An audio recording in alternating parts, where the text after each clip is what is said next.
Oh hey, what's up guys? Welcome back to our YouTube channel Cosmic Harry, and today we will see a movie. This video will be longer than usual, so sit tight, relax and enjoy the video.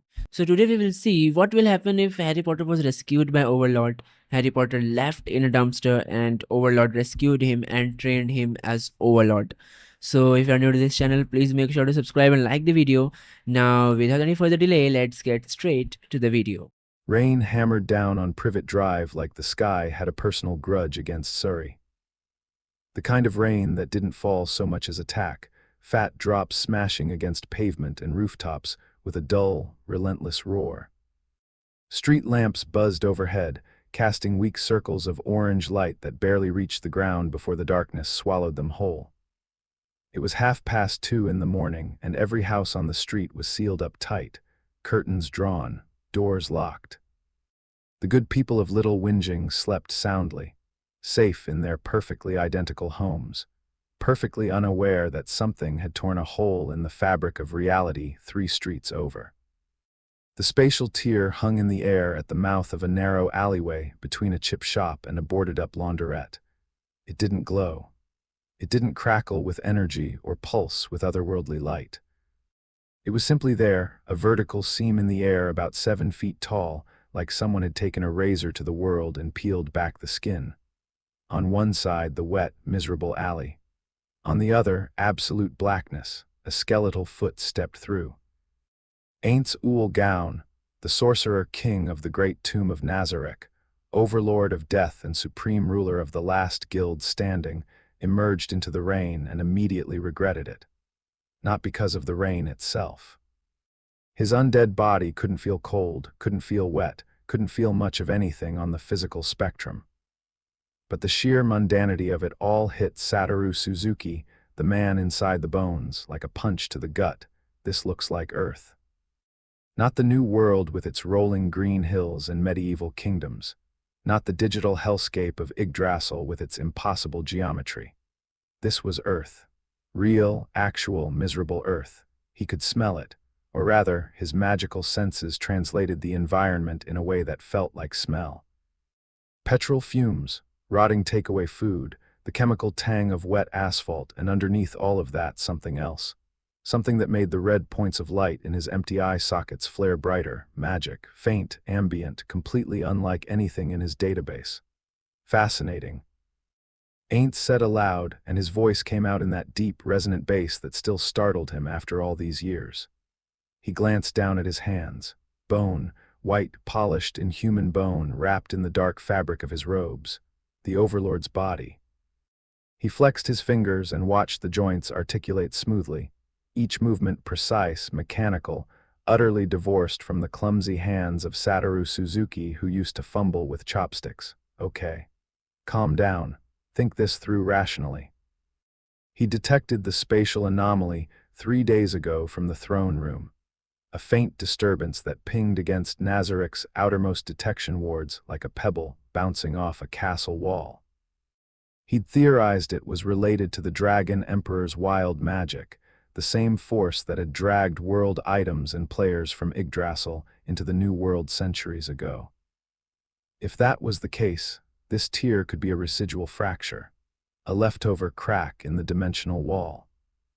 And if it led somewhere useful, somewhere with resources or threats or information, then he needed to investigate it personally.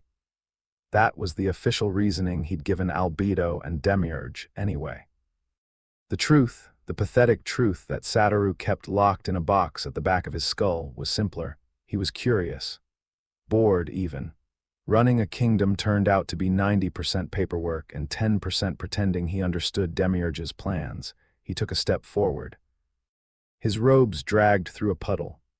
The rain passed through his hood and pattered against the crown of his skull with a series of tiny taps, like someone drumming their fingers on a desk.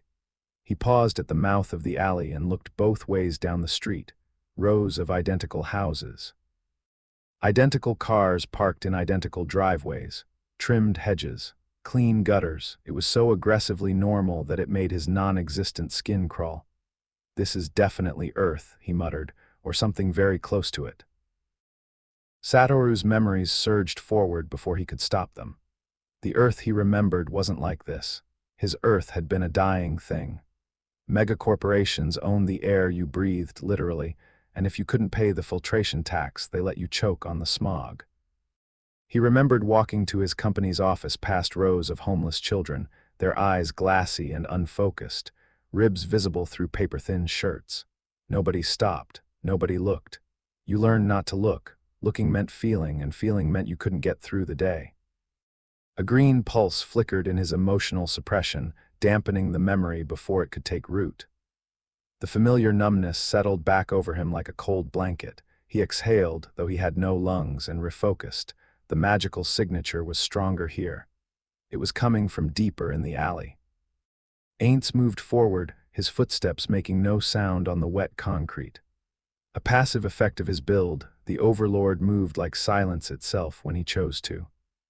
The alley was narrow, barely wide enough for two people to walk side by side, and it stank.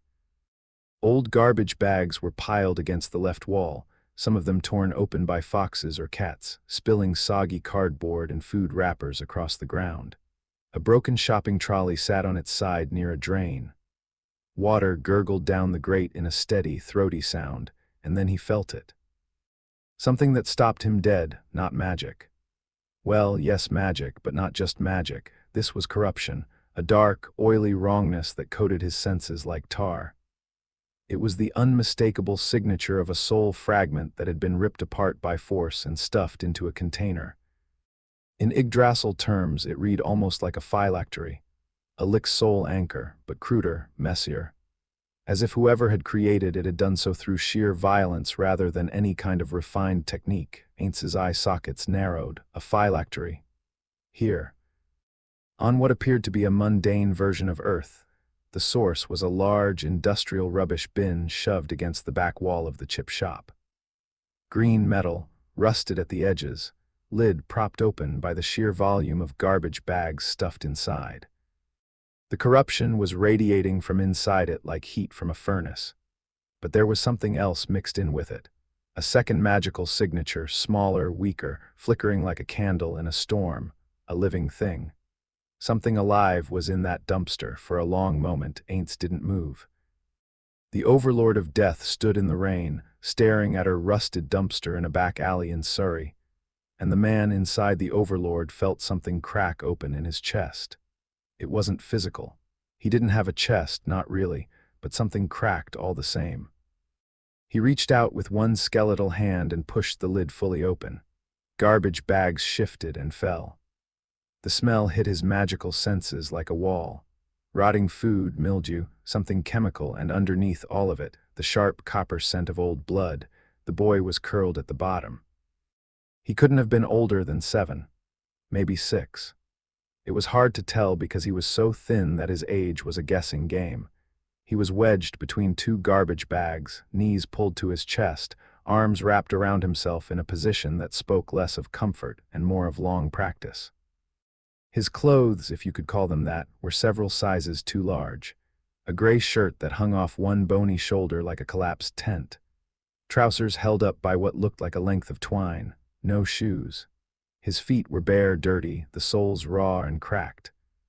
His hair was black, matted, plastered to his skull by the rain that had leaked through the gaps in the bin lid.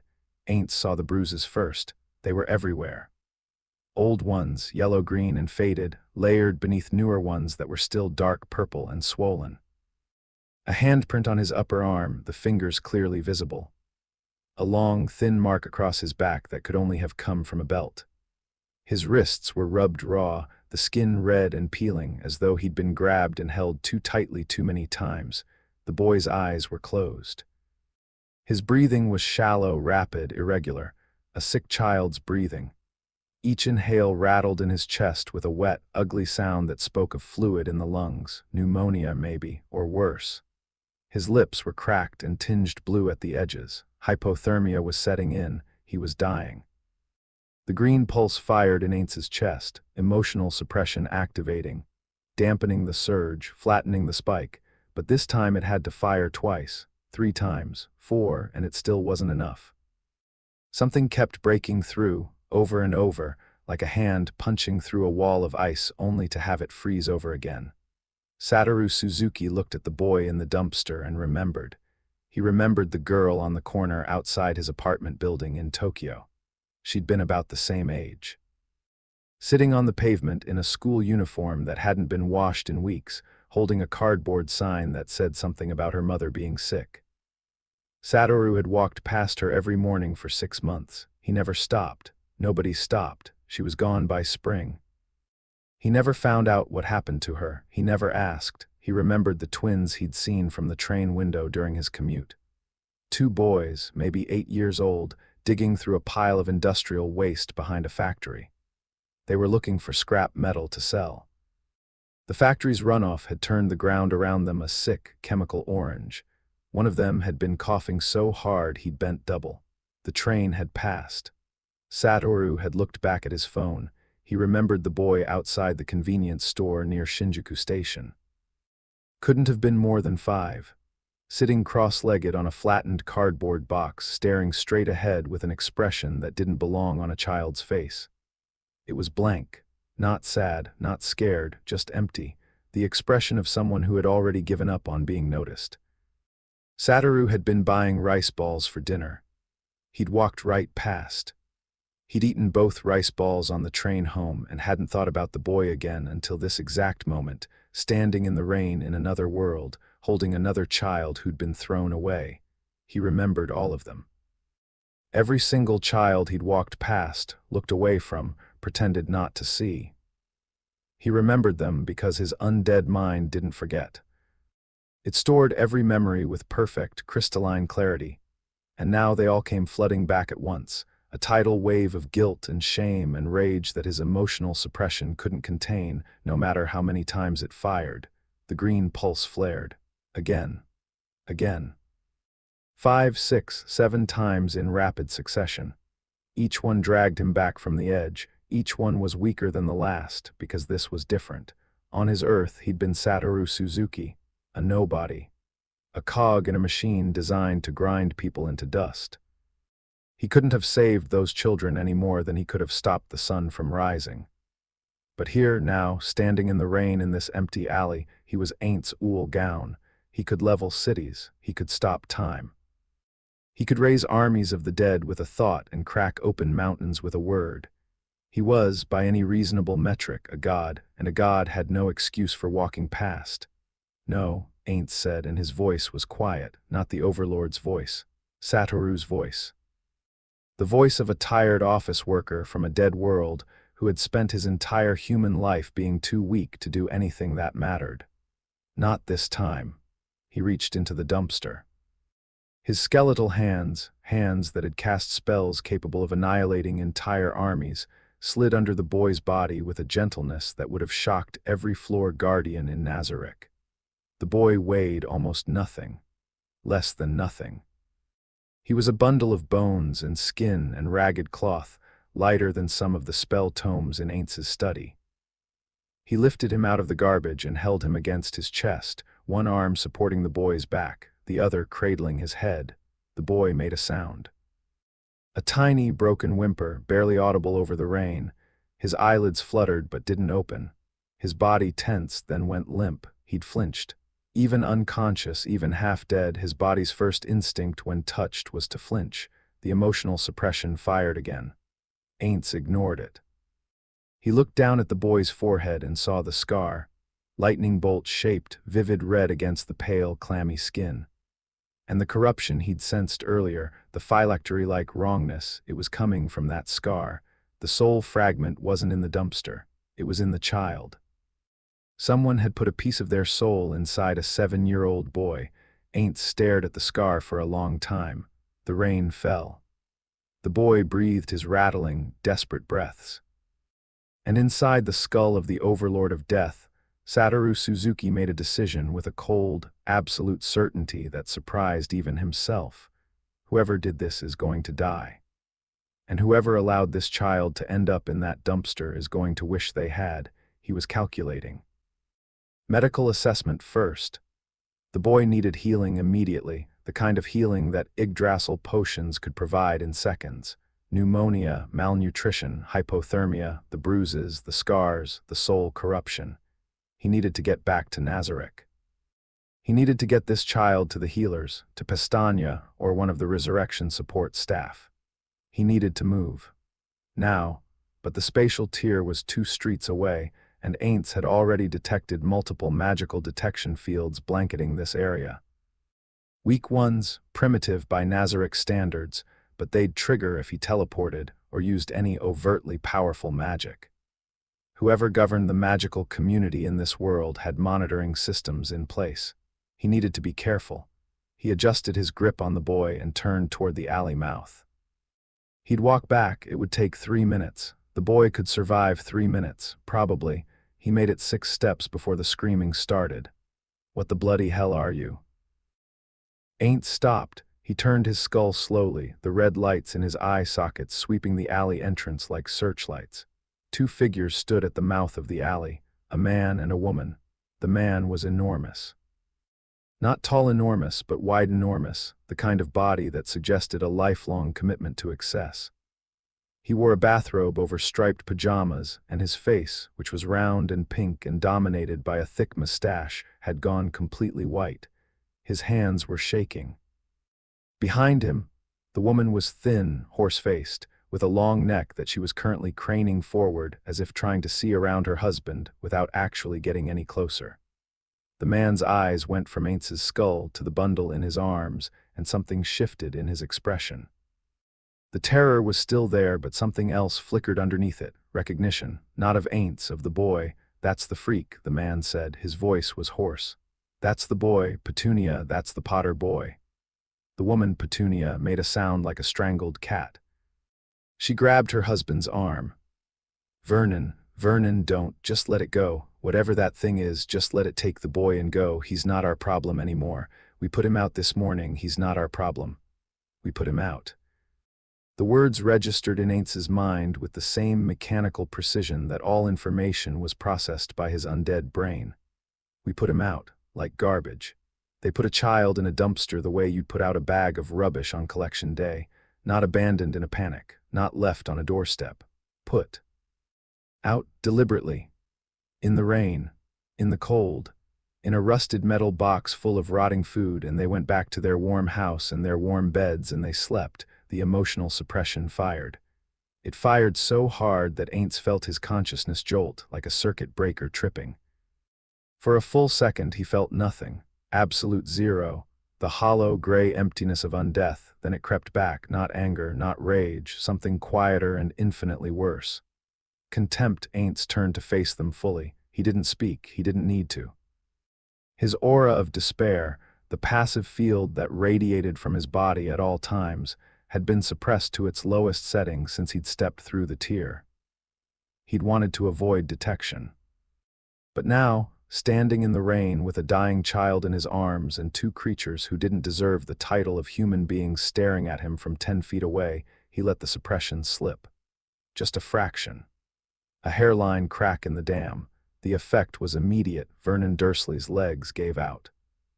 He dropped like his strings had been cut, knees hitting the wet pavement with a crack that echoed off the alley walls. His mouth opened, but no sound came out. His eyes went wide, the whites showing all around, and his entire body began to shake. Not a subtle tremor. A full body, teeth-rattling convulsion, as if every cell in his body had simultaneously realized that it was in the presence of something so far beyond human comprehension that the only appropriate response was total, primal surrender. Petunia fared worse. She'd been standing behind Vernon when the aura hit, which meant she had a fraction of a second longer to process what was happening before the wave reached her. She saw her husband collapse. She opened her mouth to scream. Then the aura washed over her, and the scream died in her throat. Her eyes rolled back, her knees buckled. She crumpled against the wall and slid down it, landing in a heap on the wet ground, her long neck bent at an uncomfortable angle, unconscious before she hit the pavement. Vernon was still awake. Barely. He was on his hands and knees in the rain, vomiting. Between heaves, he was trying to speak, trying to beg, but his body wouldn't cooperate. Every muscle was locked in a primal terror response that overrode everything else. His bladder let go. A dark stain spread across the front of his pajamas, and he didn't even notice. Ainz watched this with the dispassionate observation of someone examining a particularly uninteresting insect. Inside, Satoru felt nothing. The emotional suppression had done its job too well this time. He was numb. Empty. Looking at Vernon Dursley with the same blank indifference that he'd once used to look at the homeless children on the streets of Tokyo. No, not the same, because this time he was holding the child. This time he'd stopped. You put a child. Ainz said, and his voice rolled through the alley like distant thunder. In a container of refuse, in freezing rain. You left him to die. Vernon flinched, his mouth moved, something that might have been pleas bubbled up between the retching. I should kill you. Ainz said it the way someone might comment on the weather, flat, factual, a simple observation of the most logical course of action. It would take less effort than it took to open that bin. I could stop your heart with a word. I could unmake you. Erase you from existence so completely that the world would forget you ever drew breath. Vernon's shaking intensified. A high, thin, keening sound escaped his throat. An animal sound. The sound of a creature that understood, on a level deeper than thought, that it was in the presence of a predator so far above it on the food chain that the concept of resistance was meaningless. Ainz looked at him for a long moment. The rain hammered down. The boy in his arms drew another rattling breath. But you are not worth the mana. He turned away. Vernon Dursley ceased to be relevant. The man was nothing, a slug, an NPC without a quest line. Ainz dismissed him from his thoughts with the same ease he'd dismiss a pop-up notification and started walking toward the tier. Behind him, Vernon collapsed fully onto the pavement, face down in a puddle. He was sobbing now, great heaving sobs that shook his whole body, the kind of crying that comes from a place beyond embarrassment or dignity, from the raw animal core that understands it just brushed against something that could erase it from the world without effort. Petunia was still unconscious. The rain kept falling on both of them, and neither of them mattered. Ainz didn't look back. He adjusted his hold on the boy, shifting the child's weight so his head rested more securely against the crook of his arm. The boy's breathing hadn't changed, still that awful, rattling wheeze. Still the faint bluish tint around his lips. Still the shallow rise and fall of a chest that seemed too small, too fragile, too easy to break. Inside, though, Satoru was screaming, not at the Dursleys, at himself. At the version of himself that had walked past all those children on all those streets in all those years and done nothing. The version that had looked at his phone instead of looking at two boys digging through toxic waste. The version that had been too tired, too beaten down, too defeated by the crushing weight of a world designed to make you stop caring. He looked down at the boy in his arms. The child's breathing had gotten worse. Each inhale was a fight, each exhale was a surrender. His lips were bluer than before. His skin was cold, even against Ainz's own corpse-like temperature. He was running out of time. Hold on, Ainz murmured, not the Overlord's voice, Satoru's voice, quiet, urgent, stripped of all pretension. Just hold on, I've got you, I'm going to fix this. I'm going to fix all of it, I promise. Just hold on. The boy didn't respond. His head lolled against Ainz's chest, his matted black hair pressed against the dark fabric of the Overlord's robes. But his fingers, tiny and bruised and blue at the tips, curled weakly into the cloth. An unconscious reflex. A drowning person grabbing at anything solid. Ainz walked faster. The spatial tier was exactly where he'd left it. A vertical seam in the air at the back of the alley, invisible to anyone without magical senses, humming with a frequency that sat right at the edge of perception. On the other side, Nazarick. Home. Safety. An army of monsters who could bring this child back from the edge of death in minutes. Ainz paused at the threshold. A thought occurred to him, and he hated himself for having it, but he was the Sorcerer King, and the Sorcerer King did not act without calculation. Even now. Even holding a dying child, is this a trap? His strategic mind ran the scenarios. A child placed near a spatial anomaly, infused with a soul fragment, radiating just enough magical distress to draw investigation. It was exactly the kind of bait a clever enemy would use. The Dragon Emperor. The Theocracy. Any number of entities that might want to lure the ruler of Nazarick through an interdimensional portal and ambush him on the other side. The scenarios ran. The probabilities calculated. And Satoru Suzuki, who was not a strategist and never had been, who was a tired, lonely man wearing the bones of a god, looked down at the child in his arms and told his strategic mind to shut up. "Even if it is," he whispered, "I'm still going." He stepped through the tier, reality folded. The wet, cold alley dissolved into white noise and pressure, like being squeezed through a tube of static, and then it was gone and they were somewhere else entirely. The air changed first. The rain vanished, replaced by a dry, cool stillness that smelled of stone and ancient magic, and, faintly, of the expensive incense Albedo insisted on burning in the upper floors. The light shifted from the sickly orange of Surrey Street lamps to the warm, amber glow of enchanted braziers set into walls of polished obsidian. The floor beneath his feet was smooth, dark marble, inlaid with patterns of silver and gold that traced the sigils of the 41 supreme beings. Nazarick, the first floor, he was home. Ainz let out a breath he hadn't needed to hold and looked down at the boy, still breathing, still alive. Barely. The rattling in his chest was louder now, a horrible wet grinding that sounded like something was tearing inside him with every inhale. He needed to move fast. He reached for the communication network, the mental link that connected him to every floor guardian in the tomb, and activated it with a thought. Albedo. The response was instantaneous. It was always instantaneous. Albedo's dedication to monitoring the communication link for any whisper of his voice bordered on the obsessive, which it was. Ain't Sama. Her voice flooded the link, warm and reverent and laced with barely suppressed adoration.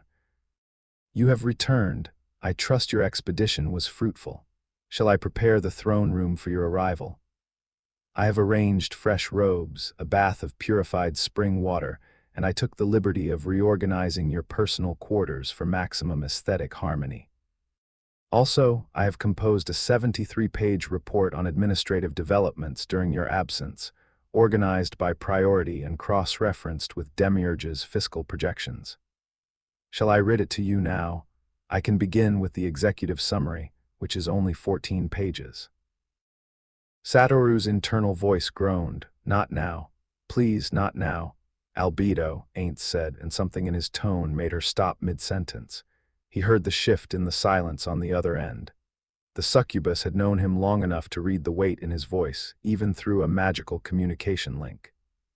"I need a full medical team prepared in the guest chambers of the 9th floor.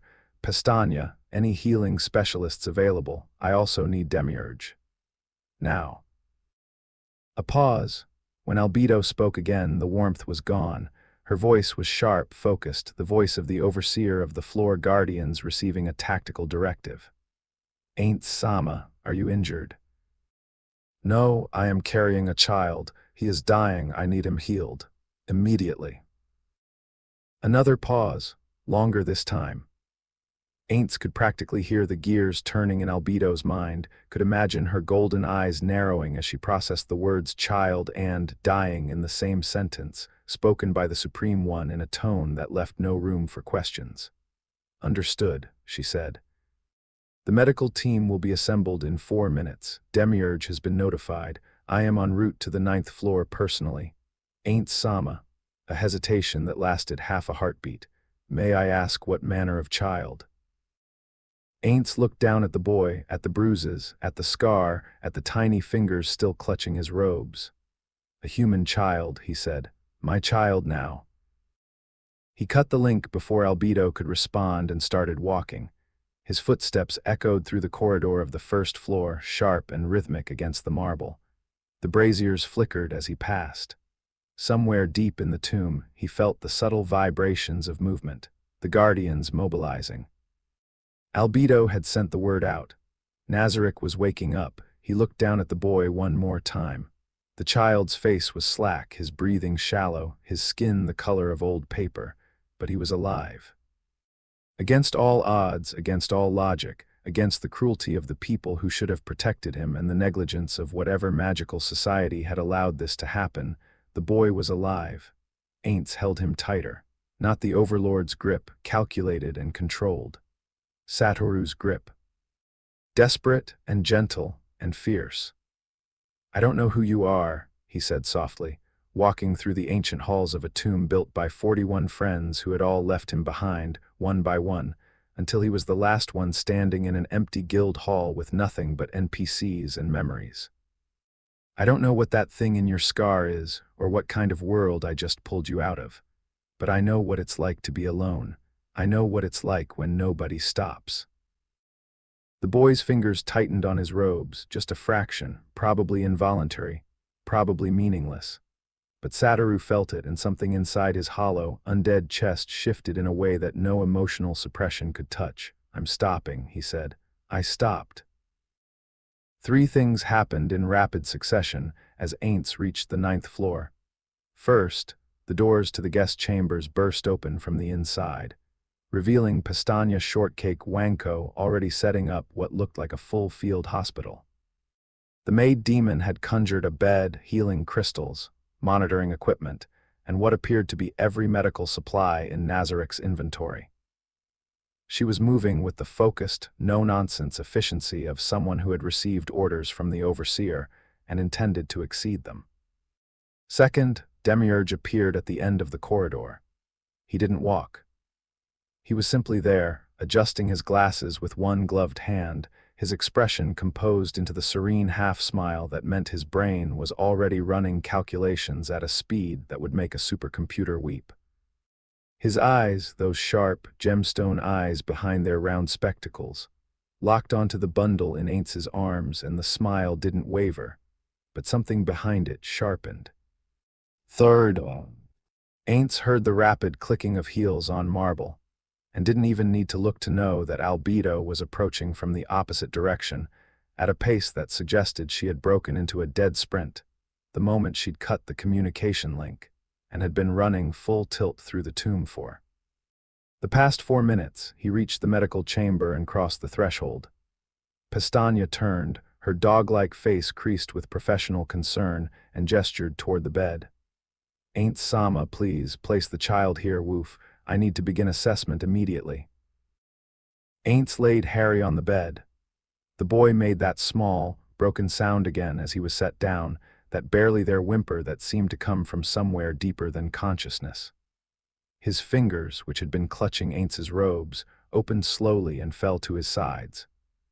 His body curled automatically into a fetal position, knees drawing up, arms crossing over his chest, protecting himself. Even in sleep, even in the safety of the most fortified structure in existence, his body was bracing for a blow.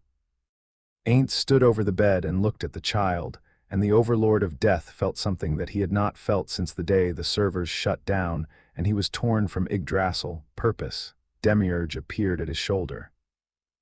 "Ainz Sama," he said, his voice measured and polite, the tone of a subordinate who had already formed 17 theories about the situation and was waiting for the optimal moment to present each one.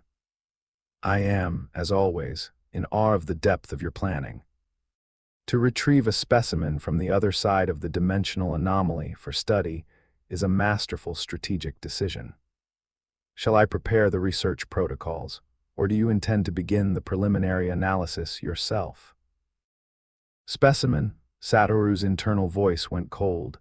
"He thinks I brought the boy back as a test subject. Of course he does. That's how Demiurge thinks. Everything is a chess move. Everything is a calculation." Ainz turned his skull to face the archdevil. "Demiurge." "Yes, Ainz Sama. This is not a specimen. This is a child. I found him dying in a refuse container discarded by the humans who were meant to care for him." Ainz paused. Let the words settle. Let the weight of them fill the room. "I am adopting him." The silence that followed was so complete that Ainz could hear the faint hum of the enchanted braziers on the walls. Demiurge's glasses caught the light. His expression didn't change. His smile didn't falter. But behind his eyes, Ainz could see it happening. The recalculation. The massive, tectonic shift in worldview, as every assumption Demiurge had made in the last 30 seconds was dismantled and rebuilt from the ground up. Adopting, Demiurge repeated, not a question, a calibration. Yes. Ainz kept his voice steady, projecting the absolute authority of the Sorcerer King, even as Satoru's inner voice was shrieking, "What are you doing? What are you doing? What are you doing?" This boy is, from this moment forward, the prince of the great tomb of Nazarick. He will be raised under my protection, educated by my guardians, and any threat to his safety will be treated as a threat to Nazarick itself. He let that sink in. Is that understood, Demiurge? The Archdevil's smile widened, slowly, like a sunrise breaking over a field of knives. Perfectly, Ainz Sama. As expected, your vision extends far beyond what any of us can comprehend. To claim a specimen, forgive me, a child from the other side of the dimensional breach, and install him as a political figurehead within Nazarick's power structure, thereby creating a living bridge between our world and the unknown civilization beyond the tier. He pushed his glasses up his nose. It is nothing short of brilliant. That's not what Satoru started, then stopped.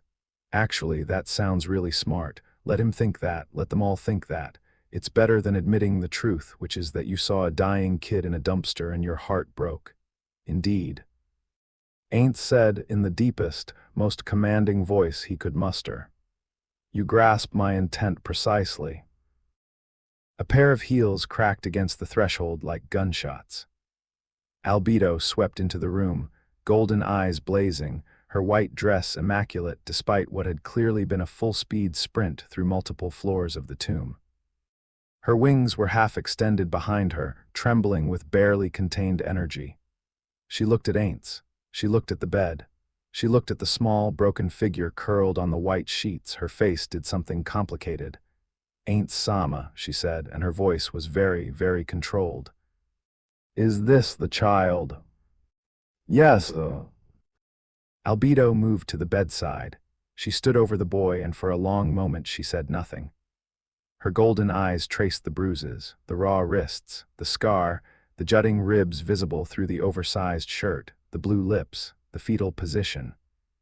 The way his body curled in on itself like it was trying to become smaller, to disappear, to stop existing as a target. When she looked up at Ainz, there was something in her eyes that he had never seen before. It wasn't the adoration, it wasn't the obsessive devotion, it was older than that, darker. More primal. Who did this? She asked. Her voice was soft, too soft, the kind of soft that came right before something detonated. Humans, Ainz said, his guardians apparently. Albedo's hands, elegant and white and tipped with nails that could punch through steel plate, curled into fists at her sides. I see, she said, and these guardians, are they still alive? Ainz considered this. Yes. I would like to change that, Ainz Sama. Not yet, Ainz said, and it took more effort than he expected to say it. There is much we don't understand about the world he came from. We may need information from them. In time. In time. Albedo's voice made the words sound like a death warrant written in calligraphy. She filed them away somewhere behind those golden eyes in whatever section of her mind she reserved for debts that would be collected in full. With interest, Albedo nodded, once, sharp. She turned back to the boy and with a gentleness that seemed almost impossible from the succubus, reached down and brushed a strand of matted hair from his forehead. Her fingers paused over the scar. There is something foul in this wound, Ainz Sama, I can feel it, a corruption, a parasite. I know, Ainz said, we will deal with it. For now, he needs to survive the night. Pestana stepped forward, healing magic already glowing between her paws. I will begin, woof. Ainz Sama, I must warn you. If there is concealment magic layered into his injuries, the healing process may remove it. We may see more damage than what is currently visible. Ainz nodded. Do it. The maid placed her paws on the boy's chest, and the warm golden light of a Yggdrasil healing spell flooded the room. It washed over the child like a wave, sinking into skin and bone and blood, reaching into every damaged cell, every torn muscle, every cracked rib and bruised organ. And as it did, the concealment magic, the accidental wizarding magic that had been subconsciously hiding the worst of the damage for years, began to unravel. New bruises bloomed across the boy's skin like flowers opening in fast forward. Scars appeared on his back, his chest, his legs, thin white lines and thick raised welts, and one long, jagged mark that ran from his left shoulder blade to his hip. Old fractures in his ribs showed themselves as dark shadows beneath the skin, bones that had broken and healed wrong, over and over. His fingers on his left hand were slightly crooked. They'd been broken at least twice and never set properly. His right ankle was swollen, an old sprain that had never been treated. The room went very quiet. Pestagna's healing magic flickered, not because she'd lost control, but because her hands were shaking. "Ain't Sama," she said, and her voice cracked. "This child has been subjected to systematic physical abuse for most of his life. The concealment magic was hiding at least 40% of the total damage. Some of these fractures are years old. He has been..." She stopped, swallowed, continued. "He has been hurt very badly, woof. For a very long time." Silence. Demiurge removed his glasses.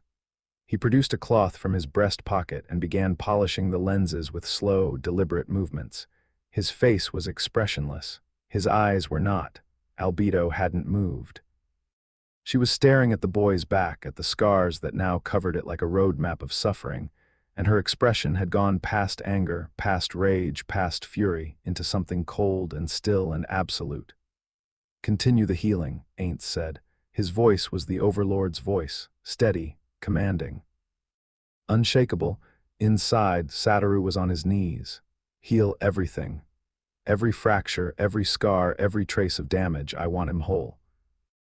"The soul corruption in the scar," Pestagna said, regaining her composure with visible effort. "I cannot heal that with standard magic, woof. It is too deeply integrated. Attempting to remove it by force could damage his mind." "Then we leave it for now, stabilize him, heal the physical damage. We will address the corruption when we understand it better." Ainz paused, and Pestagna. "Yes, Ainz Sama. When he wakes up, he will be afraid. He will expect to be hurt. He will flinch when you touch him. He will apologize for existing. He will try to make himself small and quiet and invisible because that is how he survived." Ainz's voice didn't waver. "You will be patient with him. You will be gentle. You will give him time, all of you." He said this last part to the room at large, Demiurge, who had replaced his glasses and resumed his composed smile. Albedo, whose fists were still clenched so tightly that her knuckles had gone white. "He is my son," Ainz said, "and he is home." The healing light intensified. The boy's breathing eased just slightly, the wet rattle softening to a rough but steady rhythm. His body uncurled just a fraction as the pain receded. His fingers twitched on the sheets. Ainz pulled a chair to the bedside and sat down. The Overlord of Death, ruler of Nazarick, master of 10,000 undead, folded his skeletal hands in his lap and watched over a sleeping child. He didn't leave. He didn't delegate. He sat there in the amber light of the healing magic, and he waited. Demiurge excused himself after 10 minutes, murmuring something about preparing research materials and intelligence protocols for the new dimension. Ainz barely heard him. Albedo didn't leave. She stood at the foot of the bed like a sentinel, arms folded, wings tucked tight against her back, watching the boy's chest rise and fall with each slow, steadying breath. The healing magic was working. The color was returning to his face. The blue faded from his lips. The rattling in his chest was quieter now, still there but softening, losing its edge. At one point, maybe an hour in, the boy's hand moved. It slid across the sheets, fingers stretching, reaching for something. Ainz didn't think. He extended his skeletal hand and placed it on the bed beside the boy's. The child's fingers found bone. They curled around Ainz's index finger and held on. Albedo made a sound. Ainz didn't look up to see what her face was doing. He was afraid that if he saw her expression right now, something in him would crack that the emotional suppression couldn't put back together. He sat there. He held still. He let a boy he'd known for less than an hour cling to his finger in the dark, and he did not pull away. Because Satoru Suzuki had walked past too many children in his life. And this one, this broken, discarded, thrown-away boy with a piece of someone else's soul lodged in his forehead, and a body that told the story of years of cruelty and its scars, this one he was keeping. No one was going to hurt him again, not while the Overlord of Death still drew breath he didn't need. The healing light glowed. The boy slept. And in the deepest, most fortified tomb in any world, surrounded by monsters who would burn nations to ash at a word from their master, a 7-year-old child was safe for the first time in his life. Harry Potter woke up and immediately knew something was wrong, because nothing hurt. That was the first thing. The absence of pain. He'd lived with pain so long that it had become background noise, the same way you stop hearing traffic after enough years next to a motorway. The dull ache in his ribs where Uncle Vernon's foot had connected 2 weeks ago. The sharp pinch in his left hand where the fingers didn't bend right anymore.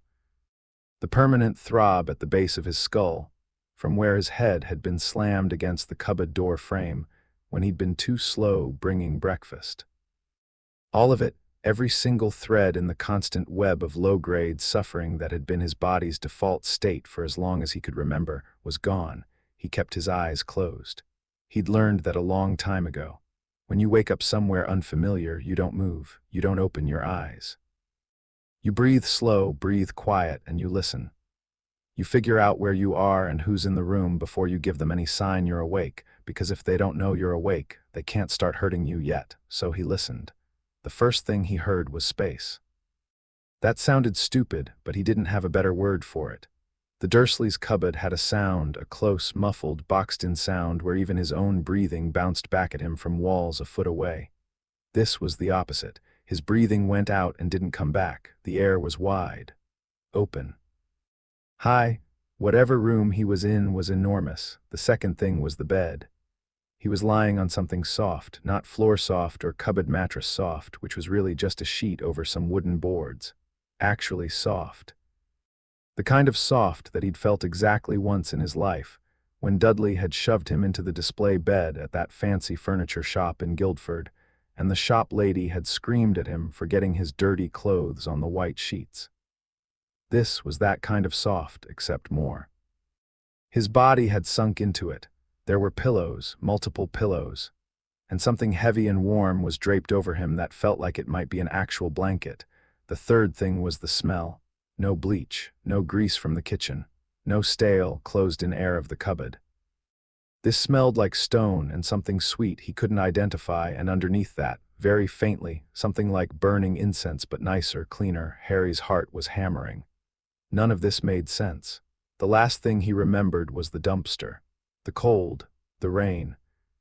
The lid closing over him and the darkness swallowing him whole, and the feeling in his chest like his lungs were full of wet sand, and then, nothing, just black. No, wait, there had been something else, right at the edge of the black just before he went under completely.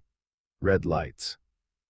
2 red lights floating in the dark above him like eyes, and a voice that didn't match the eyes at all. A voice that was deep and scary and huge, but the words it said were gentle. Hold on, I've got you. His fingers twitched. They remembered something his brain couldn't quite reach.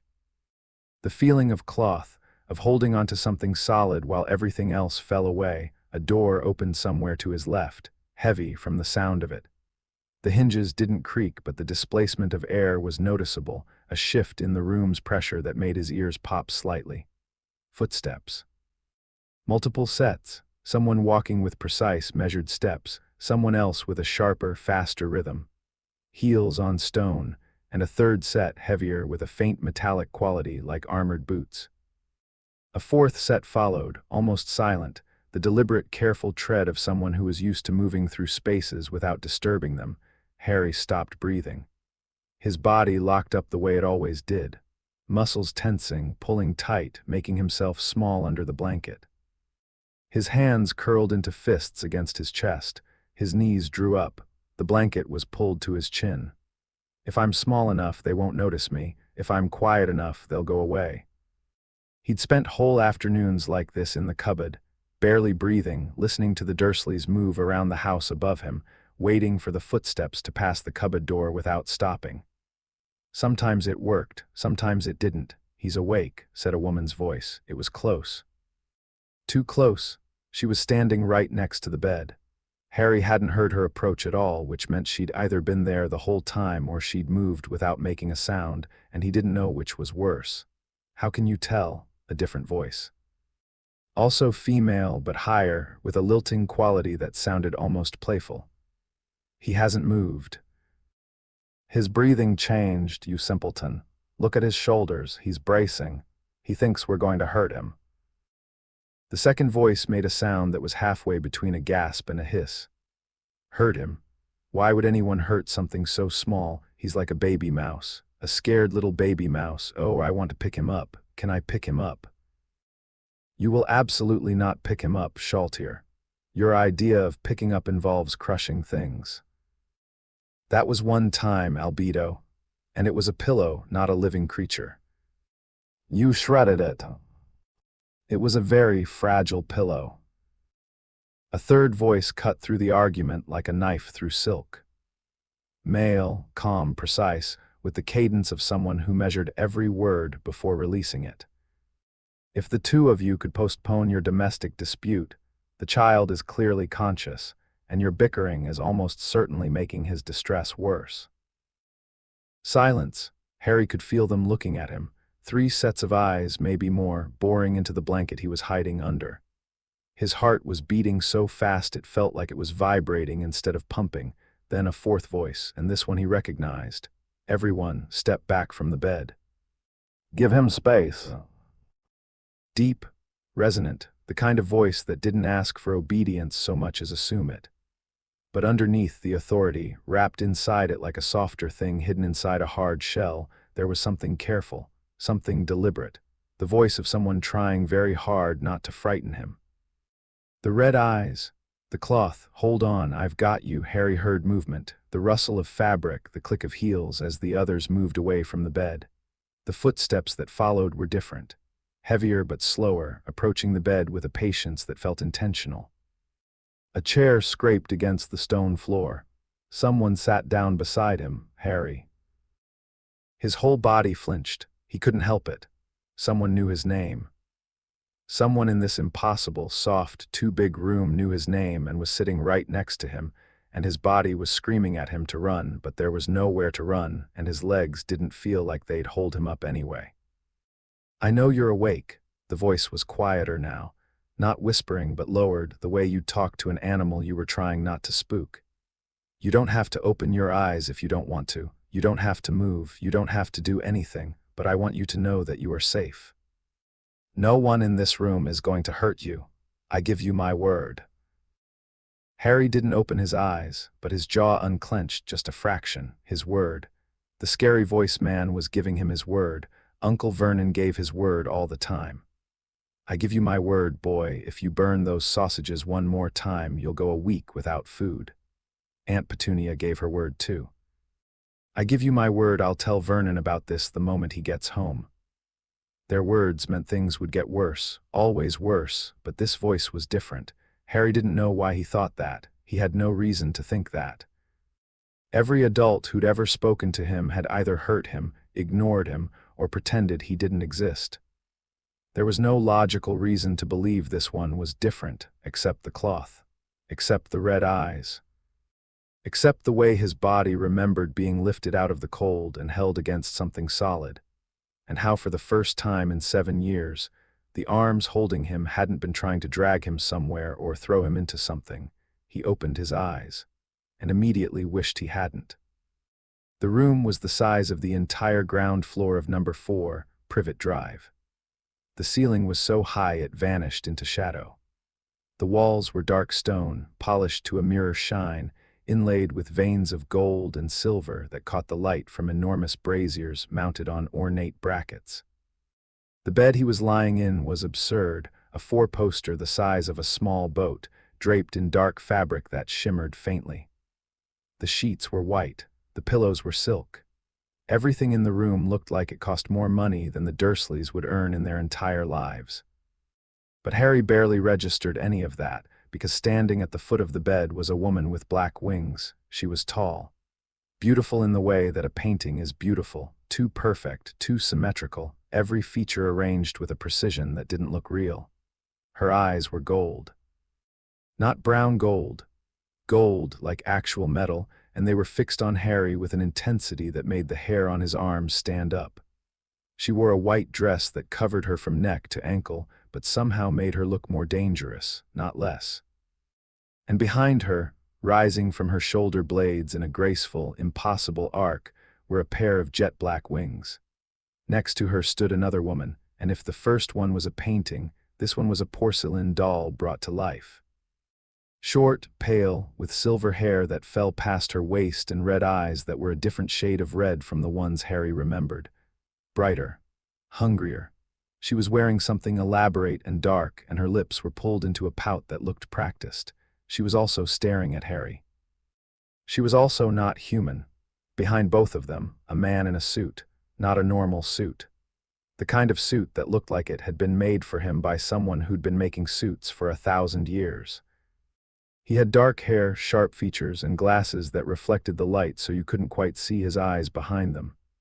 He stood with his hands clasped behind his back, perfectly still, and he was smiling. It was a polite smile, a patient smile. The smile of someone who was always thinking about 3 things at once, and none of them were what you'd want him to be thinking about. And to Harry's left, sitting in the chair that had been pulled up to his bedside, was a skeleton. Not a person who looked like a skeleton. An actual skeleton.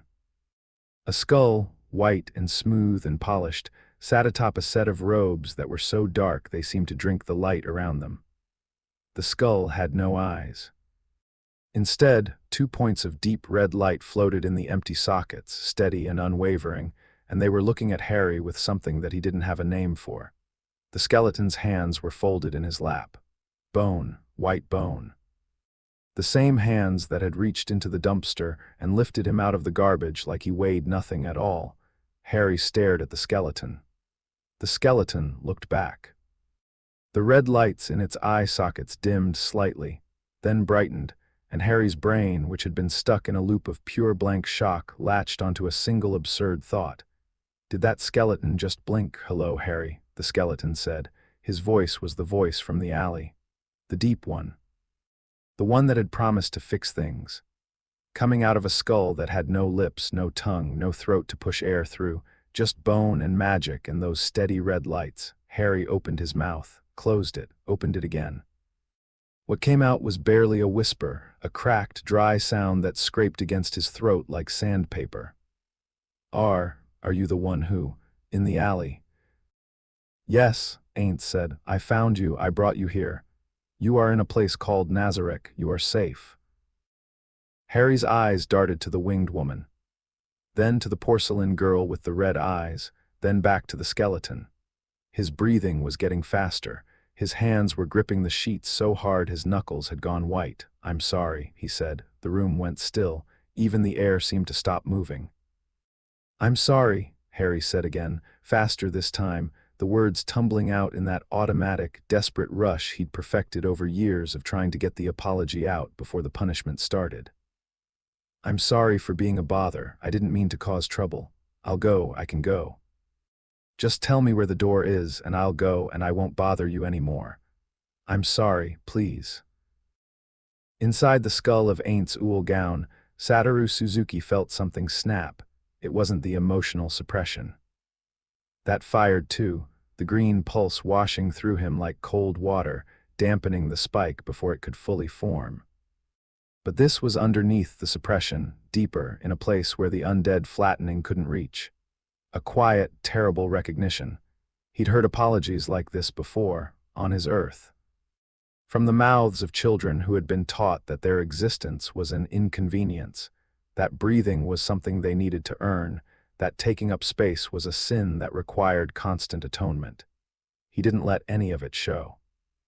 The Overlord's skull was incapable of expression, which was for once a blessing. "Harry," Ainz said, and he pitched his voice low, stripping out the boom, the authority, the the godlike resonance. What was left was as close to Satoru's real voice as he could manage through the vocal mechanics of an undead body. Warm, quiet, careful. You have nothing to apologize for. You are not a bother. You are not in trouble. No one is going to ask you to leave. Do you understand? Harry blinked at him. His eyes, green and too large for his thin face, were glassy with confusion. The concept of not being in trouble was clearly something his brain was struggling to parse, like being handed a maths equation in a language he'd never learned. But you don't even know me. Harry said, "Why would you?" He trailed off, swallowed, looked down at his hands on the white sheets and seemed startled by them, like he'd never seen his own fingers without bruises before. The woman with the wings moved. Harry flinched so hard he nearly fell off the side of the bed, his body going rigid, his arms snapping up in front of his face in a guard position that was heartbreakingly practiced. Elbows tight, forearms crossed, protecting his head. The posture of a child who had been hit in the face enough times to develop a reflex for it. Albedo stopped. She'd been reaching toward him. Her hand hung in the air, frozen, her golden eyes wide. Something crossed her face, fast and raw and furious, and then she pulled it back, tucked it away, smoothed her expression into something gentler. She lowered her hand slowly. "I was not going to strike you," she said. Her voice was soft, controlled. The voice of someone holding a live grenade by the pin and keeping her grip very, very steady. "I was going to adjust your pillow. It has shifted." Harry stared at her from behind his crossed arms. His breathing was ragged. He didn't lower his guard. From the foot of the bed, Shaltir made a sound. It was small and high and choked, somewhere between a whimper and a snarl. "He thinks we're going to hit him," she said, and her voice had lost every trace of the playful lilt from before. It was flat, cold, the voice of something old and predatory that had just been given a target for its anger. Who taught him that? Who taught a child to cover his face like that? "Shaltir?" Ainz's voice carried a warning, not loud but absolute. The silver-haired vampire clamped her mouth shut. Her hands were trembling at her sides. Her red eyes hadn't left Harry. Ainz turned back to the boy. Harry was still holding his guard, still braced for the blow that wasn't coming, and Ainz could see the confusion building behind the fear. The boy's brain was trying to reconcile two things that didn't fit together. Adults were standing over him, which meant pain was coming, and pain was not coming, which meant something was wrong, which meant worse pain was coming later. It was a trap. It had to be a trap. Every instinct built over 7 years of abuse was screaming that this was the calm before the storm. "Harry," Ainz said, patient, unhurried, "will you look at me?" The green eyes shifted from Albedo to the skull, the arms lowered just an inch. "I am going to tell you something, and I need you to listen carefully. You do not have to believe it right now. You don't have to believe it tomorrow. You can take as long as you need. But I'm going to say it, and I'm going to mean every word." Ainz paused. "Let the silence do its work. You are never going back to those people. You will never sleep in a cupboard again. You will never go hungry again. No one in this place will ever raise a hand to you. What happened to you before is over. It is done. I am making sure of that." Harry's arms dropped to his sides, not because he believed it.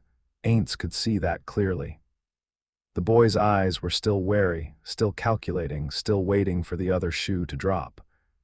But something in the words, or maybe in the way they were said, had gotten through enough to lower the immediate threat response. "Who are you?" Harry asked. His voice was small, hoarse, the voice of a child who didn't speak much because speaking usually got him in trouble. "My name is Ainz Ooal. I am the master of this place." He gestured with one skeletal hand at the room, the walls, the impossibly high ceiling. "These are my guardians, Albedo." The winged woman inclined her head. "Shaltir." The silver-haired girl gave a jerky nod, her jaw still tight. "And Demiurge." The man in the suit offered a precise, calibrated bow. Harry's eyes moved between them like a cornered animal counting exits.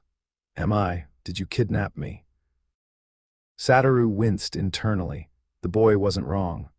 From his perspective, a giant skeleton had plucked him out of a dumpster and carried him to an underground fortress full of inhuman creatures. That was, by most definitions, kidnapping. No. Ainz said, because the alternative was too complicated and the child was in no state for a nuanced discussion about dimensional anomalies and the ethical implications of unilateral rescue. I found you. You were dying. I brought you here because I could save your life, and the people who should have been keeping you safe had thrown you away. Harry flinched at that, thrown you away. His mouth pressed into a thin line and his eyes went to the sheets and he was quiet for a long moment. Yeah, he said finally, they did. Just that, no elaboration, no tears, no dramatic breakdown. A 7-year-old boy confirming that his family had disposed of him in a dumpster with the same flat acceptance that someone might use to confirm the weather.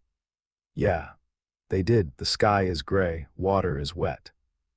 My aunt and uncle threw me in the bin. That's just how it is. The green pulse fired in Ainz's chest. Behind him, he heard Albedo exhale sharply through her nose. He heard Shaltier's nails dig into her own palms with a faint, wet sound. He heard Demiurge adjust his glasses with a click that was slightly too loud, slightly too precise. That will not happen again, Ainz said. Harry, I want to ask you something, and you can say no. There is no wrong answer, and nothing bad will happen to you regardless of what you choose. Do you understand? The boy nodded, cautious, waiting. Ainz leaned forward slightly, the red lights in his eyes softened, dimming to a warm, steady glow. Would you like to stay here with me, not as a guest, not as a temporary arrangement, as family? Harry stared at him. Family. Yes, I want to adopt you, Harry. I want to raise you. I want to give you a home. Something happened in the boy's face. It was fast and he tried to hide it, and if Ainz had been human, he might have missed it. But undead eyes didn't miss things. He saw the hope flash through those green eyes like lightning through a storm cloud, bright and violent and immediately chased by terror. Because hope was the most dangerous thing in the world when you'd been taught that wanting something was the fastest way to have it ripped away from you. You don't want me, Harry said. Nobody wants me. I'm a freak. I make weird things happen. Things break around me and food disappears, and one time I ended up on the school roof and I don't know how. The Dursleys said I'm wrong. I'm broken. You don't want someone broken. The silence that followed this was different from the ones before.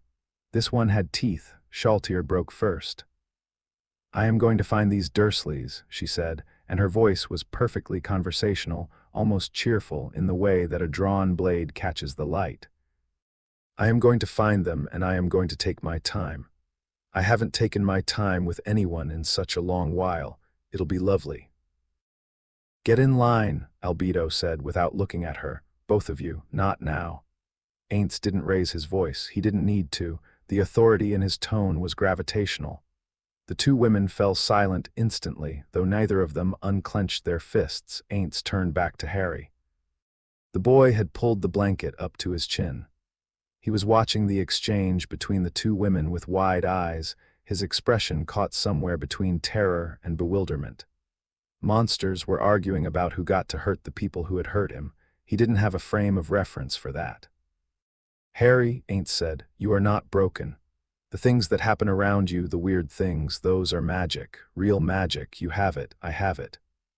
Everyone in this room has it in one form or another. It is not a flaw. It is not something to be punished for. And the people who told you otherwise were ignorant, cruel, and wrong. Harry's grip on the blanket tightened. Magic isn't real. Ainz held up his right hand, palm facing up. A small, perfectly formed orb of blue-white light materialized above his fingers, hovering and spinning slowly, casting dancing reflections across the walls and ceiling. It was a cantrip, the lowest possible tier of magic. Barely worth the mental effort of casting. But to a 7-year-old boy who'd spent his life being punished for making strange things happen, it was something else entirely. Harry's eyes went round. His mouth opened. The blanket slipped from his grip as he sat up straighter, pulled forward by something stronger than fear. Wonder, pure, uncomplicated wonder, the kind that belongs exclusively to children who haven't yet learned to be cynical about impossible things. That's, he breathed. Magic, Ainz said. Like yours, different in some ways but the same at its core. You are not a freak, Harry, you are gifted. The orb drifted off Ainz's palm and floated toward the boy, slow and gentle, like a soap bubble caught in a breeze. Harry's hand came up instinctively, reaching for it, and when his fingers touched the light, it burst into a shower of tiny, harmless sparks that danced across his skin and faded away. He gasped, not a scared gasp, a surprised one, a delighted one. His fingers flexed open and closed, staring at his palm like he expected to find burn marks. Nothing, just skin, clean, healed skin that hadn't been clean or healed in years. Does it always do that? Harry asked. The sparks. That was a very simple spell, Ainz said. There are many, many more. Something shifted in the boy's face. The wariness didn't leave, not completely, maybe not ever completely. But underneath it, like a green shoot pushing through cracked concrete, something else was growing. Curiosity. The same curiosity that had gotten him into trouble 100 times at Privet Drive, that had made him ask questions the Dursleys didn't want to answer, that had made him stare at things too long and wonder about things too hard. The part of him they tried to beat into silence but never quite managed to kill. For the first time since he'd woken up, Harry Potter smiled. It was a small smile. Barely there. The ghost of something his face had almost forgotten how to do. It lasted about 2 seconds before his expression shuddered again, the wary blankness snapping back into place like a mask he'd only briefly let slip. But for those 2 seconds, he looked like a normal child. Shaltier's hand shot to her chest. She grabbed the fabric of her dress over her heart and squeezed. "Oh," she said quietly. "Oh no." Albedo's expression had gone through several transformations in the last few minutes. Rage, then forced calm, then something raw and unguarded. Now she looked like someone who had been punched in a place she didn't know she had. Her golden eyes were bright. Demiurge pushed his glasses up his nose. "Ain't Sama," he said, his voice as measured as ever, but with a hairline fracture in the composure that hadn't been there before. "If I may ask a practical question. The child's injuries, which Pestanya detailed in her report during the night, suggest prolonged and systematic abuse. His magical concealment had been hiding the full extent. Are we to understand that this was inflicted by non-magical humans, by mundane civilians with no supernatural ability?" "Yes," Ainz said, "mundane humans," Demiurge repeated. He removed his glasses again, polished them with slow precision, and replaced them. The light caught the lenses and blanked out his eyes for a moment. "I see." "And the magical society of his world, which clearly exists given the nature of his abilities and the monitoring fields you detected. They permitted this." "It appears so." Demiurge smiled. It was the worst smile Harry had ever seen, not the scariest. The Dursleys' rages had been scarier in the immediate, visceral sense, but this smile was wrong on a deeper level. It was the smile of something that had just been handed a math problem it very much wanted to solve, and the math problem was how to make an entire civilization pay for its negligence. "Fascinating," Demiurge said. "With your permission, Ain't Sama, I will begin assembling an intelligence profile on this parallel world's magical governance structure. Their monitoring systems suggest institutional oversight. The fact that a magical child was allowed to suffer in the custody of hostile mundane guardians suggests catastrophic systemic failure or deliberate placement. Either way, it represents an exploitable vulnerability." "Granted," Ainz said, because it was the right thing to say, and also because he wanted someone to look into this who could actually find answers. Then louder, addressing the room, "But first, there is a formal matter to address." He stood from the chair. His full height was imposing even to people who were used to him, and Harry visibly shrank back against the pillows. Ainz noted this, filed it away, and made sure to keep his movements slow and unthreatening. "Before you arrived," Ainz said to Shaltier and Demiurge, "I informed Albedo and Pestanya of my decision. Now I will make it official before witnesses." He turned to look down at Harry and then back at his guardians. "This boy, Harry, is from this moment forward my son. He is the prince of the great tomb of Nazarick. Any threat to his safety will be treated as a threat to Nazarick itself. He will be educated, protected, and raised by the combined resources of this tomb. This is not a request, it is an edict. The room changed. Ainz felt it happen, the shift in the air, the tightening of something invisible. Shaltir went rigid. Her red eyes snapped to Ainz with an expression of shock so pure it looked almost comic on her delicate face. Then they moved to Harry, then back to Ainz.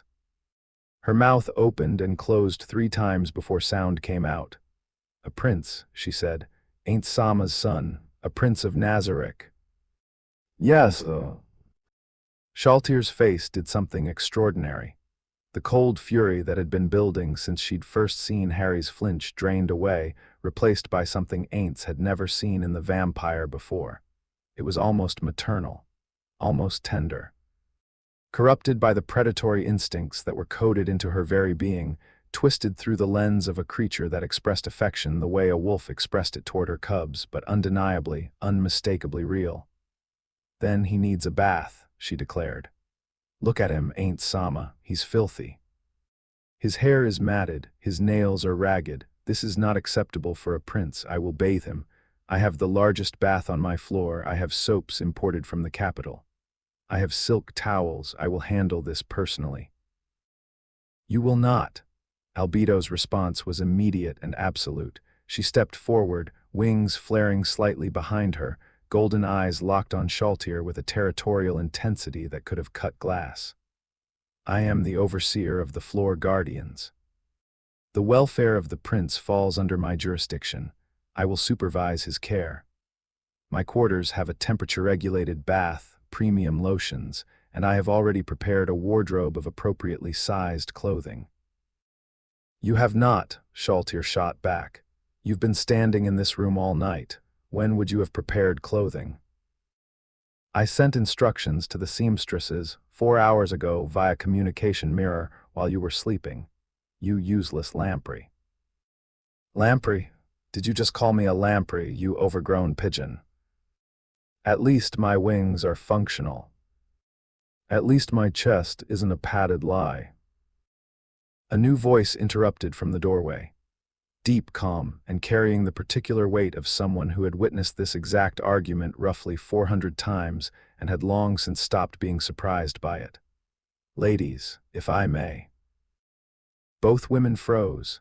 A tall figure stepped into the room and Harry's breath caught. This one looked human. More human than any of the others. An older man, straight-backed, silver-haired, wearing what looked like a butler's uniform so crisp it could have been ironed by God. His face was lined but strong, with a square jaw and eyes that were clear and steady and kind in a way that Harry didn't trust at all, because kind eyes on adults were usually a trick. "Sebastian," Ainz said, "you received the summons." "I did, Ainz Sama." The butler bowed, a fluid, practiced motion that managed to convey absolute loyalty and quiet dignity in a single gesture.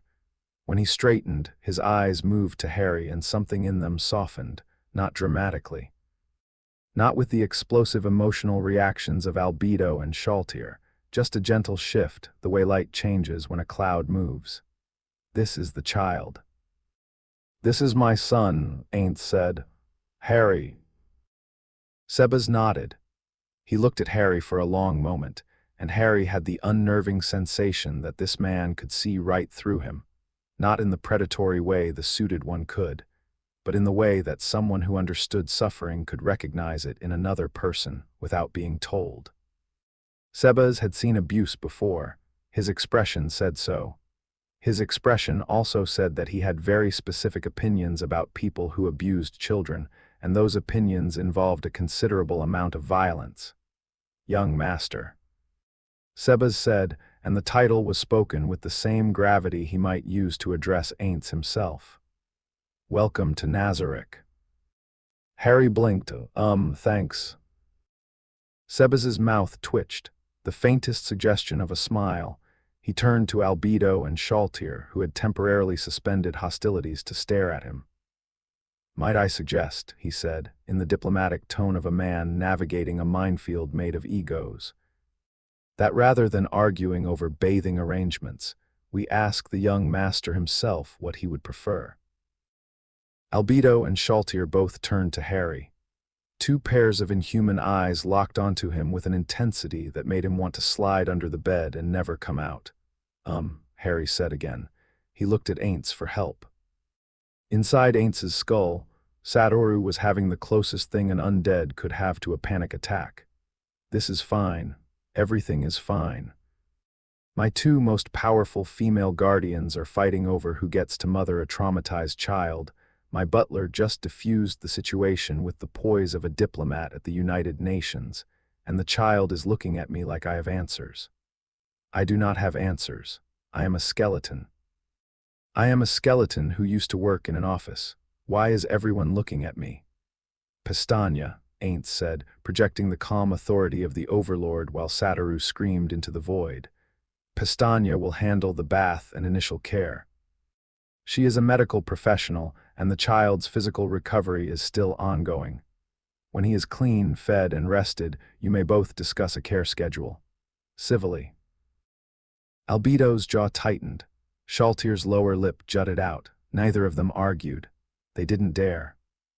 But the look they exchanged over Harry's bed was pure, crystallized rivalry, the opening salvo of a war that would be fought over bath temperatures and bedtime stories for years to come. Demiurge, who had been watching the entire exchange with the quiet satisfaction of someone whose theories about group dynamics were being confirmed in real time, cleared his throat. Ain't Sama, if I may. There is the matter of the soul corruption in the child's scar. Pestagna's report flagged it as a foreign entity of unknown origin, deeply integrated with the boy's magical core. If we are to raise this child within Nazarick, understanding and ultimately removing this parasite should be a priority. Agreed, but not today. Ainz sat back down in the chair beside Harry's bed. Today he eats, he rests. He learns that this is a safe place. Everything else can wait. He turned to Harry. The boy was looking at him with those two large green eyes, and the expression on his face had shifted again. The bafflement was fading. In its place was something fragile and cautious, and so tentative it looked like it might shatter if he breathed on it too hard. You called me your son, Harry said quietly. You told them I was your son. I did. All of them? You told all of them. Harry's eyes moved around the room, the winged woman who'd tried to fix his pillow, the silver-haired girl who'd wanted to hurt the Dursleys on his behalf, the man in the suit who smiled like a loaded weapon, the butler who'd called him young master. Like it was the most natural thing in the world, and the skeleton who'd pulled him out of the garbage and carried him through a tear in reality and sat beside his bed all night. You told all these people that I'm your son. Did you mean it? A simple question, 4 words, and they hit Satoru Suzuki harder than any spell in Yggdrasil's 10 Tears of Magic. Did you mean it? Not why, not how, not what's the catch. Did you mean it? As if the only thing that mattered, the only piece of information this child needed to decide whether to keep breathing or give up entirely was whether the skeleton who pulled him out of a dumpster actually wanted him. Yes, Ainz said. I meant it. Harry's lower lip trembled. He bit down on it hard, the way a child does when they're trying not to cry because they've been taught that crying makes things worse. His hands twisted in the sheets, his breathing hitched. I don't, he started, and his voice cracked. Nobody ever. The Dursleys said nobody would ever. He couldn't finish. He pressed his lips together and looked down at his lap, and his whole body was shaking, not with cold this time, not with fear, but with the effort of containing something that was too big for a 7-year-old body to hold. Ainz didn't reach for him. Every instinct screamed at him to gather the boy up and hold him, but he'd seen the flinch. He'd seen the guard position. This child associated being touched with being hurt. If Ainz reached for him now, the boy's body would override his mind and he'd panic. So instead, Ainz placed his skeletal hand on the bed, palm up, fingers open. An offering, not a grab, not a pull, just a hand resting on the sheet between them, available but not insistent. Whenever you're ready, Ainz said, no rush. Harry stared at the hand, the bone, the impossibility of it. A skeleton's hand offered to him with a gentleness that nobody with skin and muscle and a beating heart had ever shown him. 30 seconds passed. A minute, the room was silent. Albedo stood at the foot of the bed with her hands clasped, her golden eyes shining. Shaltier had pressed her back against the wall, her arms crossed, her lower lip caught between her teeth. Demiurge hadn't moved. His glasses reflected the light from the braziers, hiding his eyes, but his hands, clasped behind his back, had tightened enough that the leather of his gloves creaked. Harry reached out. His hand was so small. That was the thing that broke them later, when they talked about this moment among themselves in the quiet hours when Ainz was occupied with other things. His hand was so impossibly small. Thin fingers, bony wrist, skin still pale from the malnutrition even after Pestagna's healing. It crossed the space between them and hovered over Ainz's open palm, trembling. And for a moment Harry looked up at the skull with an expression that asked, clearly and silently, "Is this really allowed?" Ainz didn't move. Didn't speak, just held his hand where it was. Harry's fingers closed around Ainz's index finger. They wrapped all the way around the bone and held on. Tight, tighter than a 7-year-old should have been able to grip. The grip of someone who'd been drowning for years and had finally touched something solid. He didn't cry. He didn't speak, he just held on. Ainz closed his other hand over the boy's very gently, encasing those tiny fingers in bone and dark fabric. "You're safe," he said. "You're home." Harry's grip tightened, his eyes squeezed shut. His shoulders shook once, hard, and then went still. At the foot of the bed, Albedo turned her head sharply to the side. Her wings folded tight against her back. Her right hand came up and pressed against her mouth. Shaltier had slid down the wall until she was sitting on the floor, her silver hair pooling around her, her red eyes fixed on the boy's hand wrapped around the Overlord's finger. She was very, very quiet. Demiurge removed his glasses. He did not polish them. He simply held them, staring at nothing, and for the first time in his existence, the archdevil of Nazarick had no theories, no calculations, no grand strategy spinning behind those brilliant, terrible eyes. There was just a man in a suit, standing in a room, watching a child hold a monster's hand, and feeling something he didn't have a classification for. The braziers flickered. The tomb hummed its deep, ancient hum. And in the quiet of a bedroom carved from obsidian and gold, in a fortress full of creatures that could end civilizations, a boy who had never been wanted held onto a bone finger and refused to let go. Ainz didn't pull away. He had nowhere else to be. Nowhere in any world, across any dimension, through any spatial tier, that mattered more than this chair, this bed, this child's hand in his. Satoru Suzuki had spent his human life being too small to change anything. Too weak, too ordinary. A man who walked past suffering because he couldn't afford to stop. He wasn't that man anymore, and the boy gripping his finger wasn't in that dumpster anymore. They were both somewhere else now. Somewhere better. Somewhere that smelled like stone and incense and ancient magic, guarded by creatures who had already decided, in the fierce and absolute way that only inhuman things could decide, that this small, broken child was theirs. Harry held on. Ainz held still. And the monsters of Nazarick stood guard around a sleeping prince who didn't know he was a prince yet, and loved him in the only way monsters knew how, completely, savagely, and without any intention of ever letting go. 4 years changed everything, and nothing about Harry Potter. He was taller. That was the most obvious thing. 4 years of proper nutrition, Yggdrasil healing magic, and whatever terrifyingly optimized meal plans Pestagna had designed for a growing human child had taken the skeletal, hollow-cheeked boy from the dumpster and turned him into something that actually resembled a healthy 11-year-old. He'd filled out. His cheekbones no longer looked like they were trying to escape his face. His arms had actual muscle on them now, lean and wiry from 4 years of physical training under Cocytus and combat drills with Sebas. His hair was still black, still messy, still absolutely refusing to lie flat no matter what Albedo did to it, and she had tried everything short of divine intervention. His eyes were the same. Green, too green. The kind of green that made people look twice, that caught light in a way that felt deliberate, like the color itself was aware it was being observed. Those eyes hadn't changed. What had changed was what lived behind them. Harry Potter at 11 years old smiled when he was supposed to smile.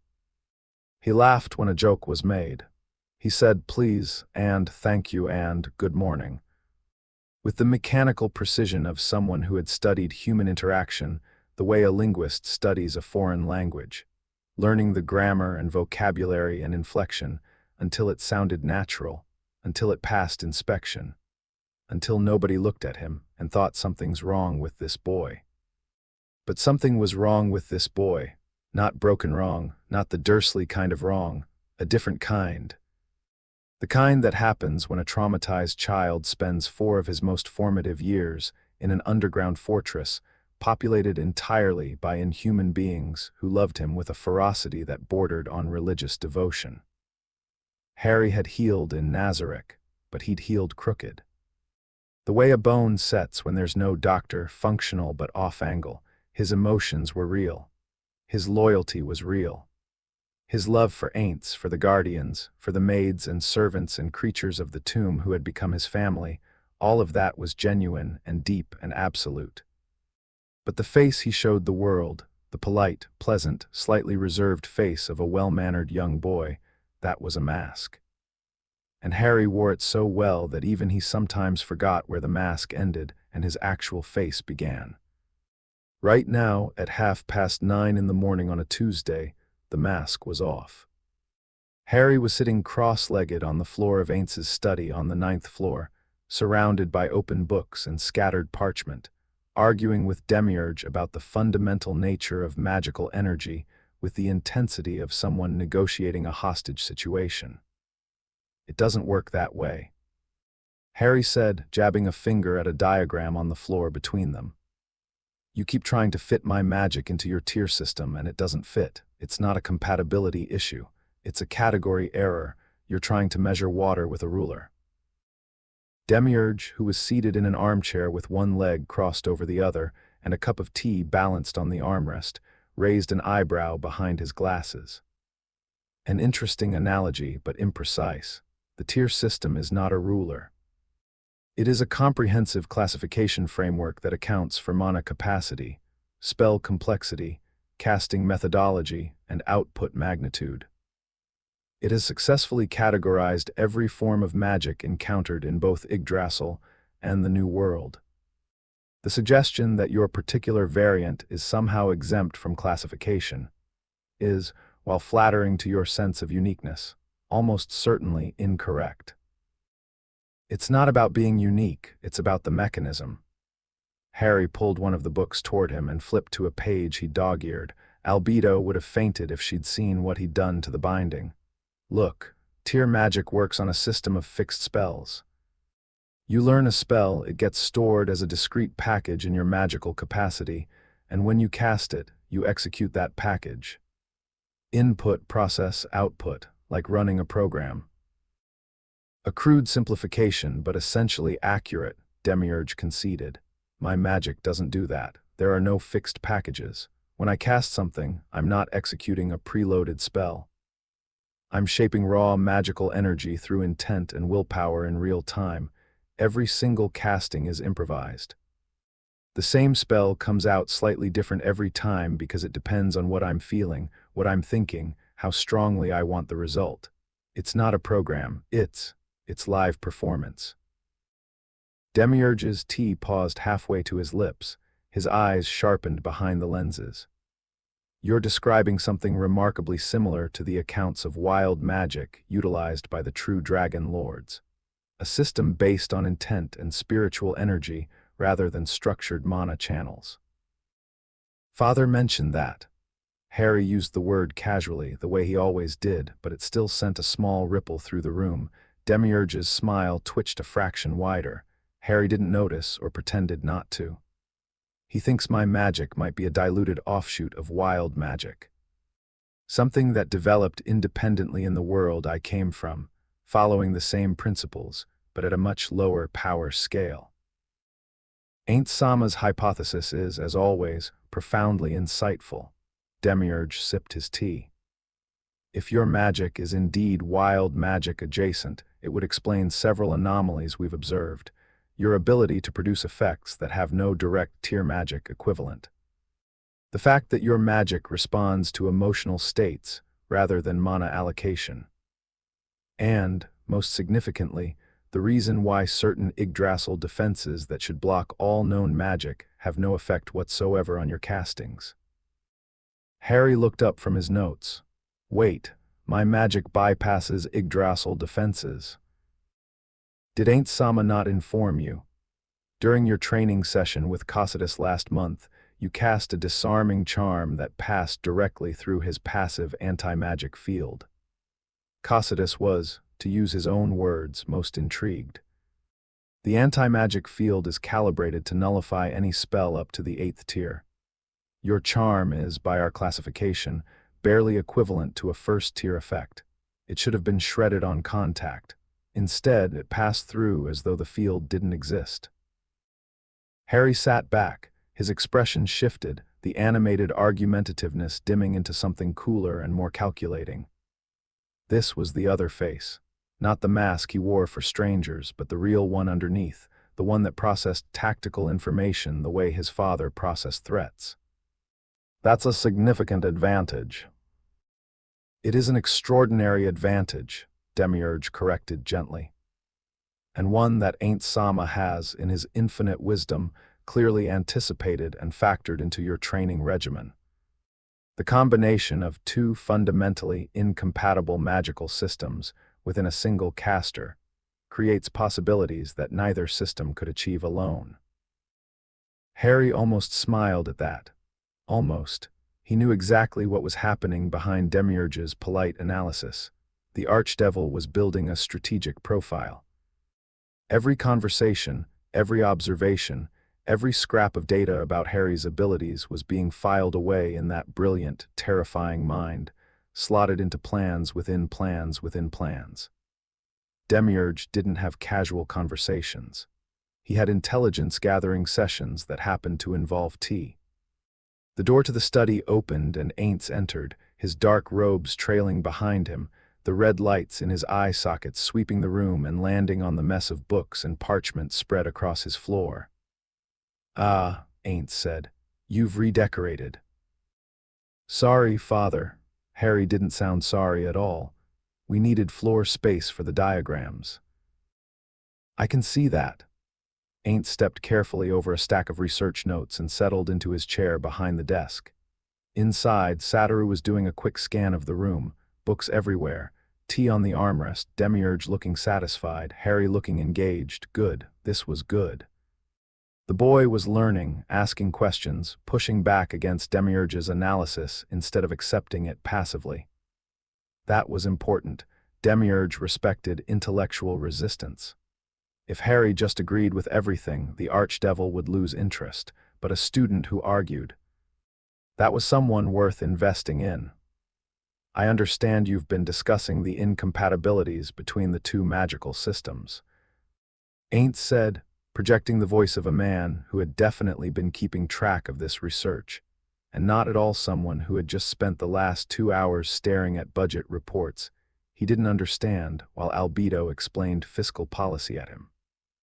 "Harry has raised a compelling point about the intent-based nature of his casting," Demiurge reported. "It supports your wild magic hypothesis, Ainz Ooal. If his magic operates on spiritual intent rather than structured mana, it would function outside the parameters that tier magic defenses are designed to counter. In essence, his spells exist in a different lane entirely." "As I theorized," Ainz said, because Demiurge expected him to say that, and because it sounded appropriately wise. Satoru made a mental note to actually read up on wild magic theory tonight instead of falling asleep over Albedo's administrative reports. "Father, there's something I want to try." Harry stood up, brushing parchment off his trousers. He was wearing the clothes Albedo had commissioned for him 4 years ago and updated every 6 months since. Dark, well-fitted, practical, No robes. Harry hated robes. They got in the way when he was moving fast, and Harry was always moving fast. Demiurge mentioned that Yggdrasil has a metamagic modifier called Silent Magic. It lets casters remove the verbal component from their spells. No incantation, no activation phrase. The spell just fires. Ainz nodded. He knew this, obviously. He used silent magic constantly. It was one of the most fundamental tools in a high-tier caster's arsenal. You want to apply the concept to your magic. I already cast without incantations most of the time, Harry said. My magic doesn't really need words, but it still needs a wand, or at least it works better with a focus. Without one, the spell scatters, it's like. He held up his hand and made a fist, then opened it. Like trying to throw water without a cup. The energy goes everywhere. The wand acts as a focusing mechanism, Demiurge observed. A channel that directs the intent-based energy into a coherent effect. Wizarding magic requires an external focus. Tier magic does not, because the spell structure itself provides internal coherence. Right, Harry looked at Ainz. So what if I borrowed the internal coherence, not the spells themselves? I can't use tier magic. We've tested that. But the mental framework, the way you construct and contain a spell entirely inside your mind before releasing it. What if I used that framework to contain my intent-based magic internally, cutting out the need for an external focus entirely? Silence. Demiurge set his tea down very carefully. Inside Ainz's skull, Satoru was blinking. Or whatever the undead equivalent of blinking was. That's actually brilliant. Did he come up with that himself? My 11-year-old son just proposed a cross-system magical innovation that combines the structural methodology of Yggdrasil with the flexibility of wild, magic-adjacent casting. Is he a genius? Am I raising a genius? I can't be raising a genius. I'm a salaryman. An exceptional hypothesis. Ainz said, leaning back in his chair and folding his hands in a pose that he had learned projected contemplative wisdom, but was actually his default. I need a second to process this posture. The silent magic metamodifier operates on precisely that principle. The caster internalizes the spell's verbal trigger, replacing it with a mental command structure that achieves the same activation without external sound. If you could adapt that internalization process to serve as a substitute for the wand's focusing function, then I could cast my magic silently and wandlessly, Harry finished. No incantation, no focus, nothing for an opponent to predict or disrupt. You would be, in practical terms, invisible as a caster, Demiurge said. His glasses were catching the light again. His smile had widened. No one to identify you as a magic user, no verbal component to warn your target, no visible preparation of any kind, simply a thought and then an effect. Let's try it, Harry said. Ainz stood. Clear the floor. Harry swept the books and parchment into a rough pile against the wall.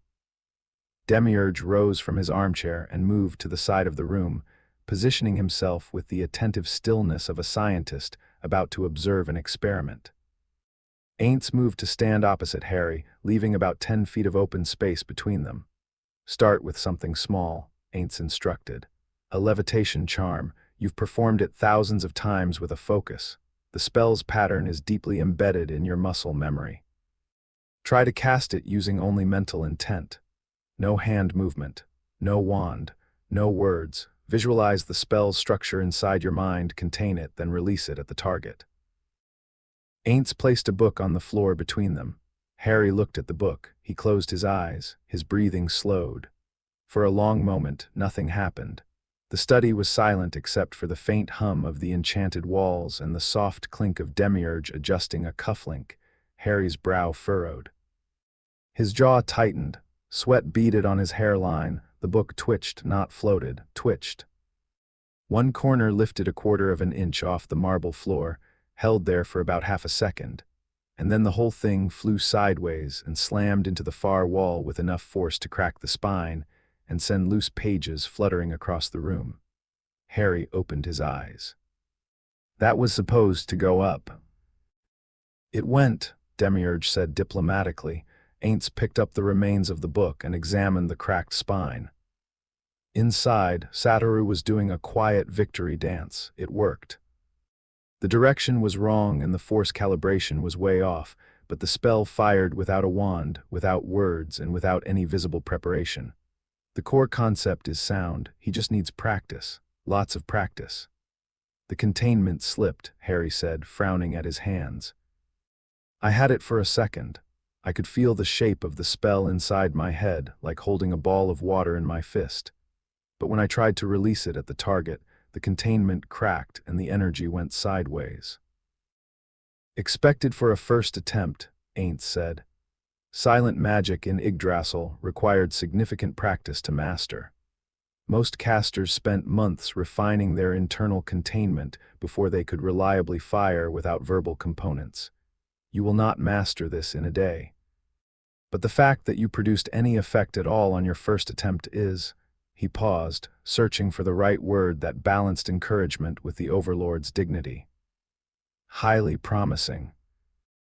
Promising, Harry repeated, the ghost of a smile. The real one, not the mask. You mean you're impressed and you don't want to say it because Demiurge will write a paper about it. I will absolutely write a paper about it, Demiurge confirmed. Ainz made a sound that in a being with lungs would have been a sigh. Try again. Same spell, focus on directional control this time. The containment was adequate, the release vector was the problem. Harry squared his shoulders, fixed his eyes on a new book that Ainz placed on the floor and concentrated. Sweat ran down his temple, his hands stayed at his sides, his lips didn't move, the book lifted off the ground, slowly, shakily. It wobbled in the air like a drunk bird, rising about a foot before listing to the left and drifting sideways. Harry's jaw clenched. The book corrected, straightened, and held its position roughly 18 inches above the floor for 3 full seconds before dropping back down with a slap. Better. Ainz said. Harry wiped the sweat off his forehead. He was breathing harder than the effort warranted, which told Ainz that the mental strain of wandless casting was significant. The boy's magical reserves were more than sufficient, but the control architecture was new. It was like learning to write with your non-dominant hand.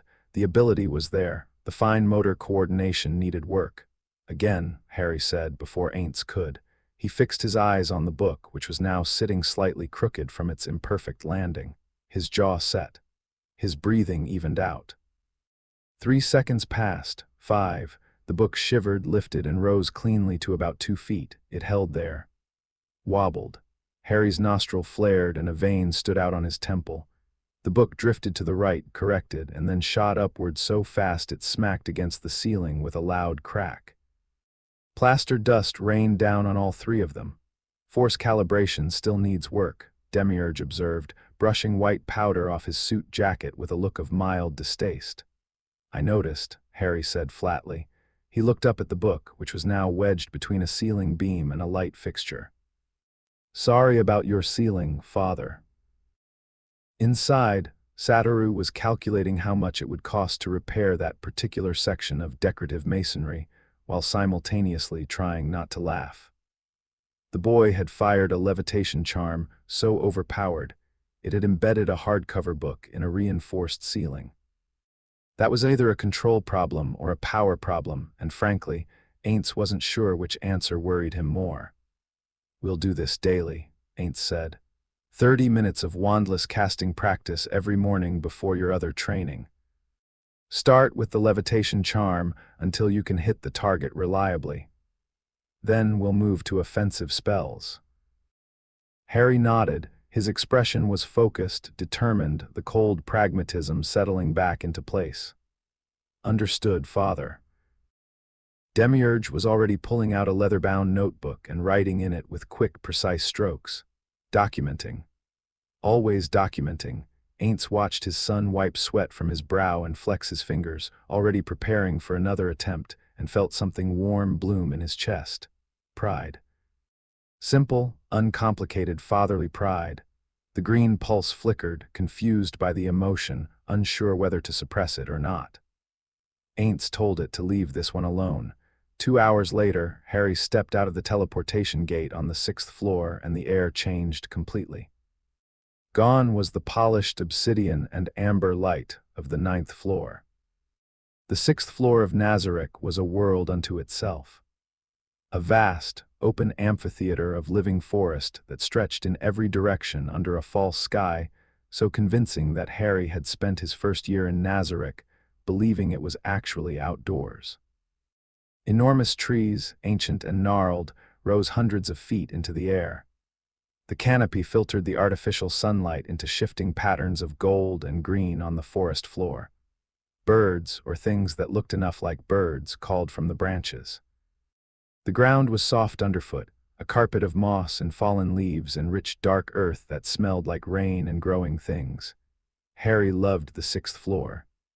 He loved every floor of Nazarick in the fierce and absolute way that a child loves his home, but the 6th floor was special. It was the only place in the tomb that felt alive in a way his body recognized on some animal level. Trees, sky, earth, wind. His human brain needed these things, craved them in a way that the stone and metal of the other floors couldn't satisfy, and Ainz, who noticed everything about Harry's well-being even when Harry didn't notice it himself, had arranged for him to spend several hours on the 6th floor every week. He also loved it because of who lived here. Harry. Something hit him at roughly waist height with the force of a small cannonball. Harry staggered back 2 steps, caught his balance, and looked down at the dark-skinned girl who had just tackled him in a hug that would have cracked the ribs of someone without combat training. Arabella Fiora grinned up at him. She was shorter than Harry by a couple of inches, brown-skinned, with mismatched eyes and short blonde hair that stuck up in every direction. She was wearing her usual outfit, practical, rugged, designed for moving fast through dense forest. A whip was coiled at her hip. Her energy, as always, was roughly equivalent to being near a small, friendly explosion. "You're late," she said, releasing him from the hug and punching his shoulder. "Hard, you said you'd be here an hour ago." "Training ran over." Harry rubbed his shoulder. "Father wanted extra time on the wandless casting." Wandless casting. Aura made a face, the face of someone who had very little patience for theoretical magic and very strong opinions about the superiority of punching things. "Is that the thing where you stare at a book really hard and it moves?" "That's a reductive description of a groundbreaking cross-system magical innovation, but technically, yes." Aura snorted. "Come on, Mayor's been setting up the tracking course all morning. He found fresh tracks near the eastern glade. Something big moved through there last night." Harry's expression shifted. The cold pragmatism of the study, the analytical detachment of the magic theory discussion, all of it fell away like a coat being shrugged off. What replaced it was something younger, brighter, more alive. Excitement. Real excitement, the kind that reached his eyes and made them spark. "How big?" Big. Mayor thinks it might be one of the elder basilisks, the ones that nest near the underground lake." Aura's grin was feral. "Want to find out?" "Obviously." They took off into the forest at a run. Harry matched Aura's pace stride for stride. 4 years of training under the Guardians had given him a physical conditioning that would have been impossible for a normal 11-year-old. He wasn't superhuman. His body was still human, with all the limitations that implied. But he was fast, agile, and had the kind of spatial awareness that came from years of sparring with opponents who could move faster than his eyes could track. The forest closed around them. Branches whipped past. The ground sloped down toward a clearing where the trees thinned, and the undergrowth thickened into dense ferns and tangled root systems. Harry ducked under a low branch, vaulted a fallen log, and nearly ran face-first into Mayor. "Ah." Mayor Bellofior stumbled back, clutching a leather-bound notebook to his chest. He was Aura's twin brother, and everything she was, he was the opposite.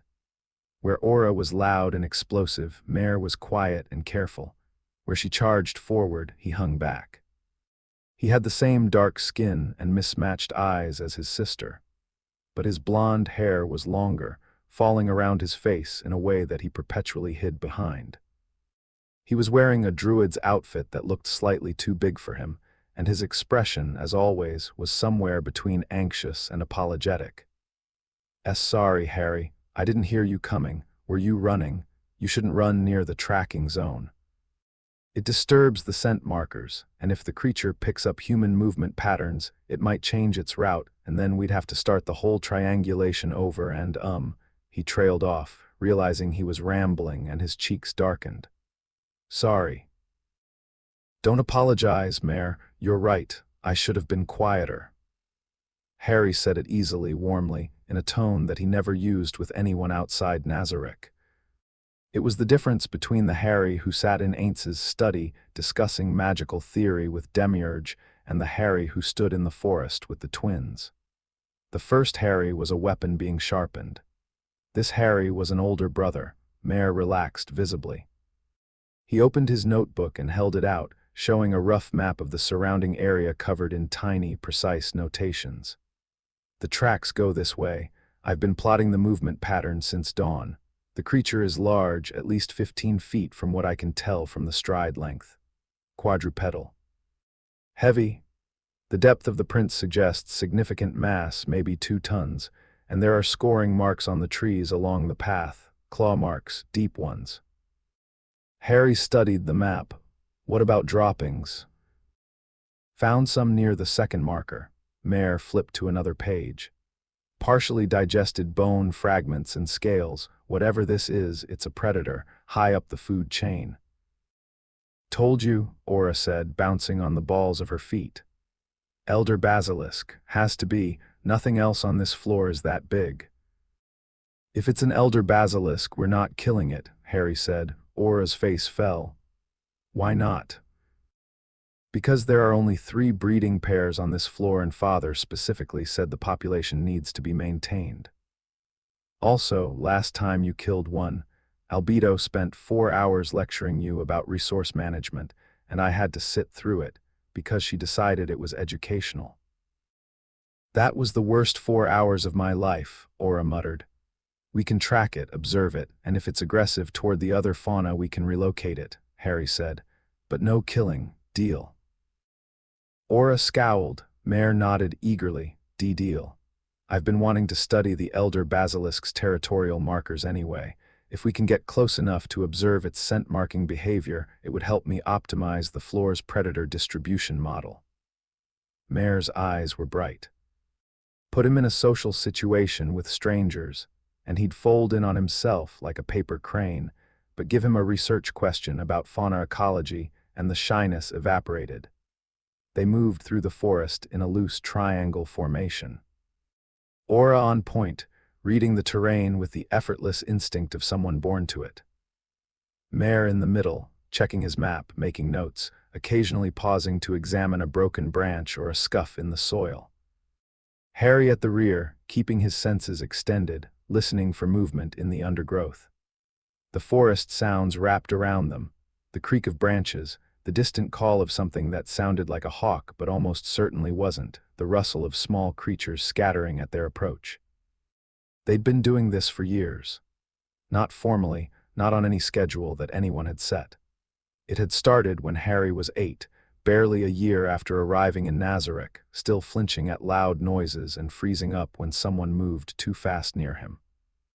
Ainz had suggested he spend time on the 6th floor for the open space and natural light. Aura had found him sitting alone at the edge of the forest, staring at the trees like someone who'd never seen one up close, and had dragged him into the undergrowth to show him how to track a Fenris wolf. Mayor had followed, apologizing the whole way, notebook already open. By the end of that first afternoon, Harry had been muddy, scratched, exhausted, and smiling. Actually smiling. Ainz had received a report from the hidden surveillance system, and had sat staring at the image of his son's smile for a full 10 minutes before the emotional suppression finally kicked in. This was the part of his life that kept him sane. Harry knew that, in the honest, unsentimental way he knew most things about himself. The magic training was necessary. The political briefings with Demiurge were necessary. The combat drills with Cocytus and Sebas were necessary. All of it served a purpose, and Harry approached it with the cold efficiency that his upbringing in Nazarick had cultivated. But the hours on the 6th floor with Aura and Mare, tracking beasts through living forest, arguing about approach strategies, getting muddy and scraped and winded, this was the thing that reminded him he was human. That he was 11. That he was still, underneath the training and the trauma and the carefully constructed mask, a kid, Harry. Aura's voice dropped to a whisper. She held up a fist, the field signal for stop. Harry and Mare froze. Aura was crouched at the edge of a depression in the forest floor, a shallow bowl about 30 feet across where the ground dipped and the ferns grew waist-high. She pointed silently. Harry moved up beside her, dropping low, and followed her finger. The elder basilisk was lying in the center of the depression, half hidden by the ferns, and it was enormous. 15 feet had been a conservative estimate. This thing was closer to 20. A massive, serpentine body covered in dark scales that shimmered with an oily iridescence in the filtered sunlight. Its head was broad and flat, vaguely reptilian, with a crown of bony ridges above its eyes that looked like natural armor plating. Its eyes were closed. It was sleeping, or appeared to be, its sides rising and falling with each slow, deep breath. The ground vibrated faintly with each exhale. Mare appeared at Harry's other shoulder, notebook already open, pencil moving in quick, silent strokes. He was sketching the creature's posture, the position of its limbs, the pattern of its scales. His nervousness was gone. In its place was focused, passionate concentration. This was Mare's element, not the battlefield, not the social arena. The natural world with its patterns and systems and quiet, observable truths. Female, Mare whispered, so quietly Harry had to lean in to hear. See the ridge pattern, males have sharper crests, and she's heavier than normal, could be pregnant. That would explain the territorial expansion. Pregnant? Aura's eyes lit up. Mare, if she's pregnant, that means there's a 4th breeding pair. That's huge. I know. Mare's pencil moved faster. We need to mark this nesting area and restrict access. If she feels threatened during gestation, she could abandon the nest. Harry watched the two of them work. Aura vibrating with barely contained energy, her hand resting on her whip not because she intended to use it, but because the proximity to something dangerous made her instinctively reach for a weapon. Mare utterly absorbed in his observations, the world outside his notebook ceasing to exist. Two halves of the same coin. Between them, they managed the 6th floor's entire ecosystem with an expertise that would have put most human biologists to shame. And between them, without trying, without any grand design or deliberate therapy, they had given Harry something that no amount of Ainz's protection or the Guardian's devotion could provide: siblings. Not by blood, not by design. By the simple, organic process of spending years together, running through forests, arguing about basilisks, eating lunch on fallen logs, and slowly, carefully teaching a boy who had never had friends that he was allowed to have them now. The basilisk's eye opened. One eye, slitted and golden, rolling in its socket until it fixed on the 3 figures at the edge of the depression. The pupil contracted to a hairline slit. Nobody moved. The creature's nostrils flared. A deep, rumbling sound built in its chest, something between a growl and a purr, vibrating the ground beneath their knees. Its head lifted off the ferns, rising slowly, scales rustling, bony crest tilting toward them. Nobody run, Aura breathed. Her hand was tight on her whip now. If it charges, I'll redirect.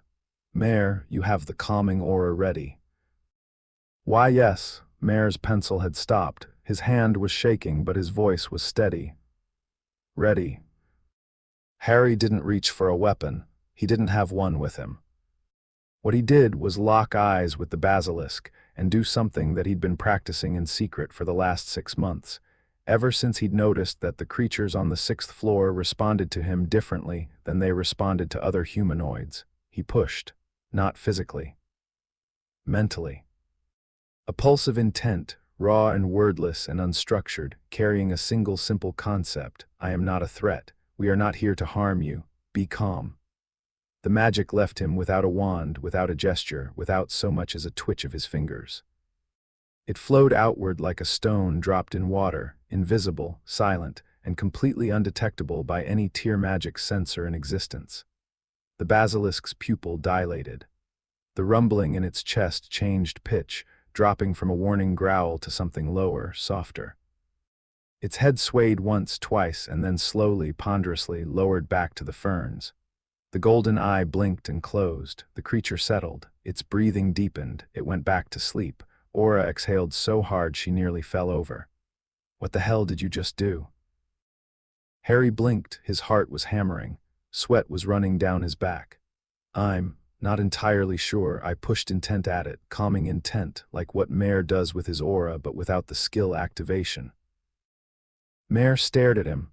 Harry, that's not. You can't just push intent at an elder basilisk. They're resistant to mental influence. My calming aura works because it's a structured floor guardian ability with specific parameters. What you did was, he stopped, looked at his notebook, looked at Harry. Looked at the sleeping basilisk. What you did was raw, unstructured, wandless magical compulsion on a creature that should be immune to it. Huh, Harry said. His heart was still pounding. His hands were shaking very slightly from the effort. He looked at his palms, half expecting to see something visible there, some mark or glow or sign of what had just happened. Nothing, just skin, just a boy's hands. But the magic that had come out of them had bent the will of a creature that outweighed him by a factor of 100.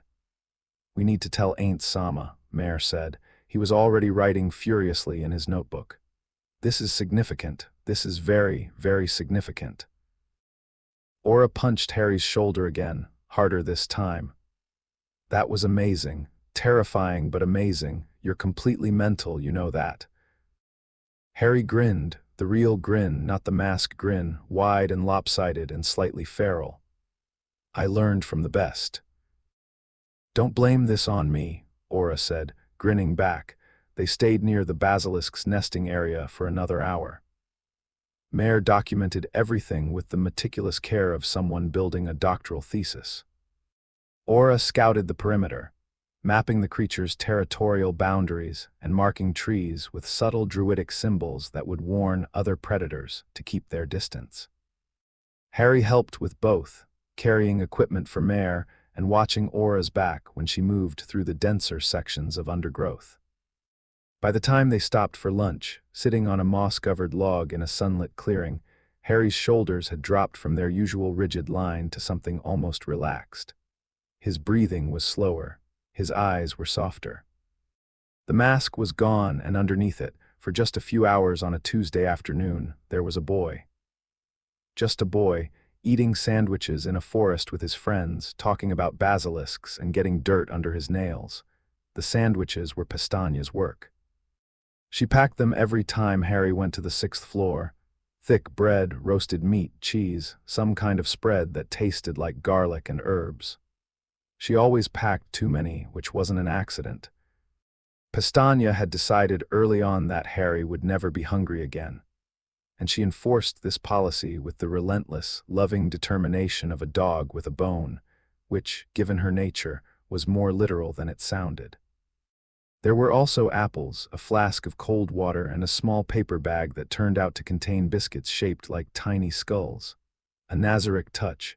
You've got mud on your face, Aura said, biting into her third sandwich. You've got mud everywhere, Harry replied. I look good in mud. You look like a swamp creature. A beautiful swamp creature. Mare giggled. Aura threw a piece of bread at Harry's head. Harry caught it without looking and ate it. Aura accused him of having eyes in the back of his skull.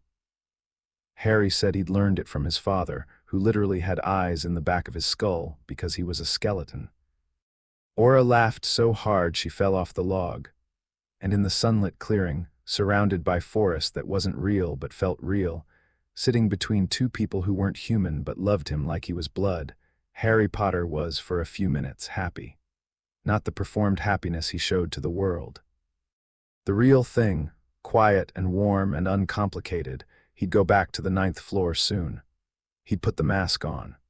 He'd be the Prince of Nazarick again, cold and calculating and precisely what his father needed him to be. But right now, with mud on his face and bread in his hand and Aura's laughter ringing off the trees, he was allowed to just be 11. That evening, Ainz found Harry in his quarters on the 9th floor, sitting on his bed, staring at the wall. The room itself had changed a lot over 4 years. When Harry had first moved in, it had been a guest chamber, impersonal and grand. Now it looked like a room that someone actually lived in. Books stacked on the nightstand, spines cracked from rereading. A training schedule pinned to the wall in Cocytus's rigid, angular handwriting. A small collection of polished stones and unusual bones that Harry had gathered from the 6th floor over the years, lined up on a shelf in neat rows. A blanket that Shaltier had commissioned from the finest weavers in Nazarick, which Harry used every night even though he'd never admit to anyone that it was his favorite thing in the room. This was a child's room, a real one, lived in and messy and warm. Harry looked up when Ainz entered, and for a split second, before the mask clicked back into place, Ainz caught a glimpse of something raw behind those green eyes. Not sadness, not fear, something more complicated. The quiet exhaustion of someone who spent their whole life performing and had moments, late in the evening, when the performance became too heavy to hold. Ainz sat down on the edge of the bed. How was the 6th floor? Good. Harry's voice was neutral, polite, Prin's voice. We found a nesting elder basilisk, possibly pregnant. Mare's compiling a report. Aura told me you did something interesting with it. A pause. She messaged you already. She messaged Albedo. Albedo messaged me, along with a 17-page proposal to restructure your training schedule to include beast compulsion as a dedicated discipline. Ainz paused. I believe her exact words were, our prince has demonstrated a capacity that demands immediate and comprehensive development, and I have taken the liberty of drafting an optimized curriculum. The corner of Harry's mouth twitched. That sounds like Albedo. It is very much Albedo. Ainz looked at his son. The boy was doing it again, the thing he'd done since he was 8, the thing that Ainz recognized because Satoru Suzuki had done the same thing at the same age in a different world, withdrawing. Pulling the real self behind the wall and putting the functional, acceptable version forward, not because anyone was threatening him, just because the real self was tired and tired things hide. Harry. Yes, father. You don't have to do that with me. The green eyes flickered. Do what? Ainz didn't answer immediately. He reached out and placed his skeletal hand on the bed beside Harry, palm up. The same gesture from 4 years ago, an offer, not a demand. Harry looked at it and something in his face cracked, just a little, just enough, and his hand came out and wrapped around the bone finger the way it had that very first night. I'm fine, Harry said. I know, Ainz said. You don't have to be fine either. Harry's grip tightened. He didn't say anything for a long time. When he spoke, it was quiet, and it was the real voice, the one without the mask and the cold edges and the careful control. Father, I calmed that basilisk today without a wand, without a word, just by wanting it to be calm. And it listened. Yes, I'm changing. My magic is changing. I can feel it getting bigger, wider, like it's growing faster than I am. He looked at his free hand, turned it over, studied the palm. Sometimes it scares me. The emotional suppression fired. Ainz let it. He needed the clarity right now, because the man inside the skeleton wanted to panic at the vulnerability in his son's voice, and the Overlord could not afford to panic. Power always grows faster than the person wielding it, Ainz said. I know this from personal experience. When I first arrived in this body, I had access to magic that could reshape landscapes, and I had the strategic acumen of a man who'd spent his entire career filing purchase orders.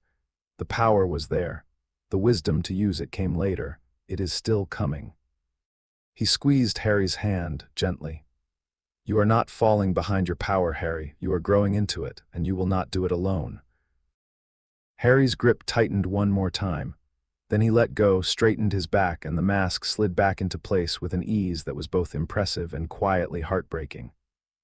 The Prince of Nazarick was back, composed, controlled, ready. "Thank you, Father," he said, formal, precise. But his eyes, for just a moment longer, stayed soft. Ainz stood. "Get some rest. We begin wandless combat drills tomorrow." "Looking forward to it." Ainz left the room. In the corridor he paused, the red lights in his eye sockets dimmed. Satoru's voice, the quiet one, the real one, whispered inside the hollow of his skull, "He's going to be something extraordinary. And that scares me more than anything in any world, not because I doubt him.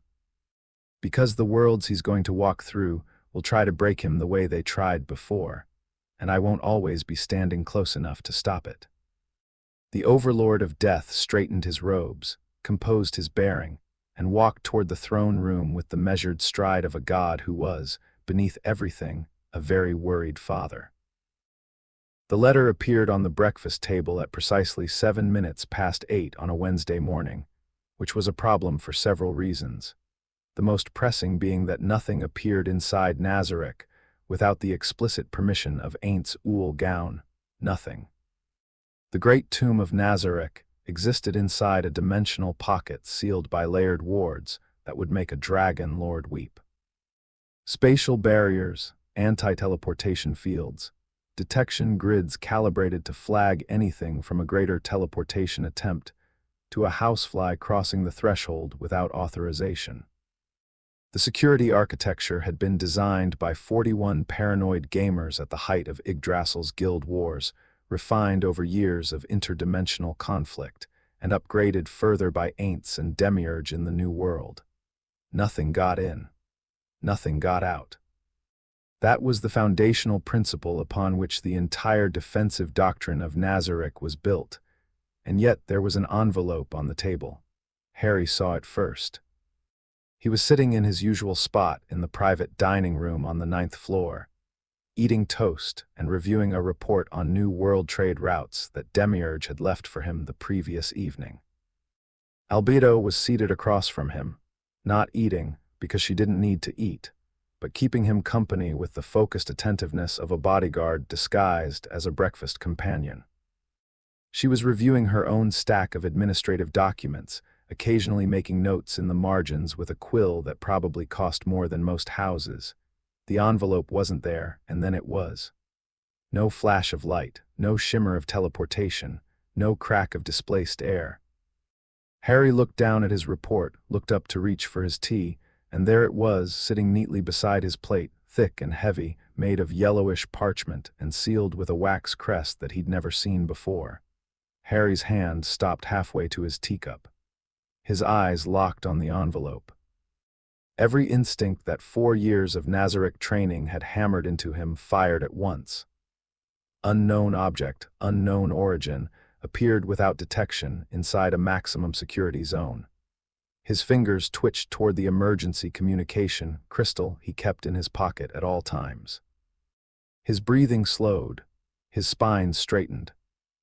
The casual morning routine evaporated, and what sat in the chair now was something different, something sharper, the version of Harry that Cocytus had trained and Sebas had refined and Demiurge had honed into a blade.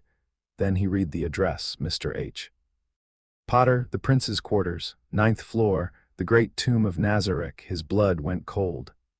"Albedo," he said, and his voice came out flat and controlled, the way it always did when something scared him badly enough to trip the switch in his head from child to operative. "Don't touch the table. We have a breach." Albedo's quill stopped moving. Her golden eyes snapped to the envelope. She didn't touch it. She didn't need to. Her senses, vastly superior to any human's, were already scanning it from where she sat. Harry watched her expression shift from mild curiosity to confusion to something cold and sharp and dangerous. "This bypassed every ward on the tomb," she said. "Not a question. A statement." Her voice had dropped into the register she used when calculating threat assessments. "I detect no residual teleportation signature, no spatial displacement, no magical trace of any kind. This object simply materialized." "That's not possible," Harry said. "No," Albedo agreed. It is not. She stood. Her wings opened fully behind her, a reflexive threat display that she probably wasn't even conscious of. I am contacting Ainz Sama immediately. By the time Ainz arrived in the dining room 4 minutes later, the situation had escalated considerably. Demiurge was already there, having appeared within 90 seconds of Albedo's alert. He was standing 3 feet from the table with his hands behind his back, studying the envelope with the focused intensity of a bomb disposal technician examining a suspicious package. Albedo had positioned herself between Harry and the envelope, wings fully extended, forming a physical barrier that she clearly intended to maintain until the threat was neutralized or the universe ended, whichever came first. Harry was still sitting in his chair. He hadn't moved. His breakfast was getting cold. The report on trade routes sat untouched beside his plate. His expression was calm, blank, the mask in its most impenetrable configuration. But his hand, resting on his knee beneath the table where no one could see, was balled into a fist so tight his nails were cutting into his palm. Something had found him. Something that knew his name, knew where he slept, knew the internal layout of the most secure structure in any dimension. Something had reached through every defense.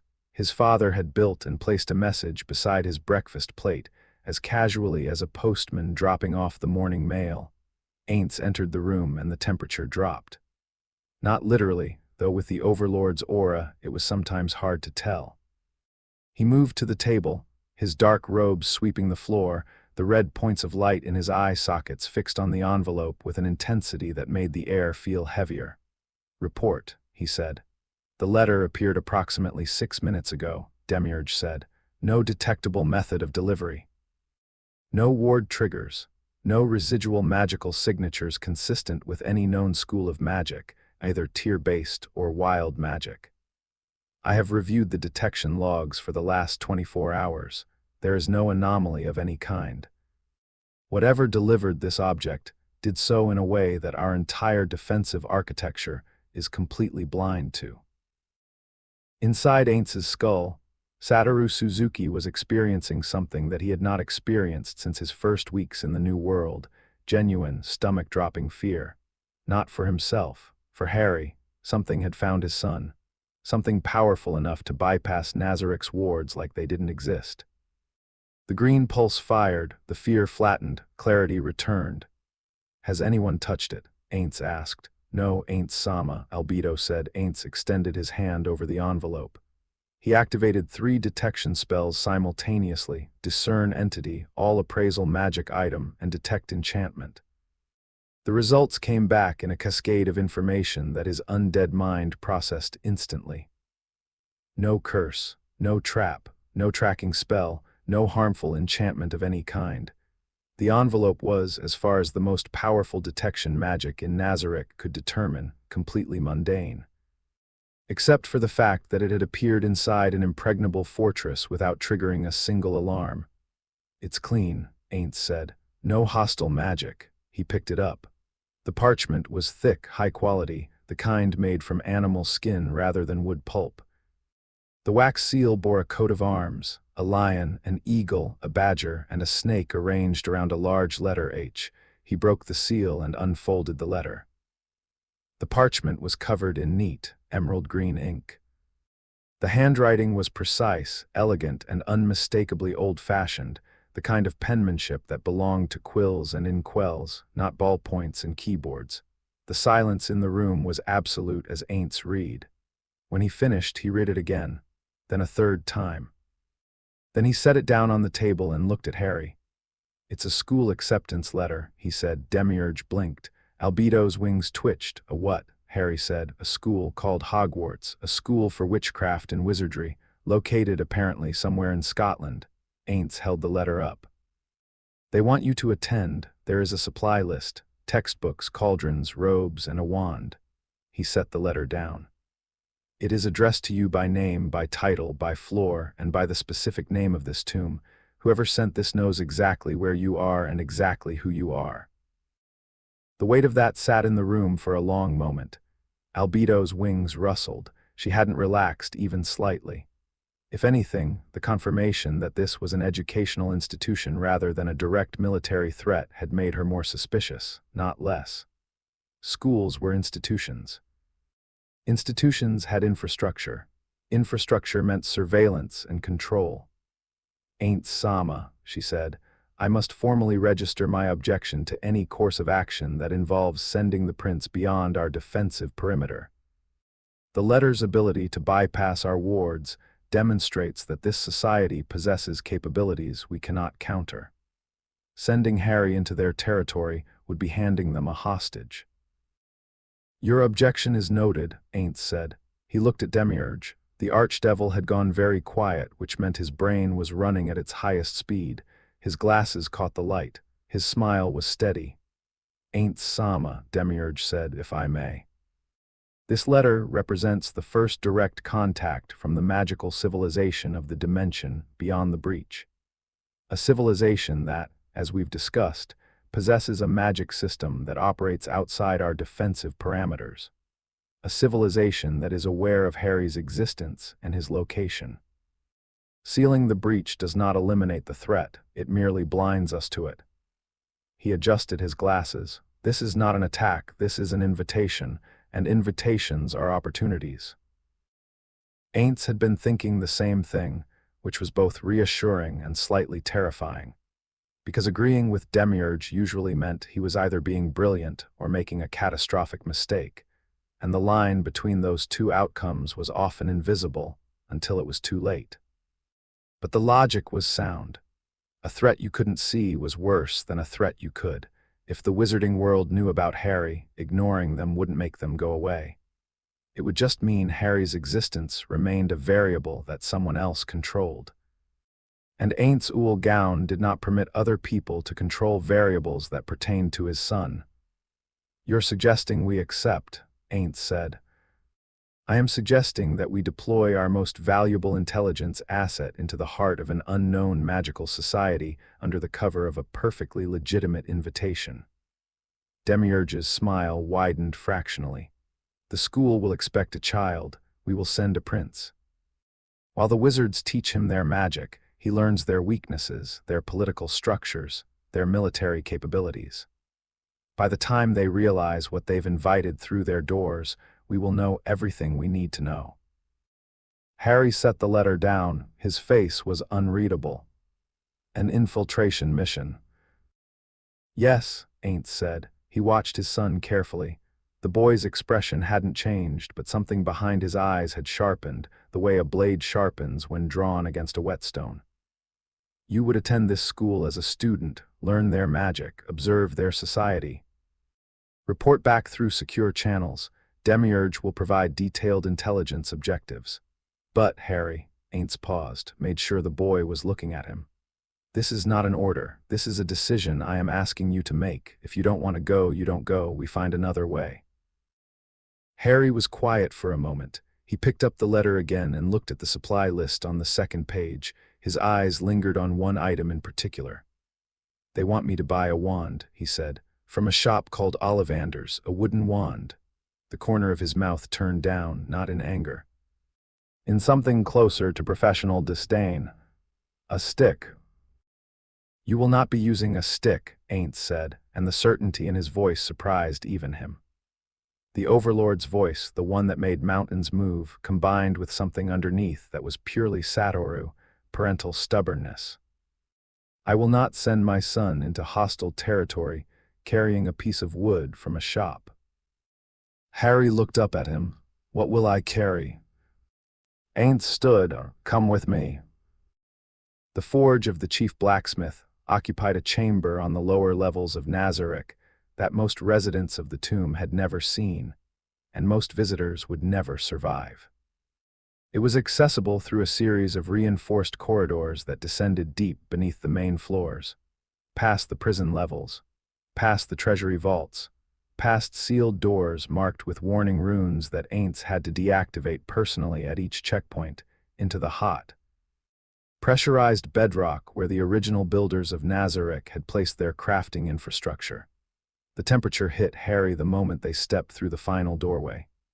Heat, real heat, the kind that didn't just warm your skin, but pressed against your entire body like a physical wall. The air shimmered. Sweat broke out on Harry's forehead instantly, and he pulled the collar of his shirt away from his neck.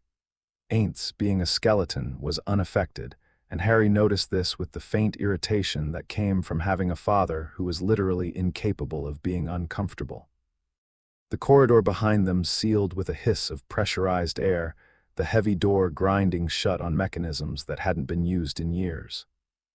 Whatever was about to happen down here, it was meant to happen in isolation. The chamber itself was enormous, easily the largest single room Harry had seen in Nazarick outside of the throne room.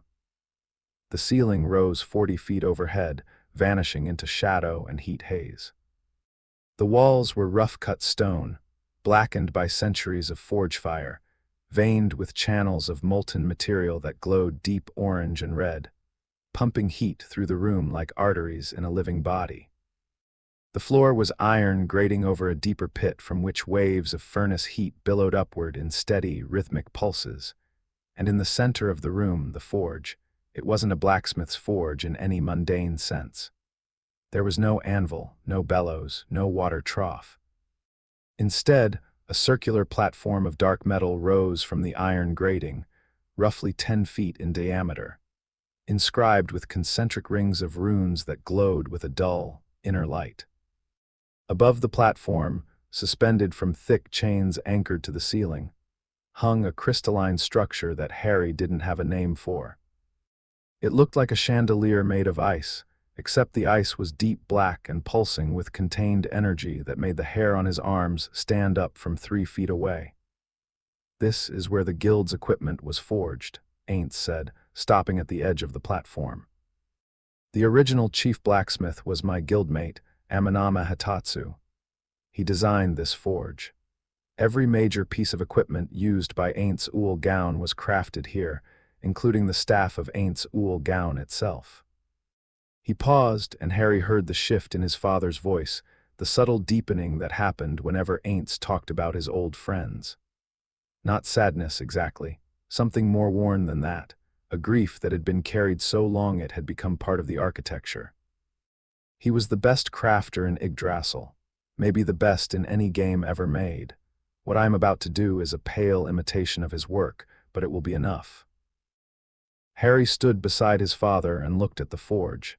The heat was intense enough that his eyes watered. "What exactly are you going to make?" "A weapon," Ainz said. "A divine-class artifact designed specifically for you. It will serve as your focus for wizarding magic, eliminating the need for any mundane wand. But it will also function as a conduit for higher-tier effects, giving you access to offensive capabilities that no wizard in that world will expect. And unlike a wooden wand, it will not snap." He paused and looked at Harry with an intensity that went beyond the Overlord's usual composure. "I spent 3 months designing this. I consulted every crafting note Ainz left in the guild archives. I ran simulations with Demiurge. The materials have been gathered over the last year specifically for this purpose. Long before that letter appeared, I knew this day would come. You were always going to need a weapon worthy of who you are." Harry was quiet for a moment. His father had been planning this for months, maybe longer. The Overlord thought in years and decades, but Satoru, the man underneath, worried about his son the way any father would, and had been quietly, methodically preparing for the moment Harry would have to step outside the walls of home. Something shifted in Harry's chest, not the magic. Something older and simpler than that. Harry absorbed the rest with the quiet focus of someone receiving mission-critical equipment specifications. What materials? Ainz gestured to a workbench against the far wall that Harry hadn't noticed. On it, arranged in precise rows, was a collection of objects that radiated enough combined magical energy to make Harry's teeth ache. Yggdrasil data crystals. Ainz said, pointing to a cluster of roughly cut gems that pulsed with blue-white light. Each one was about the size of a walnut, and they hummed audibly, a high, thin vibration that sat just at the edge of hearing. These are the raw building blocks of item creation in my system.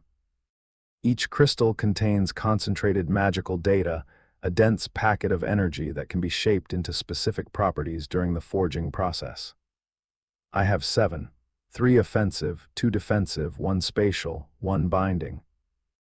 He moved to the next item on the bench, a glass vial sealed with wax containing a liquid so dark green it was almost black. Basilisk venom, harvested by Cossidus from the specimen on the 6th floor. In wizarding magic, basilisk venom is one of the most destructive substances known. It destroys almost everything it touches and is one of the only substances capable of damaging objects protected by the darkest magical enchantments. He glanced at Harry. Including, if my theory is correct, the soul fragment in your scar. Harry's hand moved involuntarily to his forehead. He caught himself and lowered it. You've been planning to use it on the Horcrux. Eventually. For now, it serves a dual purpose. As a component of the weapon, the venom will give the artifact an inherent anti-magical corrosive property. Anything struck by it will have its magical defenses weakened. The last item on the bench made Harry's breath catch. It was a crystal, but not like the data crystals. This one was roughly spherical, about the size of a fist, and it was the color of a winter sky just before a snowstorm, gray-white, cold, and somehow dim. Looking at it felt like looking at a memory of being sad. The air around it was noticeably colder than the rest of the room, which given the forge's heat was saying something. "What is that?" Harry asked, and his voice came out quieter than he intended. "A Dementor's crystallized core," Ainz said. "Shaltir retrieved it 2 weeks ago during a sanctioned operation through the dimensional breach. Dementors, as we've learned from our research into your world's magical ecosystem, are non-sentient predatory entities that feed on positive emotions and generate fields of despair and cold. They are, in our classification, roughly equivalent to a mid-tier undead with a unique energy drain mechanic." He picked up the crystal and held it up. The cold radiating from it made Harry's exhaled breath mist in the air, even in the forge's heat. The core is the seat of the Dementor's power. Crystallized, it retains the entity's primary attributes: emotional suppression, cold generation, and the ability to interact with the soul on a direct level. "Soul-level interaction," Harry repeated. His mind was already racing, connecting implications. "If the weapon has a Dementor's core, it could interact with the Horcrux in my scar without conventional extraction." "Among other applications," Ainz said. "But that is a discussion for another day. Today we forge." He set the core back on the bench and turned to the platform. His robes shifted as he raised both hands, palms facing the circular rune array. The red lights in his eye sockets intensified, burning brighter, the contained power behind them rising to the surface like something vast stirring beneath deep water. "Stand back," he said. "This will be loud." Harry stepped back to the wall. The heat was brutal, but he barely felt it. Every nerve in his body was focused on the forge, on his father, on what was about to happen. He'd watched Ainz cast hundreds of spells over the past 4 years. Offensive magic, defensive wards, utility effects, the full spectrum of a max-level caster's repertoire. But he'd never seen this. Create Greater Item was a crafting spell, not a combat spell, and Ainz had never used it in front of him before. The fact that he was using it now, personally, rather than delegating to a subordinate, told Harry everything he needed to know about how seriously his father was taking this. Ainz activated the spell. Create Greater Item. The words left his mouth, and the forge responded. The runes on the platform blazed to life, not one ring at a time, but all of them simultaneously, flooding the chamber with light so intense that Harry had to throw an arm across his eyes. The crystalline structure above the platform shattered, not breaking apart but dissolving, its dark mass liquefying, and falling in heavy streams onto the platform's surface, where it pooled and churned like living mercury. The temperature in the room spiked so high that the iron grating beneath Harry's feet started to glow. The air itself seemed to thicken, becoming dense and charged, like standing inside a thundercloud.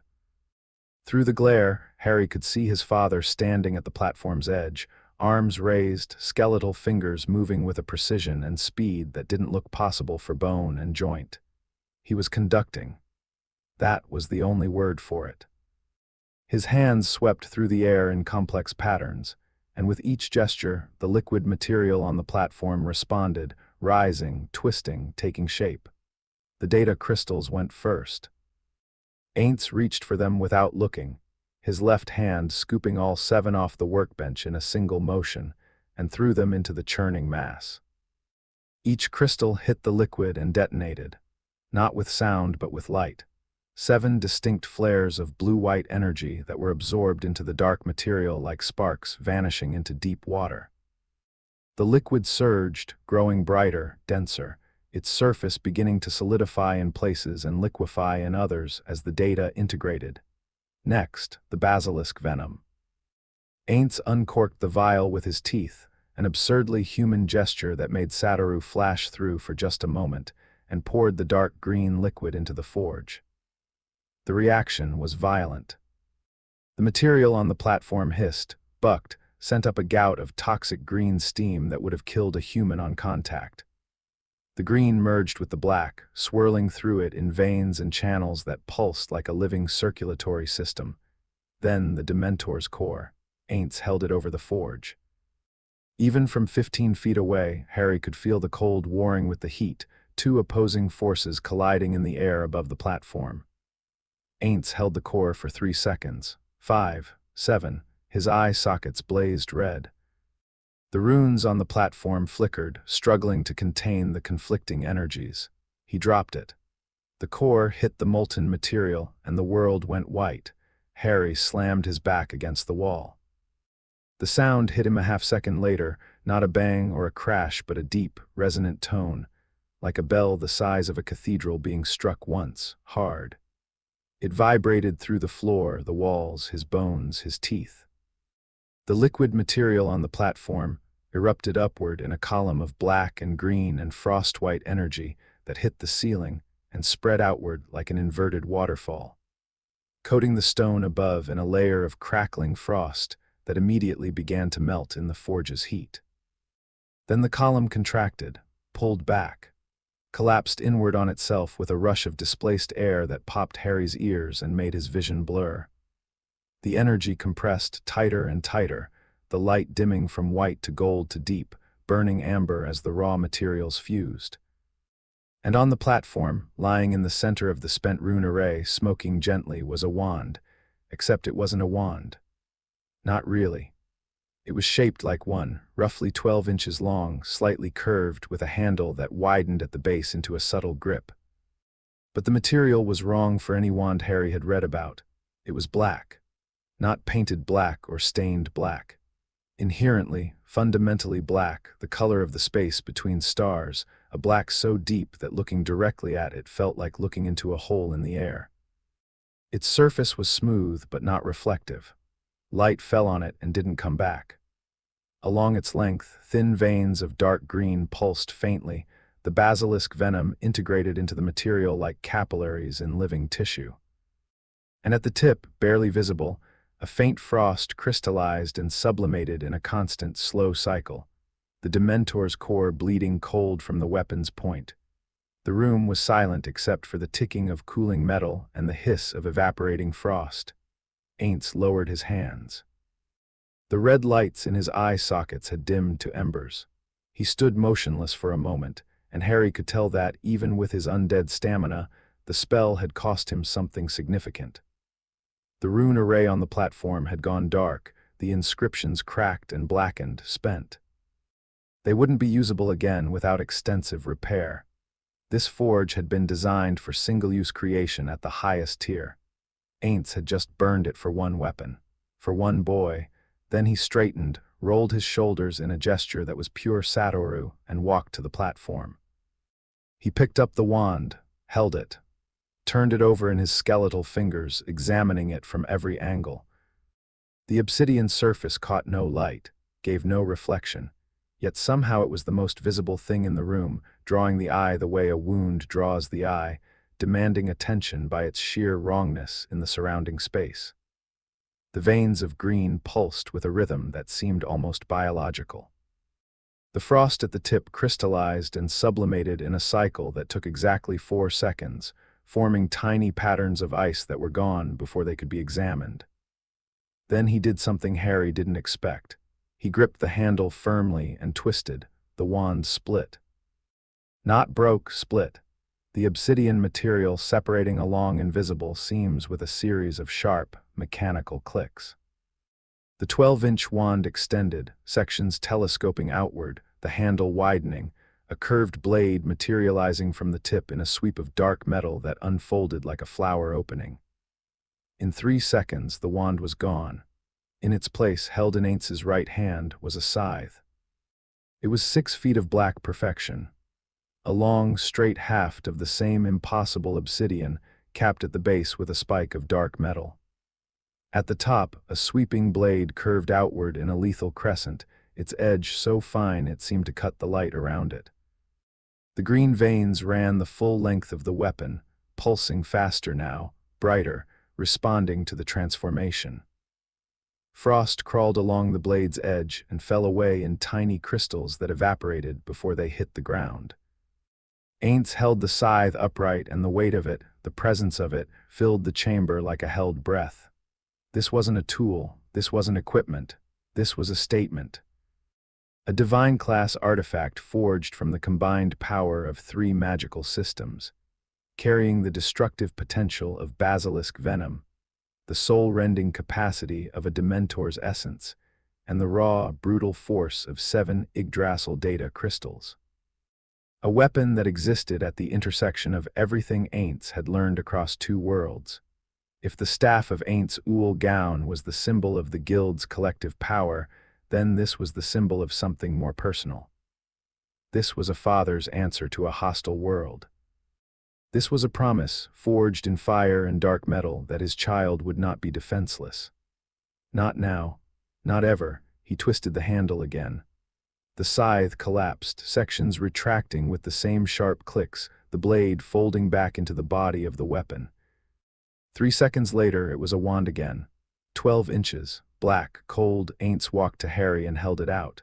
The eclipse of Avalon, he said. In wand form, it functions as a wizarding focus. Channel your intent-based magic through it, and it will amplify and direct the effect with a precision that no Ollivander creation could match. In staff form, it connects to the Yggdrasil data architecture, giving you access to enhanced combat capabilities, spatial manipulation, and a limited suite of offensive tier-adjacent effects. The basilisk venom integration means anything you strike with the blade will suffer progressive magical degradation. The Dementor core gives the weapon a passive field effect. Anyone within close range will experience emotional dampening, reduced reaction speed, and impaired magical concentration. Harry reached out and took it. The moment his fingers closed around the handle, something happened. Not dramatic, not explosive, something quiet. The green veins in the obsidian pulsed once, hard, and then synchronized with Harry's heartbeat. Pulse for pulse, beat for beat. The frost at the tip intensified for a moment, then settled to a steady, gentle mist. The cold that radiated from the weapon didn't touch Harry. It wrapped around his hand like a glove and stopped, recognizing him, accepting him, bonding to his magical signature with a finality that felt like a lock clicking shut. Harry held the eclipse of Avalon and felt its weight. Not just the physical weight, which was minimal, lighter than it had any right to be. The other weight, the potential. The coiled, contained, devastating potential of a weapon that had been built by a god for the express purpose of making his son untouchable. "It's warm," Harry said. He sounded surprised. "I expected it to be cold." The Dementor core generates external cold. The internal temperature is regulated by the data crystal matrix for the wielder's comfort. Ainz paused. "I didn't want your hands to get cold." Harry stared at him. For a moment, the enormity of what had just happened seemed to catch up with him all at once. His father, the Overlord of Death, the most powerful being Harry had ever known, had just spent what was clearly a significant amount of his own magical reserves to personally forge a divine-class weapon from scratch. Not because it was strategically necessary. Not because Demiurge had recommended it. Because he didn't want his son going to school with an inferior wand from a shop. Because he didn't want Harry's hands to be cold. Harry looked up at his father. The mask was off. What was underneath wasn't cold or calculated or pragmatic. It was an 11-year-old boy holding a gift from his father and trying very hard not to cry. "Thank you, Father." Ainz placed his skeletal hand on Harry's shoulder. "I would prefer," he said, and his voice was Satoru's voice, quiet and honest and stripped of all pretension, "that you never have to use the staff form. I would prefer that you go to this school and learn their magic and come home safely and never swing that blade at anything. But I am not foolish enough to believe the world will cooperate with my preferences. So instead, I am making sure that when it doesn't, you are the most dangerous person in any room you walk into." Harry's grip tightened on the wand. "I will be." "I know." Ainz squeezed his shoulder once, gently, and let go. "Now, Demiurge has a briefing for you." The briefing took place in a secure conference room on the 9th floor. Demiurge stood at the head of a long table. Behind him, a projection of the Dimensional Breach's data readings, and a series of annotated documents that he had compiled over the past 4 years of intelligence gathering on the wizarding world. Harry sat at the table. The eclipse of Avalon rested in front of him, the black wand sitting on the polished surface like a sliver of night sky. Ainz stood by the wall, arms folded, the red lights of his eyes steady and watchful.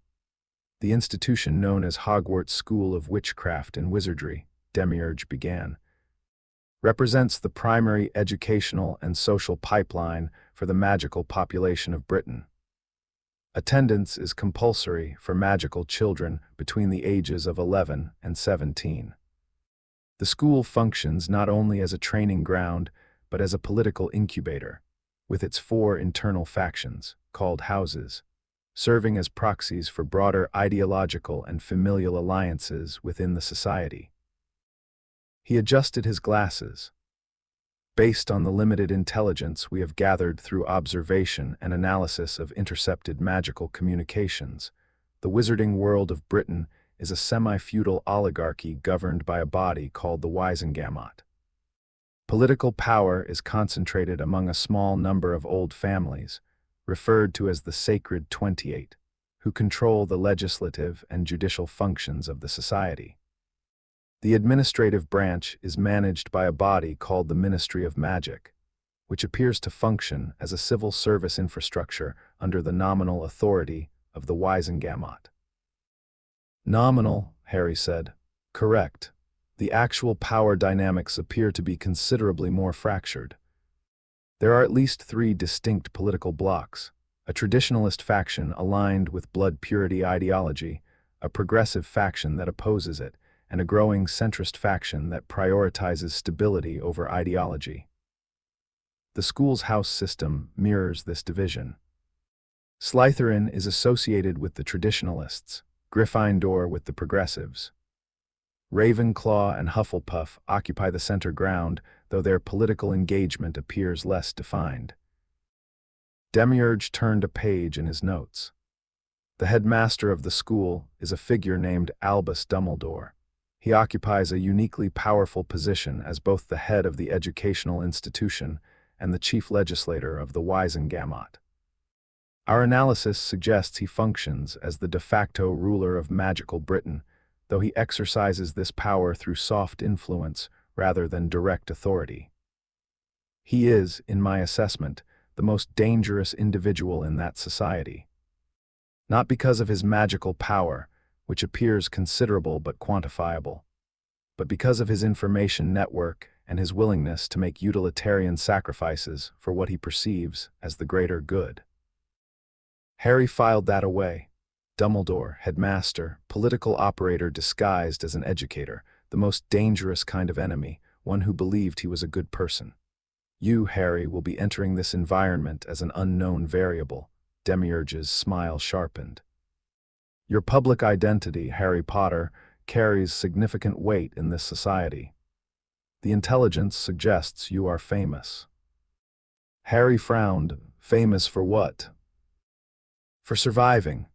The soul fragment in your scar was placed there by an individual known as Voldemort, a dark wizard who waged a campaign of magical terrorism approximately a decade ago. He attempted to kill you as an infant. The attempt failed, and the resulting magical backlash apparently destroyed his physical body.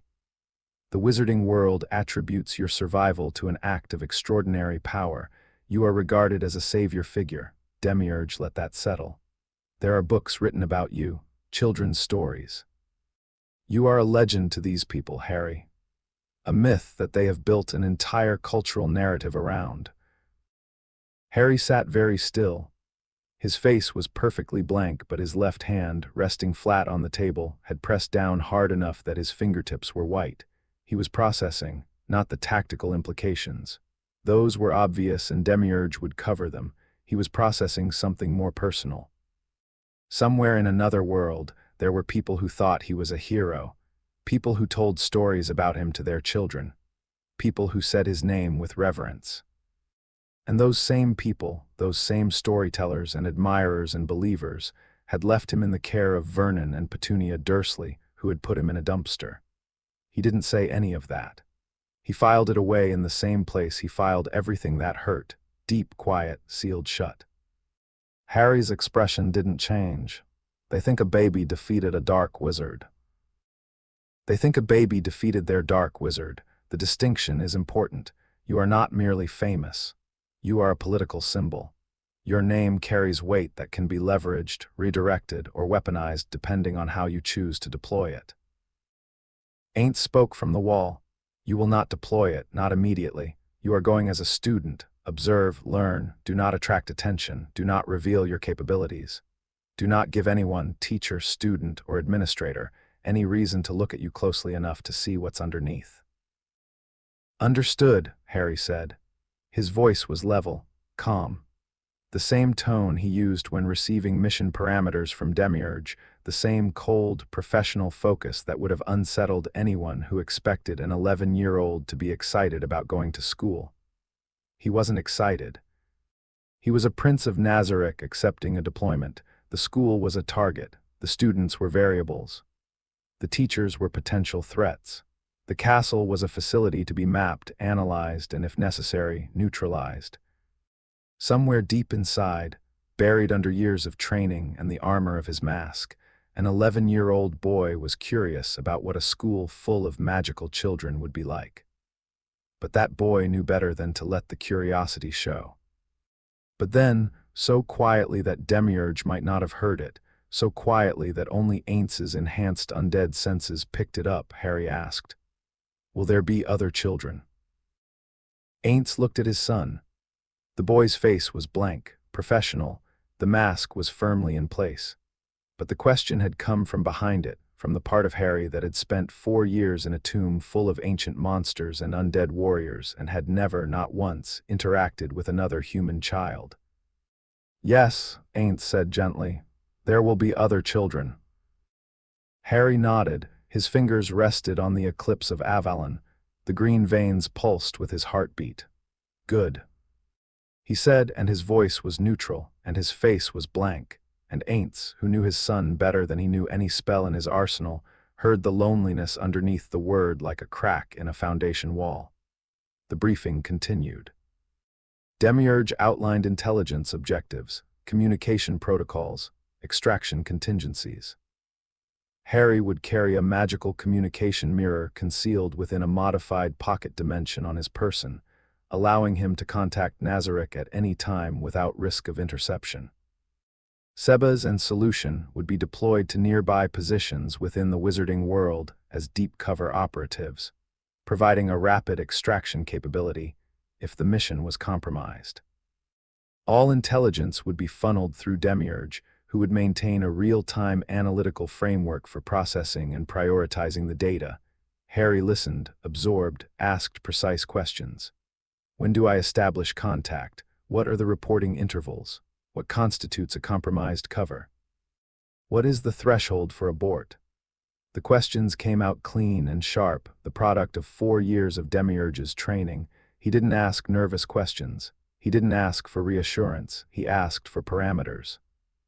When the briefing ended, Demiurge gathered his documents, bowed to Ainz, and left the room with the quiet efficiency of someone who had 17 tasks to complete before nightfall, and intended to finish all of them ahead of schedule.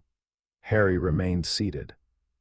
The eclipse of Avalon rested on the table in front of him, the black wand pulsing its slow green heartbeat. He stared at it for a long moment, then looked up at Ainz. "Father."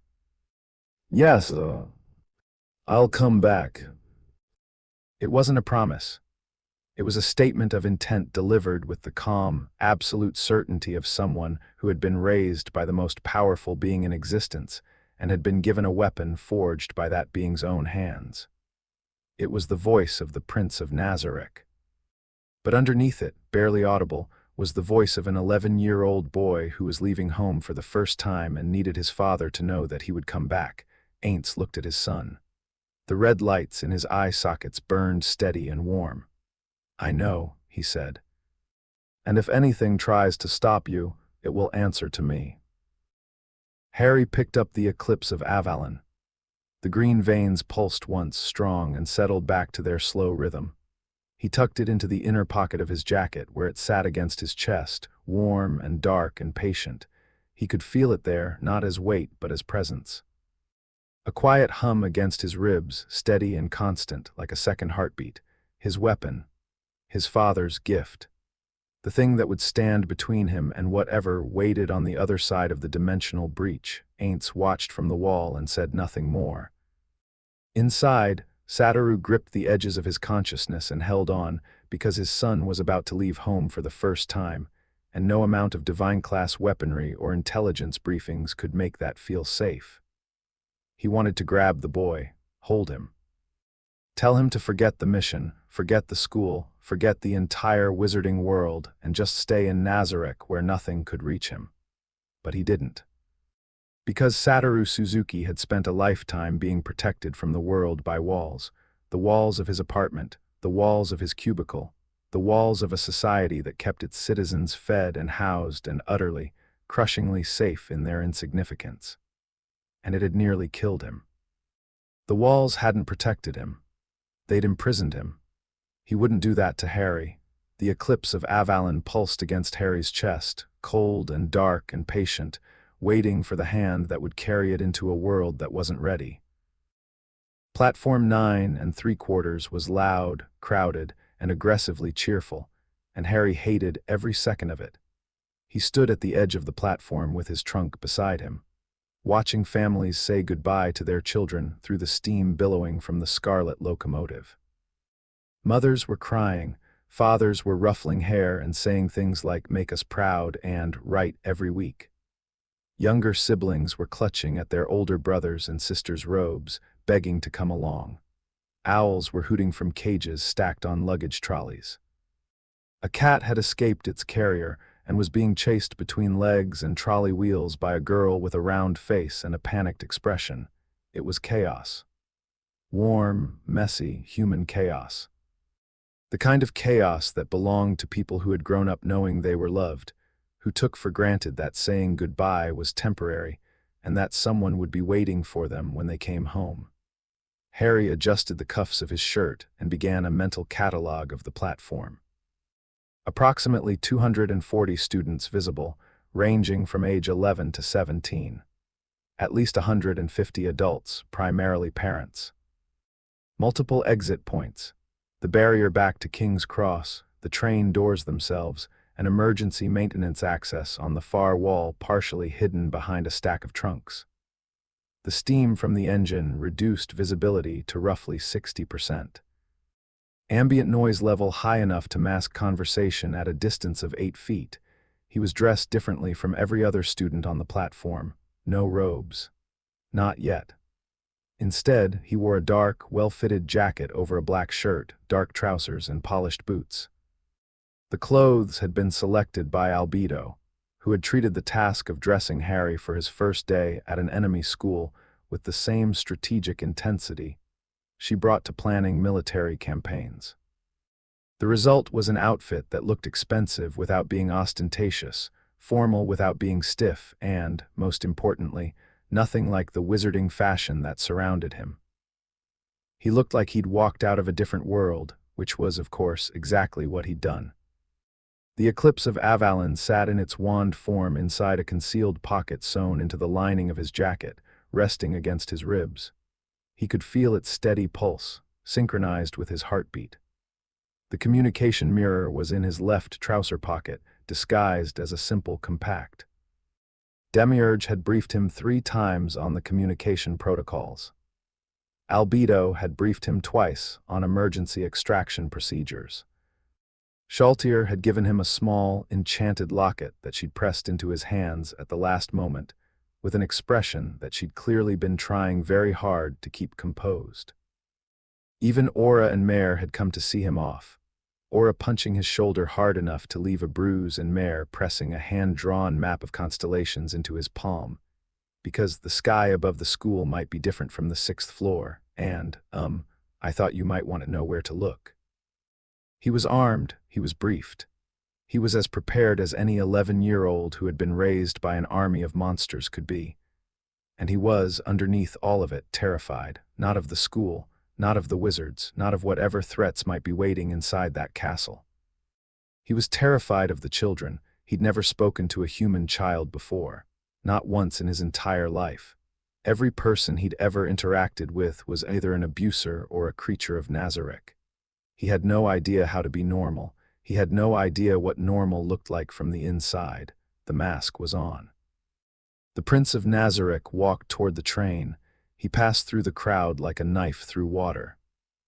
People moved out of his way without quite realizing they were doing it, not because of any active magic.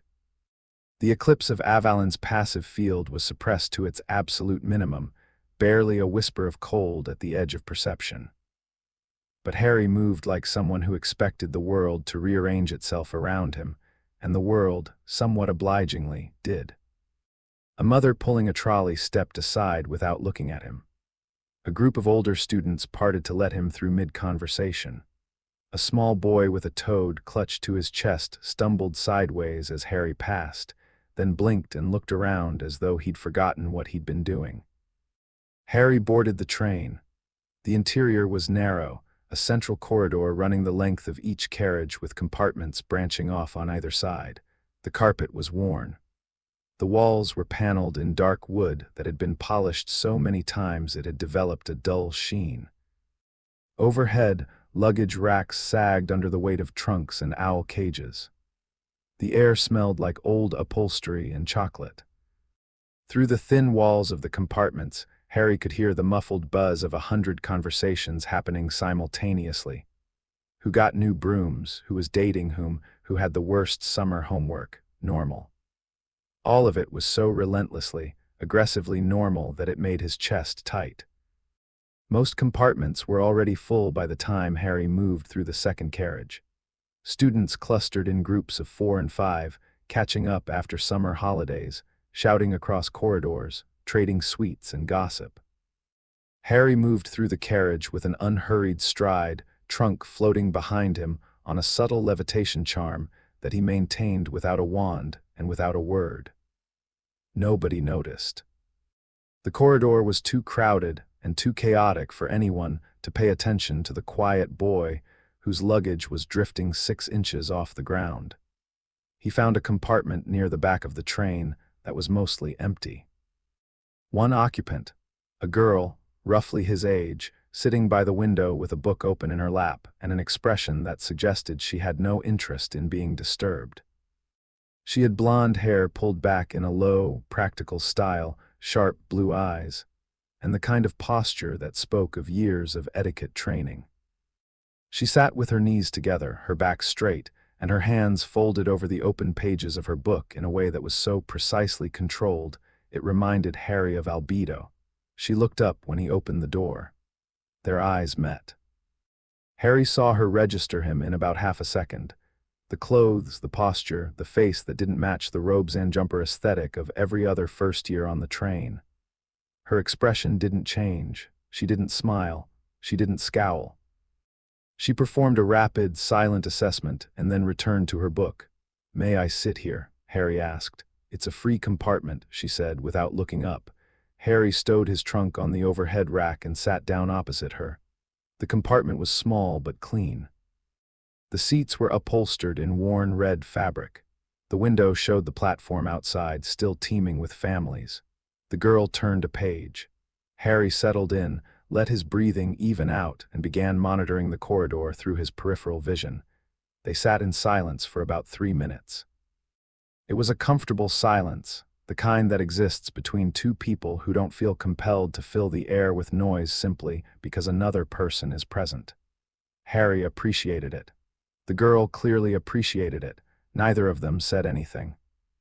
Then the door burst open and silence became a memory.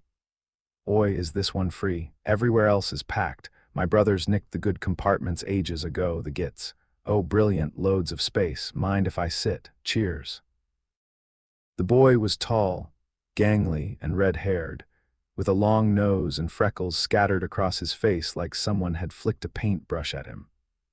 He was wearing robes that were slightly too short at the wrists and slightly too wide at the shoulders, clearly hand-me-downs, and he was carrying a cage containing a fat, sleeping rat.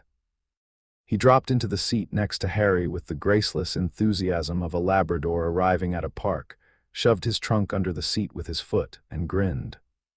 "Ron Weasley," he said, sticking out a hand. Harry looked at the hand.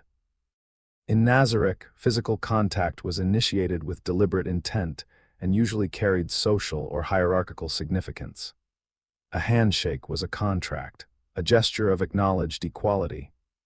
He filed this under normal human greeting behavior and took the hand. Ron's grip was firm, slightly sweaty, and completely without guile. The boy's face was an open book. Every thought he had appeared on it approximately half a second after it formed, with no filter and no delay. "Harry Potter," Harry said. Ron's hand went limp in his. His mouth dropped open. His eyes, which were already wide, became roughly the size of galleons. He stared at Harry with the dumbfounded expression of someone who had just been told the person sitting next to them was Father Christmas. "You're Harry Potter," Ron said. "You're actually Harry Potter. Blimey, blimey. Mum told me you might be on the train, but I didn't actually. Blimey. Do you really have the, you know?" He pointed at his own forehead with an awkward jabbing motion. Harry pushed his hair back with one hand, exposing the lightning bolt scar. "Yes." Ron stared at the scar. Harry watched him stare at it. The girl by the window had stopped reading. She hadn't looked up from her book, but her eyes weren't moving across the page anymore. "Wicked," Ron breathed. Harry let his hair fall back. "It's just a scar." "Just a scar, mate. You defeated you-know-who. Everyone knows it. My mum's got a picture of you from the Daily Prophet framed in the kitchen." "Well, a picture of you as a baby, I suppose. You look different now. Taller, and your clothes are mental. Are you Muggle-born? Why aren't you wearing robes?" The questions came out in a continuous stream with barely a breath between them. Harry fielded them with the same calm he'd used to navigate one of Demiurge's intelligence tests. Identify the key information requests, provide minimal truthful answers, redirect where necessary, and avoid volunteering data that hadn't been asked for. "I grew up outside the wizarding world." Harry said, "True, I prefer these clothes. I'll change into robes before we arrive." "Also true. Tell me about your family. You said you have brothers." Redirect, basic conversational deflection. Demiurge had taught him this at age 9. People love talking about themselves, and every second they spend answering your questions is a second they're not asking theirs. Ron took the bait like a fish leaping at a lure. "Brothers." "Mate, I've got 5 of them. 6, actually, if you count." "No, yeah, 5 brothers. Bill's the oldest. He's a cursebreaker for Gringotts, dead cool. Then there's Charlie. He's in Romania working with dragons, absolutely mental. Percy's a prefect this year, won't shut up about it. Fred and George are twins. They are..." Ron paused, searching for the right word, and settled on, terrifying, in a funny way. Don't eat anything they give you, and Ginny's the youngest, she's not old enough for Hogwarts yet. She cried this morning because she couldn't come. Mum cried too. Mum always cries. Dad had to take both of them for a cup of tea. Ron grinned, but there was something soft underneath it, something that said he loved every single one of them, and the idea of being away from them for months was scarier than he'd ever admit out loud. Harry watched this and felt something complicated move through his chest. Not jealousy, exactly. Something more like curiosity, like pressing a hand against a window and feeling the warmth on the other side of the glass. That sounds like a lot of people in one house, Harry said. It is. The burrow's always loud. Someone's always yelling about something. George once turned Ron's teddy bear into a spider, and I mean someone screamed for about an hour. Ron's ears went pink. But it's home. Home? Harry knew what that word meant. He had one. It was carved from obsidian and guarded by creatures that could raise continents. But the way Ron said it, casual and warm and a little bit embarrassed, made it sound like something different, something smaller and messier and maybe just as good. Harry listened, really listened. Not just for intelligence, though he was cataloging everything, the family structure, the ministry connection through Arthur Weasley, the economic indicators suggested by the second-hand robes and the battered trunk. He listened because Ron Weasley was the first human child who had ever spoken to him as though he were a normal person, and the experience was so alien that Harry needed to study it up close. The way Mare studied basilisks, carefully, from a safe distance. With intense curiosity and a readiness to retreat, there was something disarmingly genuine about Ron. No filters, no calculations, no hidden agenda. He said what he thought, and felt what he felt, and put it all out in the open with a cheerful vulnerability that Demiurge would have classified as a critical security flaw. The compartment door opened again. Has anyone seen a toad? A boy named Neville's lost one, and he's quite upset about it. The girl who entered was Harry's age, with bushy brown hair and front teeth that were slightly too large for her face. She spoke at a pace that suggested her brain operated several steps ahead of her mouth, and her mouth was working hard to keep up. Her robes were already on, pressed and neat, and she carried herself with the self-conscious authority of someone who had memorized the entire student handbook before boarding the train. Haven't seen a toad, Ron said. Are you a first-year too? Yes, Hermione Granger. I've read all the set textbooks, of course, and a few supplementary ones as well. I'm particularly excited about Transfiguration. Professor McGonagall's work on animagi is fascinating. Are either of you in Hogwarts, a history? I've practically memorized it.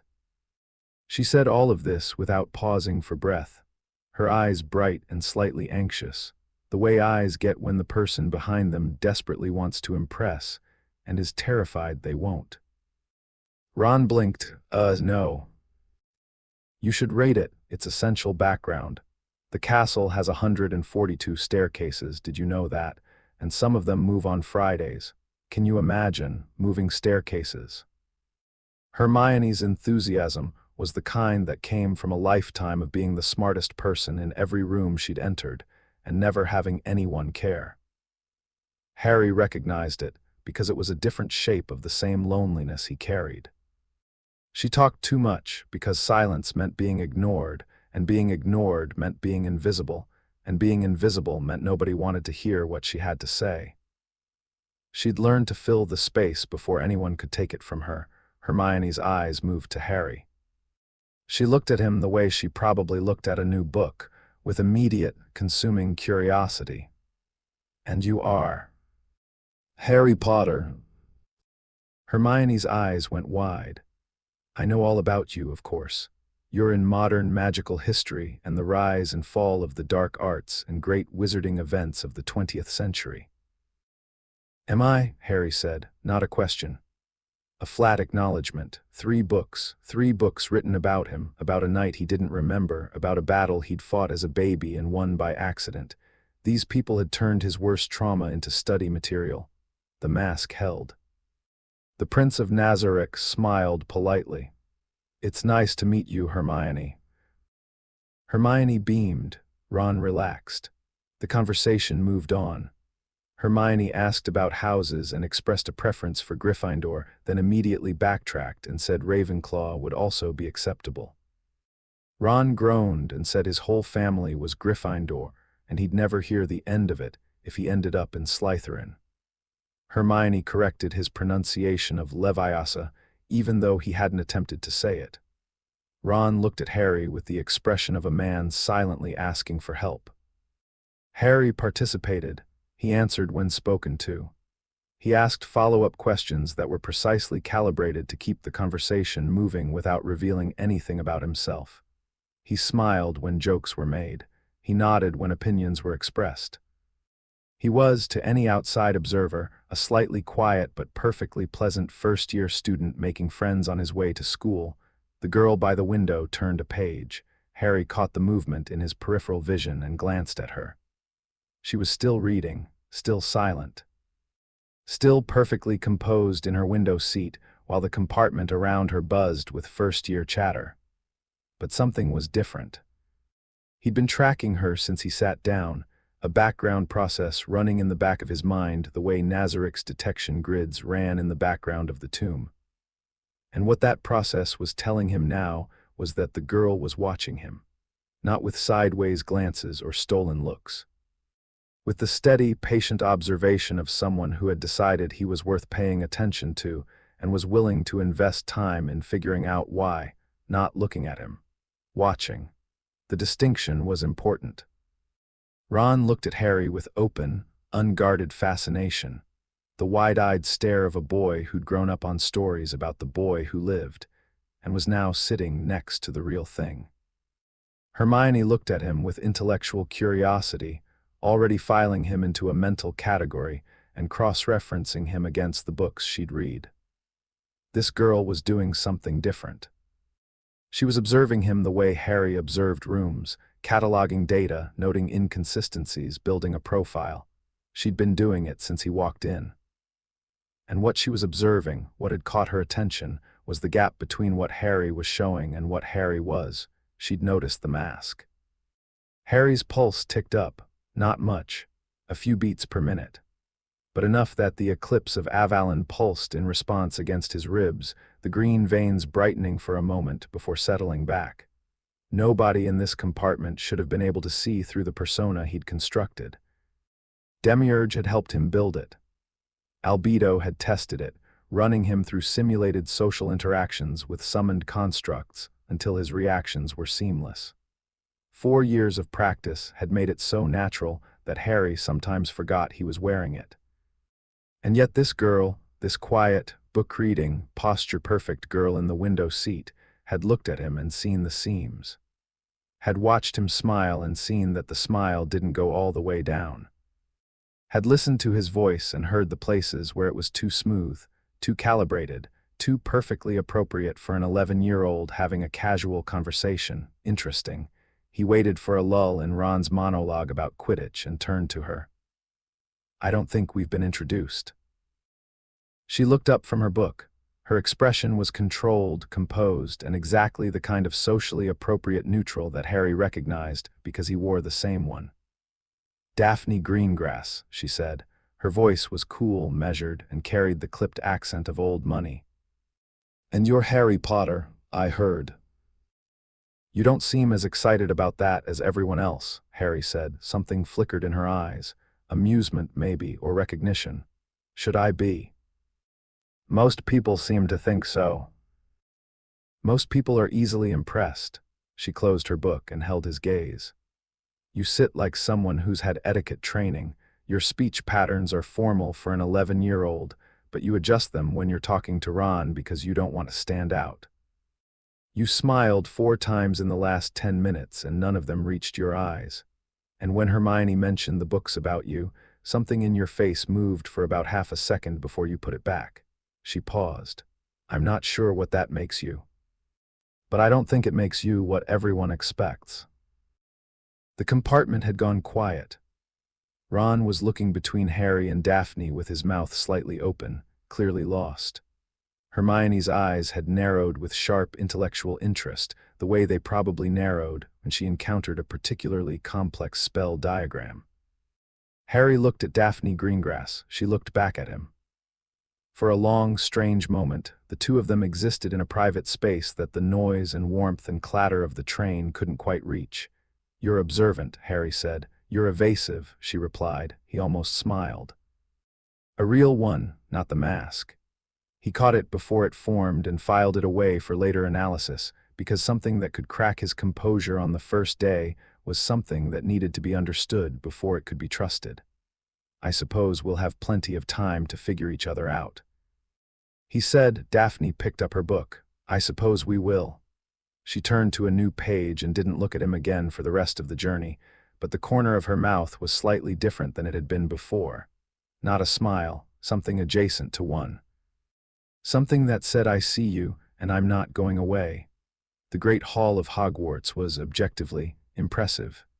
They'd arrived by boats across a black lake that reflected the castle above it like a mirror made of dark water. The castle itself was enormous, a sprawling mass of towers and battlements and glowing windows that rose from the cliffside like something out of a fever dream. The first years had gasped. Ron had sworn under his breath.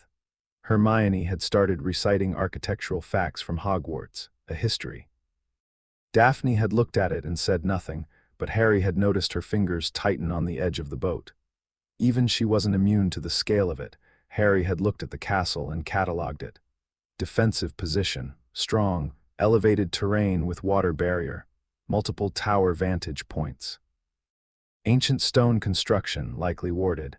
But the wards were different from Nazarick's. He could feel them even from the lake, a thick, warm, almost sleepy blanket of magic that draped over the castle like an old quilt. Protective, passive, designed to keep things out rather than destroy them. Compared to Nazarick's layered death trap architecture, Hogwarts felt like a strongbox with a rusty lock. Harry walked through the double doors with the stream of first years and allowed himself a 3-second assessment. Massive. The ceiling was enchanted to reflect the night sky, and it was so convincing that for a disorienting moment, he felt like he was standing outdoors. The 6th floor's false sky was better, technically, more detailed, more atmospherically accurate, but there was something about this one that hit differently.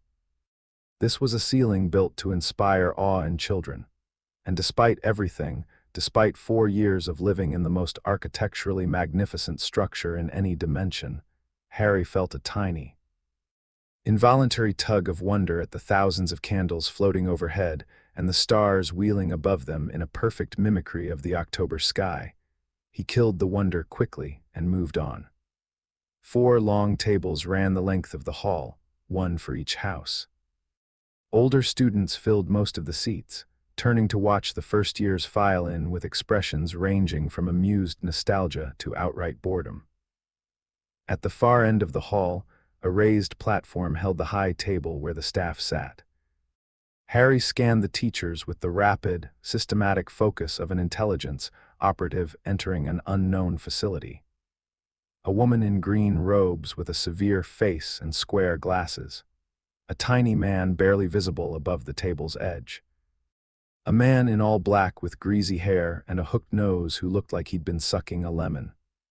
Several others he couldn't identify at a glance, and at the center of the high table, Albus Dumbledore, Harry had seen photographs during Demiurge's briefings. They hadn't prepared him. The man was old, obviously, with a white beard long enough to tuck into his belt and half-moon spectacles perched on a crooked nose. He wore robes of deep purple embroidered with silver stars. He looked, at first glance, like a kindly grandfather, like a picture from a children's book. Like the safest man in the room, Harry's training stripped that image apart in 2 seconds flat. The way Dumbledore held his body, perfectly still despite the casual posture. The way his eyes moved, tracking every first year who walked through the doors with a precision that belied the twinkling grandfatherly act. The way his hands rested on the table, relaxed but positioned, ready to move. This was a man who had survived a war, led a political movement, and maintained control of an entire society through soft power and carefully managed information. The twinkling eyes and the silly robes were a costume. The man underneath was steel. Next to Dumbledore, the man in black with the hooked nose was staring at Harry too, but this was a different kind of stare. Dumbledore's gaze was calculating, strategic, the look of a chess player evaluating the board. This man's stare was personal, raw. There was something in his dark eyes that looked like pain, and something else that looked like hatred. And the two were so tangled together that Harry couldn't tell where one ended and the other began. The man's gaze locked onto Harry's face and didn't move, didn't blink, and Harry felt the strangest sense that this man wasn't seeing him at all. He was seeing someone else. Someone who wore Harry's face a long time ago. Dumbledore's gaze found Harry. It was brief, a fraction of a second. A flicker of those blue eyes across the stream of first years, locking onto Harry with a targeting accuracy that made the hair on his arms stand up, and then moving on. To anyone watching, the headmaster had simply glanced at the new students. To Harry, who had spent 4 years learning to read micro-expressions from beings who didn't have human faces, the message was clear. I see you, I was looking for you. And I am already thinking about what you are. Harry didn't react. The mask held, he kept walking. He filed Dumbledore under priority threat. Active. A stern-looking woman in green placed a stool at the front of the hall with a patched, ancient hat sitting on top of it. The hat opened a tear near its brim and began to sing. Harry listened to the song, which described the 4 houses and their values and cross-referenced it against Demiurge's briefing. Gryffindor, courage; Slytherin, ambition; Ravenclaw, intellect; Hufflepuff, loyalty. The political mapping held. The song was propaganda wrapped in tradition. Names were called. Students walked forward, sat on the stool, and had the hat placed on their heads. It shouted a house name. The corresponding table cheered. The process was public, performative, and almost certainly a social engineering mechanism designed to sort children into ideological camps at the most impressionable age possible. Harry watched every sorting, not because he cared which house each child went to, but because the hat's deliberation time told him something. Quick sortings meant clear personalities. Long sortings meant internal conflict, children who didn't fit neatly into categories, children who might be useful because they didn't think in straight lines. Abbott Hannah went to Hufflepuff in about 8 seconds. Bones Susan took 12. Boot Terry went to Ravenclaw in 6. The hall cheered each time with the mechanical enthusiasm of a ritual that had been performed so many times it was more reflex than celebration. Greengrass, Daphne. The blonde girl walked to the stool with the same controlled composure she'd maintained on the train. The hat was placed on her head. 3 seconds passed. Slytherin. She stood, smoothed her robes, and walked to the Slytherin table without any visible emotional response. She sat down, folded her hands in her lap, and didn't look at anyone. Harry watched her go. Granger, Hermione. The bushy-haired girl practically vibrated with nervous energy as she walked to the stool. The hat deliberated for over a minute. Gryffindor. Hermione's face split into a relieved grin. She bounced to the Gryffindor table and sat down next to a ghost who looked mildly alarmed by her enthusiasm. More names. More sortings. Neville Longbottom went to Gryffindor after a deliberation so long the hat seemed to be arguing with itself. Draco Malfoy, a pale boy with a pointed face and a sneer that looked hereditary, was sorted into Slytherin before the hat fully touched his head. Potter Harry. The hall went silent, not gradually. Instantly, like someone had thrown a switch.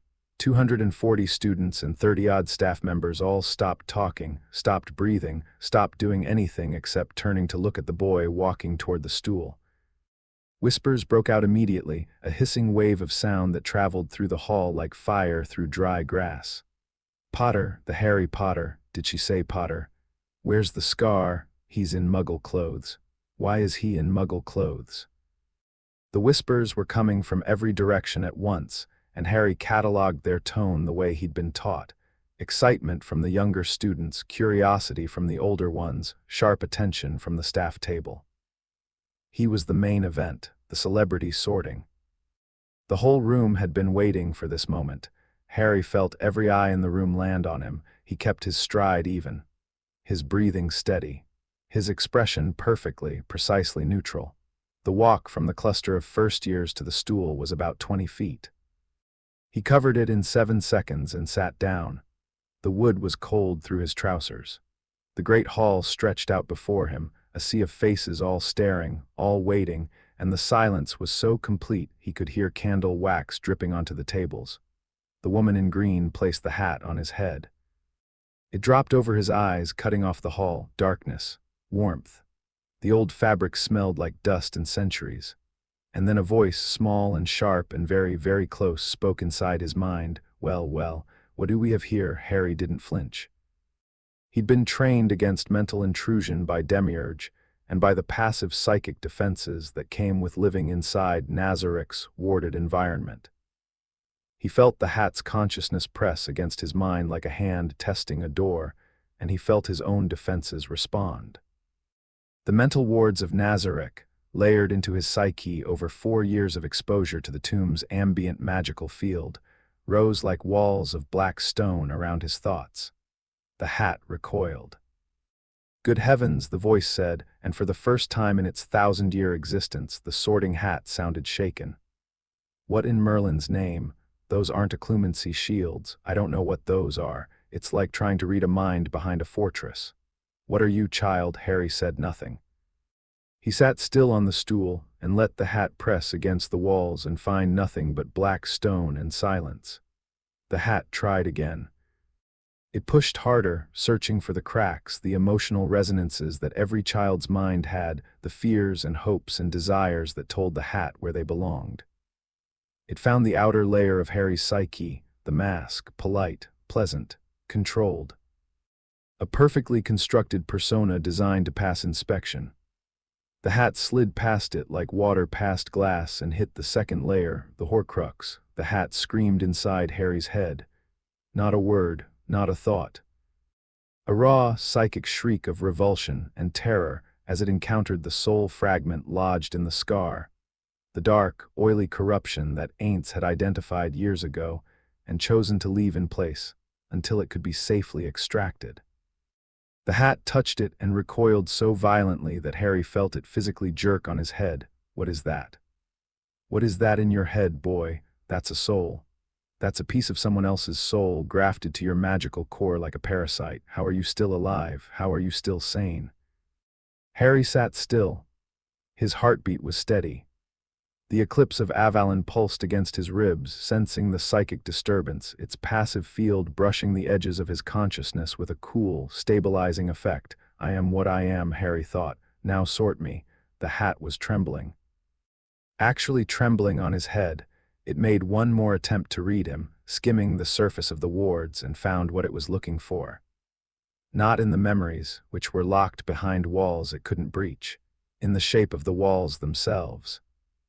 In the architecture of Harry's mind, which had been built by monsters and trauma and cold, pragmatic love. The hat read the structure, and it understood, with the pattern recognition ability that 1,000 years of sorting had given it, exactly what kind of mind it was sitting on. Ambition tempered by discipline, cunning driven by survival. Loyalty that was absolute but given to none of these students, to none of these teachers, to nothing in this castle. This boy's loyalty belonged somewhere else entirely, somewhere dark and deep and vast, and the hat could feel the shape of it even if it couldn't see inside. This was not a Gryffindor. This was not a Ravenclaw. This was not a Hufflepuff. This was a blade, sheathed in silk, walking into a school full of children. The hat had been on Harry's head for 4 seconds. It felt like an hour. The hat was trembling on his head, its fabric bunched and twitching, and Harry could feel the ancient consciousness behind it pulling back from his mind the way a person pulls their hand back from a hot stove. It had found what it needed.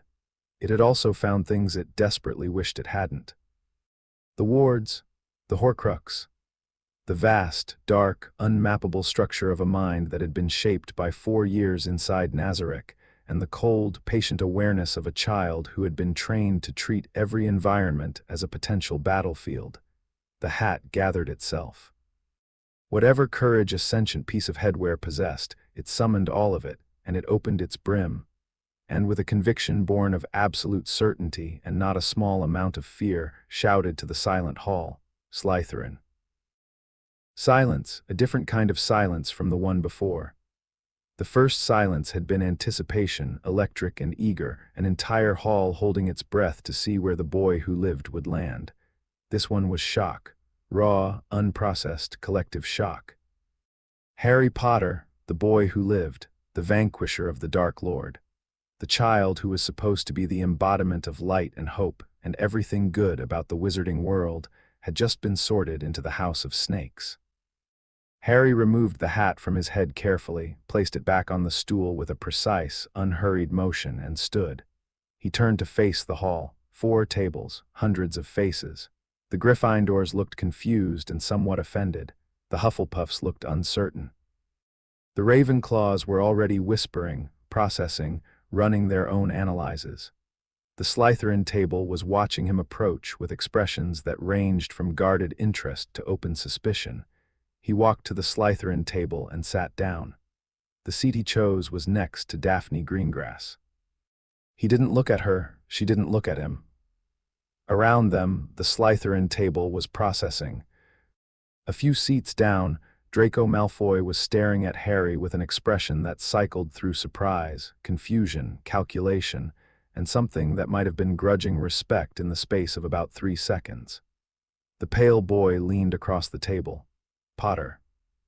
Malfoy's voice was pitched to carry, the kind of drawl that had been practiced in front of mirrors and refined over generations of aristocratic breeding. "I'm Draco Malfoy. I have to say, I didn't expect the boy who lived in Slytherin. Neither did anyone else, by the look of things."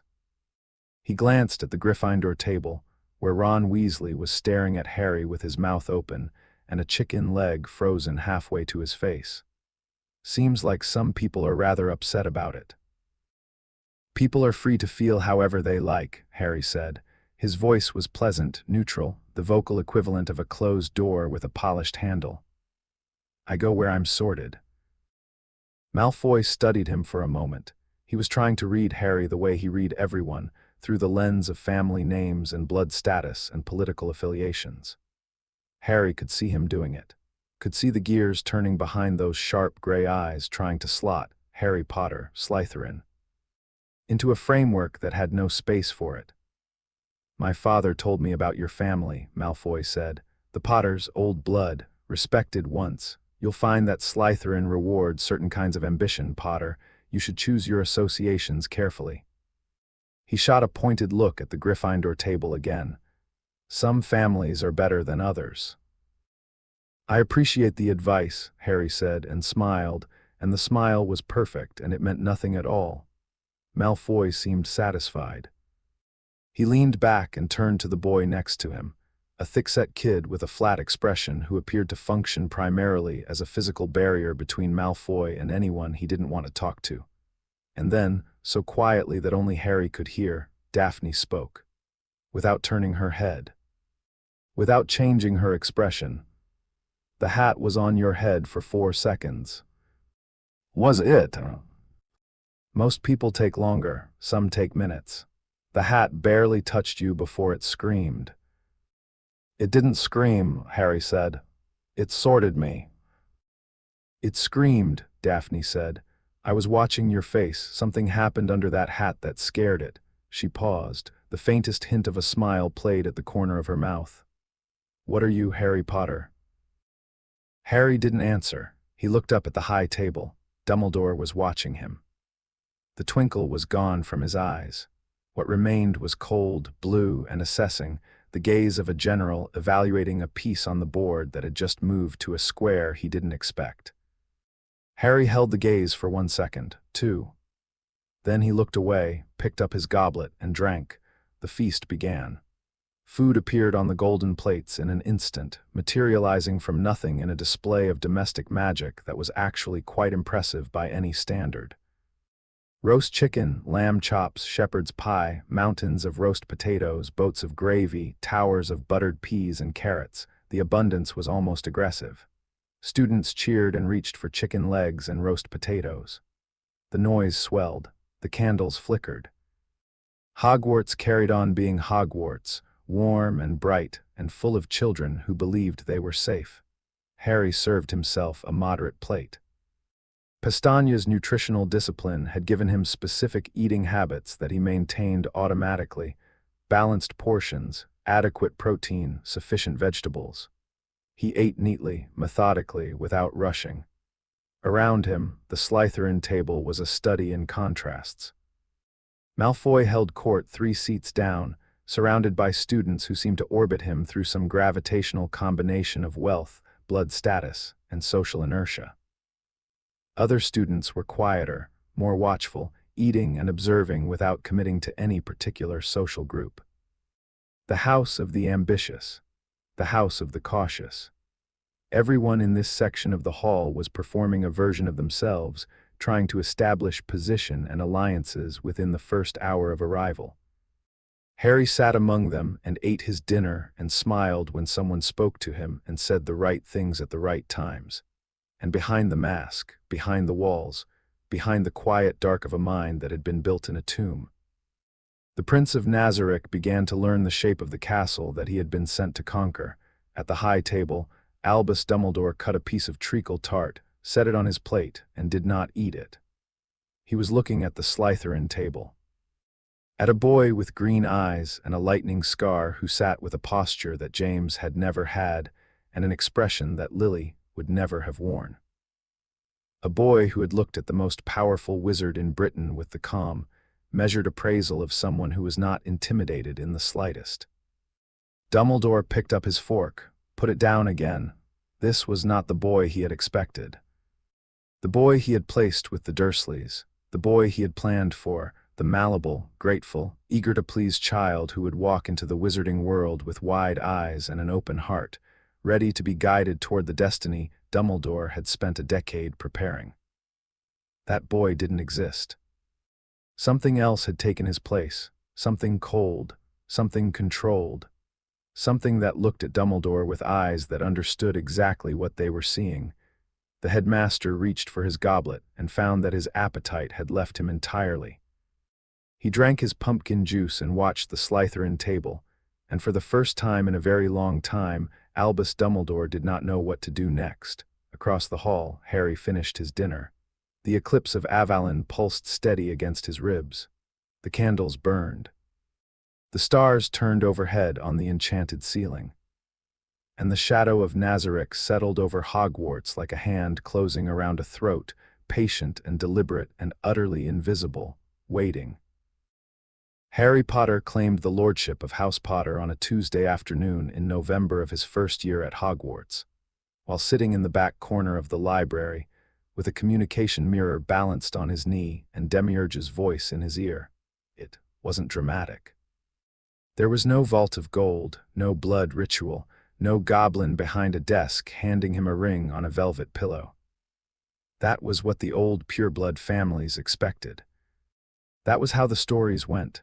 The lost heir walks into Gringotts, pricks his finger, and the magic of his bloodline awakens in a cascade of golden light and ancestral authority. Harry had read those stories in his first week at Hogwarts.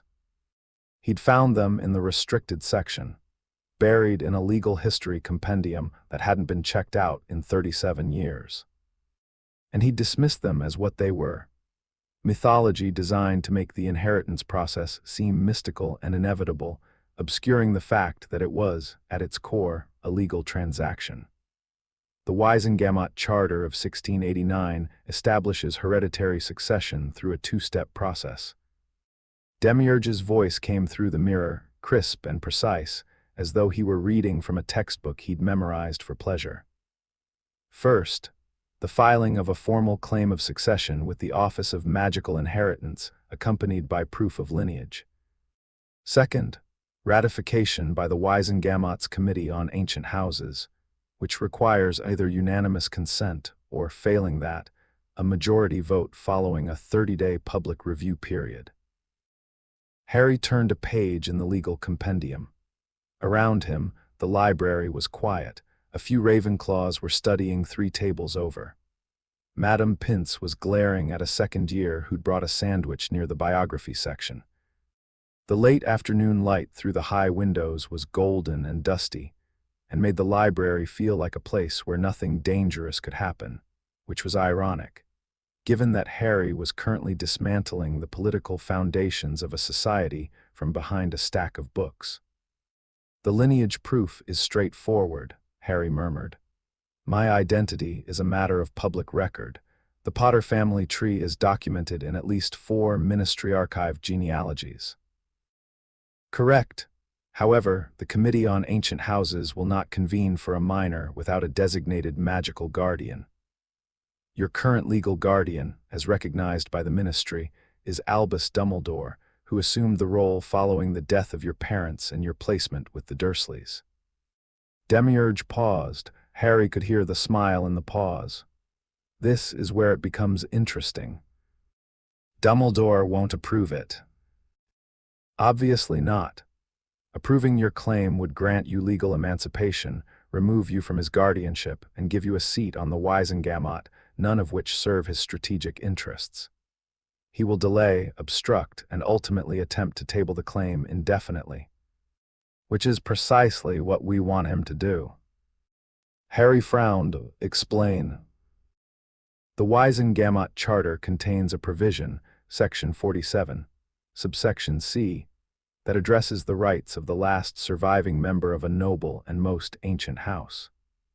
If a claimant is the sole living heir, and the magical guardian actively obstructs the succession process, the claim may be escalated directly to the full Wisengamot for an emergency vote, bypassing the committee entirely.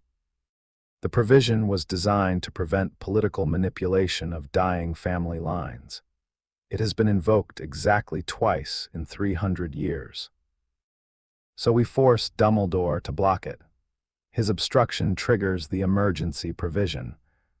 The full Wisengamot votes, and because the claim is legally airtight and emotionally sympathetic, the orphan boy hero trying to claim his dead parents' legacy, the political cost of denying it would be catastrophic. They'd have to approve it." "Precisely. And once the Potter Lordship is established, the Black claim follows naturally.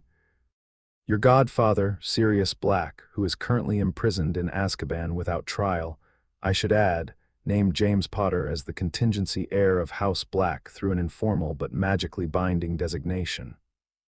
With James deceased, the line passes to you. The Black Lordship requires a separate filing, but follows the same legal pathway." Harry closed the compendium. 2 seats on the Wisengamot, 2 family vaults, 2 sets of political alliances and obligations. 2 seats that have been empty for a decade, Demiurge said. The political vacuum created by the Potter and Black absences has been exploited by both the traditionalist and progressive factions. When you claim those seats, you do not simply gain 2 votes. You destabilize every alliance that was built on the assumption that those seats would remain empty. What's the timeline? The initial filing has already been submitted. Albedo prepared the documents and submitted them through a solicitor in Muggle London who maintains a dual practice in magical law, a useful individual who owes Nazarick several significant favors. The Committee on Ancient Houses will receive the claim within the week. Dumbledore will be notified as your guardian. From that point, the clock starts. We estimate 4 to 6 weeks before the emergency provision triggers. Harry leaned back in his chair. The golden light fell across the open books in front of him, across his hands, across the faint outline of the eclipse of Avalon resting against his ribs. 4 to 6 weeks. By Christmas, he could be Lord Potter. By spring, Lord Black. 2 of the most powerful political positions in the wizarding world, claimed not through a blood test or a goblin ceremony, but through the meticulous application of the society's own legal architecture against itself. It happened almost exactly as Demiurge predicted. Dumbledore received notification of the claim 9 days after filing. He responded by requesting a postponement from the Committee on Ancient Houses, citing Harry's age and the need for further pastoral consideration. The committee granted the postponement. Demiurge had expected this.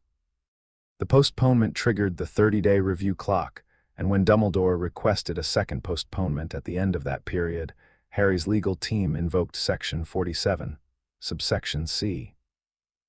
The emergency provision was filed with the full Wisengamot on the 3rd of December. The vote took place on the 19th.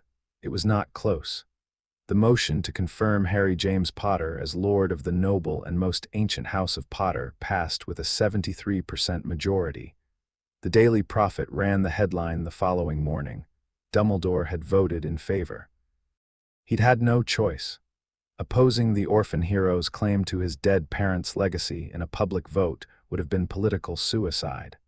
Harry received word through the mirror while eating breakfast in the Great Hall.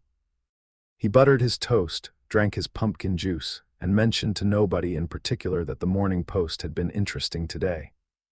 Daphne, sitting beside him, had glanced at the prophet, glanced at Harry, and said nothing, but her almost smile had been wider than usual. One more thing. Demiurge said. The solicitor has also begun establishing a network of shell corporations in Muggle London, registered under names that cannot be traced to you. These entities will begin acquiring stakes in businesses that supply the wizarding world. Potion ingredients, owl post logistics, broom manufacturing components. Nothing aggressive. Nothing visible. A slow, quiet accumulation of economic influence that will not become apparent until it is already irreversible. Understood. Harry closed the mirror and slipped it back into his pocket. He sat in the golden silence of the library and stared at the books on the table and allowed himself a single moment of something that wasn't calculation or strategy or cold pragmatism. He thought of his father. He thought of Ainz sitting in the throne room of Nazarick, probably pretending to understand whatever Albedo was explaining to him, probably panicking internally while projecting majestic calm externally. He thought of a skeleton who had pulled him out of a dumpster and given him a name and a home and a purpose, and who was now, through Demiurge and Albedo and a solicitor in Muggle London, systematically conquering a country for him without firing a single spell. The corner of his mouth twitched. Not the masked smile, the real one. The Grey faction started with Daphne Greengrass, not because Harry chose her, because she chose him. Or rather, because she refused to stop paying attention to him, which in Slytherin amounted to the same thing. It started in October of first year, in the library again, because the library was where Harry did most of his real work and Daphne, it turned out, treated the library the way most people treated their bedrooms. As a private space where the performance of daily life could be temporarily suspended. She didn't read to show off. She didn't study to be seen studying. She read because the books were more interesting than the people, and she studied because knowledge was the only form of power that couldn't be taken from you by someone with a bigger wand and an older family name. Harry had been sitting at his usual table when she sat down across from him. No greeting, no preamble. She opened a potions textbook, spread her notes beside it, and began working. Harry watched her from behind his own book for about 5 minutes, waiting for the opening gambit, the conversational hook, the subtle probe for information that Slytherin students deployed the way other houses deployed jokes and small talk. It didn't come. She just studied. Silently. Competently. With the focused efficiency of someone who didn't waste time on things that didn't matter. The next day, she did it again, and the next, and the next. By the end of the second week, they had an unspoken arrangement. Harry took the left side of the table. Daphne took the right. They didn't talk. They didn't need to. The silence between them had become comfortable in a way that Harry found both pleasant and deeply unsettling, because comfort was vulnerability, and vulnerability was something the Prince of Nazarick could not afford. It was Daphne who broke the silence, 3 weeks in. She looked up from her Transfiguration essay, met his eyes, and said, "You don't actually need to study. You already know all of this." Harry's quill paused. "What makes you think that?" "You haven't turned a page in 20 minutes. You're reading the same section of that defense text over and over, which means you're either memorizing it or you're using it as cover while you think about something else. Given that you answered every question in Flitwick's class today without looking at the textbook once, I'm going with the second option." Harry set his quill down. "You pay a lot of attention to what I do. You're the most interesting thing in this school." She said it flatly, without flirtation, without agenda, a statement of fact. Everyone else is exactly what they appear to be. Malfoy is his father's shadow, Weasley is a Gryffindor to his bones, Granger is a textbook with legs. You're something else. You look like a student and you talk like a student and you sit in the library like a student, but none of it's real. It's a costume, and I want to know what's underneath. Something cold moved through Harry's chest, not alarm, something closer to respect. She was right, she was exactly right. And she'd said it without flinching, without softening it, without any attempt to make it palatable. "Maybe the costume is all there is," Harry said. "No." Daphne's blue eyes were steady. "There's always something underneath. The question is whether you'll let anyone see it or whether you'll keep performing until you forget what's real." She paused. "I've seen it happen. My mother was the same way, perfect surface, nothing underneath. She died that way, smiling at a dinner party and gone by morning." Harry's hands went still on the table. She'd offered something real, something personal and raw and unprotected in a house where showing weakness was blood in the water. She'd done it deliberately, not as a manipulation tactic, as a door. She was saying, "I showed you mine, your turn." He didn't take the door, not that day, but he didn't close it either. "I'm sorry about your mother," he said, and he meant it. The mask meant it. Daphne picked up her quill and went back to her essay. "Don't be sorry, be honest, eventually." Eventually came slowly, over months, over hundreds of library sessions and dozens of quiet conversations that started with homework and ended somewhere much deeper. Daphne pushed, not hard, not aggressively, but persistently with the patient, methodical pressure of water against stone. She asked questions that nobody else thought to ask, not about his past or his fame or his sorting, but about what he thought, what he believed, what he wanted. "Do you actually care about any of this?" she asked one evening in February, gesturing at the Wisengamot briefings Harry had been reading. "The politics, the lordships, the power plays. Do you care about any of it, or is it just a mission you're running?" Harry looked at her. She was lit by the amber glow of the library lamps, her blonde hair loose for once, falling across her shoulders. She looked tired, she looked real. "I care about protecting the people I love," he said. "Everything else is infrastructure." "That's the first honest thing you've said to me all year." "I know." She smiled, a real one, small and sharp and surprised, like she hadn't expected it to happen. Harry looked at that smile and felt something crack in his mask. Not break, not shatter, just a hairline fracture. A single thread of something warm worming its way through the armor plating that Nazarick had built around his heart. He filed the feeling under investigate later and didn't sleep well that night. By second year, the library sessions had become something else entirely. The silence was still there, the comfortable working silence that had defined their earliest interactions. But the conversations that punctuated it had changed, grown longer, gone deeper. They talked about power, about survival, about the architecture of the pureblood world that Daphne navigated every day and Harry was learning to manipulate from the outside. She explained the unwritten rules, the social contracts, the invisible hierarchies that governed who could speak to whom and under what circumstances. He listened and asked questions that made her pause, questions that came from a perspective so fundamentally different from anything in her experience that she sometimes had to stop and rethink assumptions she'd held since birth. "You don't think like a wizard," she told him one evening in January of second year, while the snow fell silently past the library windows. You don't even think like a muggle, you think like something else entirely. Like someone who's been watching humans from the outside and learned the rules without ever actually living by them. Harry looked at her across the table. The lamplight turned her hair to gold. Her blue eyes were steady, unflinching, the way they always were when she'd decided to say something true. He wanted to tell her. The urge rose in him like a tide, sudden and strong, to say, "You're right.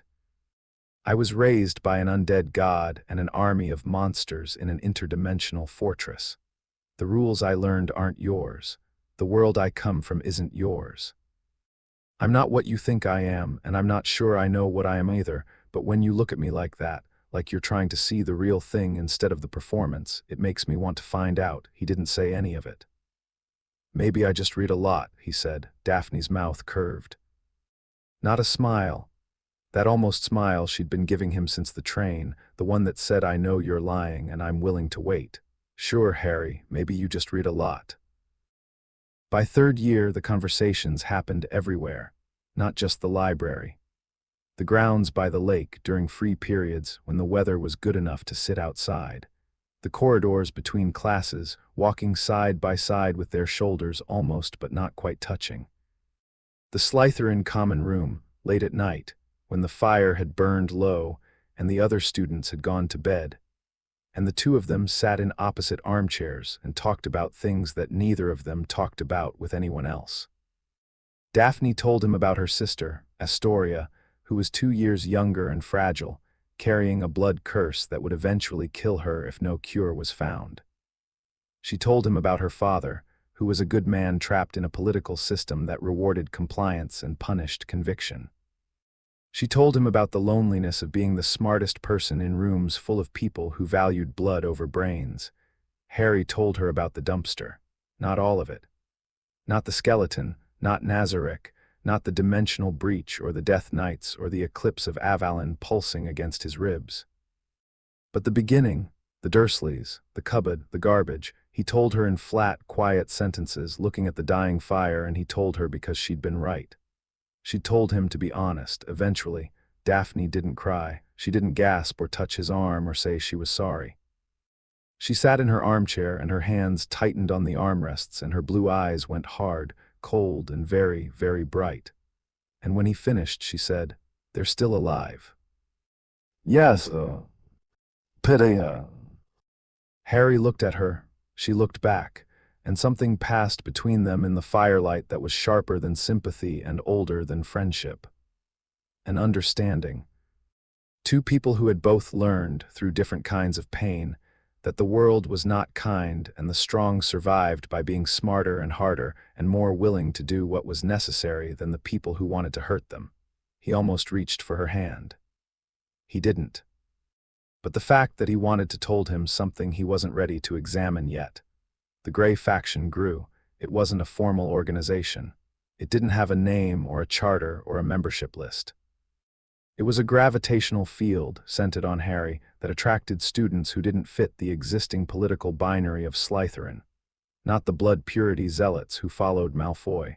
Not the quietly progressive kids who kept their heads down and survived. Something in between. The pragmatists. The survivors. The ones who looked at the ideological war tearing the wizarding world apart and thought, "Neither side has a plan that ends well for me."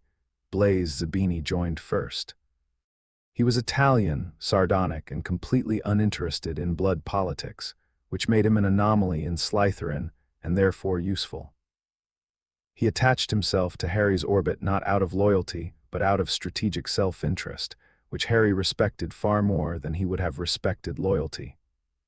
Loyalty could be faked. Self-interest was reliable. Tracy Davis came next, a half-blood who'd been quietly navigating Slytherin's social minefield since September by being aggressively unmemorable. She was Daphne's oldest friend and the first person outside the core group to notice that Harry's study sessions with Daphne were producing political outcomes.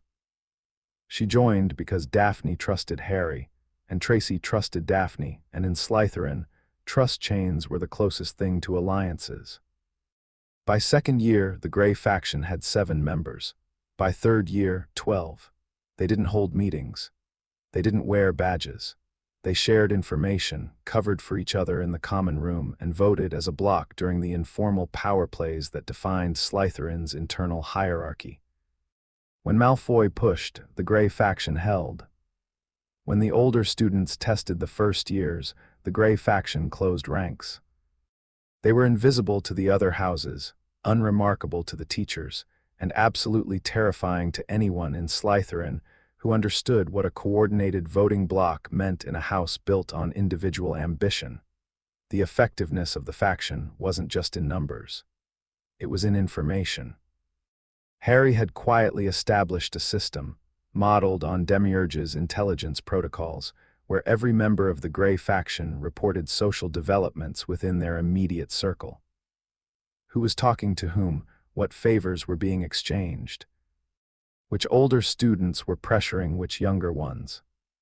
The information flowed to Harry through Daphne and Tracy, was analyzed, and was acted upon with surgical precision.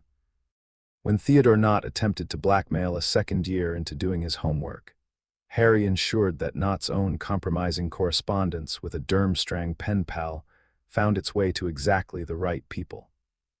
When Marcus Flint, the Quidditch captain, tried to use team selection as a political weapon, Harry's faction ensured that the most qualified players were selected regardless of family connections, which had the side effect of actually improving Slytherin's Quidditch performance.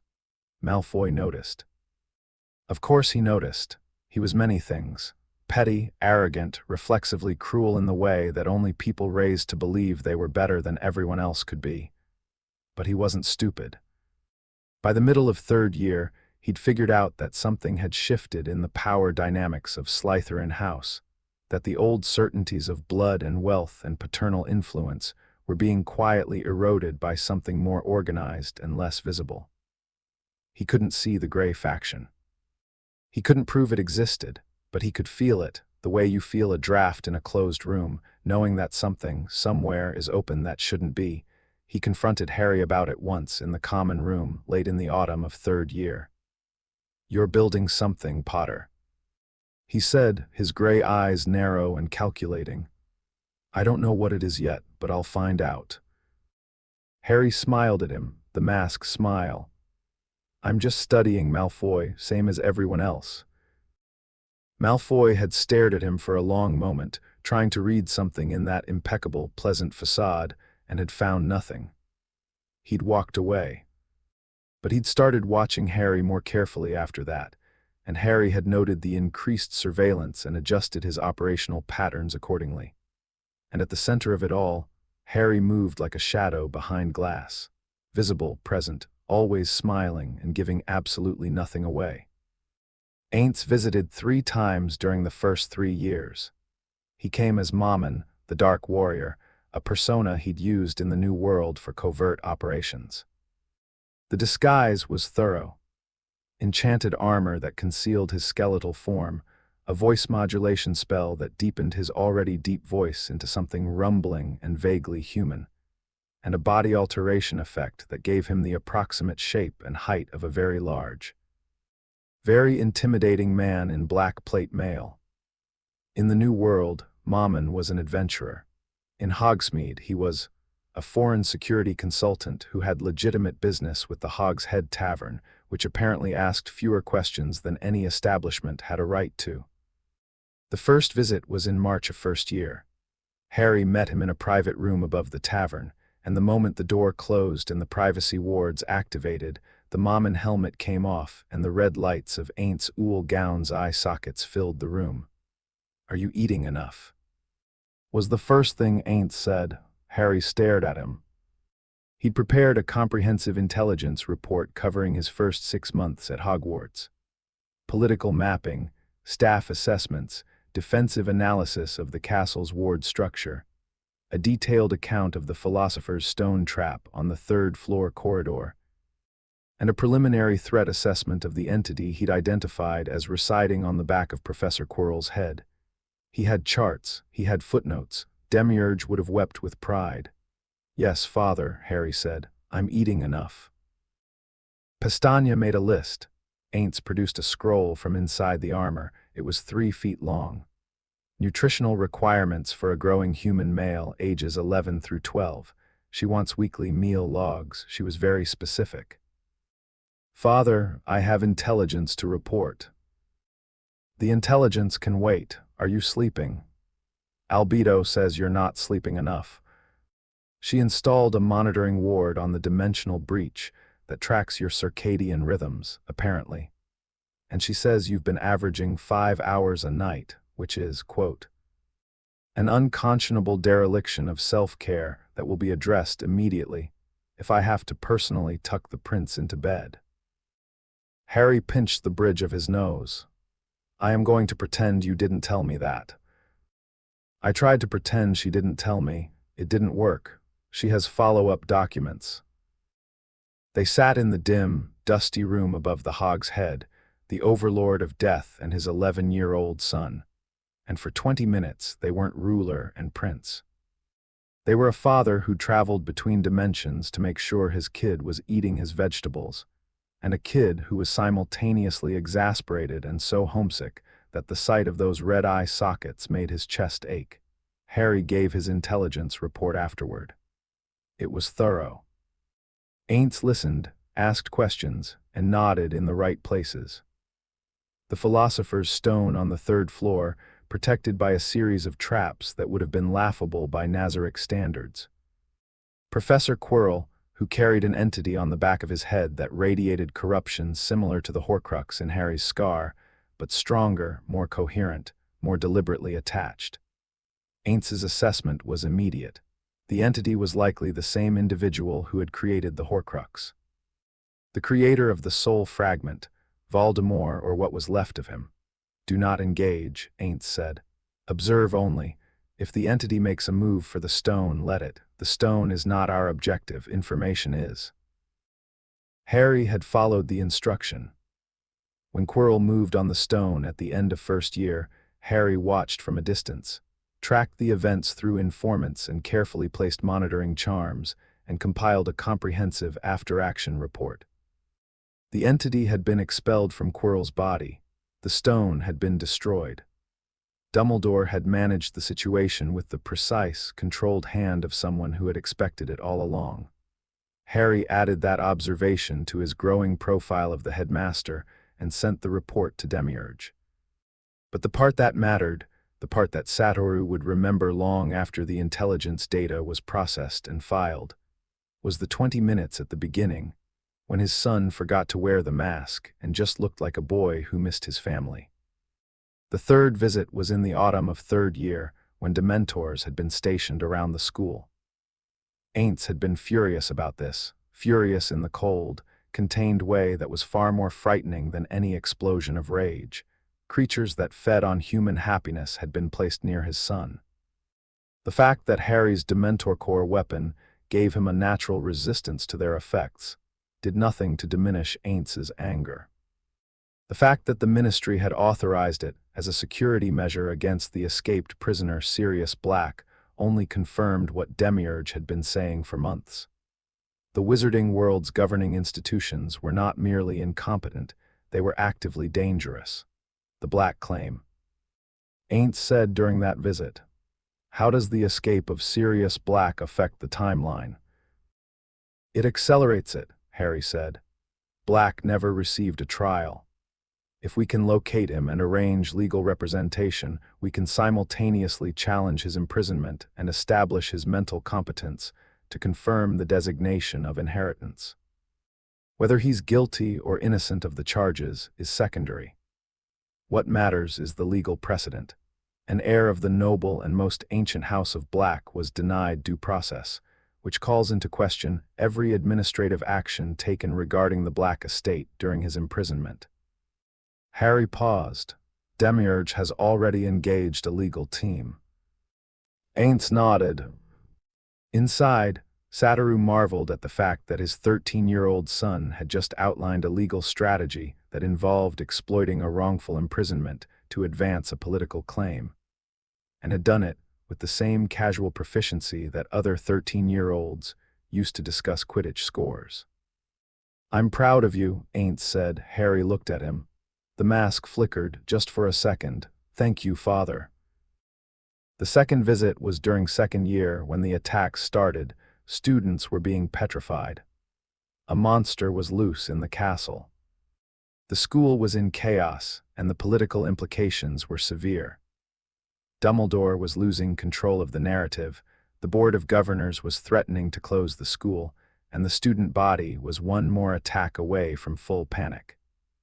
Harry had been reporting the situation to Demiurge through the mirror for weeks, but the Archdevil's analysis had been cautious. Observe, do not engage, gather data, Ainz disagreed. He came to Hogsmeade in December, pulled Harry into the private room and said, "The monster. What do you know?" "It's a basilisk," Harry said. "King of serpents. Massive. Likely centuries old. It's living somewhere in the castle's plumbing infrastructure, which sounds absurd, but the castle's architecture dates to the 10th century, and the pipe system is extensive enough to accommodate something that size. The attacks are being directed, not random. Someone or something is controlling the basilisk, using it to target specific students. The common thread is blood status. Every victim so far has been Muggle-born or half-blood. "Can you kill it?" "Yes, no hesitation, but I don't want to." Ainz tilted his helmet. "Explain." A basilisk is a high-value magical resource. Venom, hide, eyes, blood, every part of it has alchemical or strategic value. And the location where it lives, whatever chamber it uses as a nest, represents a concealed space inside the castle that nobody else knows about. If I can subdue the basilisk and claim the chamber, I gain a forward operating base inside Hogwarts that's invisible to Dumbledore's surveillance. Harry's eyes were cold, focused, the green of them sharp as cut glass. I don't need to kill it, I need to own it. Inside the helmet, Sataru blinked, or would have if he'd had eyelids. He just raised my son too well. He's thinking exactly like Demiurge. I should be proud, I am proud, I'm also slightly terrified. "Do it," Ainz said, "but not alone. When you're ready, contact me, I'll provide support." He found the Chamber of Secrets in April of second year. The entrance was a sink in a girl's bathroom on the second floor. The bathroom was disused, flooded, perpetually out of order, the kind of place that students avoided and staff ignored, which made it exactly the kind of place Harry had been trained to investigate. He'd narrowed down the location through 3 months of careful research, cross-referencing the attack sites with the castle's plumbing schematics, which he'd obtained by spending 2 very tedious evenings helping Argus Filch catalog maintenance reports in exchange for access to the original architectural survey maps. Moaning Myrtle, the ghost who haunted the bathroom, had been reluctant to talk about the circumstances of her death until Harry sat on the bathroom floor and listened to her. Actually listened. Not the way most people listen to ghosts, with a fixed smile and half their attention elsewhere, but the way he listened to Mare when Mare talked about ecosystem management, with focus, patience, and genuine interest in what she had to say. Myrtle had died in this bathroom 50 years ago. She'd seen yellow eyes. She'd heard a voice, a hissing, sliding voice that came from the sinks. She'd died, and nobody had cared enough to investigate properly because she was a Muggle-born girl and the death had been politically inconvenient. Harry heard the story and felt something cold and familiar move through his chest. Nobody cared, nobody looked, the world just kept going. He thanked Myrtle, he meant it. She blushed, which was an odd thing for a translucent dead girl to do, and told him he was the nicest person who'd ever talked to her in 50 years. The sink responded to Parseltongue, which Harry discovered he could speak. This revelation had caused a significant scandal at school when it emerged during a dueling club session in second year. But the Slytherins had absorbed it with calculating interest, and the rest of the school had added it to the growing list of reasons to be unsettled by Harry Potter. For Harry, it was simply another data point. His magic was connected to the magical ecology in ways that Yggdrasil tier magic wasn't. Intent-based. Instinctive. The language of serpents lived in his blood the way silent magic lived in his training. He hissed at the sink and the world opened up beneath him. The porcelain cracked, split, and rotated outward in sections, revealing a pipe wide enough for a person to slide down, descending into absolute darkness. The pipe was wide enough to slide down, which he did, landing in a tunnel of rough stone that ran deep beneath the castle's foundations. The air was cold, damp, and smelled of ancient water and something reptilian. Bones crunched under his boots, small animal bones, rats mostly, the leavings of centuries of serpentine occupation. The tunnel branched and curved and eventually opened into a massive chamber that took Harry's breath away despite himself. The Chamber of Secrets was enormous. Pillars carved in the shape of serpents rose from a flooded floor, their stone heads nearly touching the vaulted ceiling far overhead. The water was shallow, barely ankle-deep, but it covered the entire floor of the chamber, reflecting the green-tinged light that filtered from somewhere above. At the far end, a massive stone face was set into the wall, mouth open, carved in the likeness of a bearded man. And coiled in the water at the base of that stone face, its scales gleaming in the dim green light, was the basilisk. It was bigger than Harry had expected. 60 feet, maybe more, its body as thick as an oak trunk, covered in scales the color of dark emeralds that shifted and rippled as it breathed. Its head was broad and flat, crowned with a ridge of bone, and its eyes, those legendary killing eyes, were closed. It was sleeping. The massive body rose and fell with each breath, displacing the shallow water in gentle waves that lapped against the pillars and the edges of the chamber. Harry didn't draw the eclipse. He didn't need to. Not for this part. He pulled the communication mirror from his pocket. "Father. I'm in the chamber. The basilisk is here. It's asleep." Ainz's response was immediate. "I'm opening a micro-portal. Stand clear of the target." Harry stepped back toward the tunnel entrance. The air in the center of the chamber rippled, distorted, and a vertical seam appeared, barely 2 feet wide, glowing with the familiar dark light of Nazarick's dimensional breach technology. It lasted 3 seconds. In those 3 seconds, 4 shapes stepped through. Death Knights. They materialized in the shallow water with 4 simultaneous crashes, each one 7 feet tall, clad in corroded black armor, wielding massive flamberge swords that dragged through the water and sent up sprays of pale droplets. Their eyes burned with red fire inside their helmets. They were high-tier undead, the backbone of Nazarick's military force, each one individually capable of devastating a small army. Against a sleeping basilisk, 4 of them was excessive. Harry liked excessive. The basilisk's eyes snapped open. Yellow, slitted, enormous, each one the size of a dinner plate, blazing with the killing gaze that had petrified half a dozen students over the past year.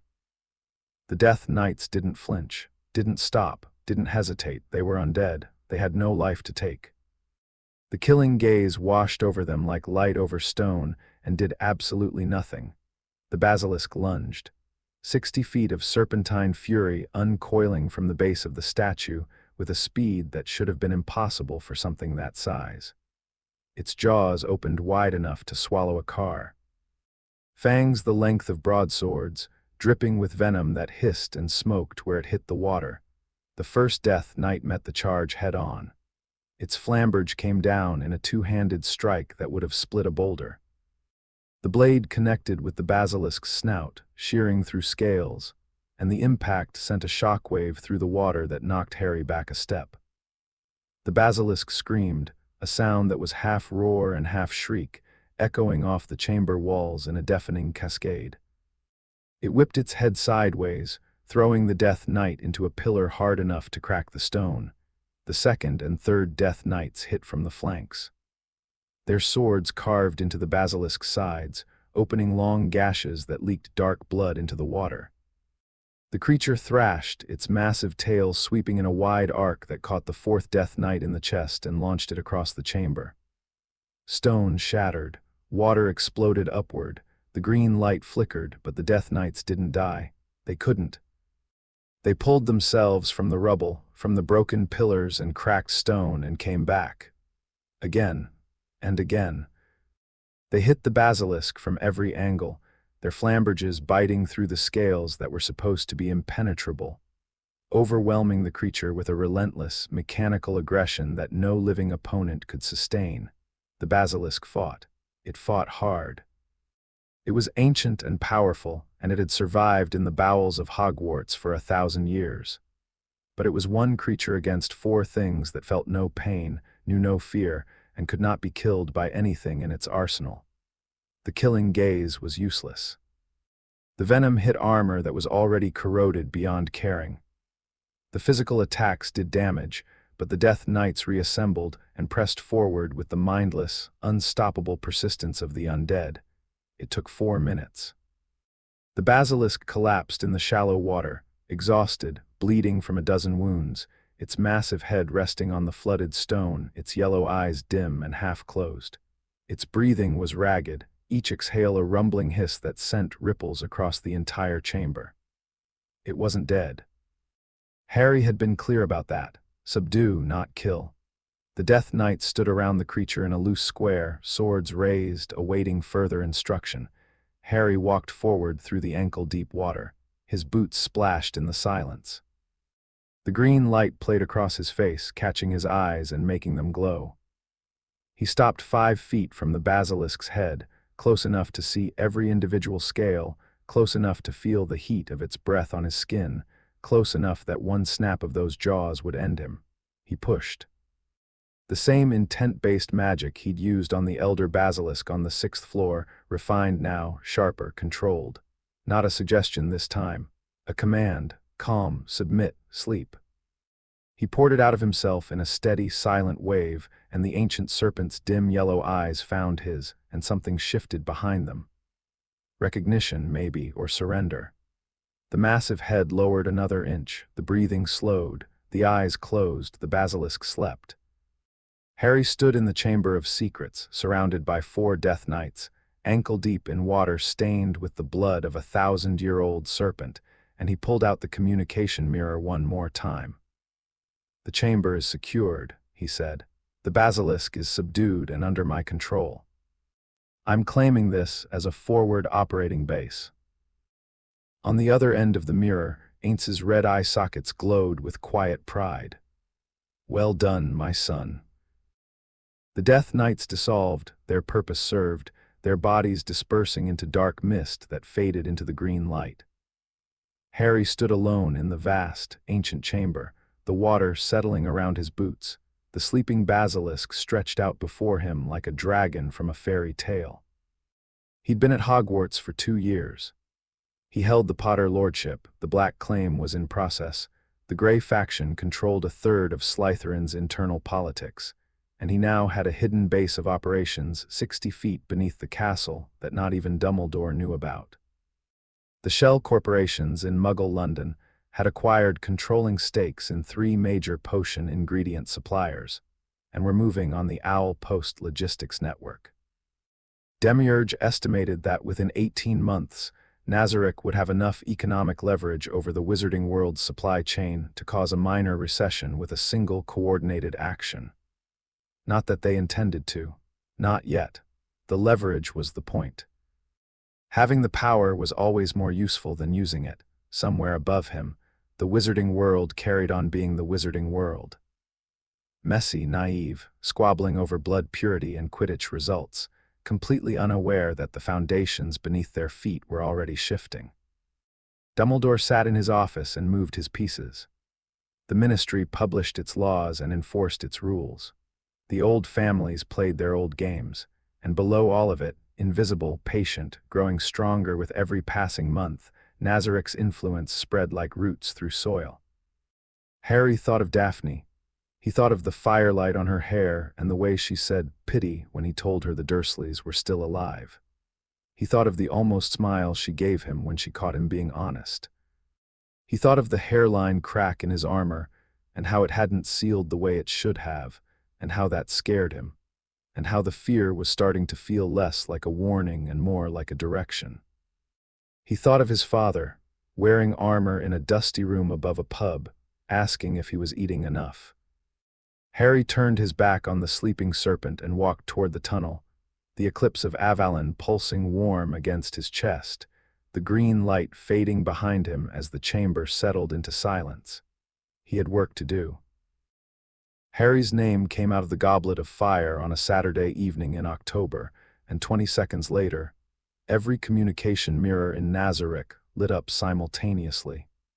He was sitting at the Slytherin table when it happened. Dumbledore had just announced the champions: Cedric Diggory for Hogwarts, Victor Krum for Durmstrang, Fleur Delacour for Beauxbatons. The hall had erupted in cheers. The Hufflepuffs were on their feet.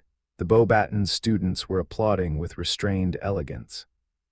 The Durmstrang contingent looked smug, then the goblet flared again.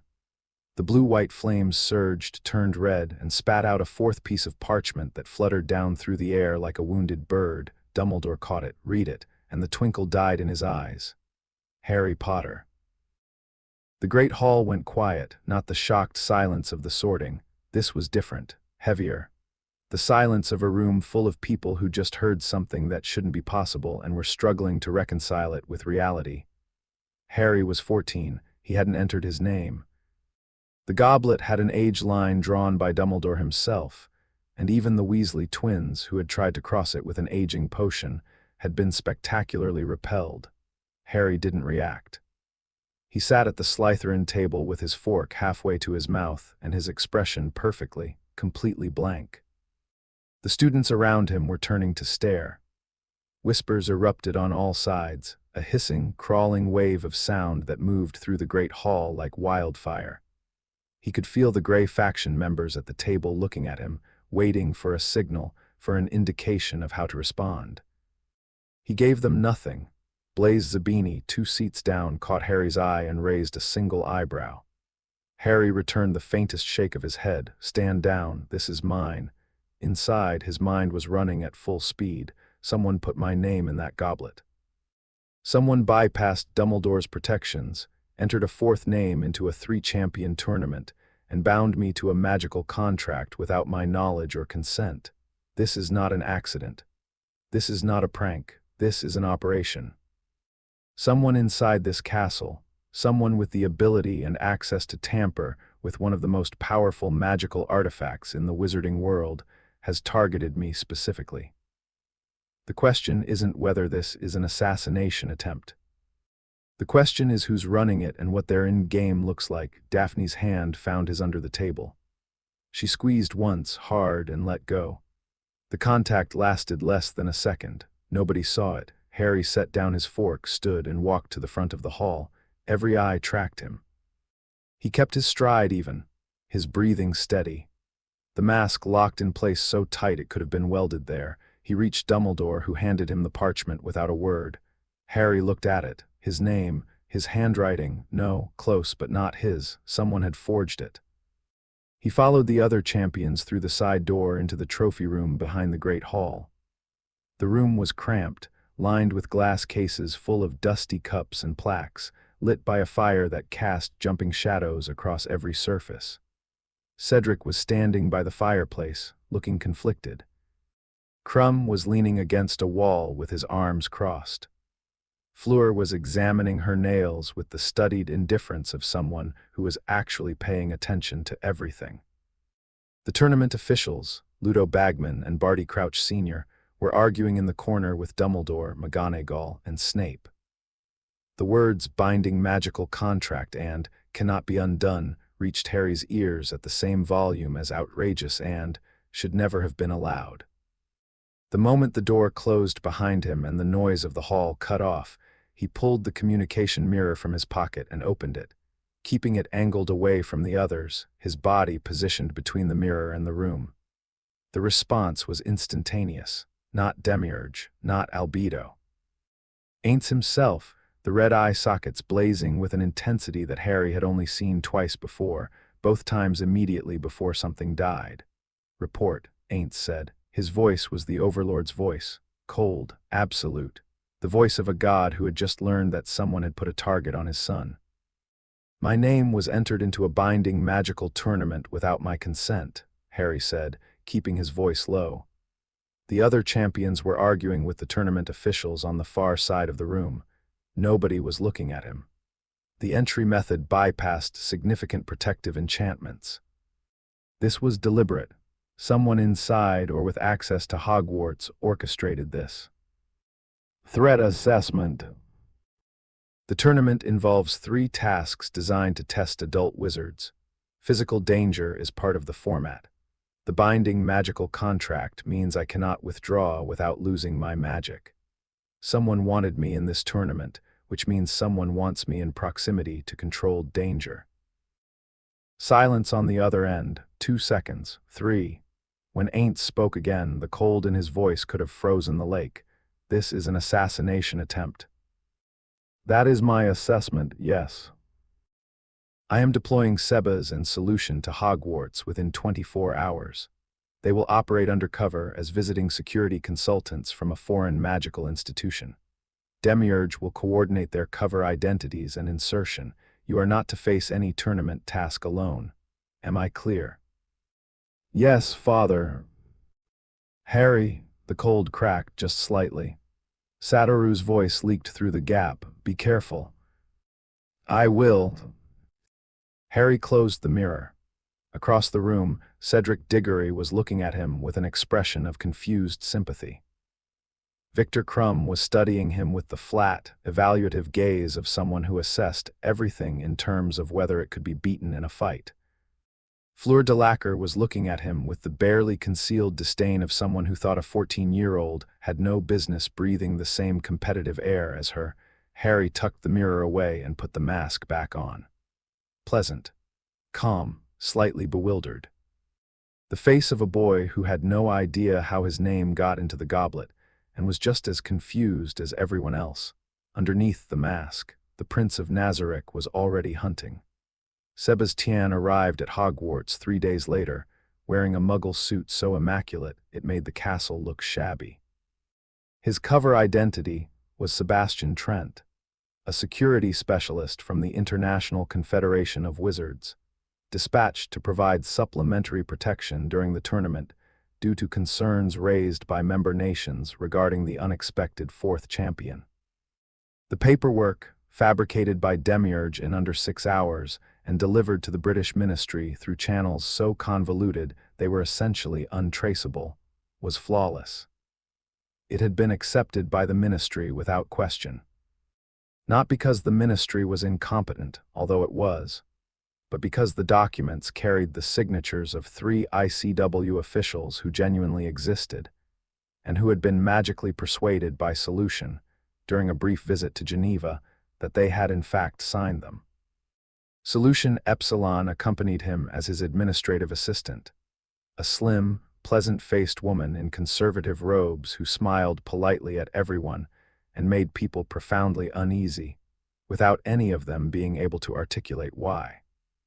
She had a habit of standing very still when no one was addressing her, the kind of absolute stillness that living humans simply didn't achieve. And occasionally her smile would hold for a beat too long, as though the expression had been calibrated by someone who understood the mechanics of smiling but had never actually felt the impulse. The students avoided her. The teachers treated her with wary courtesy. Dumbledore had looked at her once, long and hard, and something behind his twinkling eyes had narrowed. He hadn't acted on whatever that suspicion was, but he was watching, and Sebas had noted this and adjusted Solution's operational pattern accordingly. Sebas requested and was granted a private meeting with Harry on the evening of his arrival. They met in the Chamber of Secrets, which Harry had spent the last 2 years converting into a fully operational base. The flooded floor had been drained, the broken pillars repaired with conjured stone, and the space partitioned into functional zones. A communication alcove with a permanent portal anchor to Nazarick, a storage area stocked with Yggdrasil potions and emergency equipment, and a training space where Harry could practice combat magic without risking discovery. The basilisk was still there, coiled in a warded section at the far end of the chamber, sleeping peacefully under Harry's ongoing compulsion. Its wounds from the Death Knight encounter had healed completely, and it had, over the course of 2 years, developed what Harry could only describe as loyalty.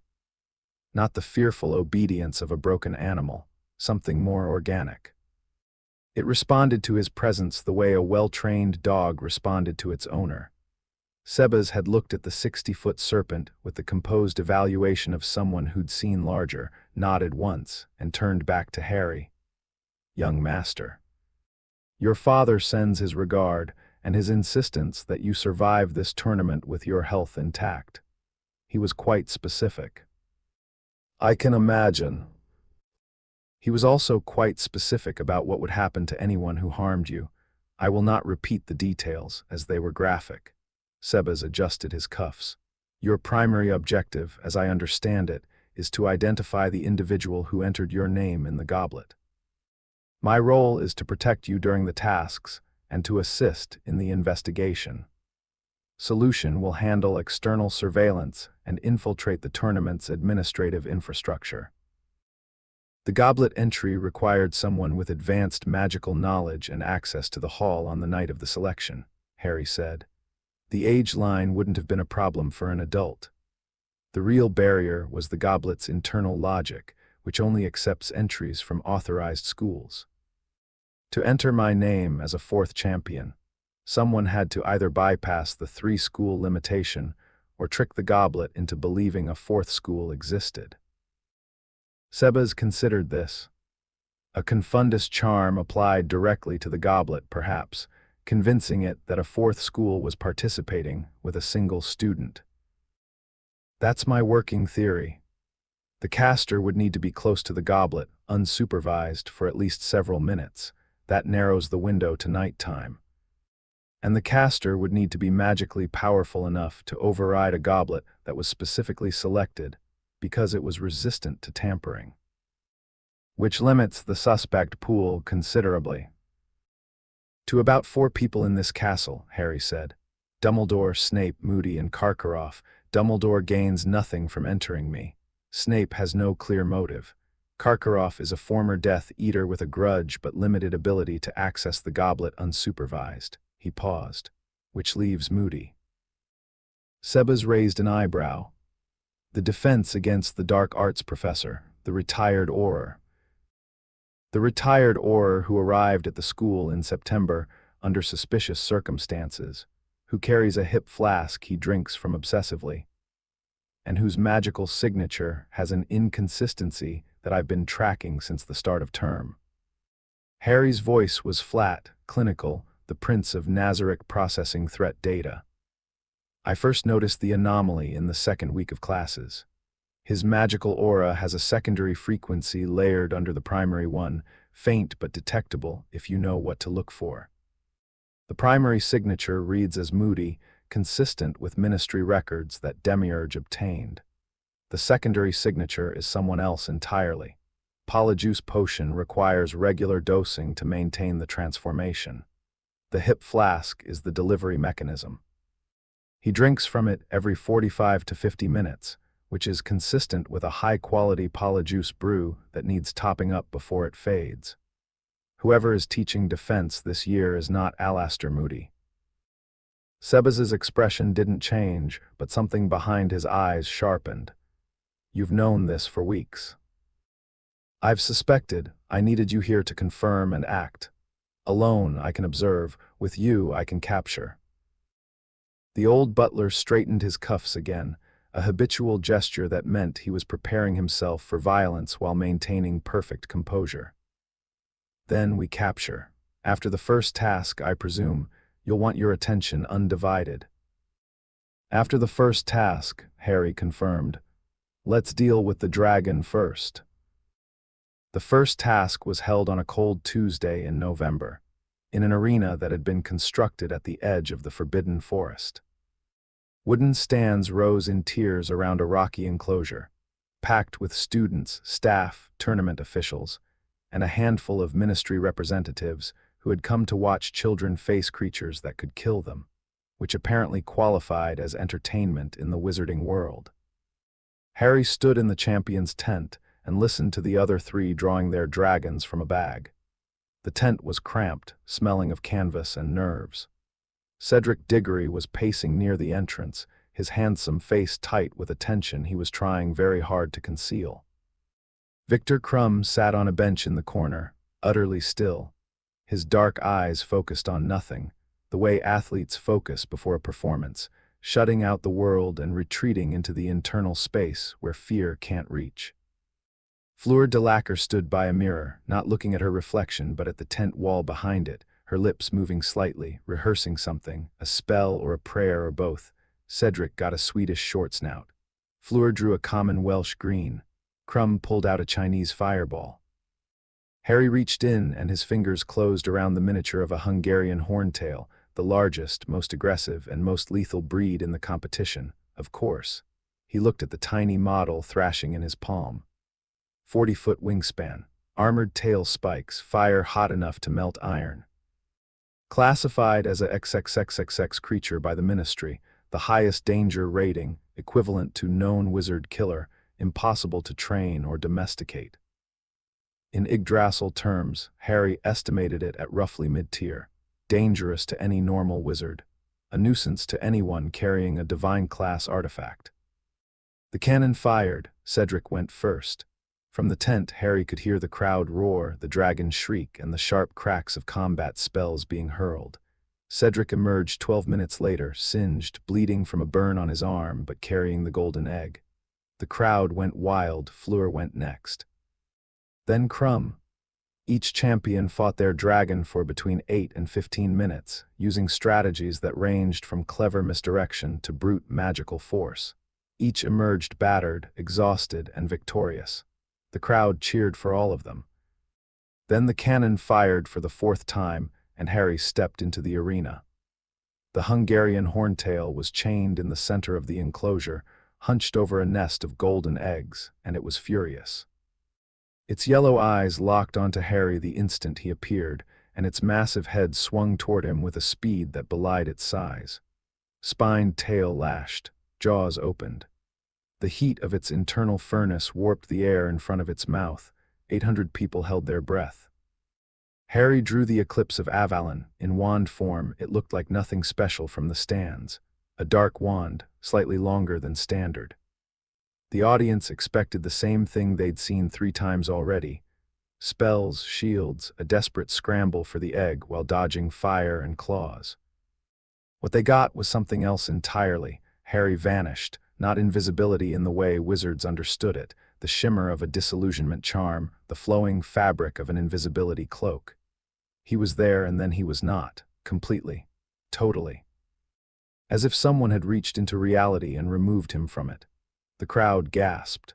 The commentator stuttered. The horntail's head snapped left then right, nostrils flaring, trying to track prey that had ceased to exist. Harry reappeared behind the dragon, not beside it, behind it. 30 feet from where he'd been standing, on the opposite side of the horntail, positioned directly between the creature's blind spot and the nest. The displacement had taken less than a second. No apparition crack, no visual effect. One location, then another, with nothing in between. The Eclipse of Avalon's spatial manipulation function, powered by the spatial data crystal embedded in its core, allowed short-range teleportation that bypassed every anti-apparition ward in the arena. The horntail spun.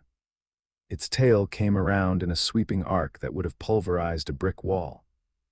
Harry teleported again, another blink. Another 30-foot displacement. He materialized on top of a boulder to the dragon's left, balanced on the rock for half a second, and fired. The spell was silent. No incantation, no wand movement. Just a pulse of raw magical force channeled through the eclipse, amplified by the weapon's data crystal matrix, and directed at the horntail's right wing joint. The impact hit the dragon like a battering ram. The creature staggered sideways, its wing folding at an awkward angle, a bellow of pain and rage erupting from its jaws. Fire roared across the arena in a sweeping cone that turned the air orange and set the nearest wooden barrier ablaze. Harry was already gone. Another teleport. He appeared on the far side of the enclosure, drew the eclipse back, and fired again. This time the spell hit the base of the horntail's neck, a stunning effect so concentrated that the dragon's head snapped down and bounced off the rocky ground with a crack that echoed off the stands. The creature wobbled, its legs buckled, It caught itself, shook its head, and roared again, but slower this time, the sound thick and confused. Harry teleported a fourth time. He appeared directly in front of the nest, 4 feet from the golden egg, standing between a dazed 40-foot dragon and its treasure. The horntail's yellow eyes, glazed and unfocused from the stunning spell, found him. Its chest swelled. Fire built behind its teeth, the deep orange glow of gathered flame that would turn everything in front of it to ash. The dragon handlers on the perimeter were shouting, scrambling for their wands, because the creature was about to breathe fire directly at a student standing 4 feet from a nest of golden eggs, and there was nothing any of them could do fast enough to stop it. Harry looked the dragon in the eyes. He raised the Eclipse of Avalon and activated the Dementor core. The temperature in the arena dropped 20 degrees in 1 second. Frost bloomed across the rocks. The fire building in the horntail's throat guttered, flickered, and died. The massive creature shuddered, its entire body convulsing as the wave of cold and emotional suppression from the Eclipse's passive field hit it full force. Its eyes dimmed. Its wings sagged. The aggressive fury that had been driving it drained away like water through a cracked bowl, replaced by a dull, heavy confusion that sapped its will to fight. Harry picked up the golden egg. He tucked it under his arm, deactivated the Dementor core, and walked out of the arena. The elapsed time from the cannon to the egg was 47 seconds. The crowd didn't cheer. They didn't know how. 800 people sat in stunned silence, staring at the arena where a 14-year-old boy had just dismantled a Hungarian horntail without breaking a sweat, without getting singed, without casting a single visible spell, and without appearing to consider the dragon a serious threat at any point in the encounter. The silence lasted 4 full seconds. Then, somewhere in the Slytherin section, someone started clapping, then more, then the whole section.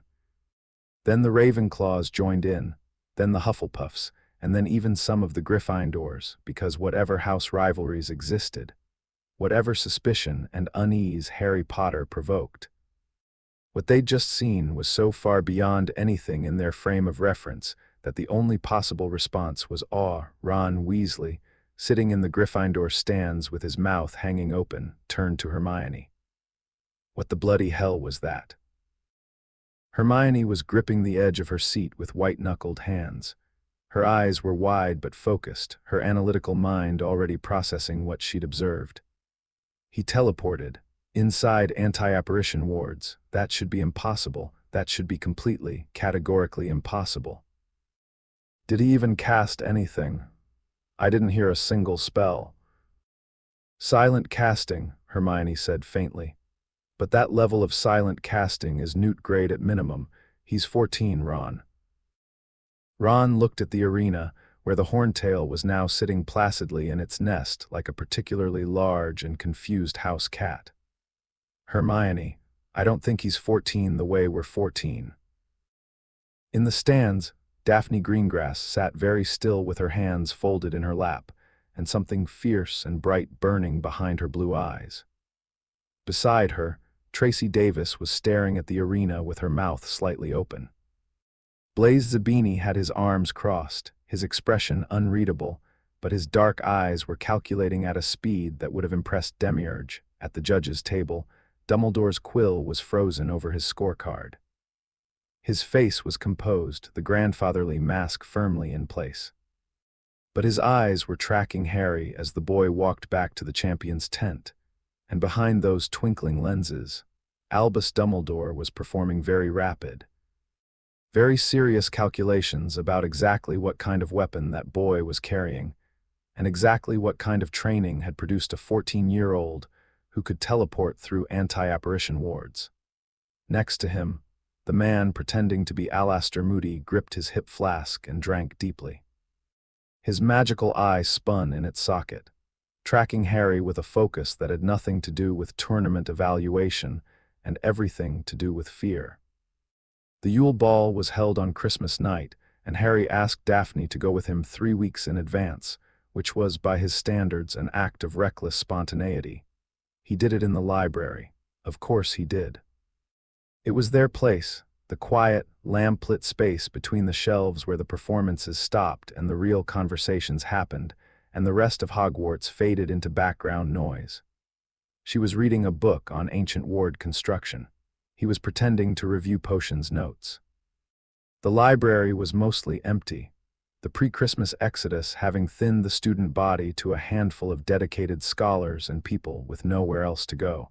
Daphne. She looked up, those blue eyes steady as always, giving nothing away but missing nothing. Harry. The Yule Ball, would you go with me? A pause, not hesitation. Evaluation. She studied him the way she always did, reading the layers, peeling back the mask to find the thing underneath. Are you asking because it's strategically optimal for the Prince of Nazarick to attend with a pureblood ally? Or are you asking because you want to go with me? Harry held her gaze. The mask was on, but there was a crack in it, a deliberate one, a crack he'd chosen to leave there because she'd earned it. The second one. Daphne's almost smile became an actual smile. Small, warm, real in a way that made his chest tight. Then yes. Christmas night arrived with snow and music, and the great hall transformed into something out of a dream. Ice sculptures lined the walls, each one a different magical creature frozen in mid-motion. A phoenix with spread wings, a unicorn rearing, a dragon coiled around a pillar. Enchanted snowflakes drifted from the ceiling without melting, catching the light from hundreds of floating candles and scattering it in tiny prismatic flashes. The long house tables had been replaced by smaller round ones draped in white, clustered around a polished dance floor that gleamed like dark water. A wizarding band called the Weird Sisters was setting up on a stage at the far end, tuning instruments that seemed to tune themselves. The whole room glittered with the kind of effortless magic that Hogwarts did better than anything, making the impossible feel festive.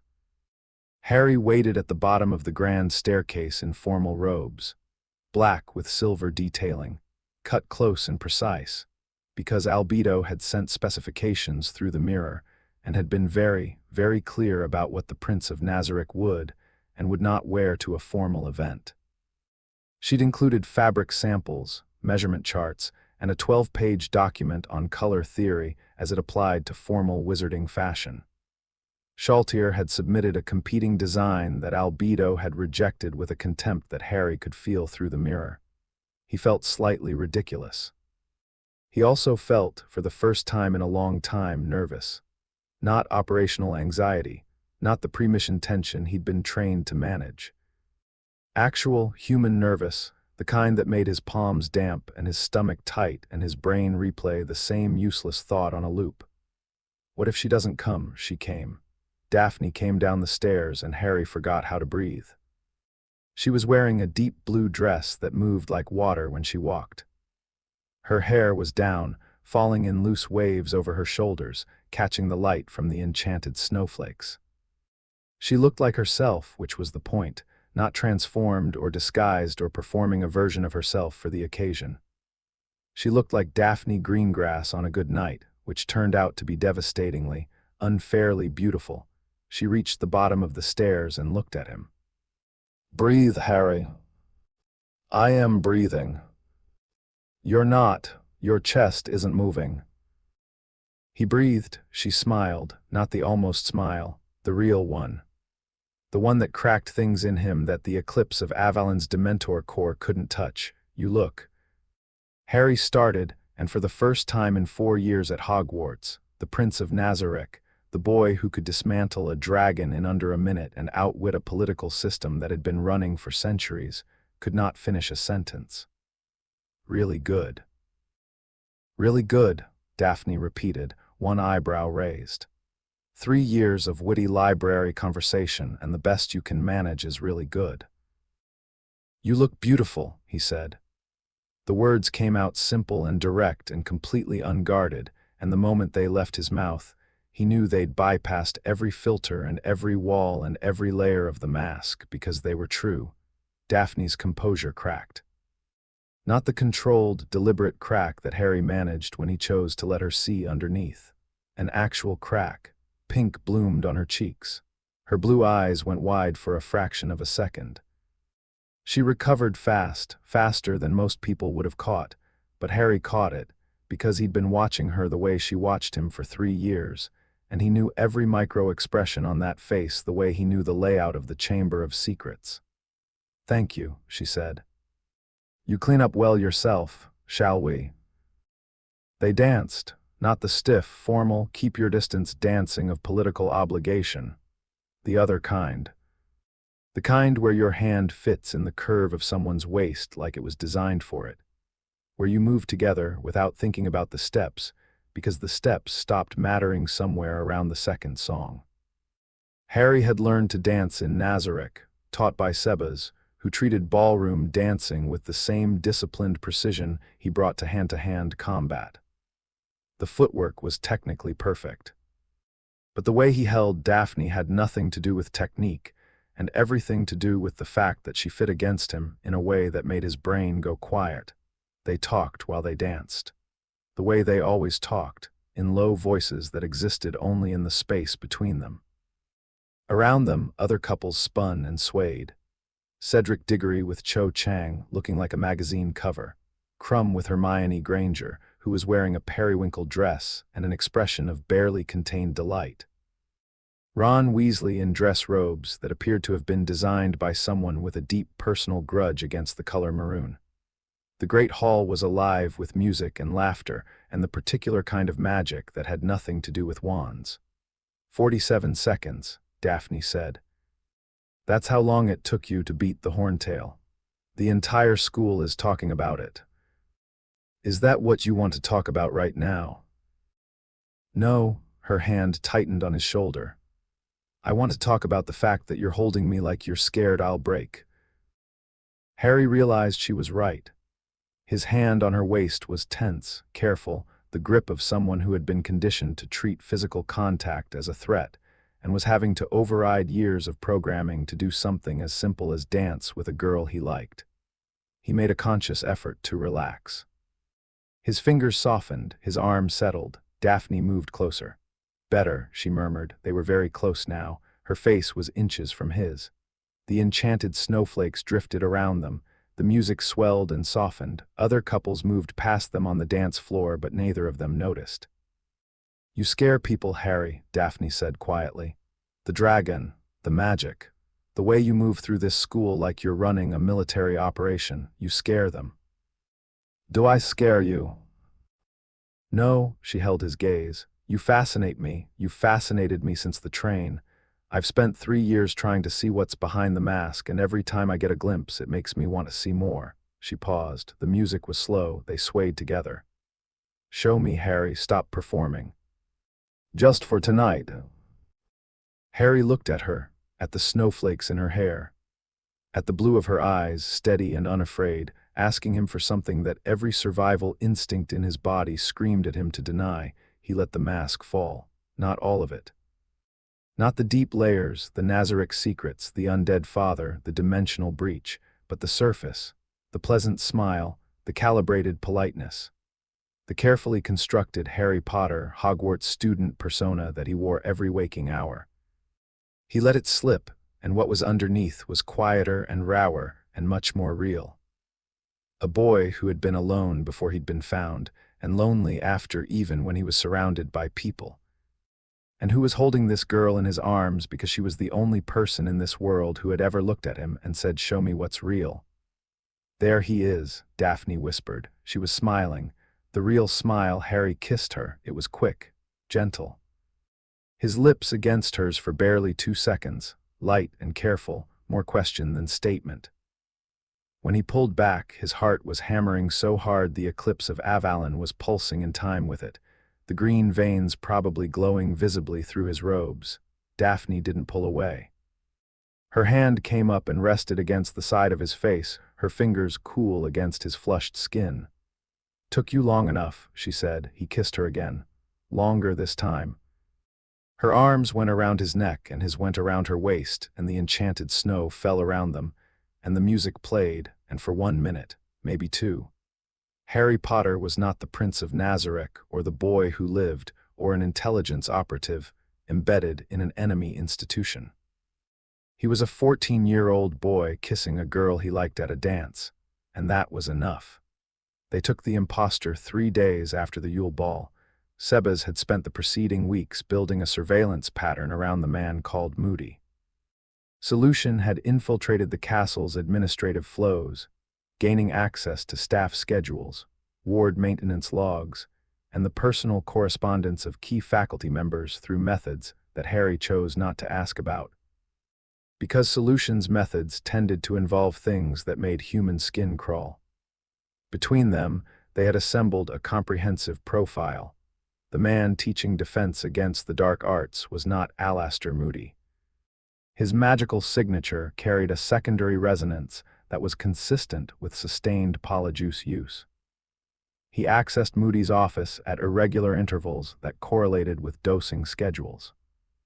And he had, on 3 separate occasions, been observed communicating through a charmed object, a small, compact mirror, not unlike Harry's own, with someone whose voice Solution had managed to partially intercept. The voice had said the Dark Lord twice. Harry relayed the intelligence to Ainz. The decision was immediate: capture, interrogate, contain, do not alert Dumbledore, do not involve the Ministry. Nazarick's objectives were not the same as the Wizarding World's. They didn't want the imposter arrested. They wanted him emptied of information and then disappeared. The operation took 6 minutes. Sebas executed it personally. He waited in the corridor outside the defense classroom at 11 in the evening when the castle was quiet and the students were in their dormitories. The portraits on the walls were dozing.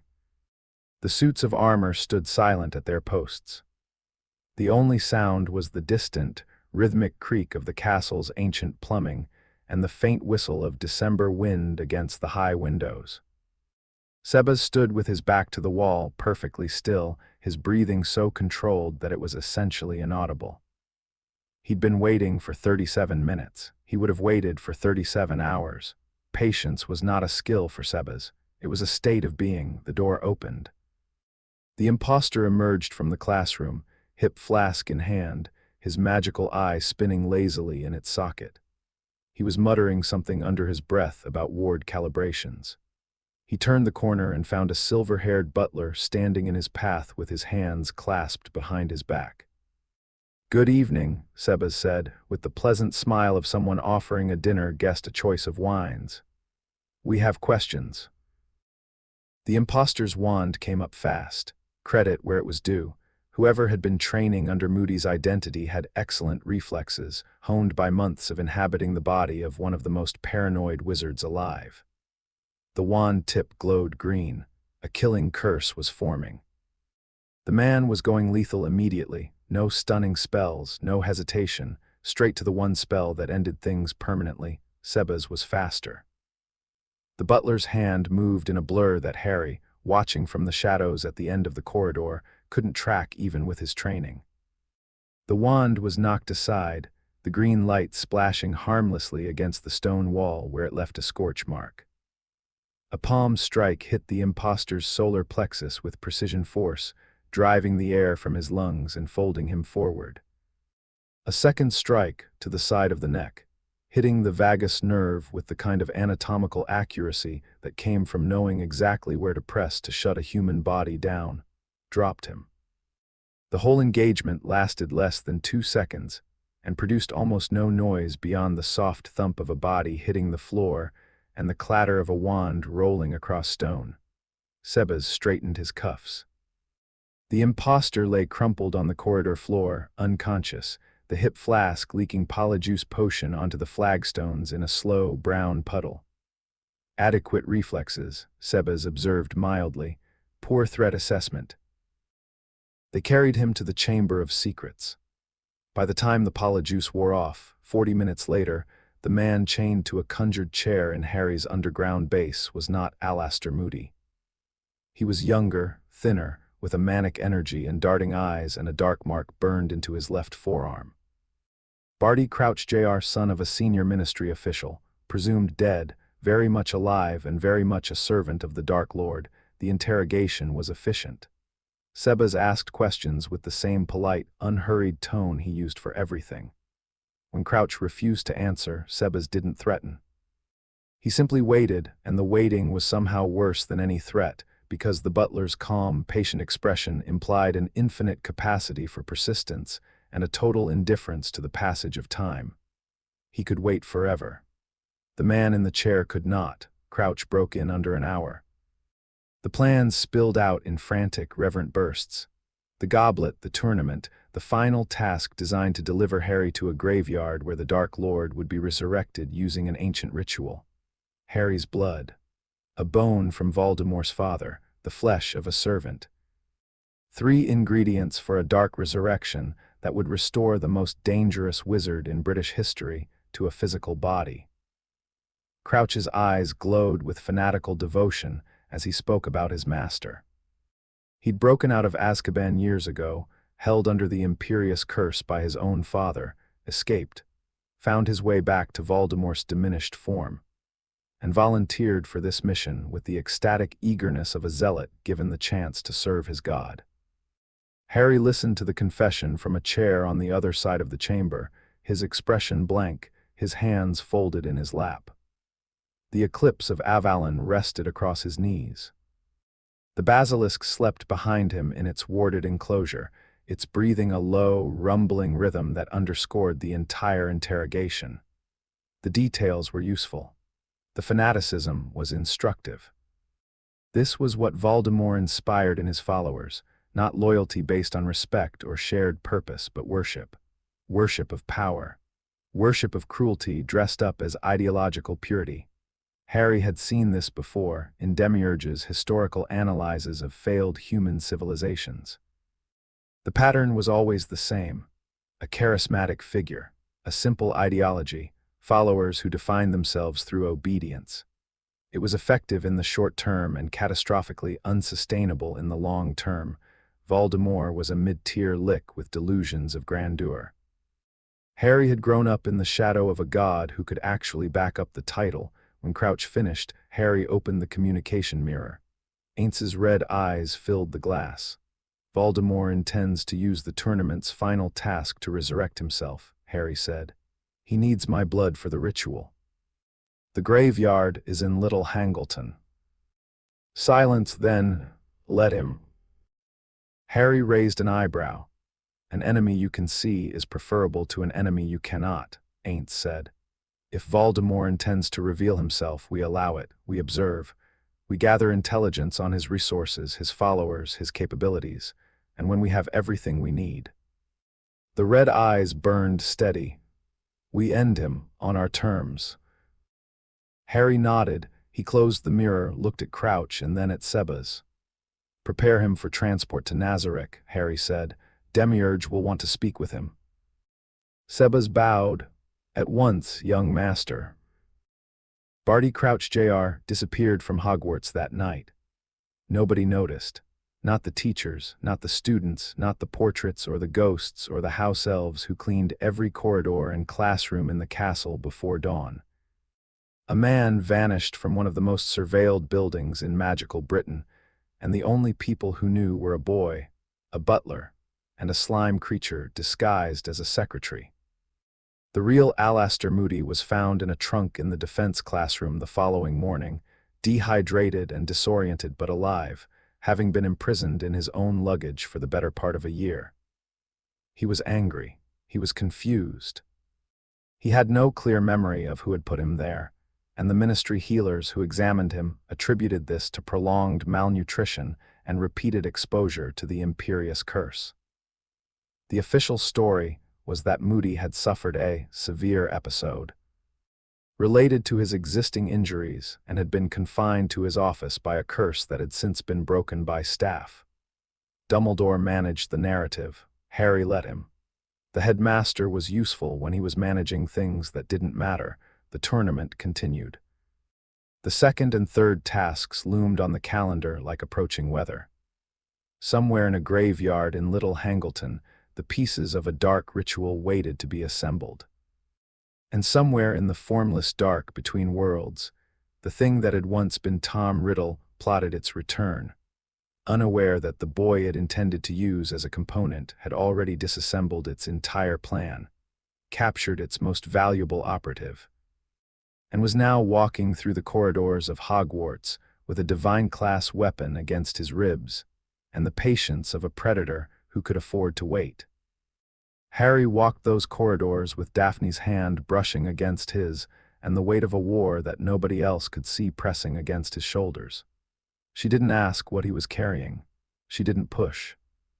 She walked beside him and let their fingers touch and didn't demand to know the things he couldn't tell her, because she understood, in the way that only someone who'd grown up navigating Slytherin politics could understand, that some burdens had to be carried alone, and the best thing you could do for the person carrying them was to be there when they set them down. "Whatever's coming," she said one evening, as they walked along the frozen shore of the Black Lake, their breath misting in the cold air. "You're not facing it alone." Harry looked at her. The mask was on, but the crack she'd put in it was still there, still open, still letting warmth in from a direction he hadn't expected. "I know," he said. He carried it the way he carried everything, quietly, competently, and with the absolute certainty that when the time came, Nazarick would answer. But for the first time in 4 years of carrying things alone, the weight felt lighter. Not because the load had changed, but because someone was walking beside him who had chosen to share it. The winter deepened. The castle held its breath, and the Prince of Nazarick prepared for war. The Triwizard Cup was a portkey. Harry knew it the moment his fingers touched the handle. He felt the familiar hook behind his navel, the wrenching sideways lurch of forced magical transport, and the world dissolved into a screaming blur of color and wind. Beside him, Cedric Diggory gripped the other handle with white-knuckled panic, his mouth open in a shout that the portkey's turbulence ripped away before it could form. They hit the ground hard. Harry rolled with the impact, a reflex drilled into him by 4 years of combat training with Cocytus, and came up in a crouch with the Eclipse of Avalon already in his hand. His knees stung. His left palm was scraped from the landing. The golden cup rolled away across uneven ground and came to rest against the base of a headstone. A headstone. Harry's eyes adjusted to the dark, and the graveyard assembled itself around him in pieces. Crooked rows of old stone markers, overgrown grass, a yew tree hunched like a mourner against the night sky. The air was cold and damp and smelled of wet earth and something else, something chemical and rotten underneath, like old potions left too long in sealed containers. A crumbling church stood on a hill above them, its windows dark. Beyond the church, a large manor house sat on the ridge, barely visible against the overcast sky, Little Hangleton. Exactly where Crouch had said, Harry. Cedric was on his hands and knees, breathing hard, looking around with the wild confusion of someone whose reality had just been violently rearranged. "What happened? Where are we? This isn't the pitch." "Get behind me," Harry said. His voice came out flat, controlled, stripped of everything that wasn't operational necessity. The mask was gone. The pleasant student was gone. What stood in the graveyard was the thing underneath, cold, focused, and very, very dangerous. "Cedric, behind me, now." Cedric heard the tone. Whatever argument or confusion he'd been about to voice died in his throat. He scrambled to his feet and moved behind Harry, his wand drawn but his hands shaking. He was a good wizard, brave, competent. 17 years old and completely unprepared for what was about to happen. Movement at the edge of the graveyard. A figure emerged from behind the yew tree, hunched, shuffling, carrying something in its arms. The something was small, wrapped in dark cloth, and it was making a sound, a thin, wet, hissing sound that raised the hair on Harry's arms and made the scar on his forehead burn with a sharp, sudden heat that he hadn't felt in years. Peter Pettigrew. Wormtail. Harry recognized him from the intelligence files Demiurge had compiled. Small, rat-faced, with watery eyes and a silver hand that glinted in the weak moonlight. The man moved with the hunched, flinching gait of someone who had spent their entire life being afraid of things bigger than him, and had compensated by becoming useful to the biggest, most terrifying thing he could find. The thing he carried was Voldemort, or what was left of him. A twisted, infant-sized body with skin like raw meat and eyes that burned red in the dark. It was pathetic, genuinely, viscerally pathetic. This was the terror of a generation. This was the Dark Lord who had murdered Harry's parents, who had held an entire nation hostage, who had carved a piece of his own soul and stuffed it into the skull of a baby. And he looked like something you'd find at the bottom of a hospital waste bin. "Kill the spare," the thing hissed. Pettigrew raised his wand. Green light built at the tip, the sickly emerald glow of the killing curse, aimed at Cedric Diggory's chest. Harry moved, the eclipse of Avalon's spatial function activated. Harry teleported 6 feet to the left, putting himself directly between Pettigrew and Cedric. His free hand came up, and a shield of raw magical force, silent, wandless, invisible, bloomed in the air between them. The killing curse hit the shield, and something happened that shouldn't have been possible. The green light splashed against the barrier, fractured into a dozen smaller arcs, and discharged into the ground in a shower of sparks that scorched the grass and split a headstone in half. Pettigrew staggered back, his mouth dropped open. The killing curse was unblockable. Every wizard alive knew that. It was the foundational principle of dark combat theory. The killing curse could not be stopped by any magical shield, any ward, any defensive spell in existence. Harry's shield wasn't a spell. It was raw, intent-based magic channeled through a divine-class artifact, operating on a magical system that existed entirely outside the parameters of wizarding magic. The killing curse's unblockable nature was a rule of wizarding magic. Harry didn't play by those rules. "Cedric," Harry said without turning around, "stay where you are, do not move, do not engage." "Harry, what the hell is?" "Stay." Cedric stayed. Pettigrew recovered enough to begin the ritual. He scurried to a massive stone cauldron that Harry hadn't noticed in the initial assessment, sitting at the base of the largest headstone in the graveyard, already filled with a potion that bubbled and hissed. The sequence happened fast, the bone from the grave beneath their feet, rising through the soil on its own, Pettigrew's hand severed with a scream that echoed off the headstones. And then the rat-faced man lurching toward Harry with a silver knife, trying to take blood. Harry let him. The knife nicked his forearm, a shallow cut, barely deep enough to bleed.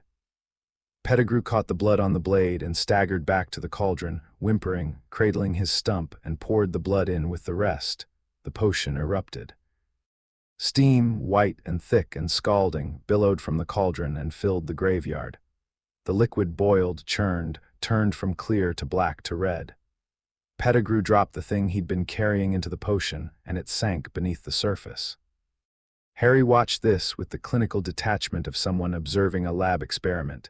He'd known this was coming. Ainz had told him to let it happen. The resurrection was intelligence. Voldemort in a body was Voldemort visible, trackable, engageable. Voldemort as a bodiless wraith was a variable that couldn't be controlled. The cauldron shattered. A figure rose from the steam. Tall, thin, white as bone. The face was barely human. Flat nose, slit-like nostrils, eyes that burned red in the dark. Long fingers flexed experimentally. Bare feet touched the scorched ground. Lord Voldemort stood in the graveyard of his father's family, reborn, resurrected, and radiating a magical aura that would have brought most wizards to their knees. Harry felt it. The aura washed over him like a wave of warm, dirty water. Dark magic, concentrated and foul, pressing against his skin and his mind with the weight of malicious intent. His scar burned. The Horcrux resonated with its creator's presence, a sympathetic vibration that sent a spike of pain through his skull. He gritted his teeth. The pain was manageable. Pestagna's healers had spent years studying the Horcrux, mapping its connections to his nervous system, and the eclipse of Avalon's Dementor core provided a passive dampening effect that kept the resonance from becoming debilitating. It hurt. But Harry had grown up in Nazarick. He knew what real power felt like. He'd stood in his father's throne room and felt the ambient aura of the Overlord of Death, an aura that could stop a beating heart at 50 paces. Compared to Ainz Ooal gown, Voldemort's magical presence was a campfire next to a supernova. Voldemort looked at Harry. Those red eyes, newly formed, still adjusting to the sensory input of a physical body, found the boy standing 10 feet away with a dark wand in his hand and an expression of absolute, unshakable calm. "Harry Potter," Voldemort said. His voice was high, cold, and carried the particular resonance of someone who expected the world to tremble when he spoke. "The boy who lived, we meet at last." Harry looked at him, at the snake face, at the red eyes, at the thin, pale body wrapped in conjured robes that Pettigrew had provided with his remaining hand. He looked at the most feared dark wizard in British history, the monster who had terrorized a generation, who had killed his parents, who had carved a piece of his own soul and shoved it into the skull of a baby, and he felt nothing, not fear, not anger, not the dramatic surge of emotion that the narrative of his life apparently demanded. Just the quiet, analytical calm of a predator assessing whether the thing in front of it was worth the effort of killing. "You're shorter than I expected," Harry said. The words hung in the graveyard air like smoke. Behind Voldemort, Pettigrew whimpered and clutched the stump of his wrist, rocking back and forth on his knees. The newly resurrected Dark Lord stood in the moonlight, and something crossed his snake-like face that Harry had never expected to see there. Confusion. Genuine, momentary confusion that someone standing before Lord Voldemort had chosen insolence as their opening move. Voldemort's eyes narrowed. He raised his new wand, the U-wand, and rolled it between his long white fingers with the careful attentiveness of someone reacquainting himself with a tool he hadn't held in 13 years. Behind him, Death Eaters were appearing. Cracks of apparitions split the night air as robed, masked figures materialized in a loose circle around the graveyard, summoned by the dark mark that Voldemort had pressed on Pettigrew's arm. They arrived in 2s and 3s, each one dropping to a knee as they appeared, their masked faces turning toward their reborn master with a reverence that bordered on worship. 12, 15, 20. Harry counted them without moving his eyes from Voldemort's face. 23 Death Eaters arriving in a ring, wands drawn, masks gleaming in the weak moonlight. Some of them were trembling, not with fear, with ecstasy. Their lord had returned. "You stand before the Dark Lord," Voldemort said, and his voice had dropped to something silky and dangerous. "And you choose insolence. Your parents made the same mistake." "My parents fought you with wands and good intentions," Harry said. "I'm carrying neither." He held up the Eclipse of Avalon and twisted the handle, the weapon transformed. The obsidian wand split, extended, unfolded. Sections telescoped outward with sharp, mechanical clicks that echoed off the headstones like bones cracking. The blade emerged from the tip in a sweep of dark metal, curving outward in a lethal crescent that caught the moonlight and didn't reflect it. The green veins along the haft blazed bright, pulsing with Harry's heartbeat, and frost crawled along the blade's edge and fell away in tiny crystals that evaporated before they touched the ground. The Eclipse of Avalon in its full scythe form stood 6 feet tall. The blade hummed with a frequency that sat right at the edge of hearing, a low, sustained note that made teeth ache and skin crawl. The Dementor Core's passive field expanded, and the temperature in the graveyard dropped 10 degrees in 2 seconds. Breath misted, grass crunched underfoot. Several Death Eaters took involuntary steps backward. Harry rested the scythe's haft against his shoulder and looked at Voldemort with the calm, measured appraisal of someone who had spent 4 years being trained by creatures that made this pale imitation of a Dark Lord look like a child playing dress-up. "You split your soul into pieces and hid them in trinkets to avoid dying," Harry said. "Do you know what that makes you in the classification system I was raised with? A lick. A low-tier, poorly optimized lick with inadequate phylactery security and no regeneration protocol. I've seen better undead architecture in training exercises."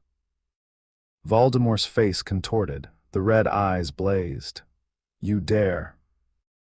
"I've studied your Horcruxes," Harry continued, his voice the same flat, clinical tone he used when delivering intelligence reports to Demiurge. The diary was destroyed in my second year.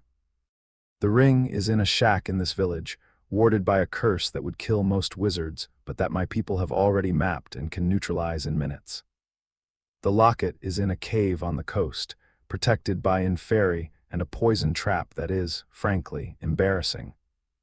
The cup is in Bellatrix Lestrange's Gringotts vault, which presents a logistical challenge, but not an insurmountable one. The diadem is in the room of requirement at Hogwarts, which I walk past every day on my way to Charms class. He paused, let the weight of each revelation land separately, let the silence between them do its work. And the sixth one is in my head, which I've been aware of since I was 7 years old. Total silence. 23 Death Eaters stood in a circle of shock, their masks hiding faces that were almost certainly cycling through the same progression: disbelief, horror, recognition. Some of them knew about the Horcruxes, some of them had guarded them. None of them had ever heard someone list the Dark Lord's deepest, most carefully hidden secrets with the bored precision of a man reading a shopping list. Voldemort's face had gone from fury to something else entirely, something that looked, for the first time in decades, like fear. Real fear.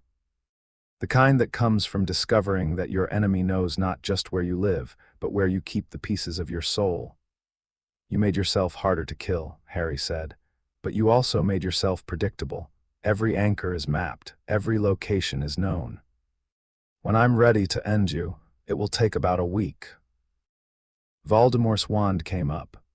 The killing curse ripped through the air, a bolt of green light aimed directly at Harry's chest. It moved fast, faster than any spell Harry had faced in training, driven by the full, furious power of a newly resurrected Dark Lord who had just been told, calmly and specifically, that every secret he possessed had already been catalogued. Harry teleported. The curse hit a headstone and blew it apart. He appeared 5 feet to the left of the nearest Death Eater, and the scythe moved. The blade took the first Death Eater across the midsection. The man didn't scream. The eclipse of Avalon's basilisk venom component meant that anything the blade touched suffered immediate magical degradation, and the shield charm the Death Eater had been holding collapsed like wet paper. The scythe passed through robes, flesh, and bone with a sound like tearing silk. The body dropped. Harry was already moving. Teleport, 3 feet. The scythe came around in a horizontal arc that caught the second Death Eater at the neck. Teleport, 6 feet. A downward strike split a shield charm and the man behind it. Teleport. Behind a cluster of 3 who had turned to face where he'd been half a second ago. The scythe swept through all 3 in a single, fluid motion that looked less like combat and more like harvesting. It was not a fight. A fight implied 2 sides with a chance of winning. This was slaughter. Cold, efficient, mechanical slaughter performed by someone who had been trained to kill by creatures that treated murder as an applied science. Harry moved through the Death Eaters the way a scythe moves through wheat, forward, steady, unstoppable. Teleportation spam made him impossible to target. By the time a Death Eater had registered his position, he was already somewhere else, already swinging, already moving to the next target. Silent magic let him fire offensive spells between scythe strikes without warning, concussive blasts that knocked men off their feet and stunning pulses that dropped them long enough for the blade to follow.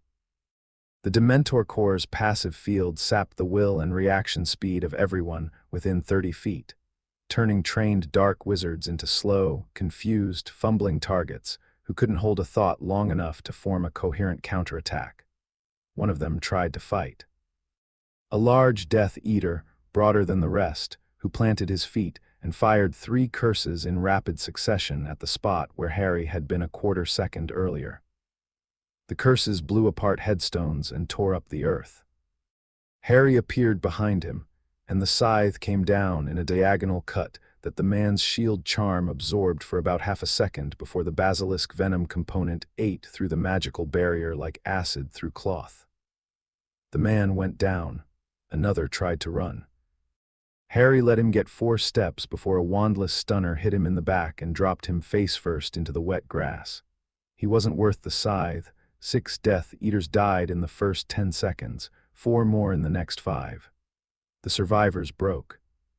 Training, loyalty, fanatical devotion to the Dark Lord, all of it evaporated the moment they realized that the boy with the scythe was faster than they could think, and the blade was sharper than any shield they could raise.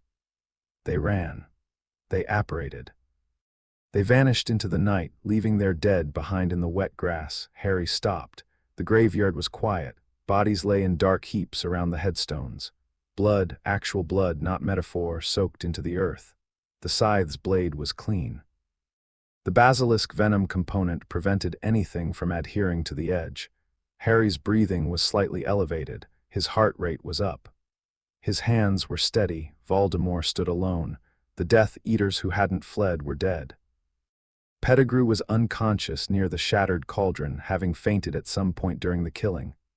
The Dark Lord's red eyes were wide. His wand was raised. His chest was heaving. "What are you?" Voldemort whispered. "I'm someone else's son," Harry said.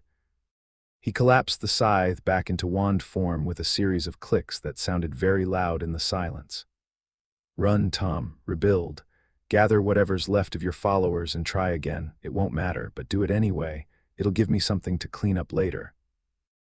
Voldemort's face twisted with rage and terror, and something underneath both that looked like the dawning realization that the world had changed shape while he wasn't looking. He raised his wand. For a moment, Harry thought the Dark Lord was going to attack.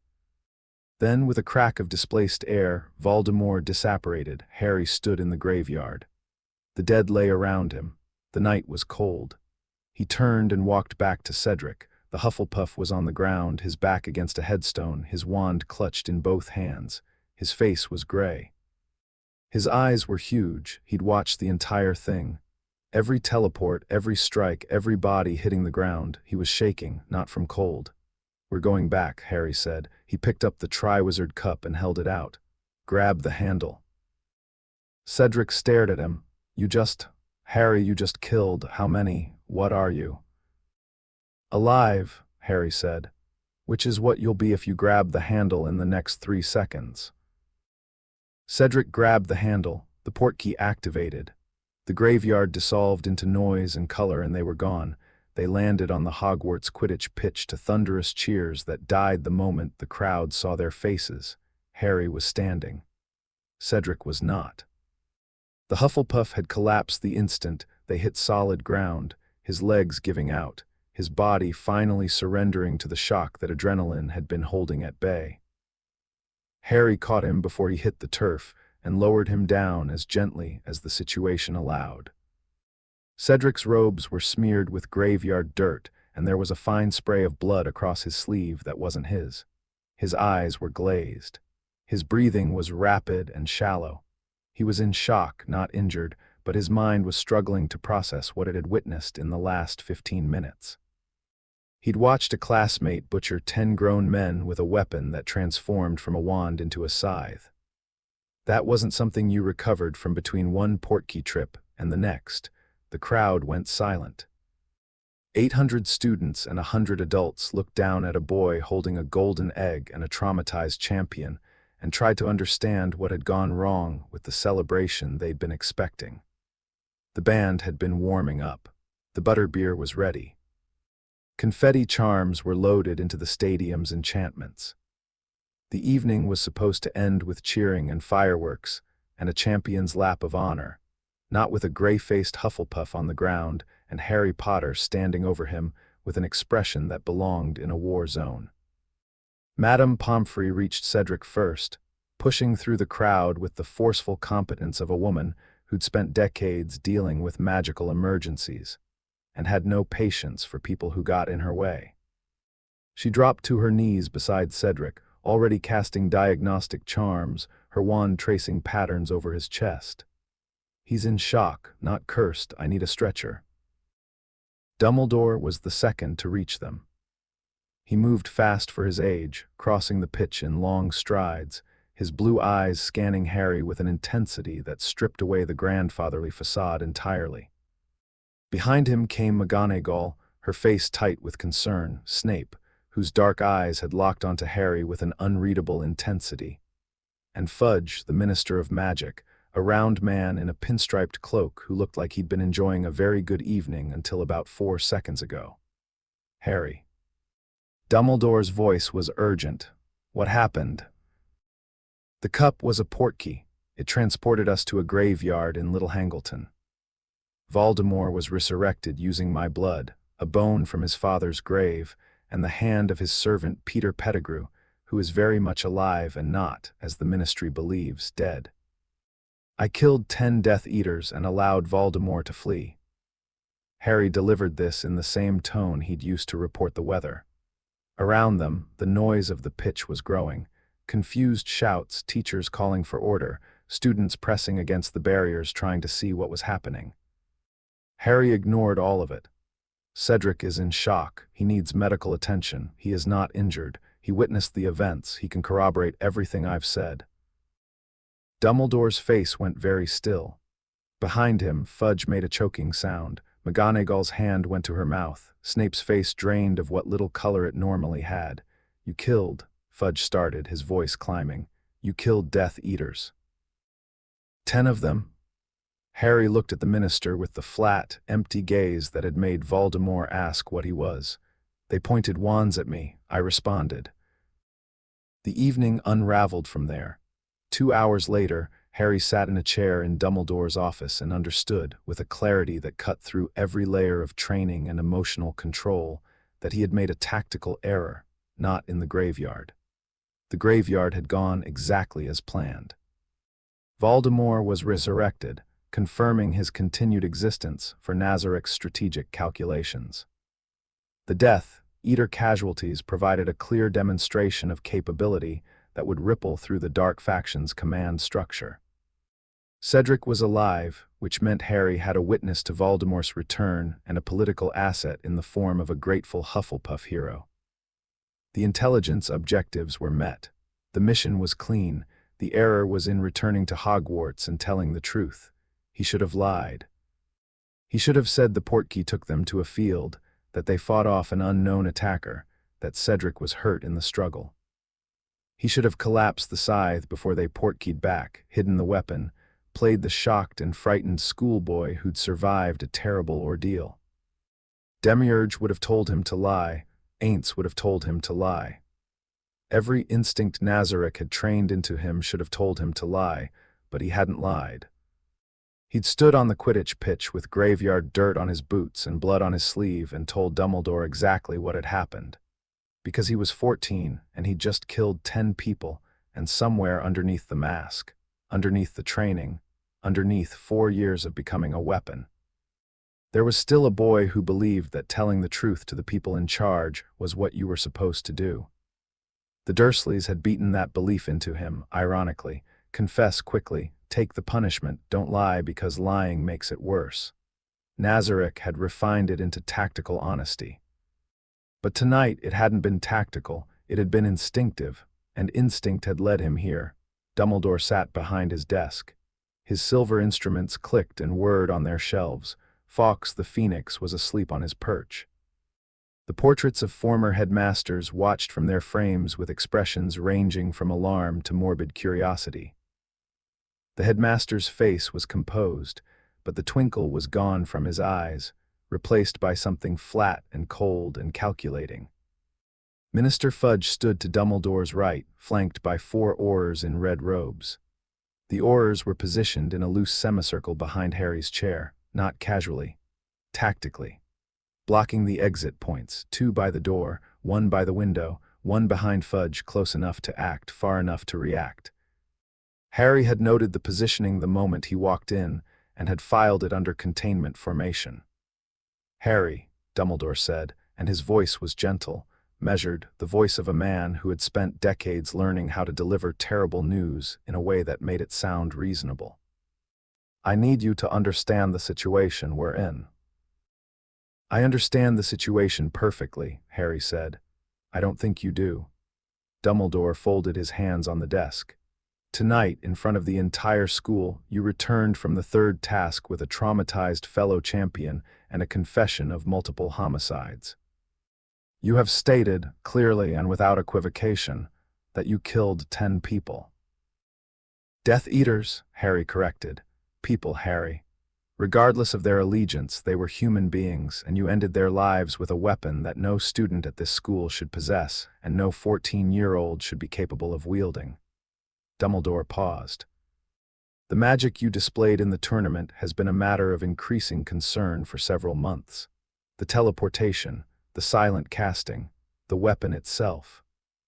None of these fall within the parameters of any magic taught at Hogwarts, or indeed, any magic recognized by the Ministry. Recognized by the Ministry, Harry repeated. That's a telling choice of words. It is a precise choice of words. Dumbledore's blue eyes were steady. The Ministry classifies magic according to a comprehensive taxonomy developed over centuries of study.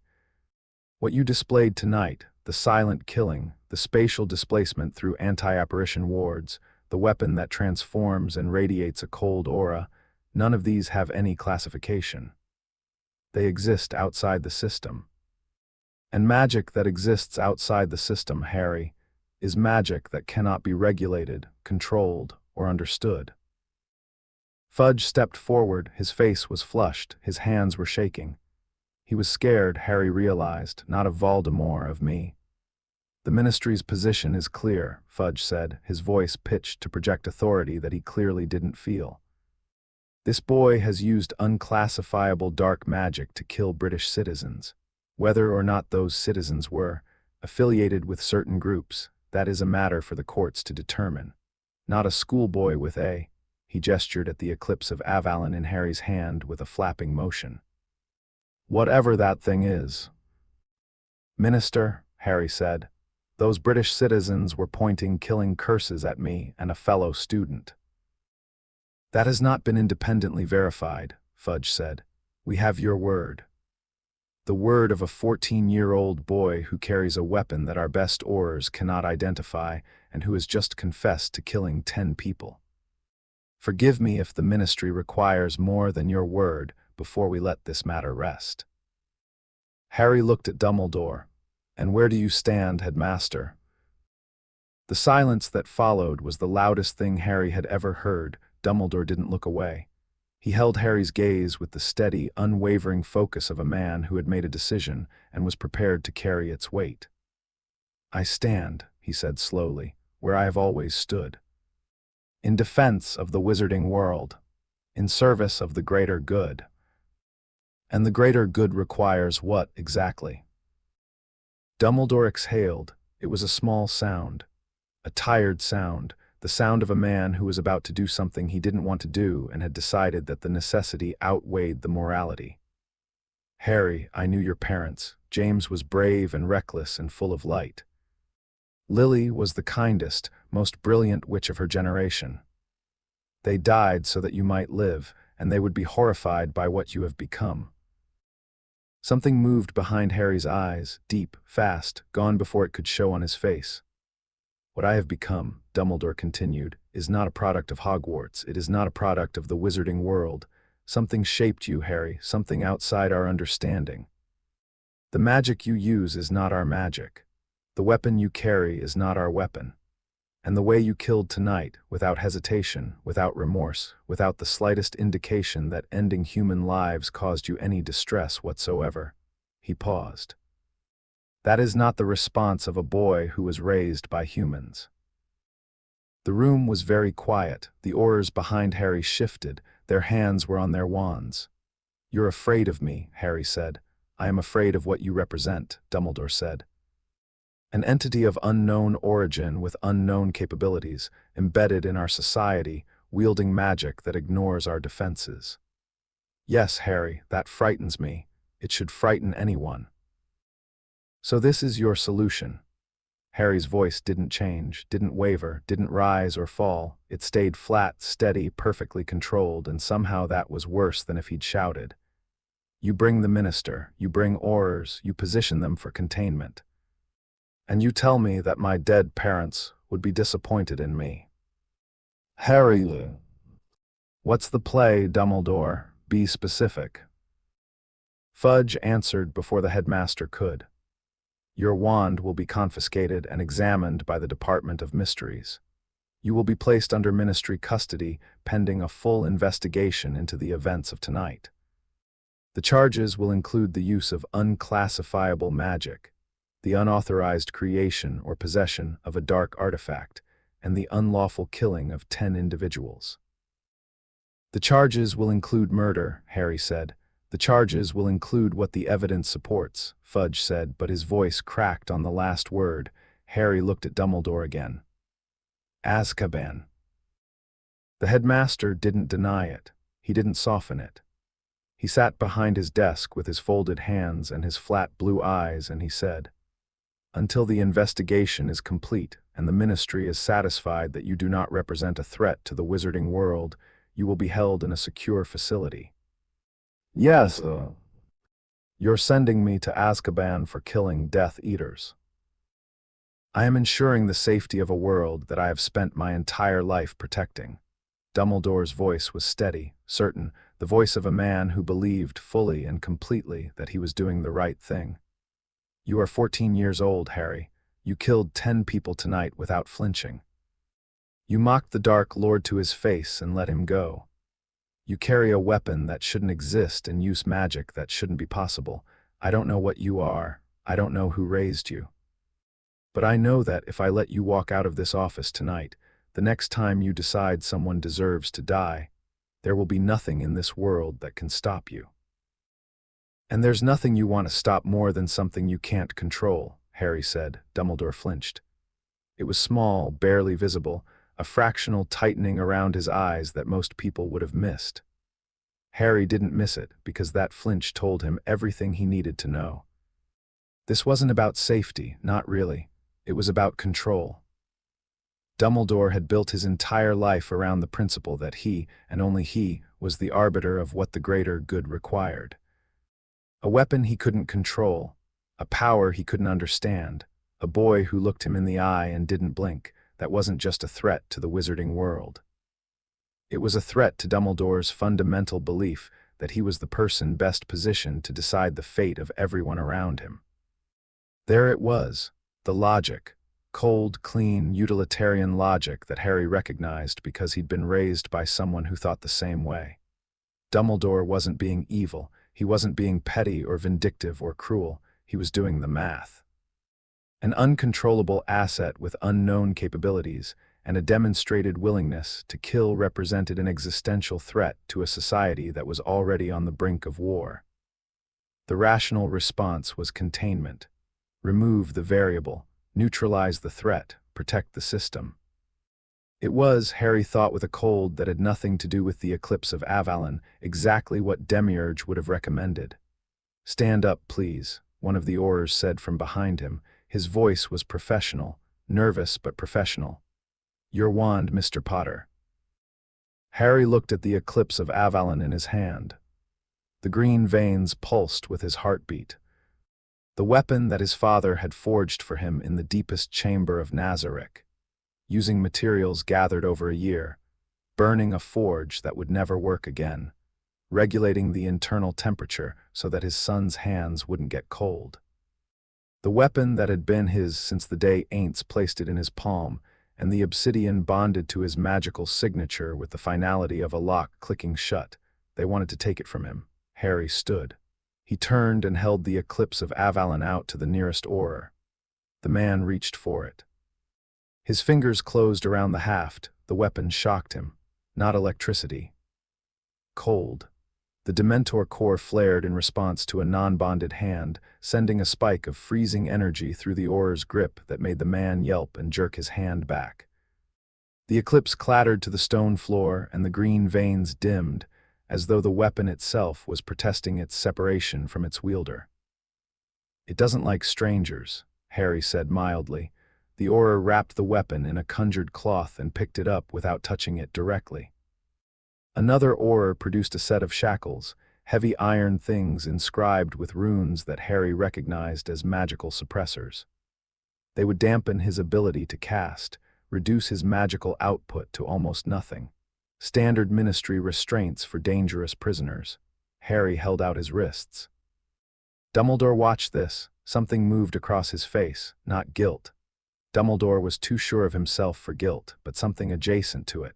Regret, maybe. The kind of regret that comes not from believing you've made the wrong decision, but from wishing the right decision hadn't been this one. The shackles closed around Harry's wrists with a click. The runes activated, his magic dampened, muffled, pushed down to a whisper. He felt it the way you'd feel a blanket thrown over your head, still there, still breathing, but contained, limited. The eclipse of Avalon, wrapped in cloth and held by an Auror who was being very careful not to let even the fabric touch his bare skin, pulsed once, hard, the green veins flaring bright enough to be visible through the conjured wrapping. A protest. A silent scream from a weapon being taken from the person it was bonded to.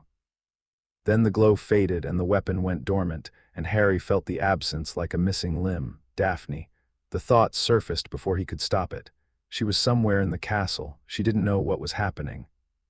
She would find out in the morning, or maybe tonight, when the rumors started spreading through the dormitories, the way rumors always did in Hogwarts, fast and distorted and cruel. She would hear that Harry Potter had been arrested. She would hear about the killings. She would hear about Azkaban. And she would feel that sharp, bright thing behind her blue eyes turn from warmth to fury, to something that Harry had seen in her once before in the common room firelight, when she'd said pity about the Dursleys, and meant it like a drawn blade. He couldn't think about that now. He looked up at Dumbledore. The mask was off. What was underneath wasn't anger, it wasn't fear. It wasn't the cold pragmatism of the Prince of Nazarick or the analytical detachment of the boy Demiurge had trained. What was underneath was something much simpler and much more terrifying. Harry Potter smiled. It was a real smile, not the mask, not the performance. A genuine, warm, unguarded smile that reached his eyes and lit them up with a bright, clean certainty that made Dumbledore's hand freeze on his desk. "Headmaster," Harry said. His voice was quiet, conversational, almost friendly. "I want you to understand what you've just done, not what you think you've done, what you've actually done. Harry, you've taken a child from his father." Harry's smile didn't waver. "You've put chains on a prince. You've confiscated a gift that was made with a father's love by a being whose power you cannot begin to comprehend. And you've done all of this because you're afraid of what you don't understand." He paused. Let the silence fill the room. Let it press against the walls and the windows and the faces of the Aurors and the minister and the old man behind the desk. "My father will come for me, not because I ask him to, because that is what he does. And when he comes, headmaster, he will not bring Aurors, he will not bring warrants, he will not bring chains." Harry's smile widened, just a fraction, just enough. "He will bring the kind of things that make Voldemort look like a frightened child playing with matches, and he will take me home. And there is nothing, nothing in this world or any other that you can do to stop him." The room was silent. The silver instruments had stopped clicking. Fawkes the Phoenix had woken up and was staring at Harry with an expression that birds shouldn't have been capable of making. The Aurors were pale. Fudge's mouth was moving, but nothing was coming out. Dumbledore looked at Harry Potter, 14 years old, shackled, disarmed, smiling, and for the second time in the same evening, Albus Dumbledore felt something he had not felt in decades, doubt. The Aurors led Harry from the office. The door closed behind him. His footsteps echoed down the spiral staircase, steady and unhurried, the footsteps of someone who was not being taken prisoner, but was allowing himself to be moved from one location to another for reasons of his own.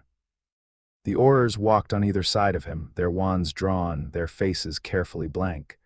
They were professionals. They didn't show fear, but Harry could feel it in them, the tension in their shoulders, the way they kept a full arm's length between themselves and him, the way their eyes kept darting to the wrapped bundle containing the eclipse of Avalon, as if they expected it to move on its own.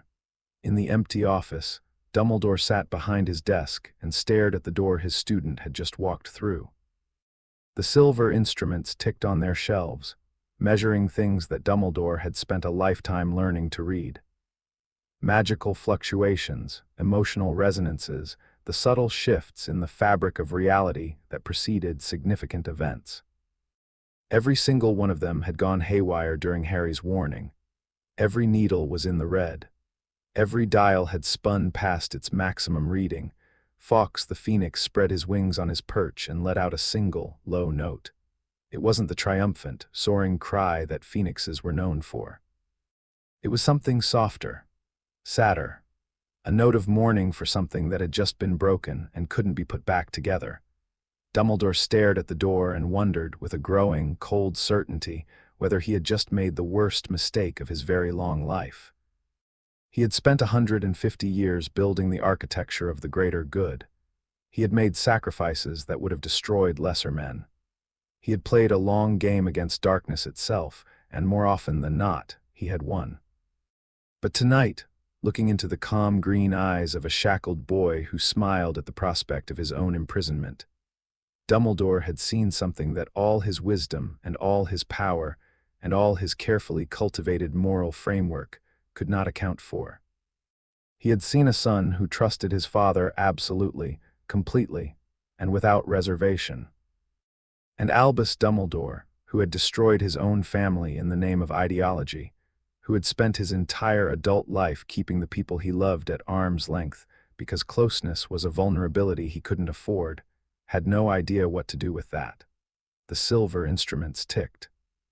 The candles burned low, and somewhere far away in a tomb carved from darkness and guarded by things that did not sleep, a pair of red eyes ignited in the dark. The Overlord of Death received the news. The communication mirror in the throne room of Nazarick lit up with Sebas's report, delivered in the butler's measured, precise voice. And the words, "Your son has been arrested and will be transported to Azkaban," echoed through the dark chamber. And the green pulse that should have dampened his rage fired once, twice, 3 times, and failed completely. The cell was 6 feet wide, 8 feet long, and made of stone so cold it felt wet. There was no window. There was no bed. There was a stone bench built into the wall and a bucket in the corner and a door made of iron reinforced with runes that glowed a dull, sullen red in the permanent dark. The air tasted like salt and misery, and something underneath both that was older and worse. The psychic residue of decades of human suffering soaked into the rock like water into a sponge. Harry sat on the stone bench with his back against the wall and his shackled hands in his lap and waited. They'd brought him by boat. 2 oarers, neither of whom spoke to him or looked at him directly, navigating a small wooden craft across black water under a sky so overcast it was impossible to tell if it was day or night. The crossing took 40 minutes. The water was rough, the boat pitched and rolled, and the spray that hit Harry's face was so cold it felt like being slapped by something dead. The oarers sat at opposite ends of the boat with their wands drawn and their faces turned away, as though looking directly at their prisoner might contaminate them. They were afraid of him. Harry could smell it the way the Dementors could smell happiness. A chemical, biological certainty that the 2 men sharing this boat with him were terrified and compensating with rigid professionalism. Azkaban rose from the sea like a fist of dark stone, a triangular fortress on a bare rock island that looked like the kind of place people went to be forgotten. The architecture was brutal, function over form, designed not to impress but to contain. No windows below the guard level. No external features that could be used as handholds. The walls were sheer and stained with salt deposits that looked like tears in the dim light. The Dementors circled it in slow, drifting patterns, black shapes against the gray sky, their presence pressing down on everything like a lid being screwed onto a jar. The oarers had been shaking by the time they reached the dock. Harry had felt the Dementor's aura the way you feel a change in air pressure. A heaviness, a dulling, a slow leaching of warmth from the edges of his consciousness. The eclipse of Avalon's Dementor core had always provided passive resistance to this effect.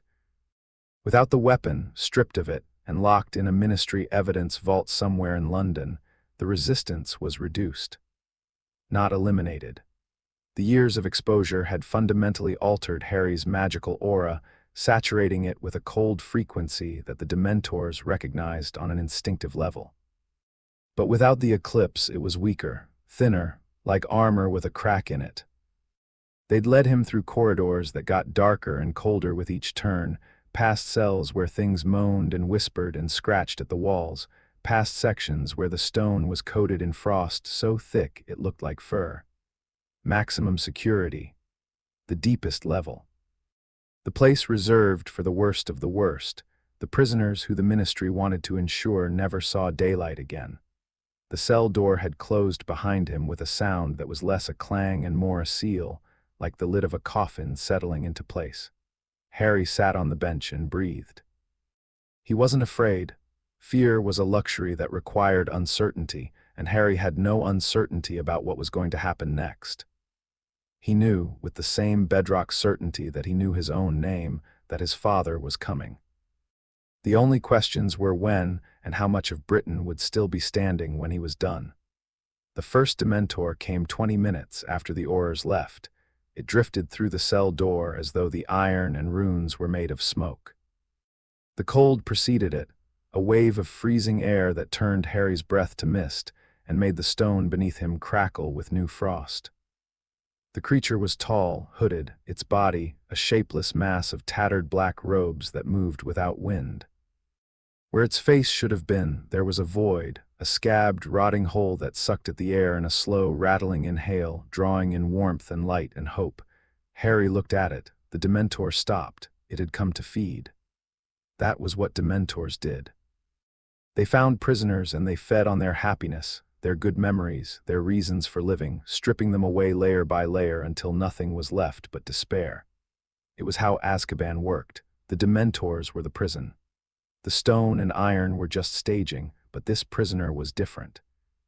The Dementor pressed forward, its feeding instinct driving it toward the boy on the bench, and it tasted his aura and recoiled. Not from pain, from recognition. The boy's magical signature was saturated with something the Dementor knew. Something that spoke to the ancient predatory intelligence buried deep in its non-sentient brain. Cold, death, dominion. The frequency of a Dementor's own core woven into the fabric of this child's magic like a thread in a tapestry. The Dementor didn't feed. It couldn't. Feeding on this boy would be like trying to drink the ocean. The aura that radiated from him was the same frequency as the Dementor's own existence, the same cold, the same emptiness, the same dominion over despair, but amplified, refined. Shaped by something immeasurably more powerful than anything the Dementor had ever encountered, the creature lowered itself. Not a bow, exactly. Dementors didn't have the anatomy for bowing. But it descended, its tattered form sinking toward the floor, its feeding aperture closing, its body language shifting from predator to something else entirely. Submission. The posture of a lesser creature recognizing a greater one. Harry watched it. "You know what I am," he said quietly. The Dementor didn't respond, it couldn't speak, but it drifted backwards slowly, maintaining the lowered posture and passed through the cell door. From the corridor beyond, Harry heard other Dementors approaching, 3 of them.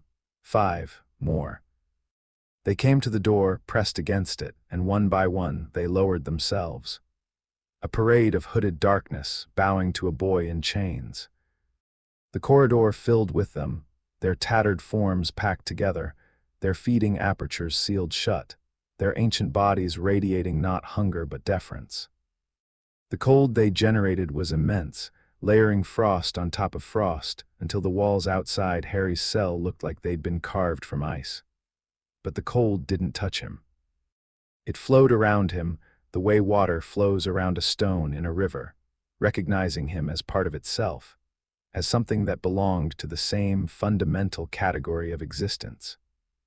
Harry sat on his bench and looked at the Dementors gathered outside his cell, kneeling in the frozen corridor of the most feared prison in the wizarding world, and he thought, "Father is going to be here soon. And when he gets here, every person who put me in this cell is going to understand in a very personal and very permanent way that they made a mistake. He wasn't angry. Anger implied surprise, and Harry wasn't surprised. Dumbledore's betrayal had been predictable from the moment Harry had first read Demiurge's profile of the man. The headmaster was a control architect. He built systems. He managed variables, and when a variable escaped his control, he contained it. Harry had always known, on some level, that the day would come when Dumbledore decided he was more dangerous than useful. He'd expected it to happen later, after the Horcruxes were dealt with, after Voldemort was neutralized. The timing was premature, but the outcome was inevitable. Men like Dumbledore always, eventually, betrayed the things they couldn't control. It was in their nature. It was coded into the architecture of their worldview as surely as Albedo's devotion was coded into hers. The only thing Harry hadn't expected was how much it would hurt, not physically. The shackles chafed and the cell was cold, but those were discomforts, not pain. The hurt was somewhere else, somewhere deeper. It lived in the memory of Dumbledore's voice saying your parents would be horrified by what you have become, and the half-second of doubt it had planted, tiny and sharp as a needle, in the bedrock certainty that Harry had built his identity on. Because what if he was right? What if James and Lily Potter would look at what their son had become and feel horror instead of pride? What if the boy who killed 10 men in a graveyard without flinching was not the boy they'd died to protect? Harry pushed the thought down, filed it, sealed it. He'd take it out later in Nazarick in his room in the quiet hours when the mask was off and the walls were down. He'd examine it the way he examined all his damage, carefully, methodically, and in private. For now, there was nothing to do but wait. He waited. The Dementors knelt. The prison creaked and groaned around them, and somewhere above, the sky was about to break open. Ainz Ooal gown stood in the throne room of Nazarick, and the air around him was dying. Not metaphorically. The ambient temperature within a 30-foot radius of the Overlord had dropped below freezing. The magical braziers on the walls, enchanted to burn eternally, were flickering and dimming, their flames guttering as though a wind that existed only in the space around Ainz's body was blowing them out. The marble floor beneath his feet had developed a web of hairline cracks, the stone reacting to the sheer pressure of magical energy being emitted by a being who had spent 4 years keeping his power contained, and was now, for the first time since arriving in the new world, letting it go. The green pulse fired, and fired, and fired. Rapid, continuous, desperate, trying to flatten the tidal wave of emotion that had risen in Ainz's consciousness the moment Sebas's report came through the mirror. It fired so many times that it began to feel like a strobe light, green flash after green flash, each one weaker than the last, each one failing to contain the thing that was building behind it. Rage. Not the cold, calculated anger that Ainz had felt before. Not the measured displeasure of a ruler whose plans had been disrupted. This was something else. Something that came from the place beneath the undead, beneath the Overlord, beneath the 4 years of careful restraint and strategic thinking, and pretending that he had everything under control. This rage came from Satoru, from the man who had pulled a dying child out of a dumpster and promised him, holding him against his chest in the rain, that no one would ever hurt him again. They took my son. They put chains on him. They locked him in a cell in a prison guarded by creatures that feed on human misery. And they did it because he protected himself, because he survived, because the weapon I made for him with my own hands was too powerful for their small, frightened minds to tolerate. The green pulse fired one final time and shattered, not dampened, not suppressed. Shattered like glass hitting concrete, and the fragments dissolved into nothing, and the emotion came through clean and absolute, and Ainz Ooal gown opened his jaw and screamed. The sound that came out of the Overlord's skull was not a human sound. It was not a word or a roar or a cry. It was a frequency, a harmonic of pure magical rage that resonated through every floor of Nazarick simultaneously. On the first floor, the undead guards dropped to their knees. On the 5th floor, Cossidus's insectoid body locked rigid, every instinct screaming at him that his creator was in pain. On the 6th floor, the trees in Aura and Mare's forest bent as though hit by a hurricane. In the throne room, the staff of Ainz Ooal gown, mounted in its display case behind the throne, blazed to life, all 7 gems igniting simultaneously, flooding the chamber with light. Albedo was the first through the door. She'd been in her quarters, reviewing administrative reports, when the scream hit her. She'd covered the distance to the throne room in under 40 seconds, her wings fully extended, her golden eyes blazing, her expression stripped of everything except the raw, feral protectiveness that was coded into the deepest layer of her being. She burst through the throne room doors and found Ainz standing in a circle of cracked marble, his robes billowing around him in a wind that existed only in his immediate vicinity, the red lights of his eye sockets burning so bright they cast visible beams across the darkened chamber. Ainz Sama. Her voice was steady, barely, "What has happened?" "They have taken Harry." Ainz's voice was the Overlord's voice, but stripped of the careful modulation, the controlled bass, the regal cadence. What was left was raw, heavy, the voice of something old and vast and absolutely furious. "The wizards have arrested my son. They have put him in chains and locked him in a prison full of dementors." Albedo's face changed, not gradually, instantly. The concern dissolved, the composure dissolved. What replaced it was something ancient and terrible, the expression of a being whose entire purpose for existing had just been violated in the most fundamental way possible. Her wings spread to their full extent, her nails, already sharp, seemed to lengthen.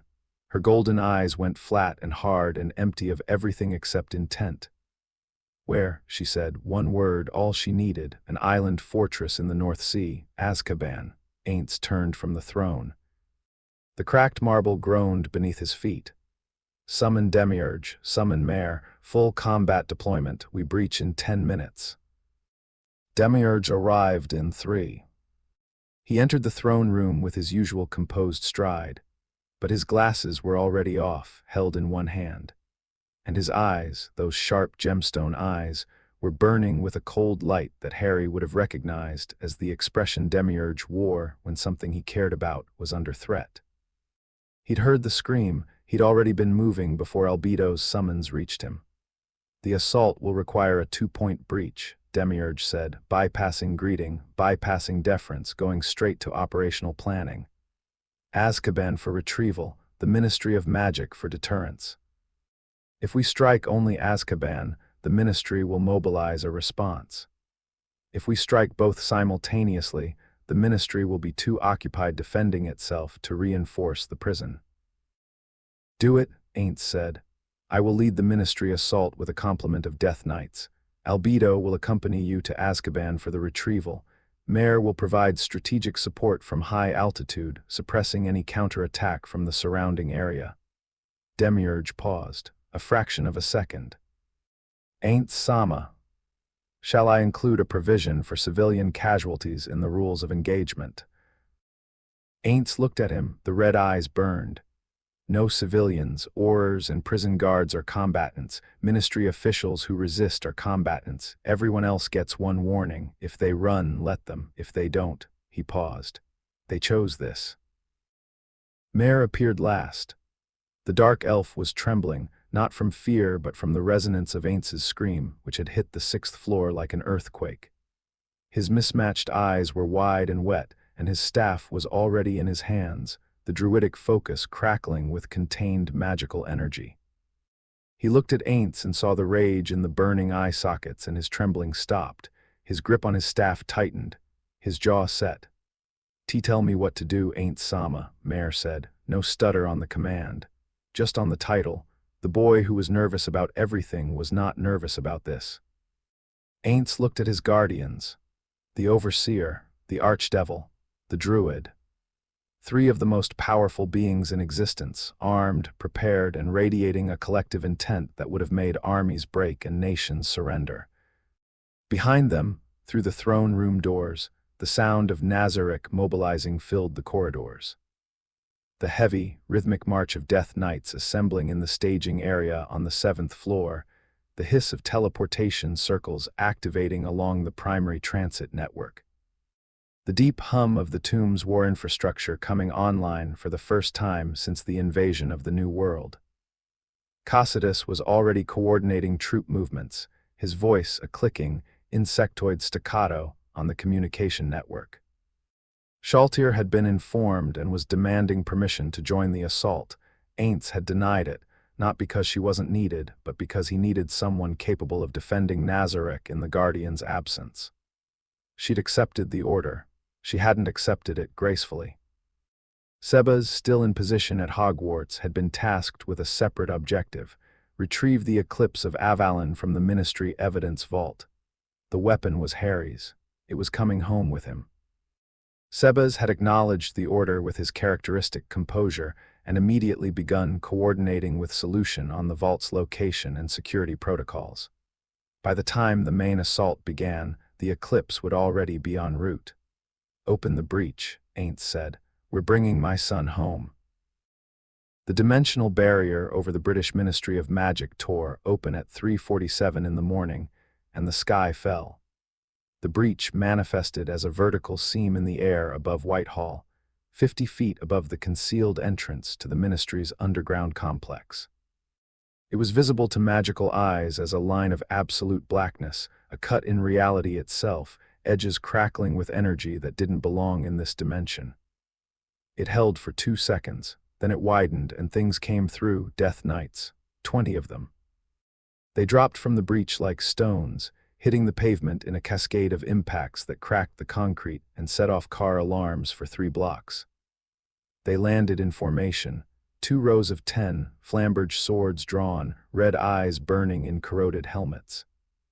Each one was 7 feet tall and weighed more than a horse in full barding. Each one was incapable of feeling fear, pain, hesitation, or mercy. They were not alive. They had never been alive. They were constructs of dark magic, animated by a force that was older and colder than anything the wizarding world had ever catalogued, and they existed for one purpose: to destroy whatever was put in front of them.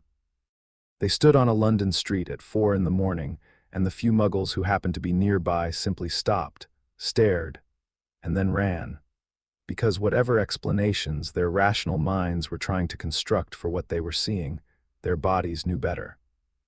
A man walking his dog dropped the lead and sprinted. A taxi driver swerved onto the pavement and fled on foot, leaving his car running. A woman in a nurse's uniform froze for 3 full seconds, then turned and ran so fast she left one of her shoes behind on the wet tarmac. Demiurge descended through the breach behind them. He didn't land so much as arrive, touching down on the pavement with the delicate precision of a conductor stepping onto a podium. He adjusted his glasses. He straightened his suit jacket.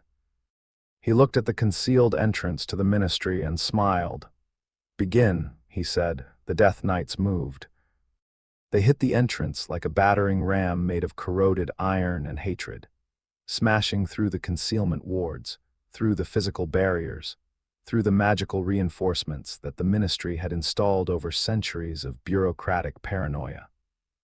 The visitors' entrance, a red telephone box on a side street, disintegrated. The emergency ward grid, designed to repel siege-level magical assault, held for approximately 4 seconds before the combined force of 20 Death Knights hitting it simultaneously caused it to collapse in a shower of sparks and broken enchantment that rained down on the street like burning confetti. The Ministry's atrium was breached in under a minute. Inside, the night shift was chaos. The Ministry never fully closed. A skeleton crew of maintenance workers, security personnel, and the unfortunate souls assigned to the graveyard shift in the Department of Mysteries were the first to hear the explosions. Alarms went off. Red lights flooded every corridor. A voice, magically amplified, began repeating security breach, level 1, over and over in the flat, automated tone of a system that had been installed 100 years ago and never actually tested. The Aurors responded in under 3 minutes. Credit to their training.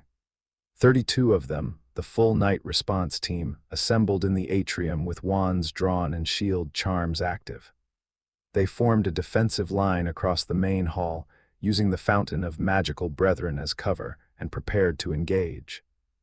They saw the Death Knights coming down the corridor, 20 iron-clad undead marching in perfect formation, swords dragging sparks from the marble floor.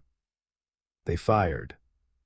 Stunners, blasting curses, reductor hexes, every offensive spell in the Auror playbook. A concentrated barrage that lit up the corridor like a fireworks display and filled the air with the crack and boom of high-powered combat magic. The Death Knights walked through it. Every spell hit. Every spell connected. Stunning charms splashed against corroded armor and fizzled. Blasting curses knocked the Death Knights back a step, and they recovered in the time it took to blink.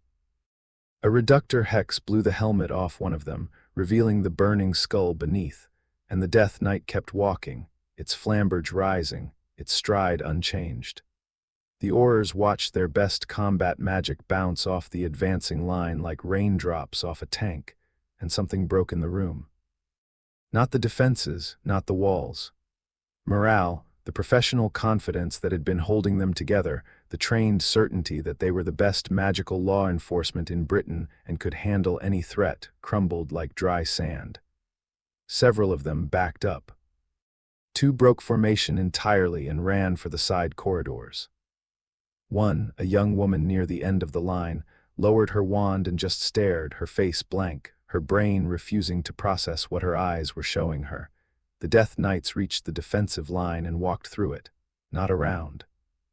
Through, they didn't attack the Aurors, they didn't swing their swords, they simply kept walking, and the Aurors, faced with the choice of standing their ground against an unstoppable wall of animated iron or getting out of the way, got out of the way. The defensive line dissolved. Men and women who had been trained to fight dark wizards and dangerous creatures scrambled aside as 20 Death Knights marched past them with the indifferent, mechanical purpose of a river flowing around stones. Demiurge walked behind the Death Knights, his hands clasped behind his back, observing the collapse of the Ministry's defenses with the detached satisfaction of someone watching a hypothesis confirmed by experimental data. He did not engage. He did not need to. The Death Knights were sufficient for the physical component. His role was information control and strategic deterrence.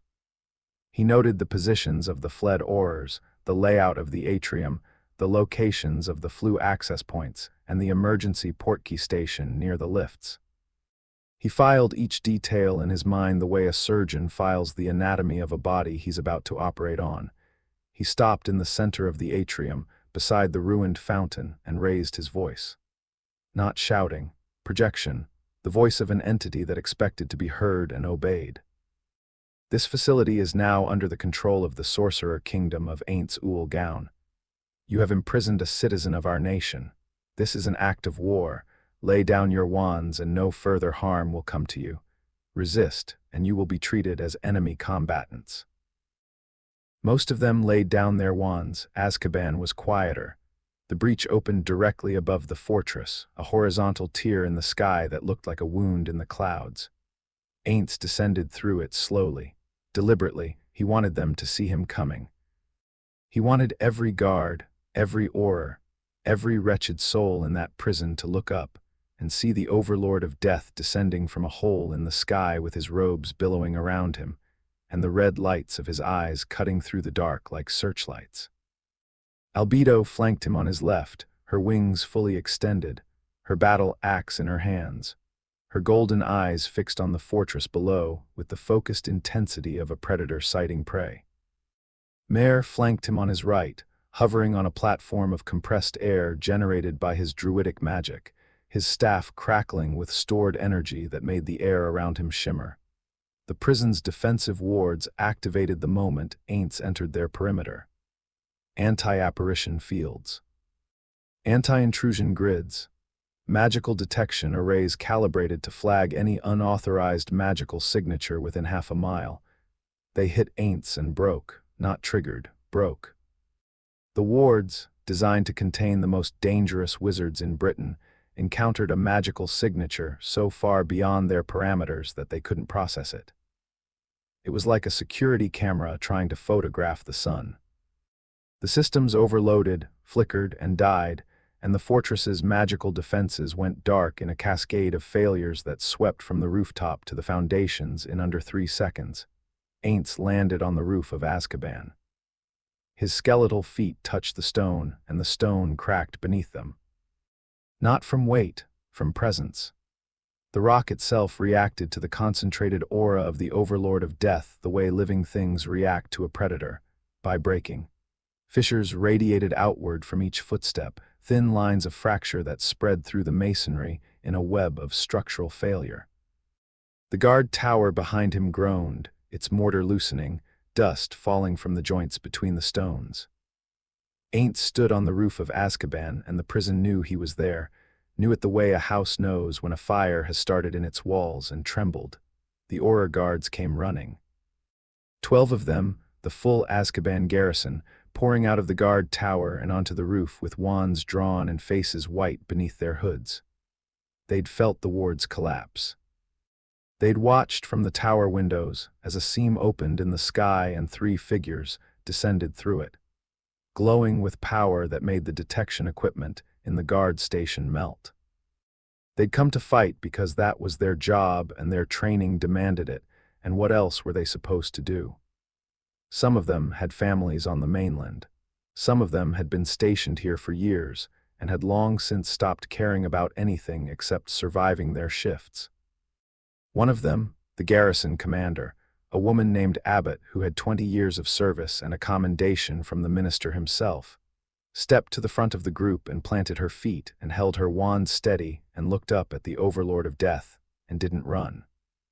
Harry would have respected that if he'd been there to see it. Ainz looked at them. 12 humans, 12 fragile, mortal, terrified humans who had chosen to stand between the Overlord of Death and his son. Move, he said. The word hit them like a physical force. It wasn't a spell. It wasn't a command. It was an expression of absolute will, backed by a magical aura so dense that it had physical mass, carried on a voice that resonated at a frequency designed to bypass rational thought and speak directly to the survival instinct buried in the base of the human brain. The word move, spoken by Ainz Ooal didn't mean, please step aside. It meant, you are standing in the path of something that will erase you from existence if you are still here when it arrives. 8 of them ran.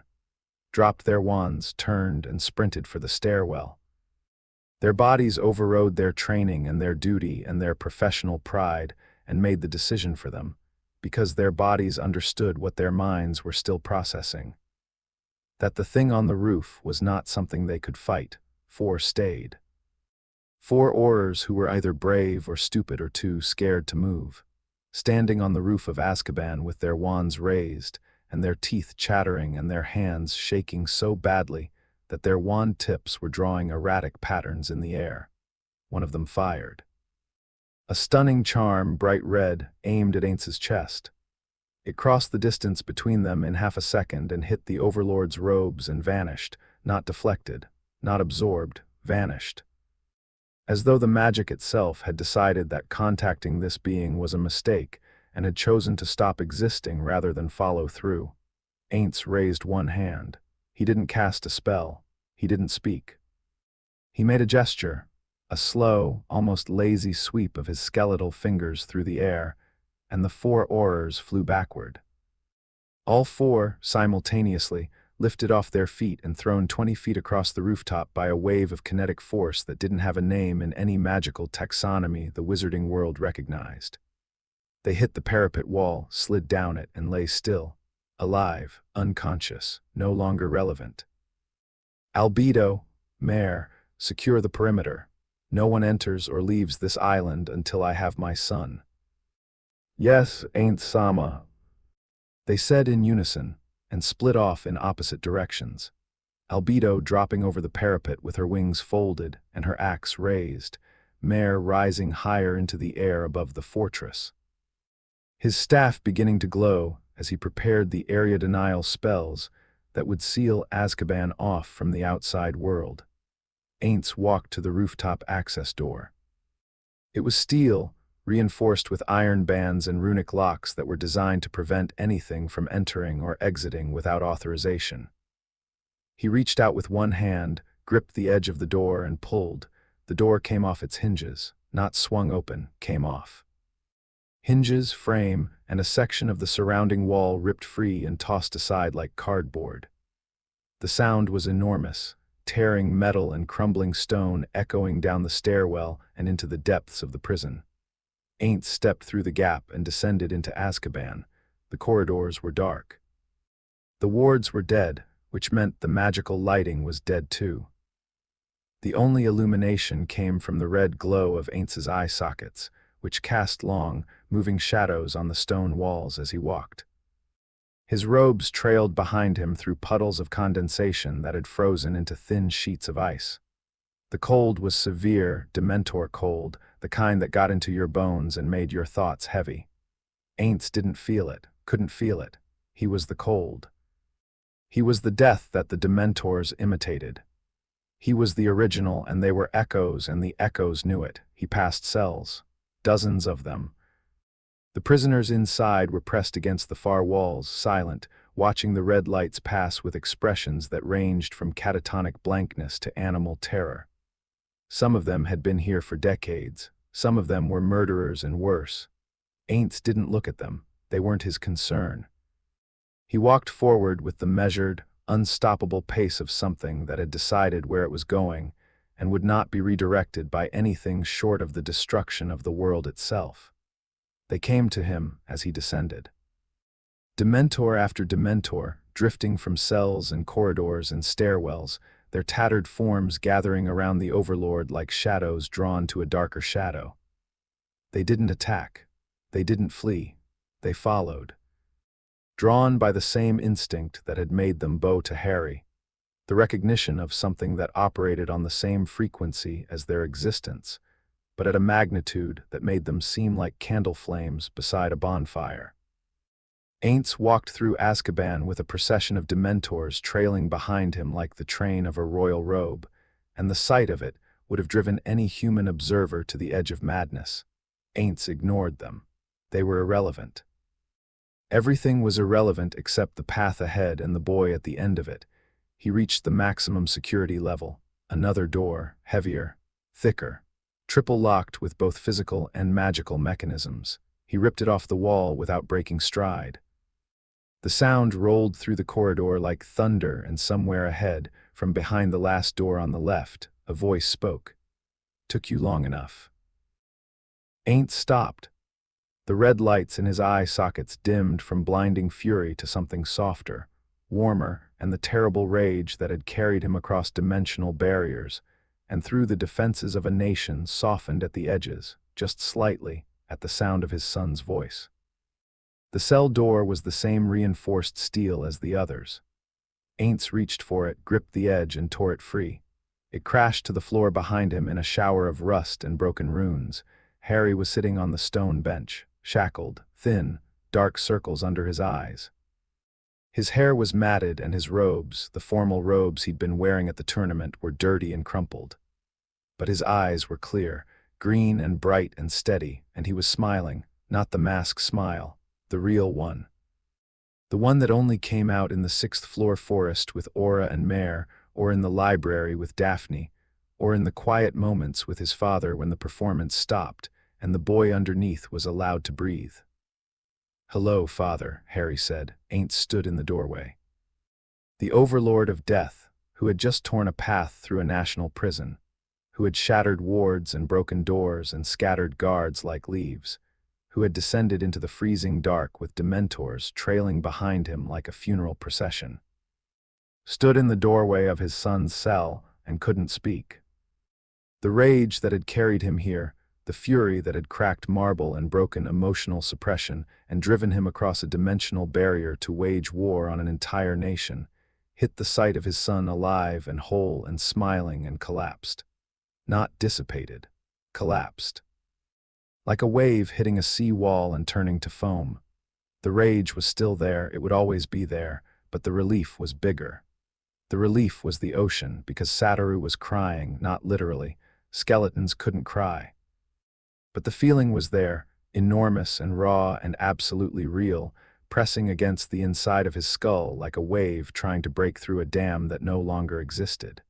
The green pulse was gone. The emotional suppression had failed completely.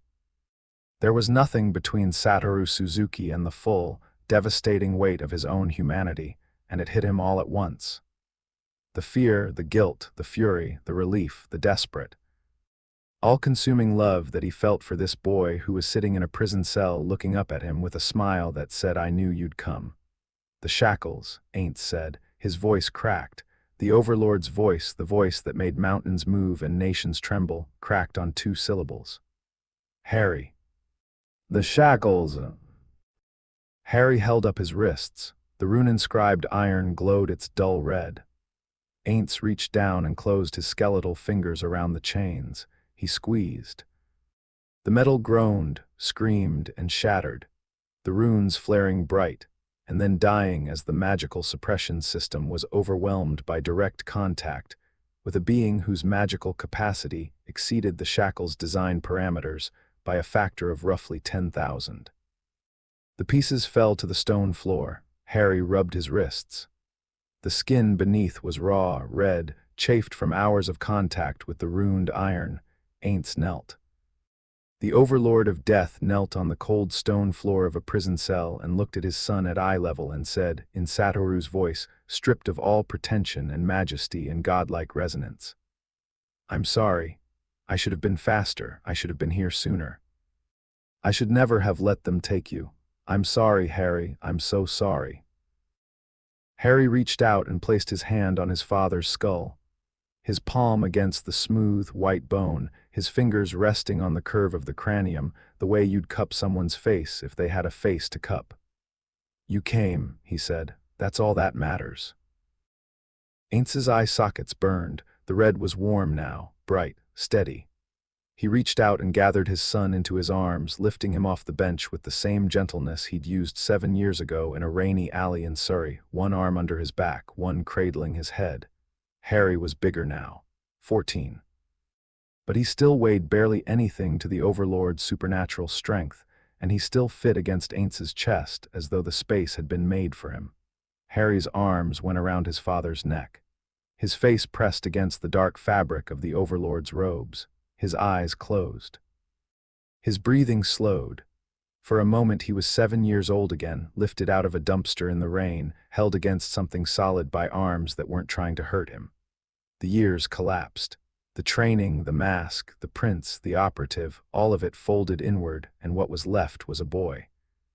Just a boy, holding onto his father in the dark, knowing with absolute certainty that he was safe. That this was the one place in any world where nothing could reach him. And for a moment, in the cold dark of Azkaban, surrounded by the ruins of broken doors and scattered dementors, a boy held onto his father and let the weight of everything he'd been carrying settle into someone else's arms. Ainz carried him out.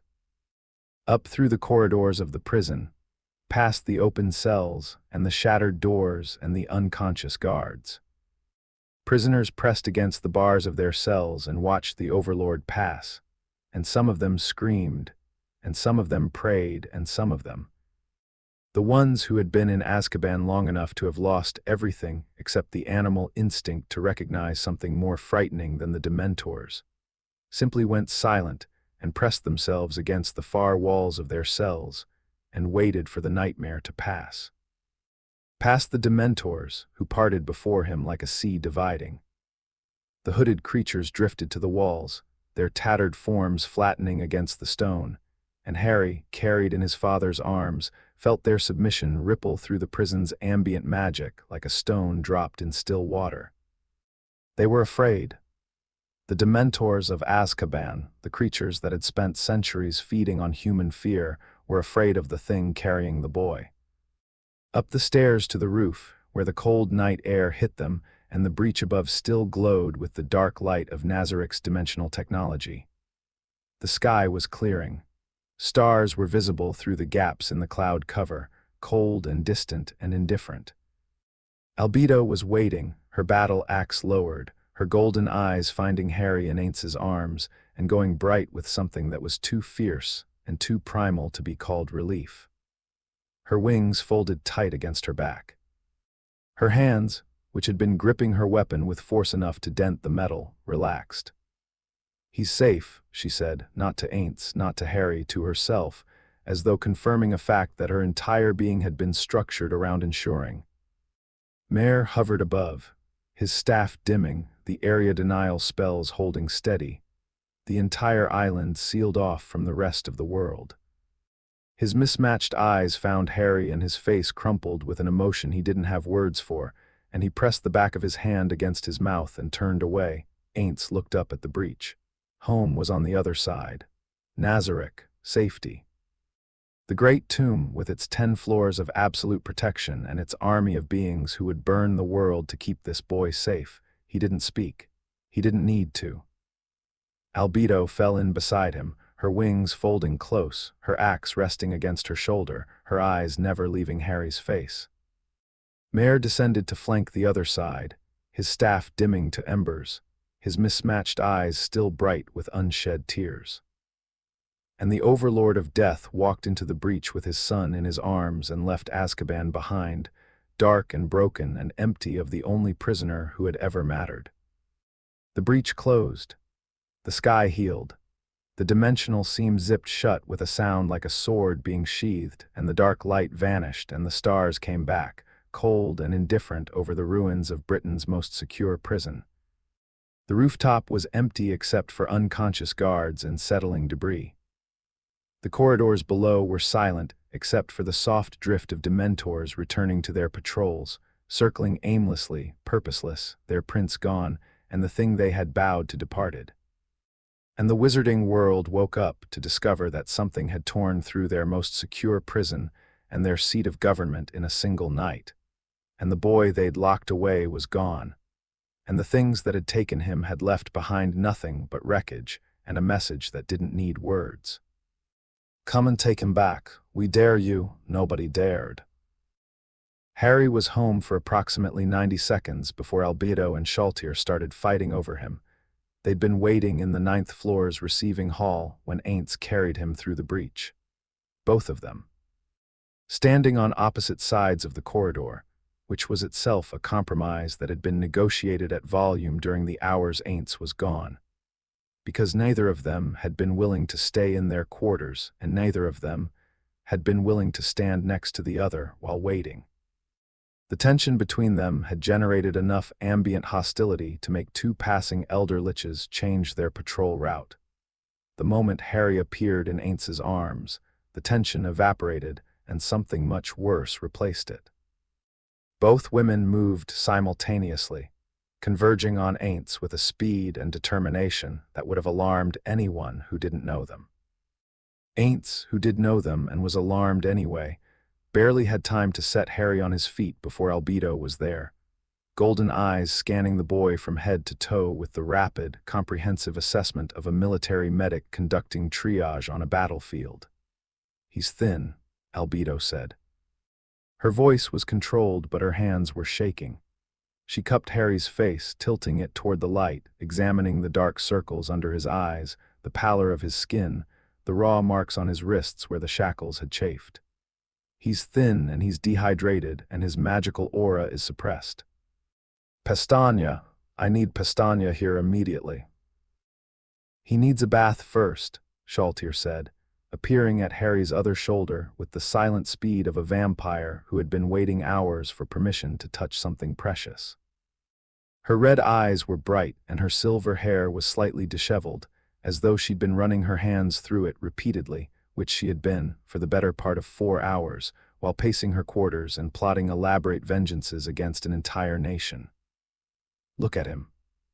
His robes are filthy, his hair is matted, there's salt residue on his skin from that wretched island. He needs a warm bath, fresh clothes, and soup. I have soup. I had the kitchen prepare soup 3 hours ago. It's been kept at optimal temperature. I measured the temperature myself. With a thermometer, I measured it 6 times. Soup can wait. Medical assessment first." "Medical assessment can happen while he's clean." You are not putting him in water before we've verified there are no cursed injuries. Do you know what saltwater contact does to latent hexes? It activates them, you irresponsible lamprey. Did you just call me a lamprey again, in front of the prince? While he's clearly exhausted and in need of nurturing, not your administrative tyranny. My administrative tyranny is the reason this tomb functions. Without me, you'd be bathing him in a ditch. At least the ditch would be warm. Your personality could chill wine. My personality has kept Nazarick running for years, while you contributed nothing except poorly timed fashion advice and an excessive collection of bath oils. Those bath oils are therapeutic. They're infused with healing compounds. I researched them specifically for situations like this. You researched bath oils for the specific situation of the prince being imprisoned in Azkaban. I researched bath oils for the general situation of the prince needing comfort, which, given the number of times you've driven him to stress with your 17-page reports on domestic policy, is practically a weekly occurrence. Harry stood between them and felt something loosen in his chest, not the mask, something deeper. Something that had been wound tight since the shackles closed around his wrists and the cell door sealed behind him. He was home. He was standing in the corridor of the 9th floor with two of the most powerful beings in existence arguing about soup temperature and bath order. And nobody was going to arrest him, and nobody was going to chain him. And the worst thing that was going to happen in the next hour was Shaltier's soup being slightly too hot. "I'm fine," Harry said. Both women turned to him with identical expressions of outraged disbelief. "You are not fine," Albedo said. "You have lost approximately 3 pounds in the last 24 hours. Your magical reserves are at 62%. The skin on your wrists requires topical healing treatment, and your circadian rhythm is disrupted by at least 6 hours." "How do you know my circadian rhythm is disrupted?" "I have monitoring equipment." "Of course you do." "I'll take the bath," Harry said, because if he didn't make a decision, the two of them would argue until the heat death of the universe. "And the soup, and the medical assessment after if it makes you feel better." Shaltier looked triumphant. Albedo looked murderous but conceded the point with a sharp nod. They escorted him down the corridor like a small, extremely protective honor guard, one on each side, close enough that their arms occasionally brushed his. Shaltier had, at some point during the walk, produced a blanket from apparently nowhere and draped it over his shoulders. Albedo had produced a flask of water, also from apparently nowhere, and was holding it in front of his face with the insistent authority of someone who would not be ignored. Harry drank the water. He wrapped the blanket around his shoulders. He let them fuss. And something behind his eyes, something that had been cold and hard and locked down since the office, since the shackles, since Dumbledore's quiet, devastating voice saying your parents would be horrified, softened. Just slightly. Just enough that the boy underneath the prince was visible for a moment, tired and grateful and home. Pestagna was waiting in the medical bay with a healing station already prepared. The maid demon took one look at Harry, made a sound that was equal parts professional concern and maternal fury, and immediately began running diagnostic spells.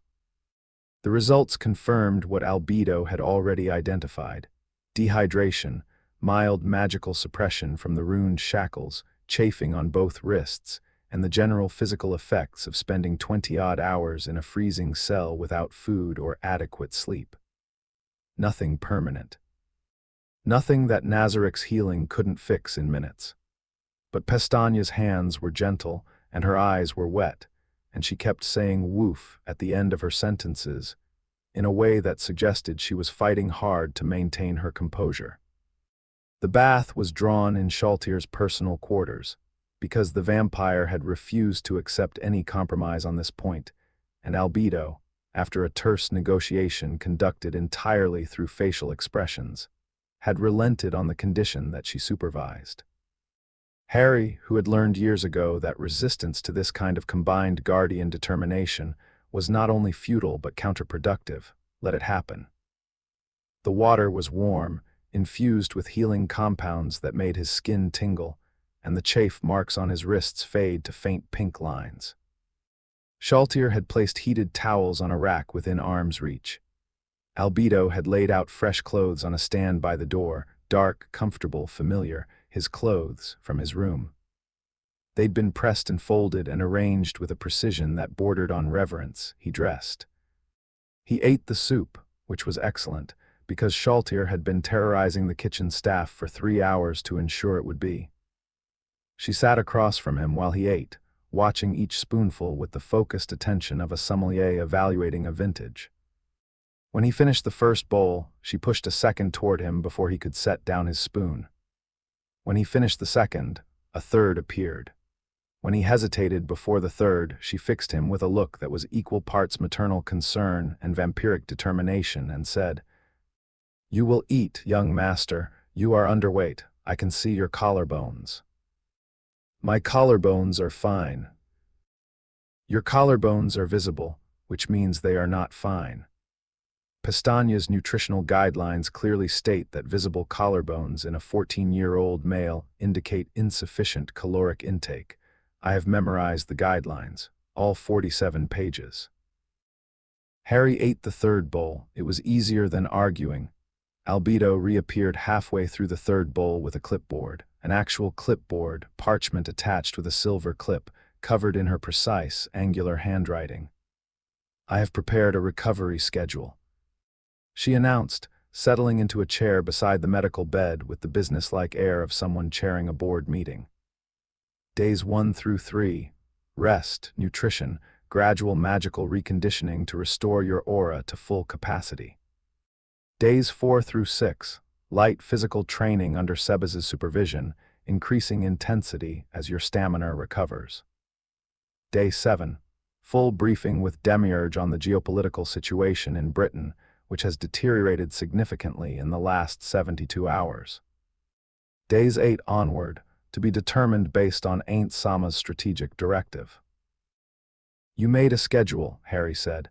"I made 6 schedules. This is the one Ainz Ooal approved. The other 5 included provisions for revenge operations against the British ministry that Ainz Ooal felt were premature." She paused. "They are not cancelled, merely deferred." Harry looked at Albedo with her clipboard and Shaltier with her soup and Pestagna with her healing compounds, and felt the last of the prison's cold release its hold on him. Not because of the soup or the bath or the healing magic, because of this, the fussing, the arguing, the excessive, obsessive, absolutely over-the-top devotion of 3 beings who had decided, 7 years ago, that a broken human child was theirs, and who had spent every day since then proving it in ways that ranged from the practical to the insane. He sat in a chair in the medical bay while Pestagna applied the last of the healing compounds to his wrists, and Albedo reviewed her clipboard, and Shaltier stood by the door with her arms crossed, watching, guarding, refusing to leave until she was satisfied that every scratch and bruise had been addressed. Harry looked at them. 3 monsters. 3 inhuman, terrifyingly powerful creatures who had spent the last 24 hours in varying states of rage and panic because a human boy had been taken from them. They were fussing over him the way a wolf pack fusses over an injured cub, with an intensity that was simultaneously terrifying and deeply, profoundly comforting. "Thank you," he said quietly. Albedo's hand paused on the monitoring crystal. Shaltier's arms tightened across her chest. Pestagna's ears flattened against her head. "Don't thank us, Woof," Pestagna said, and her voice cracked on the last word. "Just don't go away again." Ainz found Harry an hour later. The boy was in the study on the 9th floor, sitting in the chair by the desk, freshly bathed and dressed and looking more like himself. The dark circles under his eyes were still there, but the color had returned to his face, and the tension in his shoulders had eased from the rigid, locked position he'd held in the prison cell to something closer to his normal, alert but relaxed baseline. He was eating an apple. Pestagna had placed a bowl of them on his desk, with a note that read, "Eat all of these, woof in her careful handwriting. The Eclipse of Avalon was on the desk in front of him. Sebas had retrieved it from the Ministry Evidence Vault during the assault, carrying it back through the breach with the careful reverence of a priest handling a relic. The weapon had been examined, scanned, and very nearly dissected by the Department of Mysteries before Sebas arrived. The Ministry researchers hadn't managed to learn anything from it, because the Eclipse was bonded to Harry and responded to non-bonded contact with a cold that would take the skin off a human hand in under 3 seconds. The green veins were pulsing again, synchronized with Harry's heartbeat, and Harry had one hand resting on the wand's obsidian surface with the absent-minded familiarity of someone petting a cat. Reunited with its wielder, the weapon looked alive. Content. Home. Ainz closed the door behind him. The click of the latch was very loud in the quiet room. "How are you feeling?" Ainz asked. "Better." Pestagna healed the wrist damage. Shaltier's soup fixed the rest. Harry paused, the ghost of a smile. "She made me eat 3 bowls. I think she would have force-fed me a 4th if Albedo hadn't intervened." "That sounds accurate." Ainz walked to the desk and sat down in his chair. The familiar position, father and son on opposite sides of the desk, the amber glow of the enchanted braziers warming the space between them. They'd sat like this hundreds of times, for magic lessons, for intelligence briefings, for the quiet evening conversations where the masks came off and the real people underneath were allowed to exist. This time felt different, heavier. "Harry," Ainz said, and then stopped. The Overlord's voice faltered. Not broke, not cracked, but faltered, like an engine that had been running perfectly for years, suddenly hesitating on a stroke. Inside the skull, Satoru was fighting for control of the words, because the words needed to be right, and the Overlord's voice was too big and too heavy for what needed to be said. "Father," Harry said, "you don't have to." "I do." Ainz's eye sockets dimmed. The red faded from blazing to warm to something soft and low that made him look less like the Overlord of Death and more like what he was, a man in the shape of a monster sitting across from his son. "I have to say this, and I need you to let me say it without deflecting or being pragmatic or telling me it doesn't matter. Can you do that?" Harry looked at him. The mask was off. What was underneath was tired and raw and 14 years old. "Yes." "I failed you." The words came out in Satoru's voice, not the Overlord's bass, the quiet, human, slightly awkward voice of a Japanese salaryman who had never been good at saying the important things. "I sent you into that world knowing it was dangerous. I armed you and briefed you and told myself that preparation was protection. But it wasn't. Preparation is strategy, protection is being there, and I wasn't there. When Dumbledore put you in that office, when they put chains on you, when they took you to that prison, I wasn't there. I was in Nazarick, reading reports, pretending I had everything under control, and my son was being arrested by the people I was supposed to be outsmarting." "Father..." "I'm not finished."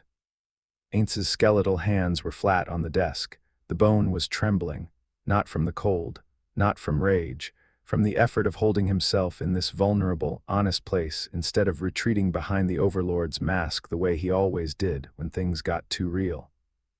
"When Sebas told me what happened, when I heard the words Azkaban and shackles in the same sentence as your name, the emotional suppression broke. Not dampened, broke. I don't know if it's coming back. I don't know if I want it to. Because when I felt what I felt in that moment, the fear and the rage and he faltered again. The skull dipped, the lights dimmed. "Harry, I have been pretending to be a god for years. I have been faking wisdom and projecting confidence and hoping nobody notices that I don't know what I'm doing. But when they took you, I stopped pretending. I stopped calculating. I stopped being the Overlord of Death, and I was just a father who was terrified that he was going to lose his son." Harry's hands were on the desk. His fingers had curled into the wood. His eyes were bright and his jaw was tight, and he was doing the thing he always did when something hit him hard enough to crack the defenses, holding still, holding on, refusing to let it show. "You came," Harry said. His voice was steady but quiet, the voice of someone pressing a hand against a dam. You tore through a national prison to get me. You broke every ward in the building. The Dementors bowed to you. You ripped my cell door off its hinges and carried me out. I should have been faster. You were fast enough. I'm here. Ainz looked at his son across the desk, and the weight of 7 years settled between them. 7 years since a rainy alley in Surrey. 7 years since a skeleton had picked up a dying boy and said, "Not this time." 7 years of magic lessons and forest hunts and bedtime arguments with Shaltier and fiscal reports from Albedo, and the slow, careful, imperfect process of learning how to be a father when you didn't have a heartbeat and your son didn't know how to be loved. "I am not a good father," Ainz said. "I know that. I am a skeleton who used to work in an office. I don't know how to raise a child. I make mistakes. I overcompensate with weapons when I should use words. I let Demiurge design your childhood curriculum, which in retrospect was probably not ideal. I have, on multiple occasions, authorized Albedo to make parenting decisions on my behalf because I was too overwhelmed to make them myself. I brought you into a world of monsters and trained you to be one, because it was the only world I had and the only skills I knew how to teach." His voice was breaking, not the way a human voice breaks with a wobble and a catch. The way a magical voice breaks, the resonance faltering, the frequency shifting, the careful construction of the Overlord's vocal register crumbling to reveal the raw, unprocessed signal underneath. Satoru. Just Satoru, tired and scared and not remotely adequate for the task he'd given himself. "I should have given you a normal childhood. I should have found a way. Instead of training you for war, I should have let you be a child. Instead of arming you with a divine-class weapon, I should have given you something, I don't know, a bicycle. Do children ride bicycles? I think they ride bicycles. I should have found out. I should have asked someone. I didn't ask anyone. I just gave you a scythe and sent you to school." Harry's grip on his father's hand tightened. "Father, stop. I am not the father you deserved, Harry." Harry's hand moved across the desk. His fingers found Ainz's skeletal hand and wrapped around the bone the way they had 7 years ago, in a bed on the 9th floor, when a 7-year-old boy had reached across white sheets and held on. "You're the father I got," Harry said. "And you're the father I'd choose, every time." The red lights in Ainz's eye sockets burned, bright, warm, steady. The emotional suppression didn't fire, it couldn't. It was broken, and in the space where it used to be, something else had grown, something that didn't need to be suppressed because it wasn't dangerous. It was just love. Ordinary, messy, terrified, ferocious love, the kind that makes a skeleton cross dimensions to tear open a prison, the kind that makes a boy hold a bone finger in the dark and say, "This is enough." They sat like that for a long time. Father and son. Bone and skin, silence and warmth. The study was quiet. The braziers glowed. And for a few minutes, in the deepest floor of the most dangerous structure in any world, two people who had both been alone before they found each other allowed themselves to stop being strong. Daphne Greengrass arrived in Nazarick 3 days later, and her first word upon stepping through the dimensional breach was a very controlled, very precise, bloody hell. Demiurge had extracted her from Britain with the same elegant efficiency he brought to everything. The wizarding world was in chaos. The ministry was crippled, its atrium still scarred by Death Knight footprints that no cleaning spell could remove, its ward grid still offline and resisting every attempt at repair, its aura core in a state of disorganized panic that was rapidly evolving into mass resignation. The minister had gone into hiding. Senior officials were scrambling to establish emergency governance protocols that nobody had ever tested because nobody had ever imagined they'd need to. The flu network was overloaded with families trying to leave the country. Gringotts had closed its doors, and the goblins had retreated behind their own wards, issuing a terse statement that amounted to, "Your problems are your problems." Hogwarts had been placed under emergency lockdown by McGonagall, who had assumed acting authority after Dumbledore's sudden and conspicuous silence. The headmaster hadn't been seen since the night of the assault. Rumors varied. He was coordinating with the ministry, he was in hiding, he'd suffered a breakdown, he'd been kidnapped by the same forces that had broken Azkaban. The truth, which Harry would learn later through Demiurge's intelligence network, was simpler. Albus Dumbledore was sitting in his office, alone, staring at the chair where Harry had sat and smiled, and he was thinking. Students were being sent home. The Daily Prophet was running headlines that alternated between Dark Forces breach Azkaban and Boy Who Lived, Hero or Menace, depending on which editor was on shift. In the middle of this, Demiurge had walked into Hogwarts in his mom in disguise, located Daphne Greengrass in the Slytherin common room, and said, "Miss Greengrass, Harry would like you to come with me, if you are willing."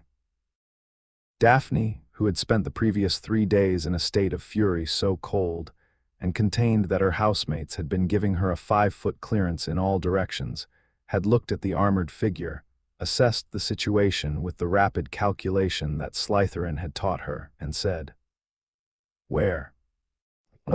"Somewhere safe, somewhere Harry is." "Take me." She'd packed a bag in 4 minutes, left a note for Tracy Davis that said only, "I'm fine. Don't look for me. I'll explain later," and followed Demiurge through corridors and passages, and finally through a portal that had rearranged the fundamental laws of physics in front of her eyes. She'd walked through it without hesitation. Not because she wasn't afraid, because Harry was on the other side and fear had been weighed against that fact and found insufficient. The transit was disorienting. Her body felt like it was being pulled through a keyhole, every cell compressed and expanded simultaneously, her vision widening out for a fraction of a second before reality reassembled itself on the other side. Her stomach lurched, her ears popped. The air changed, everything changed, and when her vision cleared, she was standing in a place that made the grandest halls of the wizarding world look like garden sheds. Nazarick's first-floor receiving hall was not designed to welcome visitors. It was designed to intimidate them. The ceiling was 60 feet of polished obsidian that reflected the ambient light in deep, distorted patterns. The floor was black marble inlaid with silver and gold sigils that she didn't recognize from any magical tradition she'd studied, and she'd studied most of them. Enchanted braziers cast amber light from sconces shaped like screaming skulls. The air was cool, still, and heavy with a magical density that Daphne had never experienced, a thickness to the ambient magic that pressed against her own aura like standing in deep water. Everything was massive. Everything was dark.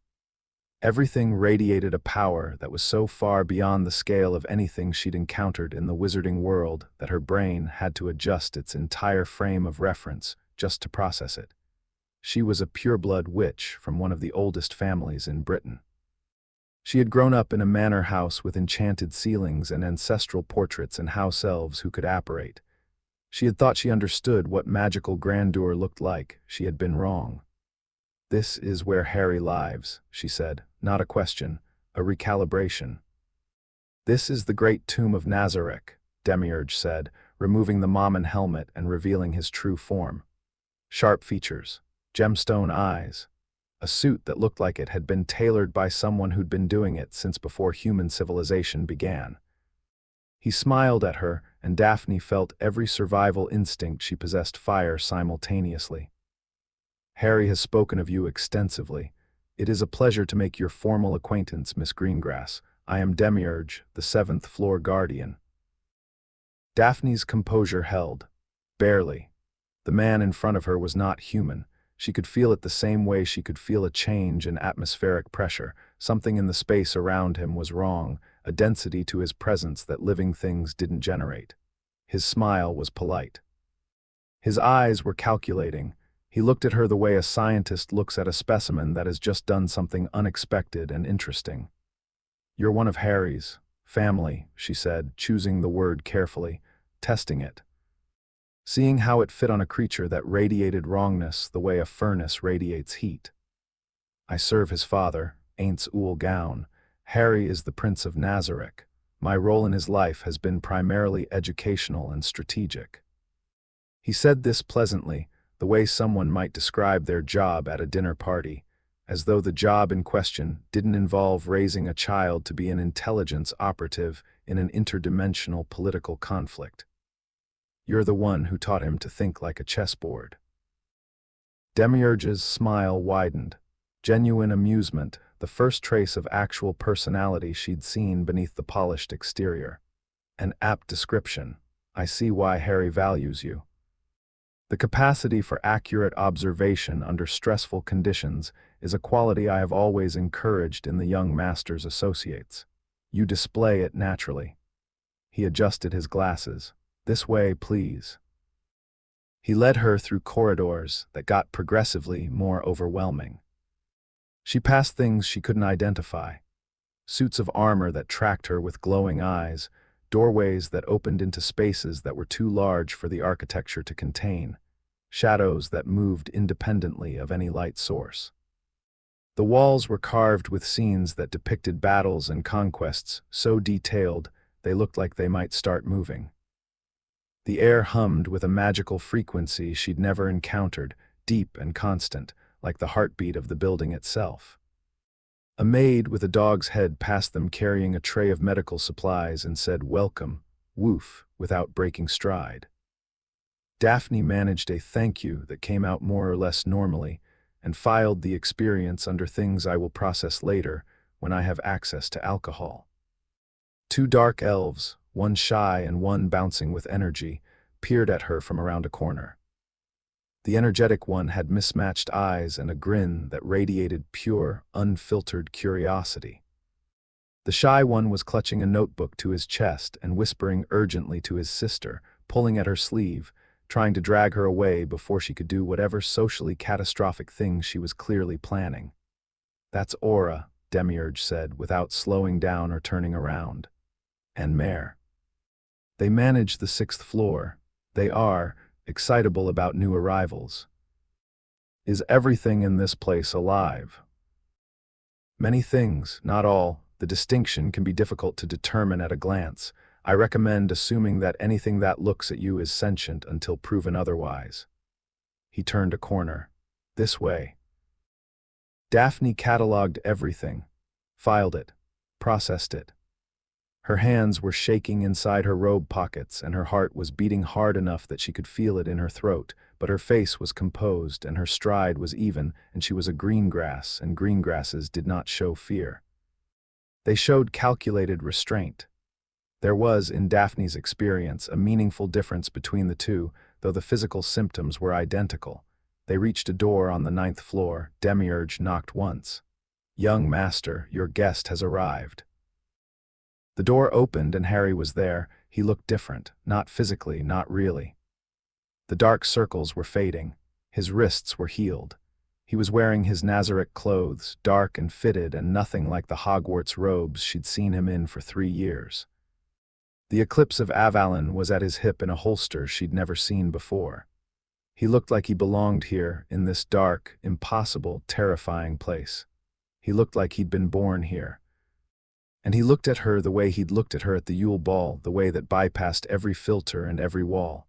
Open, unguarded, real. "Hi," he said. Daphne's composure cracked, not dramatically, not with tears or a collapse.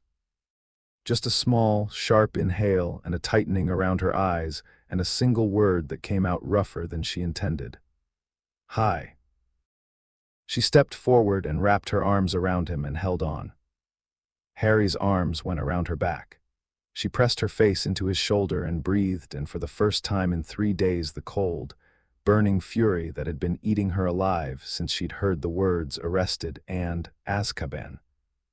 In the same sentence released its grip. He was here. He was solid. He was warm and alive and holding her.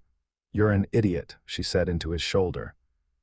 Her voice was muffled, but every word was crisp and deliberate, because Daphne Greengrass did not mumble even when her face was pressed into someone's clothes, and her composure was held together with nothing but habit and fury. "I know. You told Dumbledore the truth. You actually stood there and told him you killed 10 people. You could have lied. Any Slytherin with half a brain would have lied. I've been lying to authority figures since I was 9. It's practically a house requirement." I know. You scared me. Her voice cracked on the last word, barely. A fracture so small that only someone who knew her voice as well as Harry did would have caught it. She patched it immediately. Put the composure back in place the way you'd set a bone, quickly and without ceremony. But Harry had heard it, and his arms tightened around her. You scared me, Harry. I sat in the common room for 3 days not knowing if you were alive. I couldn't reach you. I couldn't even send a letter. I'm sorry. Don't be sorry, be smarter. She pulled back enough to look at his face. Her blue eyes were bright but steady. Daphne Greengrass, standing in the heart of an interdimensional fortress populated by monsters, fresh off a portal trip that had violated several laws of physics, looking at a boy who had killed 10 men and been rescued from prison by an undead god. And her first instinct was to yell at him for being stupid. Harry loved her for it. The realization hit him like a physical impact, clean and undeniable. He loved her. Come on, he said. I want to show you something. The 6th floor was the only place in Nazarick that looked like it belonged in a fairy tale. Harry watched Daphne's face as they stepped through the teleportation gate, and the 9th floor's obsidian and amber was replaced by the vast, open expanse of living forest under a false sky. He watched the composure she'd been maintaining since she arrived finally, truly crack. Not into fear, into wonder.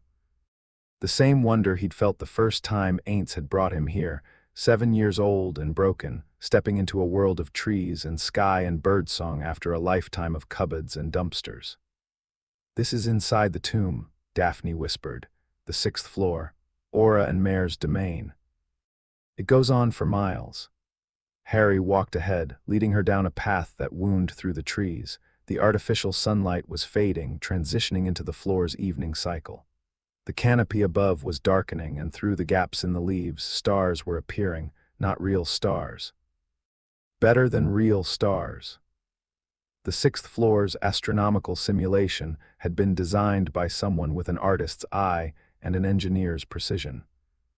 Every constellation was placed with deliberate care, the light calibrated to produce a soft, warm glow that turned the forest floor into a patchwork of silver and shadow.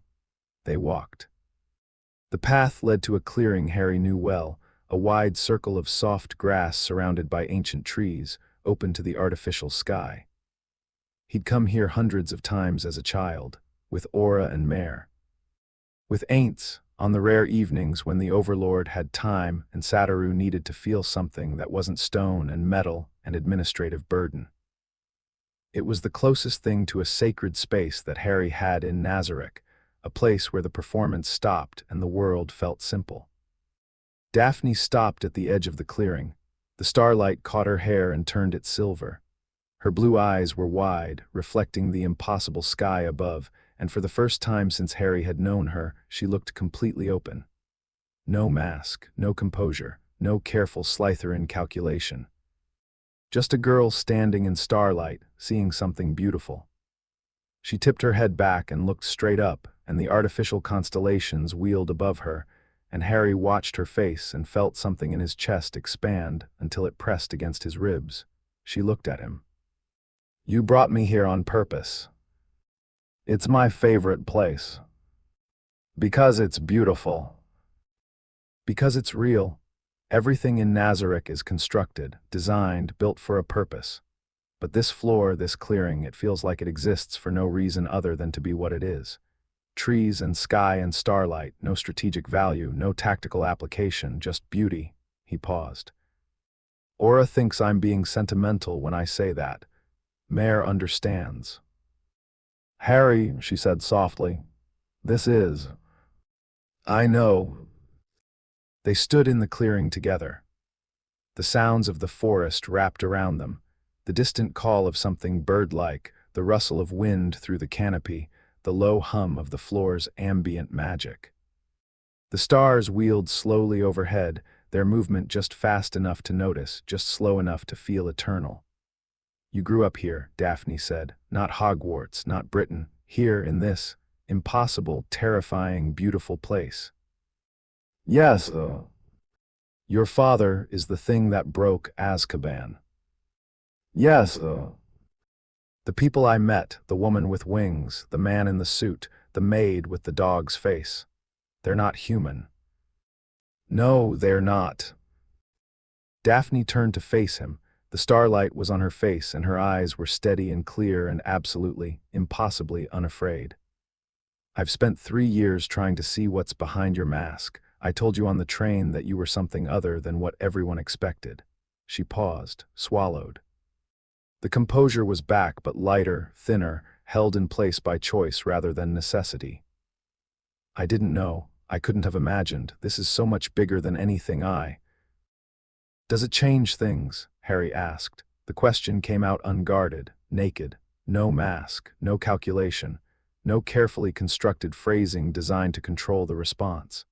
Just a boy standing in front of a girl he loved in the only place that felt safe, asking the only thing that mattered. His voice was steady, but his hands, hanging at his sides, were not. He'd faced a dragon without flinching. He'd mocked the Dark Lord to his face. He'd killed 10 men in a graveyard and let himself be shackled in Dumbledore's office with a smile. But this question, asked in starlight to this girl, was the bravest thing he'd ever done. Daphne looked at him for a long time. The stars moved above them. The forest breathed around them, slow and deep and patient. No, she said, it doesn't change a thing, not one single thing. She stepped forward. Her hand came up and rested on his chest, over his heart, over the spot where the eclipse of Avalon usually sat. She could feel his heartbeat through the fabric, fast. Faster than it should have been for someone who'd faced down a dragon and a Dark Lord without his pulse changing. You're nervous, she said. You make me nervous. Good, she smiled. The real smile. The one that had cracked his mask on the Hogwarts Express and broken it open at the Yule Ball and haunted him through 3 days in a prison cell when the only warm thing in the dark was the memory of her face. That means it's real. Harry kissed her. Not the quick, careful, questioning kiss of the Yule Ball. This one was slow and deliberate and honest in a way that the Yule Ball hadn't been. Because at the Yule Ball, he'd still been wearing the mask, and now the mask was gone, and what was underneath was just him, just Harry, in a clearing in a forest that wasn't real, under stars that weren't real. Feeling something that was more real than anything in his life, except the bone hand of a skeleton who'd pulled him out of the dark when he was 7. Daphne kissed him back. Her arms went around his neck, his went around her waist. The starlight fell around them in silver streams. The forest was quiet, the way it got quiet when something important was happening, as though even the artificial ecosystem could sense that the clearing had become, for a few minutes, the center of someone's world. When they pulled apart, Daphne's forehead rested against his. Her eyes were closed. Her breathing was uneven, her composure was in ruins, and she didn't seem to care. I love you, Harry said. He said it simply, directly, without decoration or qualification, the way he said things that were true. The way he'd said I'm fine when he wasn't, and I'll come back when he wasn't sure, and yes, Father, when the Overlord of Death asked if he understood. Simple words, honest words, the only kind that mattered. Daphne opened her eyes. Blue met green. The starlight was on both of them. I know, she said. I've known since the library, since the day you stopped lying to me. Her hand found his and their fingers laced together. I love you too, and I am absolutely terrified of your family. Harry laughed, a real laugh, not the mask laugh, the kind that came from somewhere deep and warm and surprised. That's fair. Shaltir is going to try to adopt you. The silver-haired one with the soup. That's the one. She can try. Daphne's composure reassembled itself, piece by piece, but the smile stayed, the real smile, warm and sharp, and his. Come on, show me the rest of this place. If I'm going to live in an interdimensional fortress with an undead king and his army of monsters, I'd like to know where the exits are. Harry held her hand and walked her through the forest. The stars turned overhead, the trees whispered. And the Prince of Nazarick, who had been trained to treat every environment as a potential battlefield and every relationship as a strategic variable. walked through his favorite place in the world with the girl he loved and allowed himself, for one evening, to be nothing more complicated than happy. Behind them, at the edge of the clearing, Aura was sitting in a tree with her legs dangling over a branch, watching them go with a grin so wide it nearly split her face. She had her whip coiled in her lap and a bruised apple she'd been eating for the last 20 minutes, though she'd stopped chewing somewhere around the time Harry had said, "I love you," and hadn't started again since. "Mare," she whispered to her brother, who was perched on the branch beside her with his notebook, open to a page that had started as fauna observation notes and had, at some point during the last 10 minutes, become a series of tiny hearts drawn in the margins. "Mare," he kissed her. He actually kissed her. "Our Harry kissed a girl." "I saw," Mare whispered back. He was smiling too, soft and shy and genuinely happy, the way he smiled when a new species hatched on the floor or when Ainz said something kind about his work. "Should we tell Ainz Sama?" "Are you mental? Albedo will find out in about 10 minutes through the surveillance grid, and then everyone will know. Shaltier's going to lose her mind. She's going to try to plan a wedding. I give it 48 hours before she starts commissioning dress designs." Aura leaned back against the trunk and took another bite of her apple. "But that's tomorrow's problem. So what do we do now?" Aura looked out at the clearing, where Harry and Daphne were disappearing between the trees, hand in hand, their figures slowly dimming into the artificial twilight. The starlight fell on them like a blessing. The forest held its breath around them. And the boy who had come to the 6th floor at 8 years old, flinching at loud noises and afraid to touch anything, was walking through the trees he loved with a girl who made him laugh, and he was happy, and the happiness was real, and the world, for this one evening, was not asking him to fight anything or kill anything or be anything other than what he was. "Let them have tonight," Aura said. Mare nodded. He closed his notebook. And the twins sat in their tree and watched the starlight and said nothing more, because some moments are too good to interrupt, even for monsters. The news reached Nazarick on a Tuesday. Voldemort had taken the ministry. The remnants of the Wisengamot had fled. The Auror Corps, already gutted by Nazarick's assault weeks earlier, had splintered into pockets of resistance that were being hunted down one by one. Death Eaters occupied the ministry building, had seized control of the Flu network, and were enforcing a new order through terror and decree. Muggleborns were being rounded up, resistors were disappearing. The Daily Prophet was now a propaganda outlet publishing decrees signed by the Dark Lord himself, and Hogwarts was under siege. Demiurge delivered the intelligence briefing in the conference room on the 9th floor with his usual composed efficiency, but even his voice carried an edge that hadn't been there before. The situation in Britain had gone from destabilized to catastrophic in under a month. The power vacuum created by the Ministry's collapse and Dumbledore's silence had been filled exactly as Demiurge had predicted, by the only organized force willing to fill it. Voldemort had moved fast, faster than expected. The Dark Lord, whatever his other failings, understood power vacuums, and he'd stepped into this one with the ruthless decisiveness of someone who had been waiting for the opportunity for 14 years. "Hogwarts is the last holdout," Demiurge said, turning a page in his report. "McGonagall has assumed military command of the castle's defenses. She has approximately 80 combatants, faculty, older students who volunteered, and members of a resistance organization called the Order of the Phoenix. They've activated the castle's ancient ward structure, which is considerable but static. Voldemort has assembled a force of roughly 300 Death Eaters, augmented by giants, dementors, and an unknown number of inferi. He intends to breach the castle and kill everyone inside." Harry stood at the window of the conference room, looking out at nothing. The 9th floor didn't have real windows, just enchanted panels that could be configured to display any view Ainz desired. Currently, they showed darkness. Harry hadn't asked for a different setting. When? Harry asked. "Within 48 hours. The siege is already in place. The assault will begin once Voldemort has finished positioning his forces." Demiurge paused. He removed his glasses and polished them, the gesture that in anyone else would have been casual, but in Demiurge meant he was about to say something that mattered. There are students still inside the castle, those too young to fight, those who couldn't be evacuated in time. Approximately 200 children between the ages of 11 and 16. The Hogwarts Express was commandeered by Death Eaters before a full evacuation could be completed. The Flu network is under Ministry, which means under Voldemort's control. The students are trapped.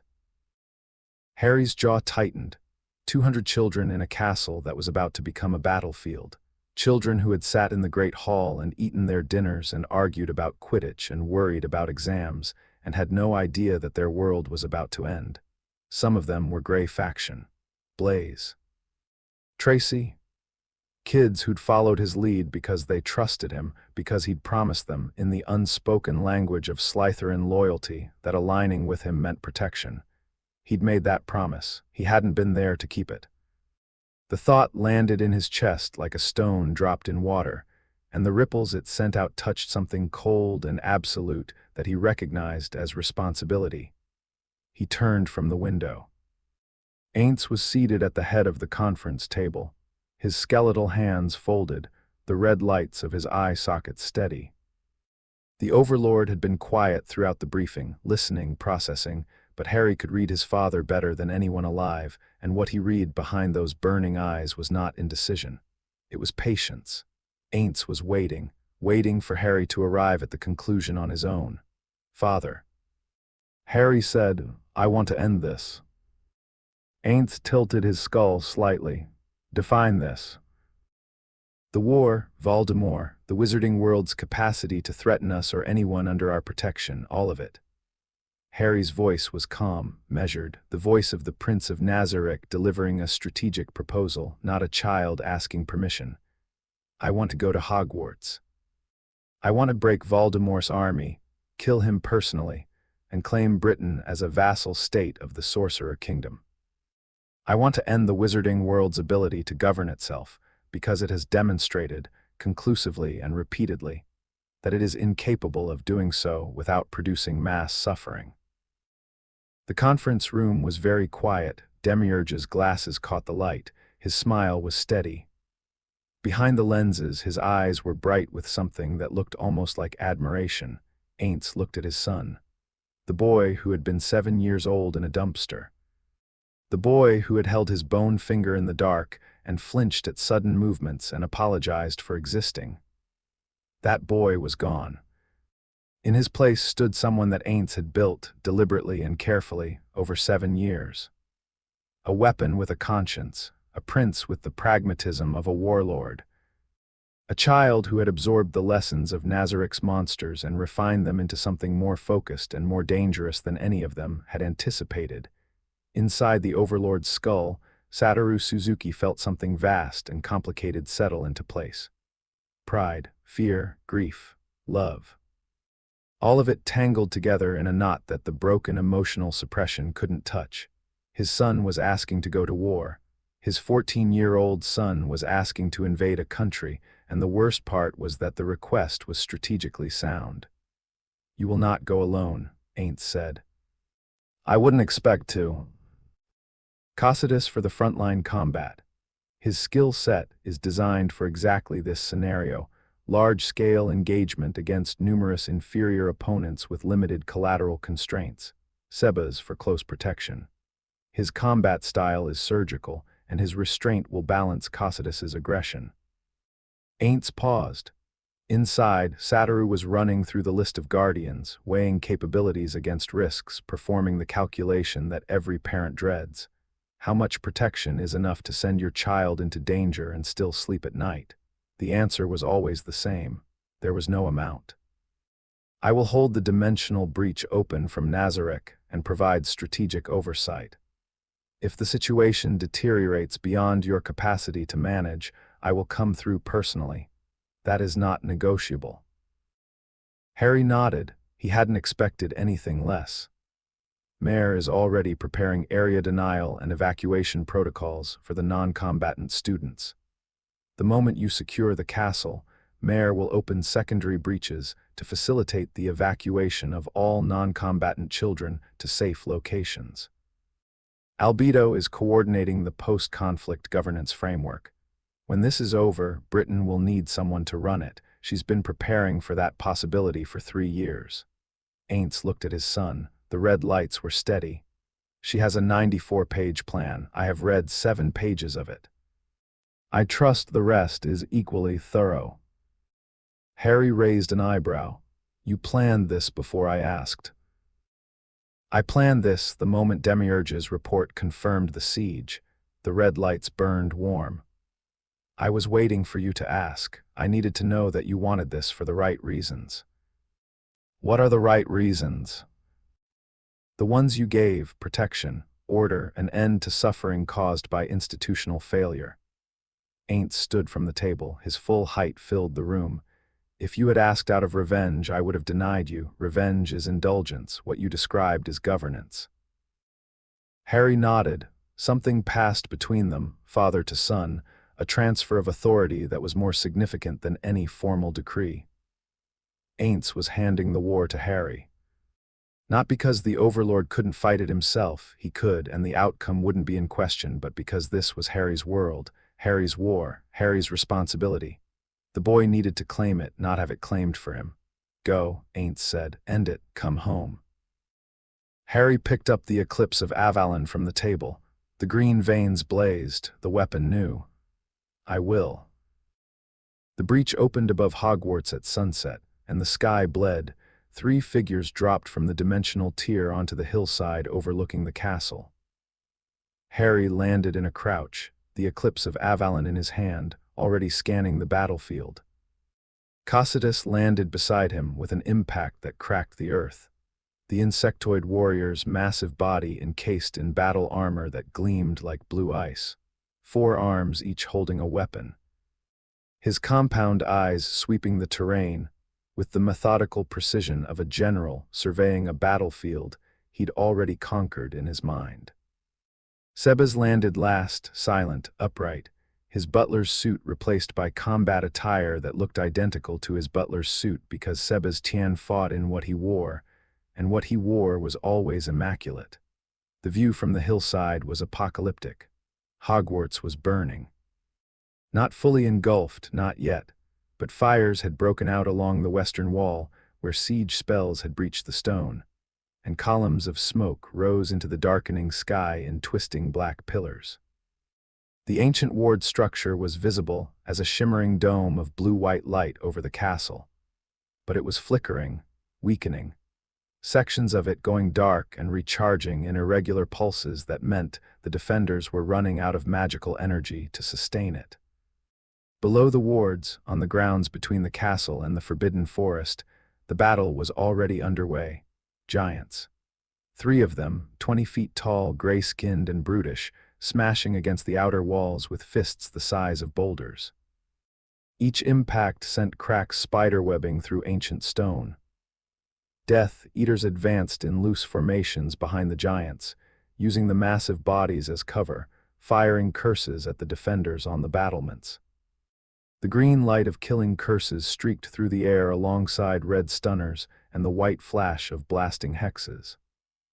On the battlements, tiny figures in robes fired back, their spells splashing against the Death Eater's shields, occasionally finding gaps, occasionally dropping an attacker.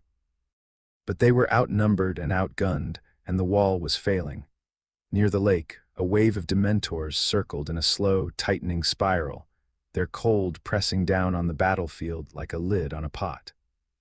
The defenders had patronesses up, silver animals racing along the waterline, but the patronesses were thin and flickering, sustained by wizards who were exhausted and scared and running out of the happy memories that powered the charm.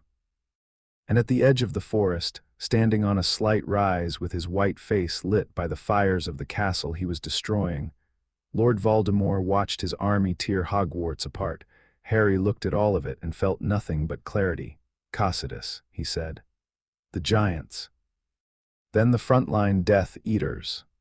Non-lethal where practical, lethal where necessary.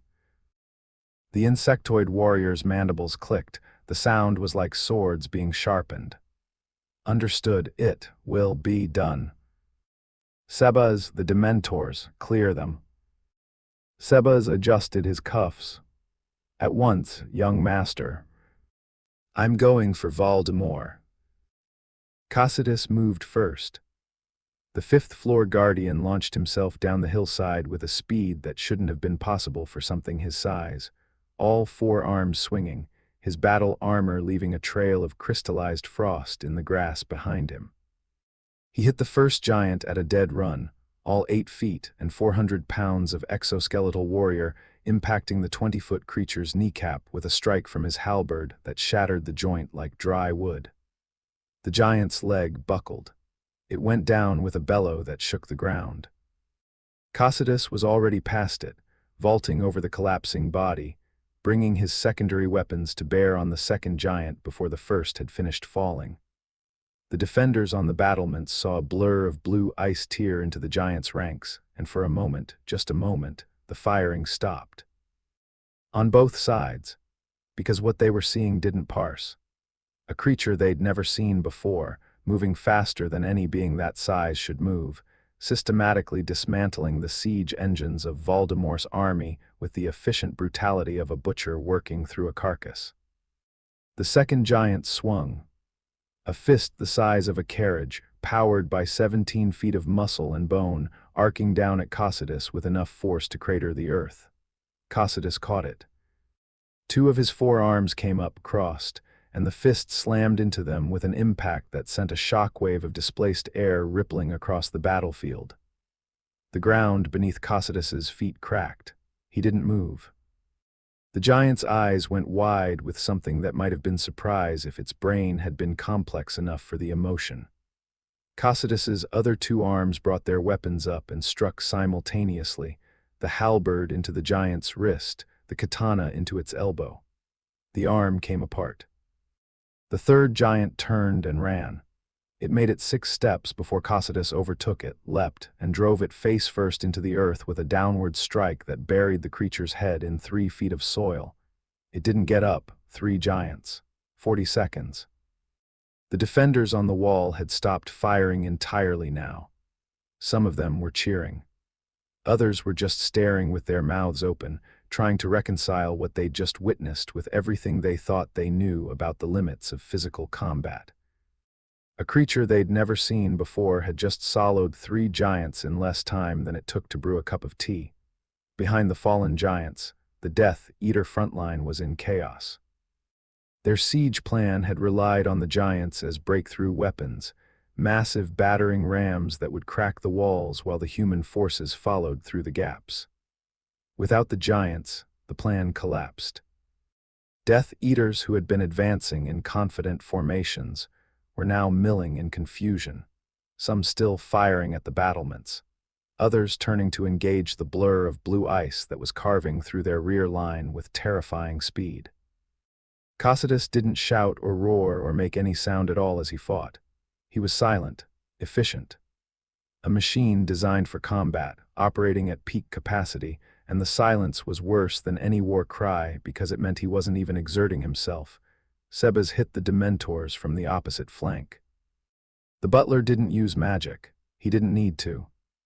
His fists moved faster than the eye could track, each strike generating a shockwave of concentrated spiritual energy that disrupted the Dementors' incorporeal forms on a fundamental level. The first Dementor he hit exploded, not scattered. Exploded, its tattered form blowing apart into fragments of dark cloth and cold mist that dissipated before they hit the ground. The second and third followed in rapid succession, Sebas moving through the circling formation like a stone through smoke, each punch precise, each strike fatal.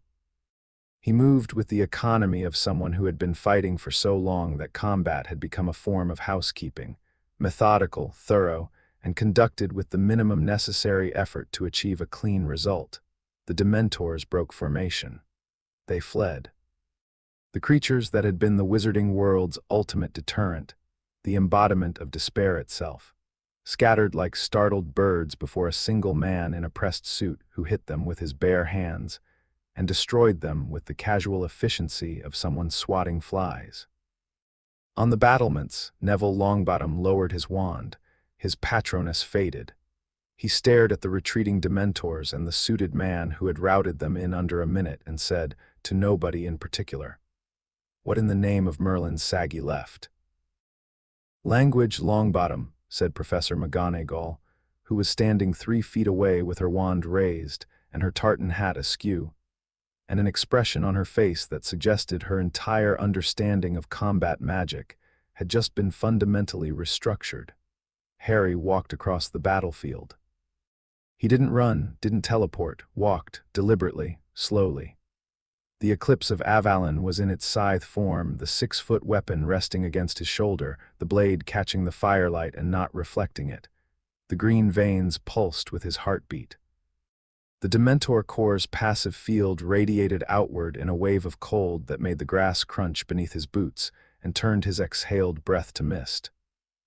Around him, the battle was ending, not winding down, ending.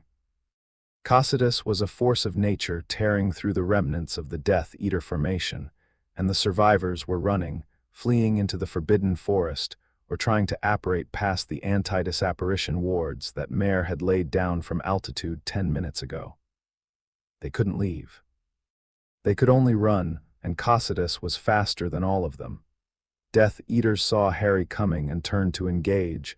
They shouldn't have.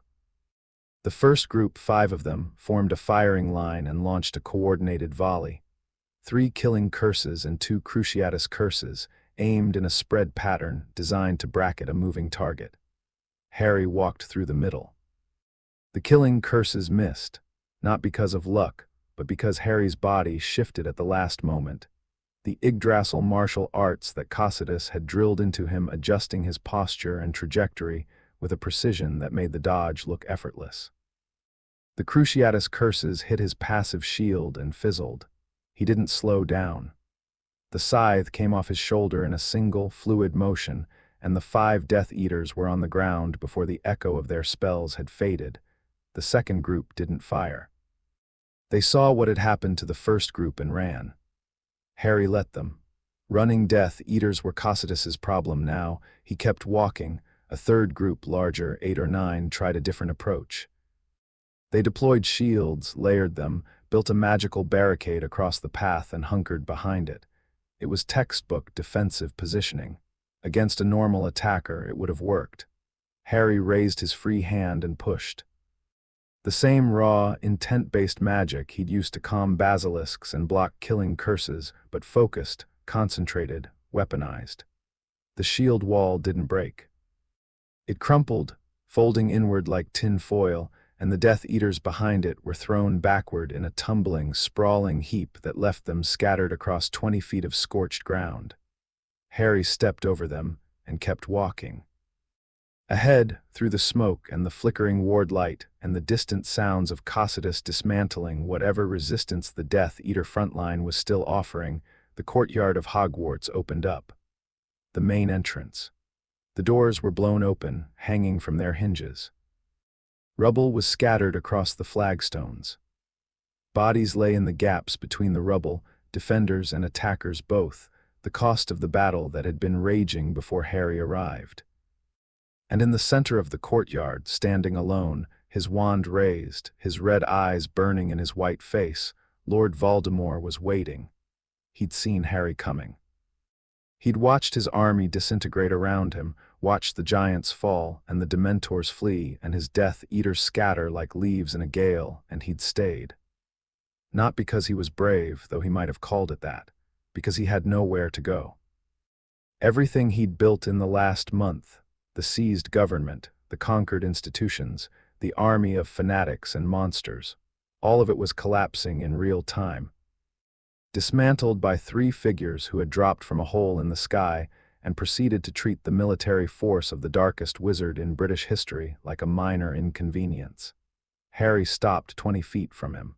The scythe rested against his shoulder. The green veins pulsed. The courtyard was quiet except for the distant sounds of combat fading as Cocytus ran out of opponents and the crackling of fires that nobody was bothering to put out.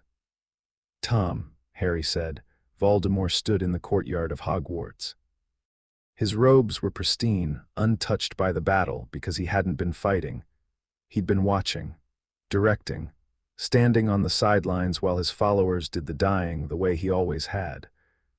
His wand was in his hand, and his red eyes were burning, and his white face was composed into the mask of cold, terrible power that had terrified an entire nation for a generation.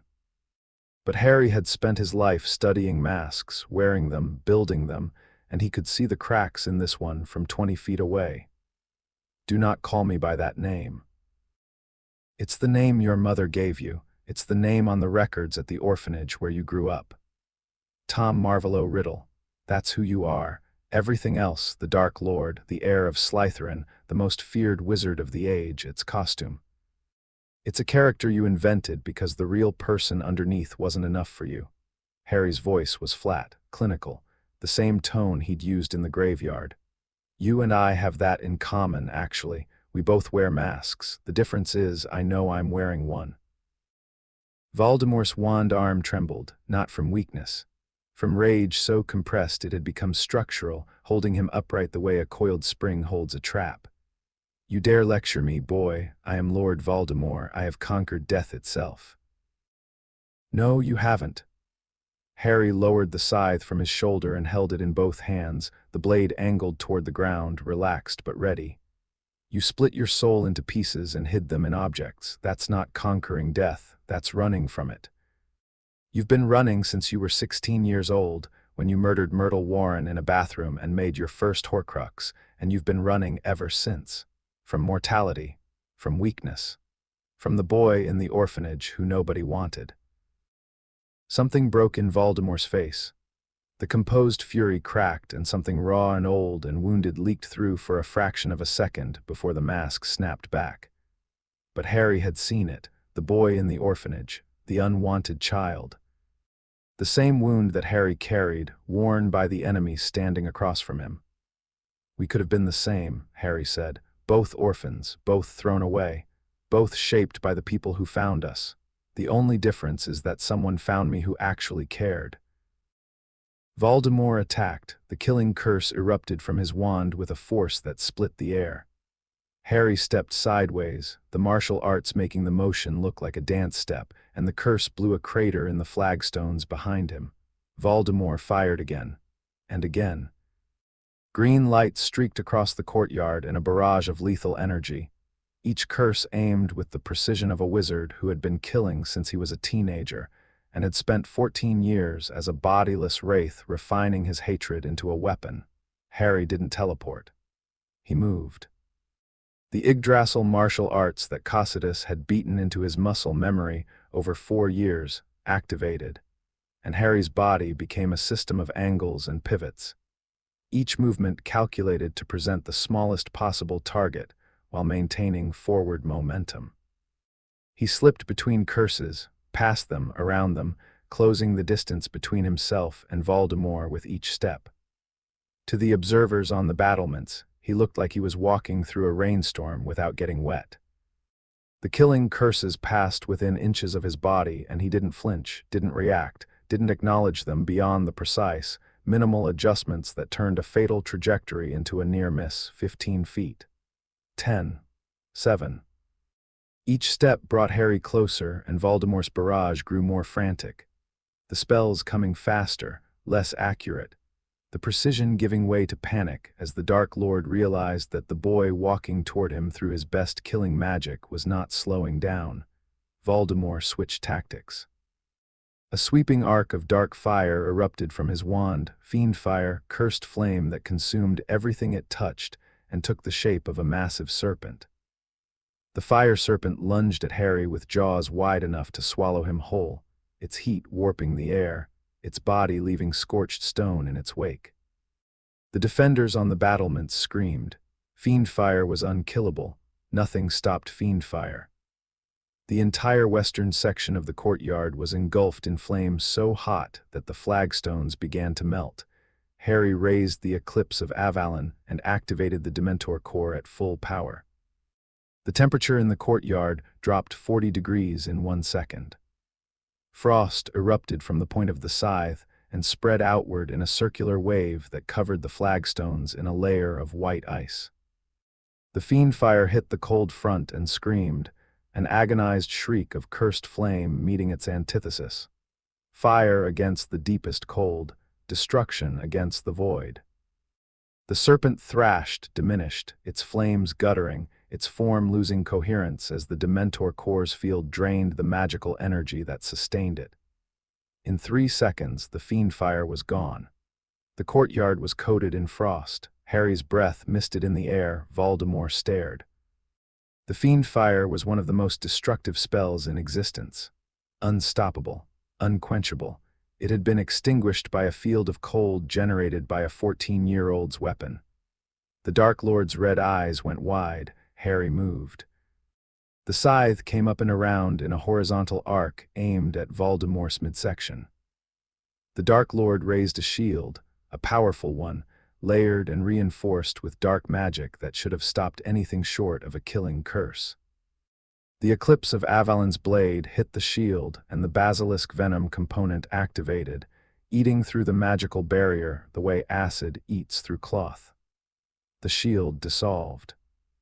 The blade passed through the space where it had been and caught Voldemort across the torso, opening a shallow cut from hip to rib. Voldemort screamed.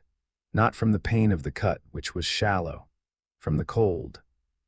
The Dementor core's energy flooded into the wound, and Voldemort, who had spent his entire existence surrounded by dark magic, who had split his soul and murdered his way to immortality, felt true cold for the first time. The cold of the void. The cold of the thing that waits after death. It reached into him through the cut and touched what was left of his soul, and the sensation drove him to his knees. Harry stood over him. The scythe's blade rested against Voldemort's neck. Frost crawled along the Dark Lord's skin, where the weapon's proximity bled cold into his flesh. The red eyes, usually blazing with power and malice, were dim. Shocked.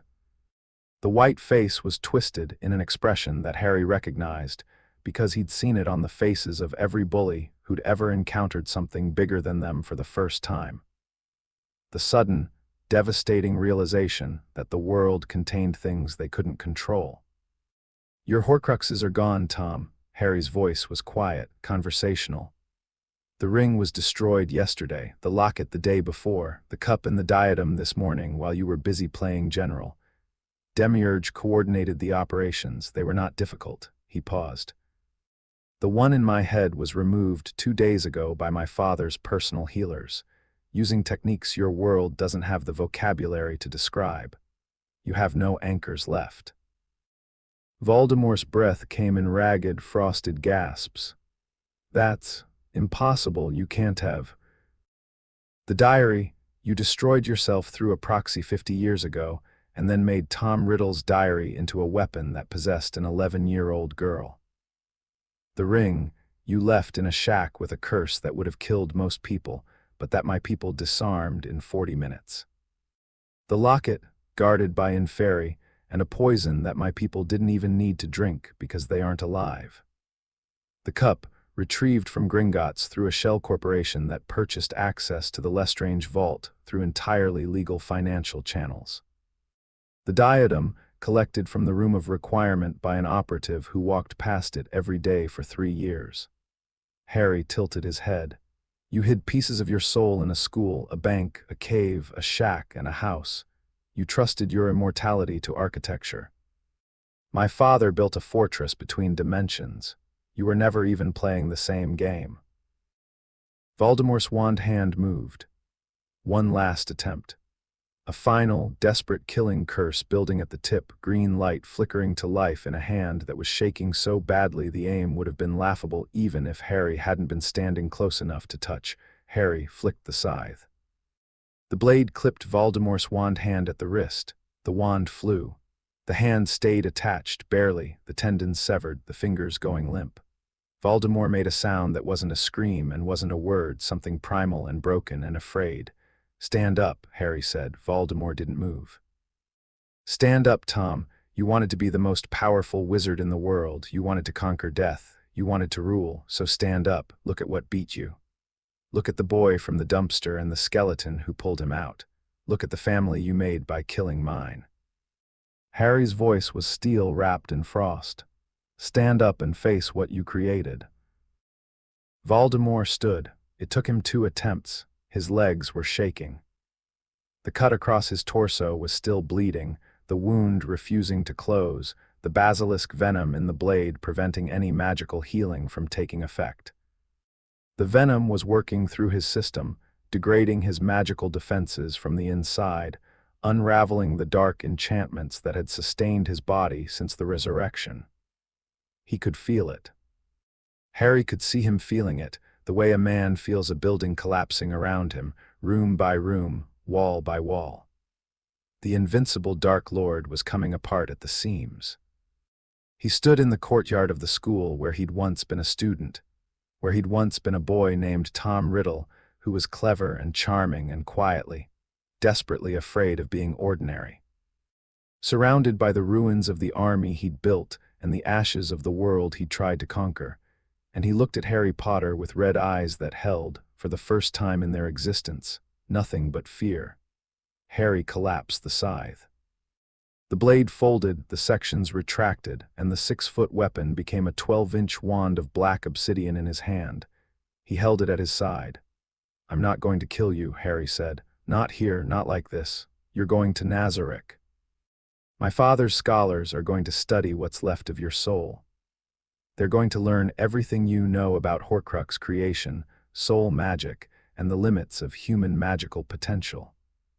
And when they've learned everything you have to teach, you're going to spend the rest of your existence in a cell that makes Azkaban look like a holiday cottage."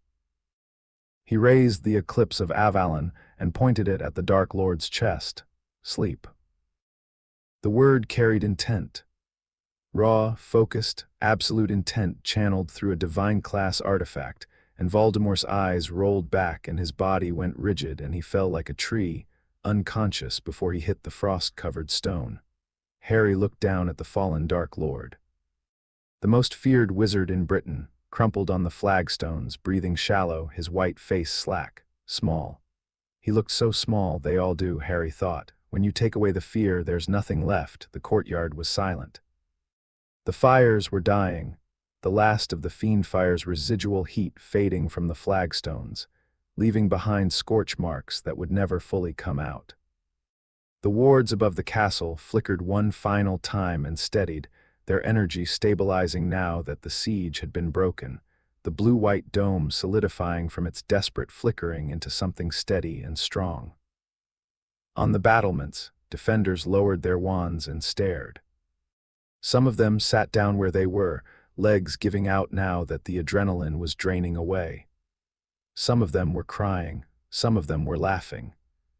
One girl, a 5th-year Gryffindor whose name Harry didn't know, was doing both at the same time, tears running down her face while she laughed so hard her shoulders shook. Through the broken doors of the castle, students and teachers crept forward, drawn by the sudden, impossible quiet, peering out at a courtyard covered in frost and scattered with the unconscious bodies of Death Eaters and the crumpled form of the Dark Lord himself.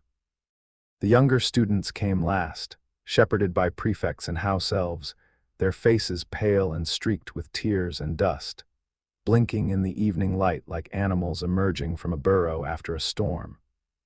Cocytus stood at the perimeter, 4 weapons lowered, his compound eyes scanning for threats that no longer existed.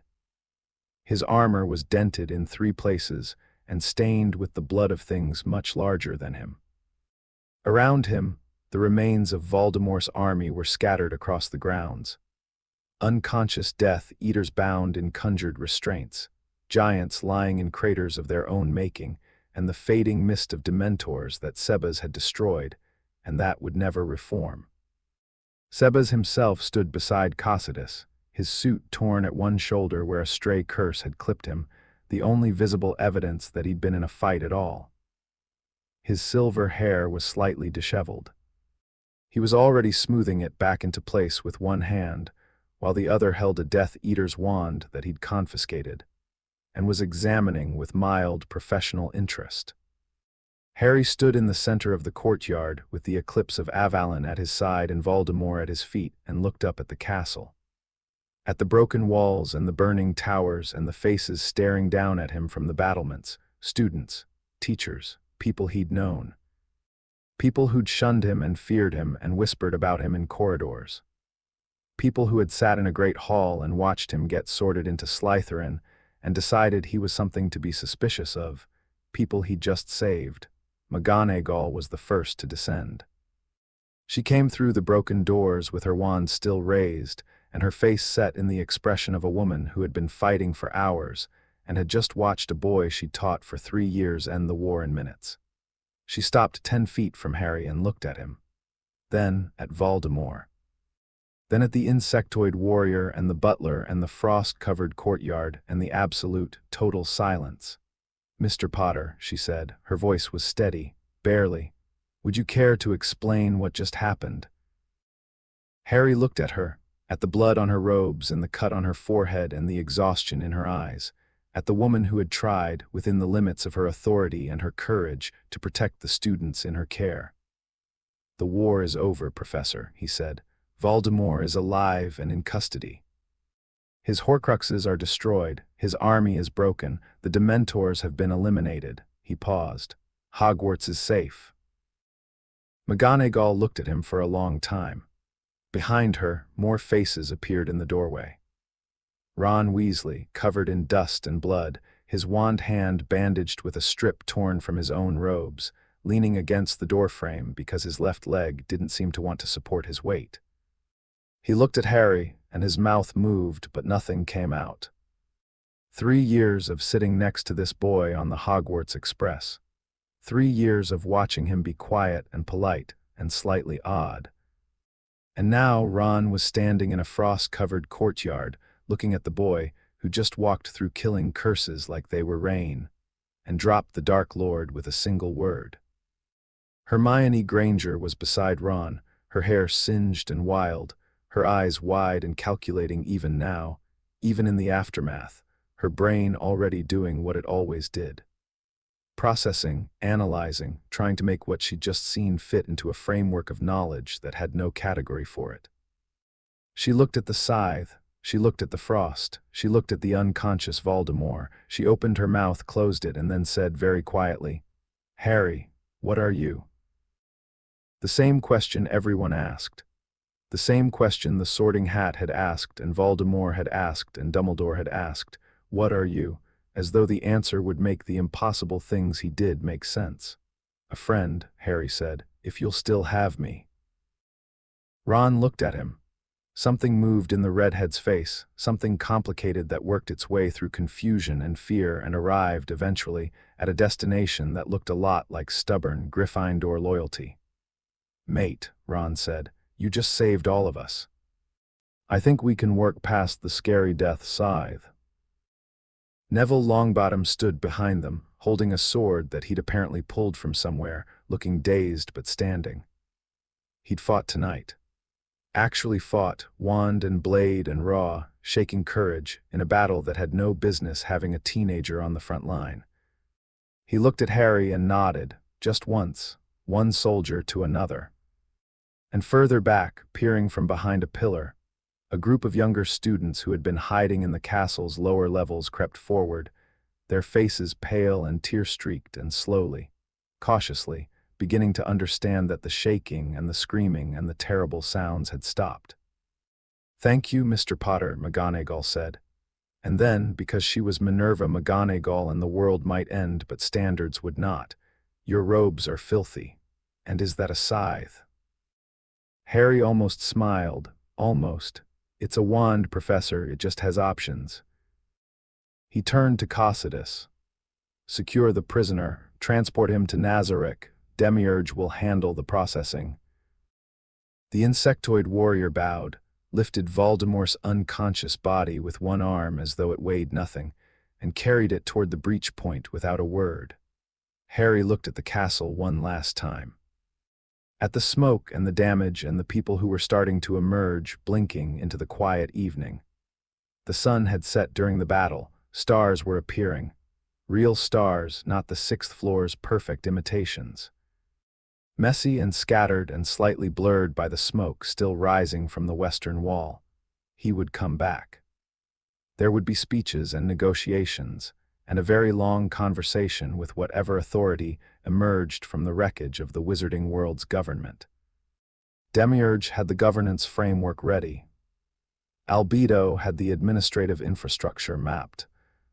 The transition from a broken, self-governing magical society to a vassal state of the Sorcerer Kingdom would be managed with the same precision that Nazarick brought to everything. Methodically, comprehensively, and with an attention to detail that would leave no room for resistance or ambiguity. But tonight, right now, the battle was over and the monster was captured and the children were safe. That was enough. For tonight, that was everything. Harry slid the Eclipse of Avalon into its holster. The green veins dimmed to their resting pulse.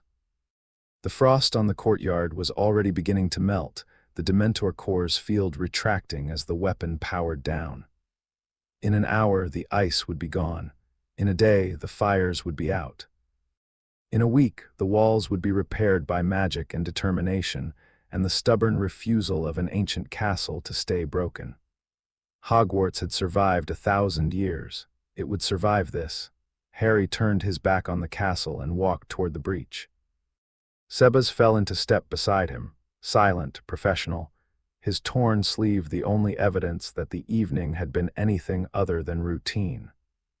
They walked side by side across the grounds, past the craters and the scorch marks and the scattered debris of a war that had lasted months and ended in minutes. "Well fought, young master," Sebas said. "Thank you, Sebas. Your father will be pleased."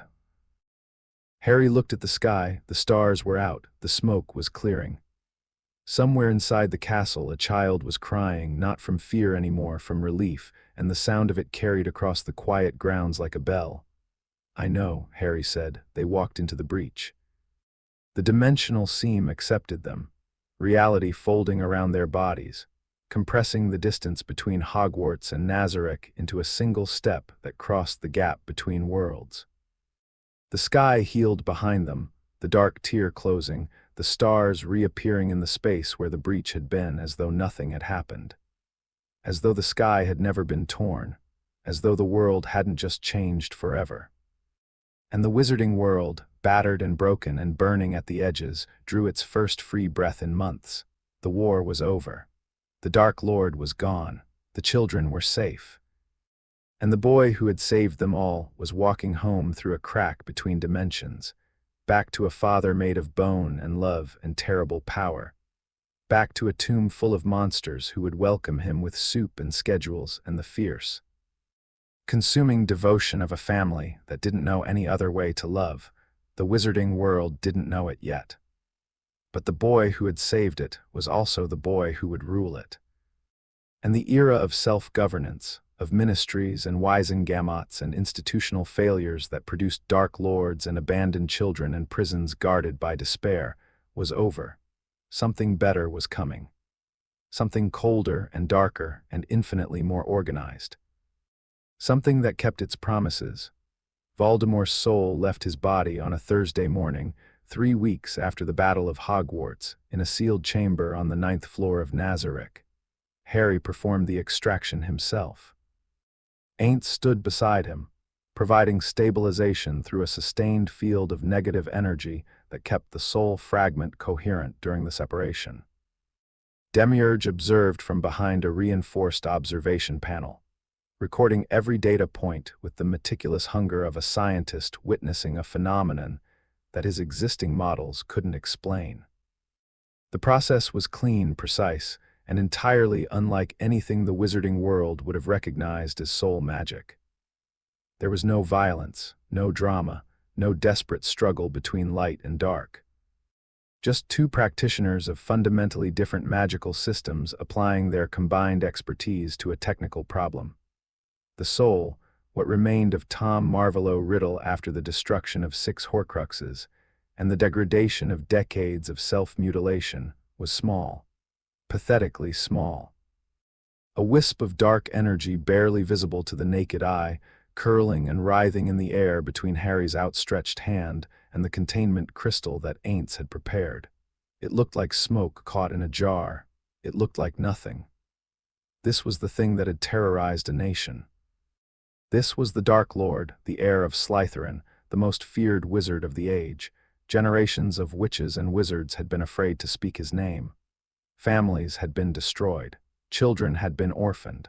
An entire society had been bent and broken by the will of this thing. And it was a smudge of corrupted light, small enough to fit in a teacup. Harry thought of Demiurge's classification, delivered with clinical precision months ago in a briefing room, low-tier lick with inadequate phylactery security. He'd been right. The horror had always been in the perception, not the power. Harry guided the fragment into the crystal with a pulse of intent-based magic. The crystal sealed.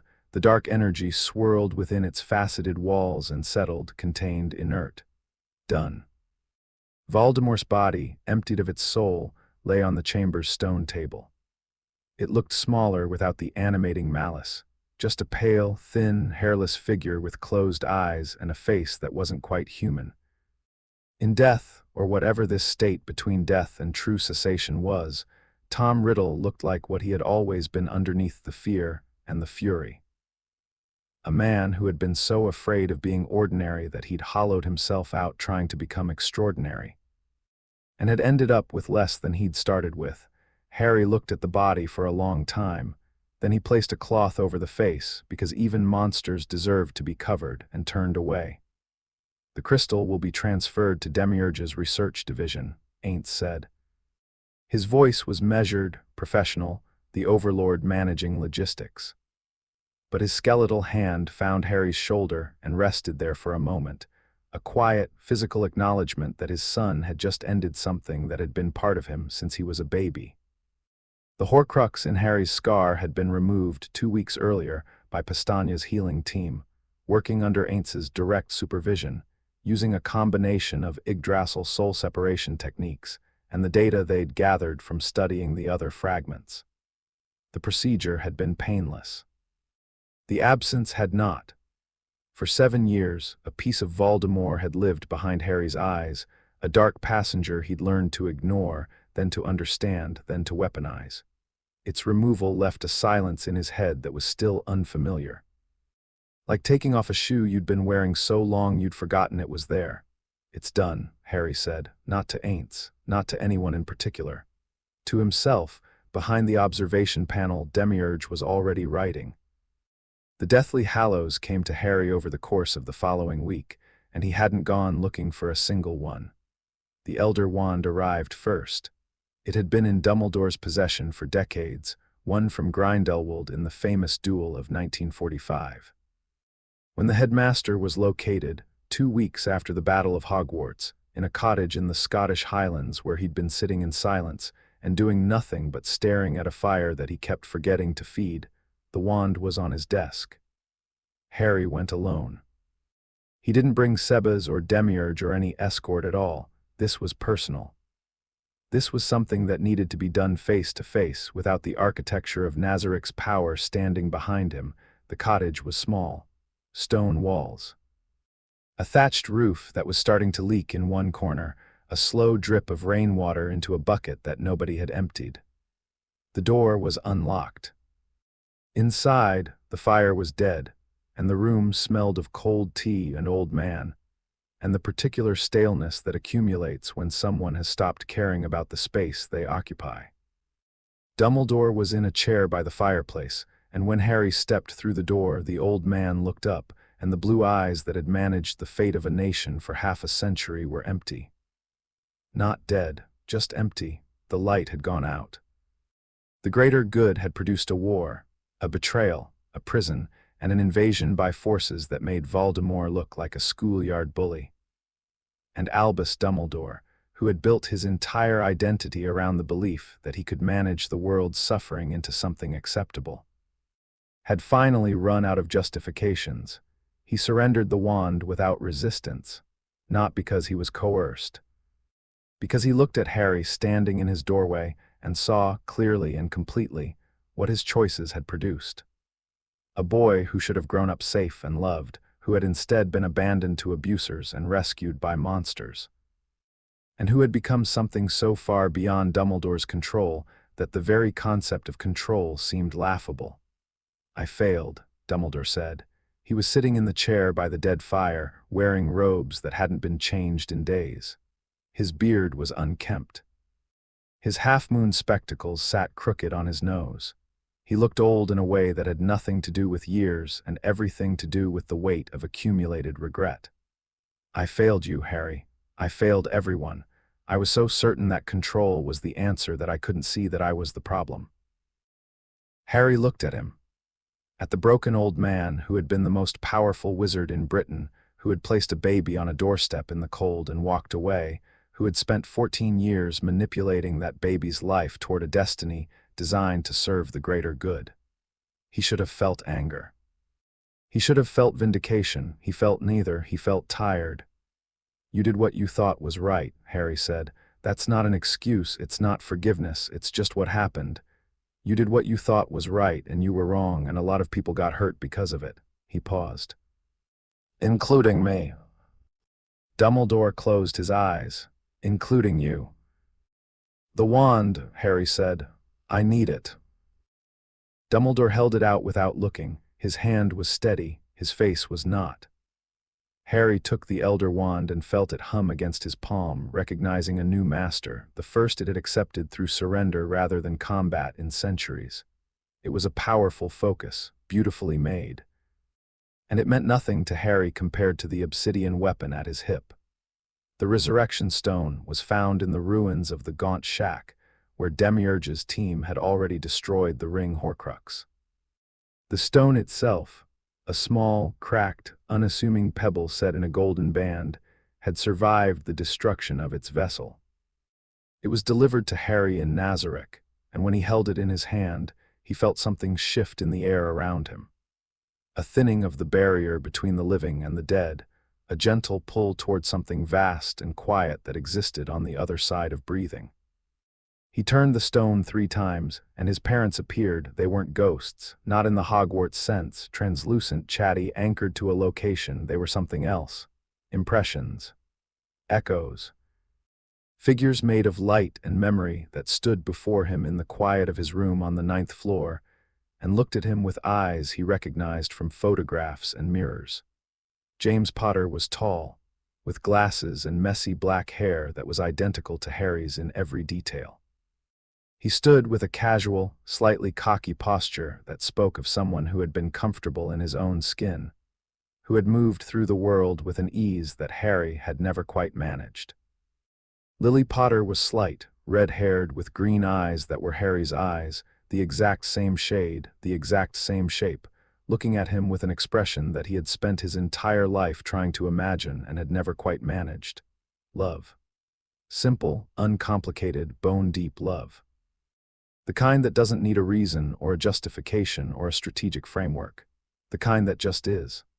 The kind that Harry had learned from a skeleton who couldn't feel and had given it anyway every day for 7 years. "Hi, Mum," Harry said. His voice cracked. The mask was gone. There was no mask for this, no training for this. Demiurge hadn't briefed him on how to talk to his dead parents. Cocytus hadn't taught him a martial art for this. He was just a boy standing in a room looking at the 2 people who had died so he could live. "Hi, Dad."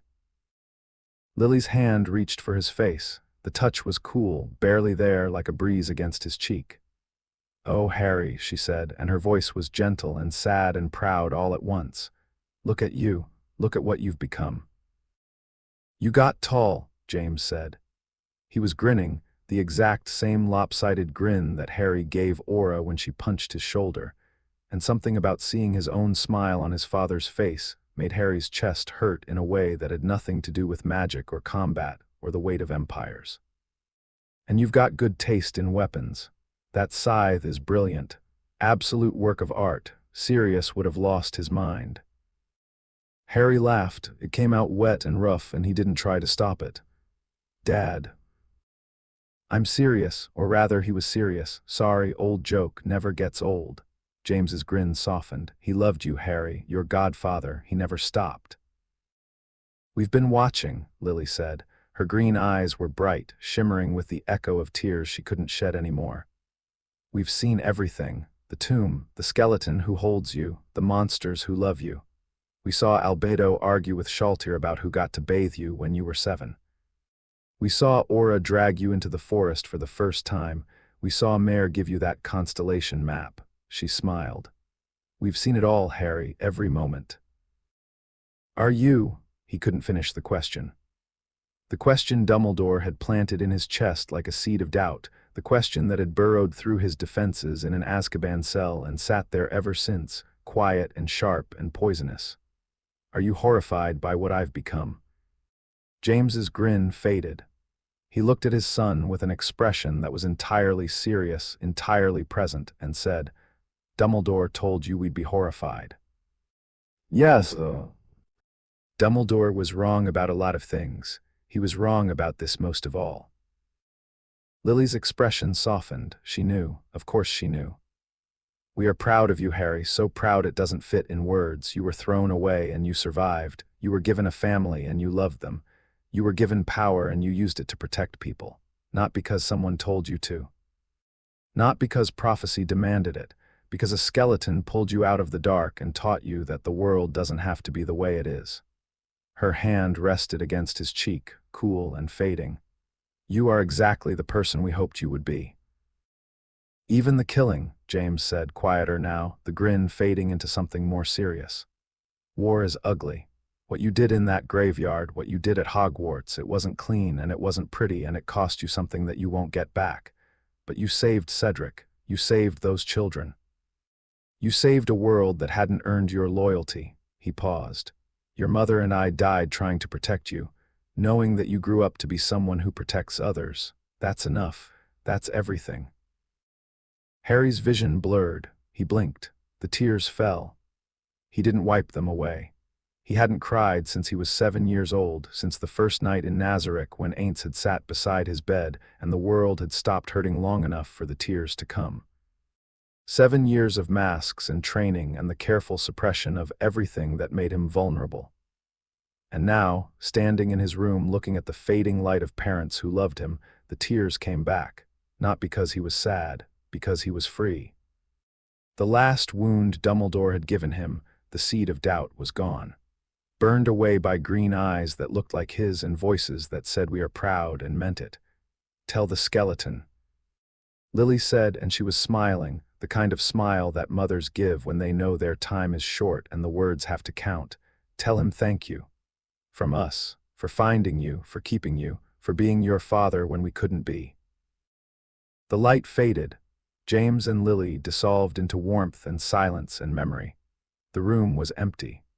Harry stood alone with the resurrection stone in his palm and tears on his face, and a weight lifted from his chest that he hadn't realized he'd been carrying since Dumbledore's office.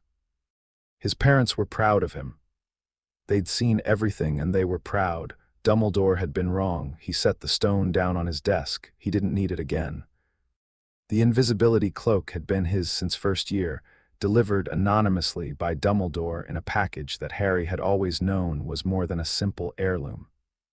The third Hallow.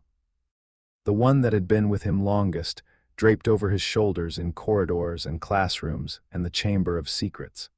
A piece of death's own fabric that had been passed down through the Potter line for centuries. With all 3 Hallows in his possession, the title settled over him like a mantle, Master of Death. He felt it, the way you feel the sun come out from behind clouds, a warmth and a weight and a certainty that something fundamental about his relationship with mortality had shifted. The Hallows recognized him, the wand hummed, the stone pulsed, the cloak tightened around his shoulders with a faint, imperceptible embrace.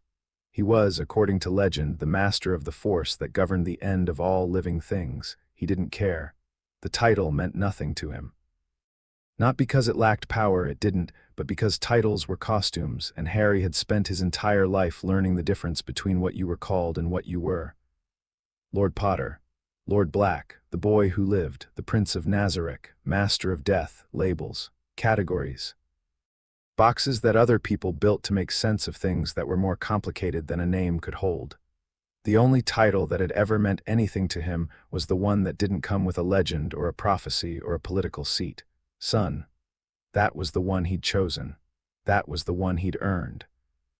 And it belonged not to death, but to the Overlord of Death, which was a distinction that the wizarding world's fairy tales had never anticipated. The speech was delivered from the steps of the great hall on a cold morning in December, to an audience that included the surviving members of the Wisengamot, the remnants of the ministry, the Hogwarts faculty, and approximately 300 witches and wizards who had gathered because they had nowhere else to go and no one else to listen to. Harry stood on the top step and looked out at them. They looked back. Some with hope, the desperate, grabbing hope of people who had been drowning and had just felt solid ground beneath their feet.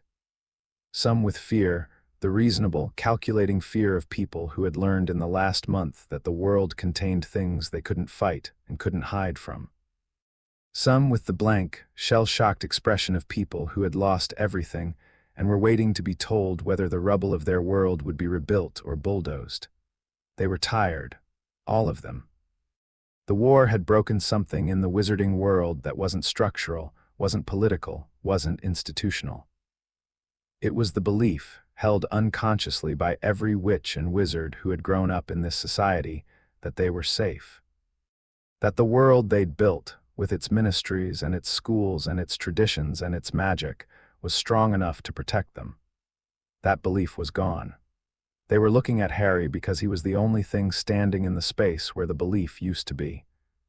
Dumbledore stood at the back of the crowd, alone. His purple robes were faded, his posture was stooped, his beard, usually pristine, hung limp and uncombed.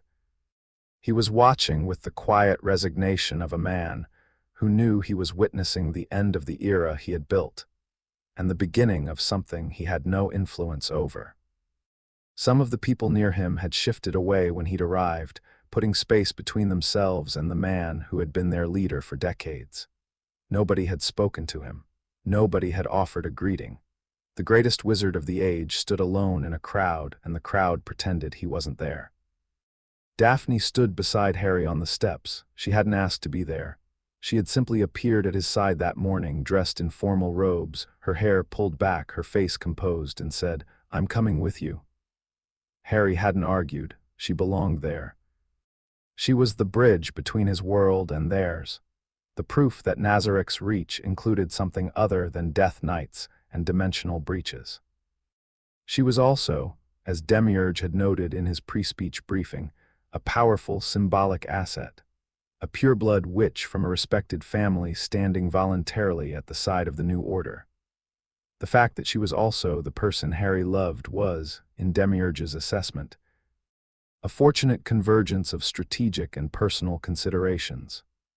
Harry had told Demiurge to stop talking, and Daphne had told Demiurge that if he referred to her as a symbolic asset again, she would hex his glasses off his face. Demiurge had been delighted. Harry looked at the crowd and began. "Voldemort is dead," he said it simply. Directly, no preamble, no dramatic pause.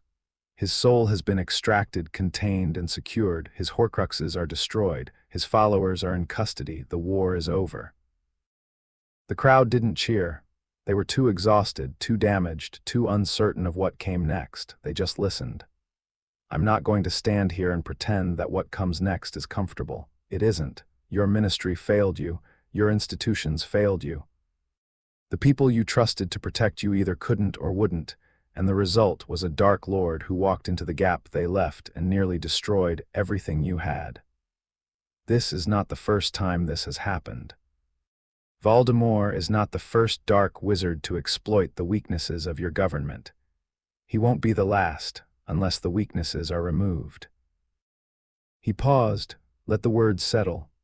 Let the silence do its work the way Demiurge had taught him. Silence after a hard truth gives people time to accept it before the next one arrives. Effective today, the wizarding world of Britain is placed under the protection and governance of the sorcerer kingdom of Ainz Ooal. This is not a request. It is not a negotiation.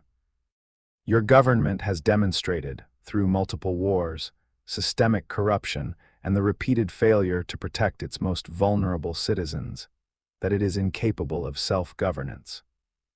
My father, the Sorcerer King, has authorized me to establish a transitional authority that will rebuild your institutions from the ground up. Murmurs in the crowd, not rebellion, not yet, shock, processing, the murmurs of people hearing something they'd expected but hadn't wanted to hear.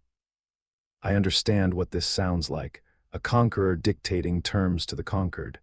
You can frame it that way if it helps you process it. But I want to be clear about something. Harry's green eyes swept the crowd, and every person they touched felt the weight of a gaze that had stared down Voldemort without blinking. I was born in this world. My parents died for this world. I was thrown away by this world, put in a cupboard and then in a dumpster by people who should have protected me, and your institutions, your ministry, your great Albus Dumbledore did nothing. I was rescued by someone from the outside. I was raised, I was loved. And when this world came for me again, when it put me in chains and locked me in your prison for the crime of defending myself, my family came and broke the chains and tore the prison open. His voice hadn't risen, hadn't wavered, hadn't shifted from the calm, measured, professionally detached tone that Demiurge had trained him to use for exactly this kind of address, the voice of authority, not anger. The voice that says, I am telling you what is going to happen, and I am doing it with the courtesy of an explanation, which I do not owe you. I am not your enemy.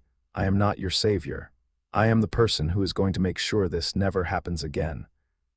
Not through inspiration or ideology or the greater good. He looked directly at Dumbledore as he said those last 3 words. The old man held his gaze for 2 seconds and then looked away. Through governance, through structure, through accountability and competence, and the absolute refusal to allow any single individual, myself included, to operate above the law. He paused one final time.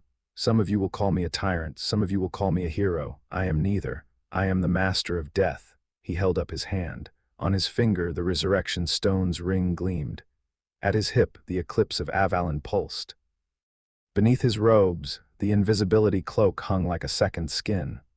3 Hallows, 1 owner. The legend that the wizarding world had whispered about for centuries, the fairy tale that parents told children at bedtime, was standing on the steps of Hogwarts and speaking to them in the flat, precise, unsentimental voice of someone who had no interest in being mythologized. But I am the master of death only because my father is the overlord of death. Everything I am, everything I have done, I owe to the family that found me in the dark. The Sorcerer Kingdom does not abandon its own. It does not betray its children. It does not put them in cupboards or dumpsters or prisons. His voice didn't waver. It didn't need to. The words carried their own weight. And from this day forward, you are under its protection. Your children are under its protection. Every witch and wizard in Britain, regardless of blood status, regardless of house, regardless of who they followed or what they did during the war, will be given the chance to build something better. That is not a promise. That is policy. And policy, unlike promises, has enforcement mechanisms. In the crowd, Ron Weasley stood with his bandaged hand and his freckled face, and his expression of someone who was processing about 17 emotions simultaneously.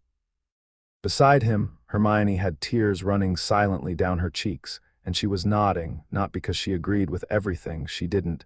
She was already composing a mental list of constitutional objections, but because she recognized what this was, not tyranny. Structure. The kind of structure that a world built on tradition and sentiment and the greater good had never managed to build for itself. He turned and walked back into the castle. Daphne fell into step beside him. Her hand found his. Their fingers laced together in the cold morning air. Good speech. She said, Demiurge wrote the outline, I improvised the middle. The cupboard line was yours. That one was mine. She squeezed his hand. They walked through the broken doors of Hogwarts together, and the crowd stood in the cold December morning and watched them go, and nobody spoke. and nobody moved, and the weight of what had just happened settled over the wizarding world like the first snow of winter. Quiet, complete, and impossible to reverse. The banquet in the throne room of Nazarick was the loudest, most chaotic, and most aggressively joyful event the tomb had ever hosted. The throne room had been transformed. The usually austere chamber, with its polished floors and looming columns, and the great throne at the far end where Ainz conducted the business of ruling a kingdom, had been decorated with banners and lights, and long tables laden with food that represented the combined culinary ambitions of Pestagna's kitchen staff. They'd been given 3 days' notice, and the instruction, celebrate everything, and had responded by producing enough food to feed a small army, which was appropriate because they were feeding one. Roasted meats in stacks, breads in towers, soups in cauldrons that could have doubled as bathtubs. Desserts that defied structural engineering, cakes and tarts and confections piled so high that Shaltier had already knocked one over with her wing and blamed Albedo. The drinks were flowing. The candles were lit. Somebody, probably Aura, had strung colored lights through the columns, and the effect was somewhere between a state banquet and a village fair. Every guardian was present. Every maid. Every servant, soldier, and inhabitant of the great tomb who could be spared from essential duties. The room was packed, and the noise was enormous, a wall of sound composed of laughter and argument and the clink of glasses and the occasional crash of furniture as someone got too enthusiastic. It was, by any reasonable standard, a mess. It was the best mess Nazarick had ever produced. Cocytus sat at the head of one of the long tables, recounting the Battle of Hogwarts to a rapt audience of elder liches and death knights who couldn't technically experience rapt attention, but were doing their best. His mandibles clicked in satisfaction as he described the giant encounters. The third one ran, he paused for effect. It did not run fast enough. Sebas sat at the opposite end of the same table, eating with precise, measured movements, his suit repaired and pressed, a glass of wine untouched beside his plate. He was listening to Cocytus's account with the faint, tolerant smile of someone who had been at the same battle and remembered it somewhat differently. Shaltier was holding court near the dessert table, her silver hair immaculate, her red eyes bright, a goblet of something dark in her hand.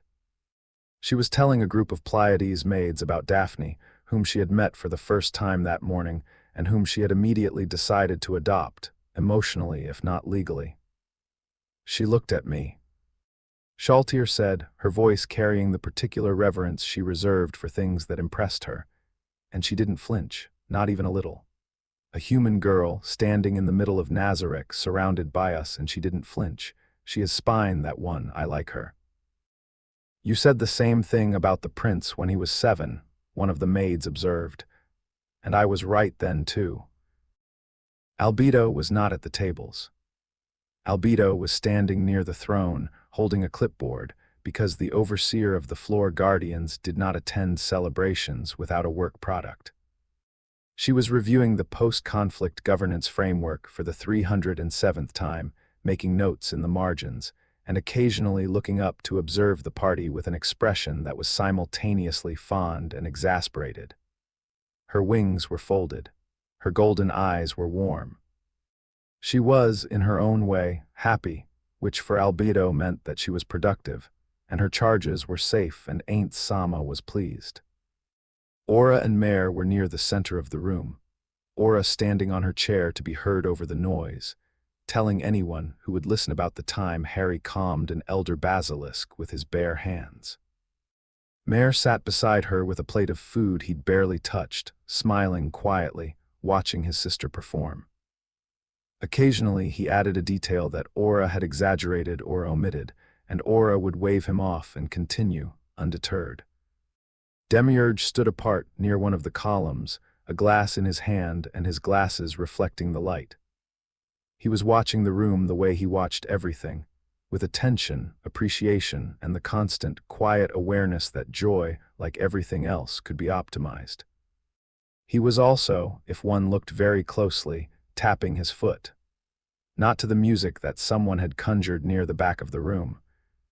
To an internal rhythm, a calculation running in the background, processing the implications of Britain's new governance structure and the 17 trade agreements he intended to propose within the first fiscal quarter.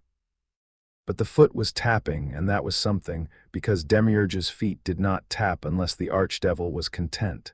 He allowed himself a smile, not the calculated one, the real one. The one that appeared when Ainz Ooal's plans came to fruition, and the world arranged itself according to the design that Demiurge believed, with absolute conviction, had been intended all along. Pestagna moved between the tables with a tray of additional food, pausing at Harry's place to add a fourth serving of roasted vegetables to his plate. "You're still underweight, Woof," she said before he could object. "Eat." Harry ate. Some arguments weren't worth having. And at the center of it all, at a table near the front of the room, Harry sat with Daphne. Their hands were laced together under the table. She was talking to Shaltir, who had migrated from the dessert table to their vicinity, and was now engaged in an animated discussion about appropriate wardrobe standards for the prince's consort. A title that Daphne had not agreed to, and was currently deflecting with the diplomatic skill of someone who had spent 3 years navigating Slytherin politics, and was now applying those skills to a vampire with a wedding binder. Tracy Davis would have been proud. Harry was watching her handle it with a small, private smile that had nothing to do with politics or warfare or the Sorcerer Kingdom. It was the smile of a boy watching the girl he loved hold her own against a vampire, and winning, she caught him looking. "What?" "Nothing. You're doing great. She wants to plan our wedding. We're 14. She's been planning it since the Yule Ball. I'm told there's a binder." "A binder?"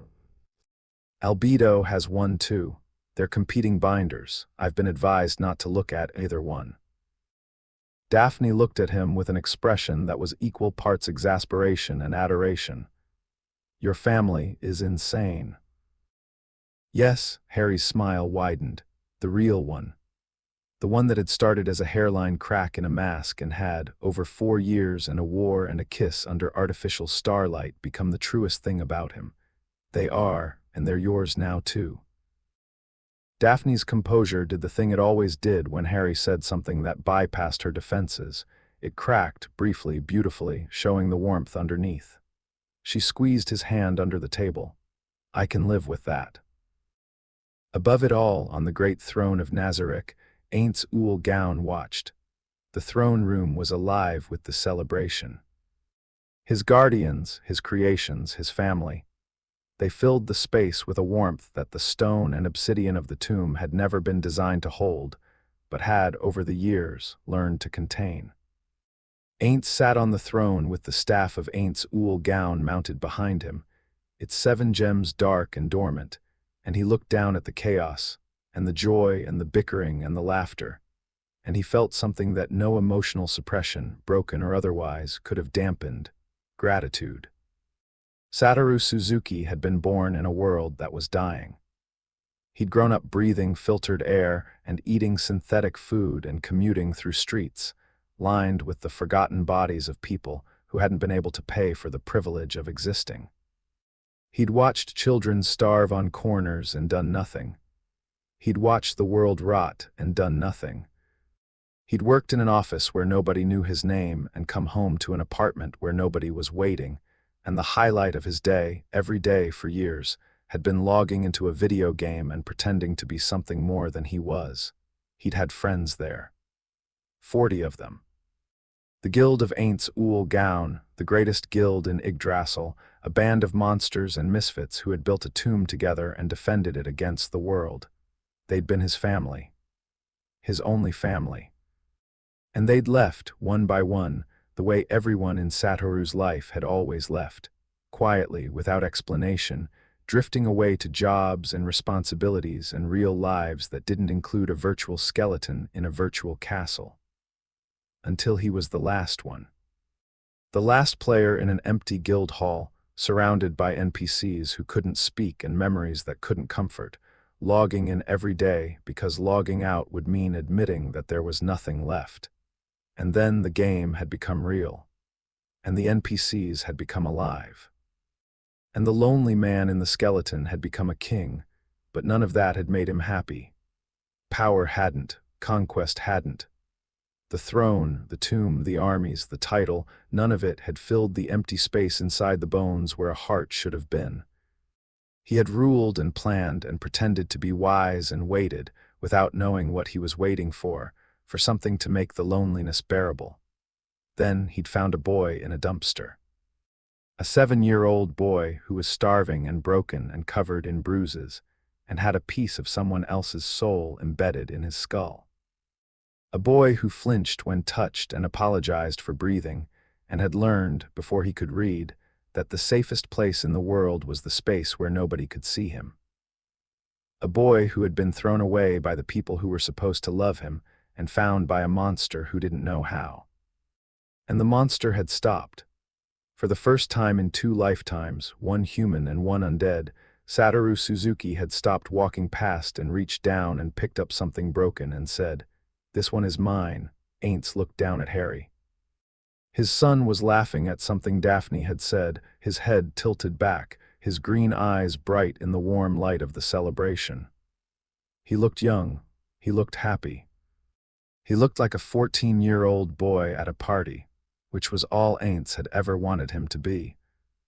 And the fact that the party was in the throne room of an interdimensional fortress, and the boy had just conquered a country, and the girl beside him was a pureblood who had entered a relationship with full knowledge that her boyfriend's father was an undead god, well, families were complicated. Satoru's voice spoke inside the hollow of the skull, quiet and warm and honest in a way that the Overlord's voice could never be. "I did it. I actually did it. I found a broken child and I didn't walk past. I stopped. I picked him up. I took him home. And somehow, despite having no qualifications and no training and no idea what I was doing, I raised him. I raised a son. A good one. A son who kills when he has to and cries when he needs to and loves a girl who calls his family insane and means it as a compliment. I raised a prince who rejected a title because he'd rather be his father's son than death's master. He looked at the guardians. At Albedo with her clipboard, already planning the next century. At Shaltir with her wedding binder, already designing a future for a boy who was still learning how to be present. At Demiurge, who was smiling his real smile and tapping his foot and thinking about trade agreements and probably, somewhere in the depths of that brilliant, terrible mind, feeling something that his creator had never programmed. Contentment. At Cocytus, who was demonstrating a combat technique with a bread roll and getting crumbs in his armor joints. At Sebas, who was politely declining a 3rd glass of wine with the gentle firmness of a man who had standards and maintained them even at parties. At Aura and Mare, who were throwing pieces of fruit at each other across the table while pretending to be engaged in scholarly discussion about the 6th floor's predator distribution model, and who were so thoroughly, completely, unashamedly happy that looking at them made Satoru's non-existent heart ache in the best possible way my friends made them. Hiro, Perorensino, Ulbert, Buku Chagama, Tabula Smaragdina, all of them. 41 players who had built a guild and a tomb and then left, one by one, until only I remained. They made these beings and then they walked away. And the beings they left behind became my family, and my family helped me raise a child. And the child helped me understand what I'd been missing all along, not power, not immortality, not the 10,000 spells and the absolute authority and the ability to reshape the world according to his will, purpose, a reason to be here. A reason that was small and warm and laughing at a table in his throne room, holding a girl's hand, alive and whole and safe. Ainz Ooal, the Sorcerer King, the Overlord of Death, the supreme ruler of the great tomb of Nazarick, leaned back on his throne and watched his son and felt, for the first time since the servers shut down and the game became real, and the lonely man became a god, that the emptiness inside the bones was full, not gone, full, There was a difference, and Satoru had spent 7 years learning it. The emptiness was still there, it would always be there. It was the shape of 40 friends who had logged off and never come back. It was the shape of a world that had died while he wasn't looking. It was the shape of a human life that had been too small and too quiet and too afraid to mean anything. That emptiness was permanent. It was part of the architecture of who he was. But it was full now, filled with something that had crept in through a crack 7 years ago and had been growing ever since, quietly, stubbornly, refusing to be suppressed or managed or contained. Filled with the messy, imperfect, terrifying, wonderful thing that Satoru Suzuki had spent his entire human life being too afraid to reach for, and his entire undead existence being too numb to recognize. A family, built in the dark. Held together by bone and magic and the stubborn refusal of a man who used to file purchase orders to ever walk past a child in need again. The celebration continued.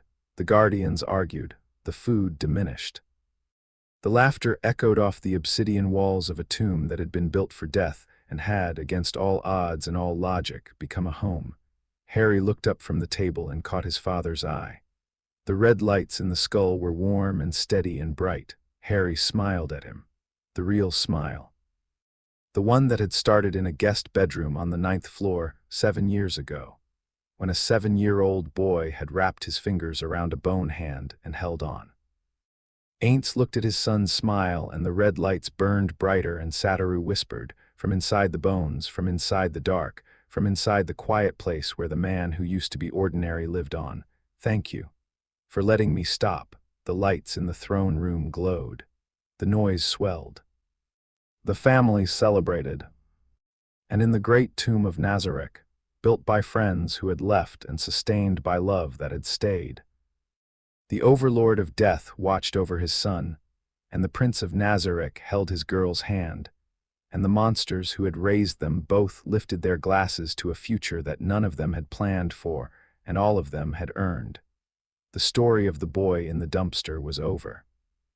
The story of the Prince of Nazarick was just beginning, but that, as Demiurge would say, was a matter for another chapter.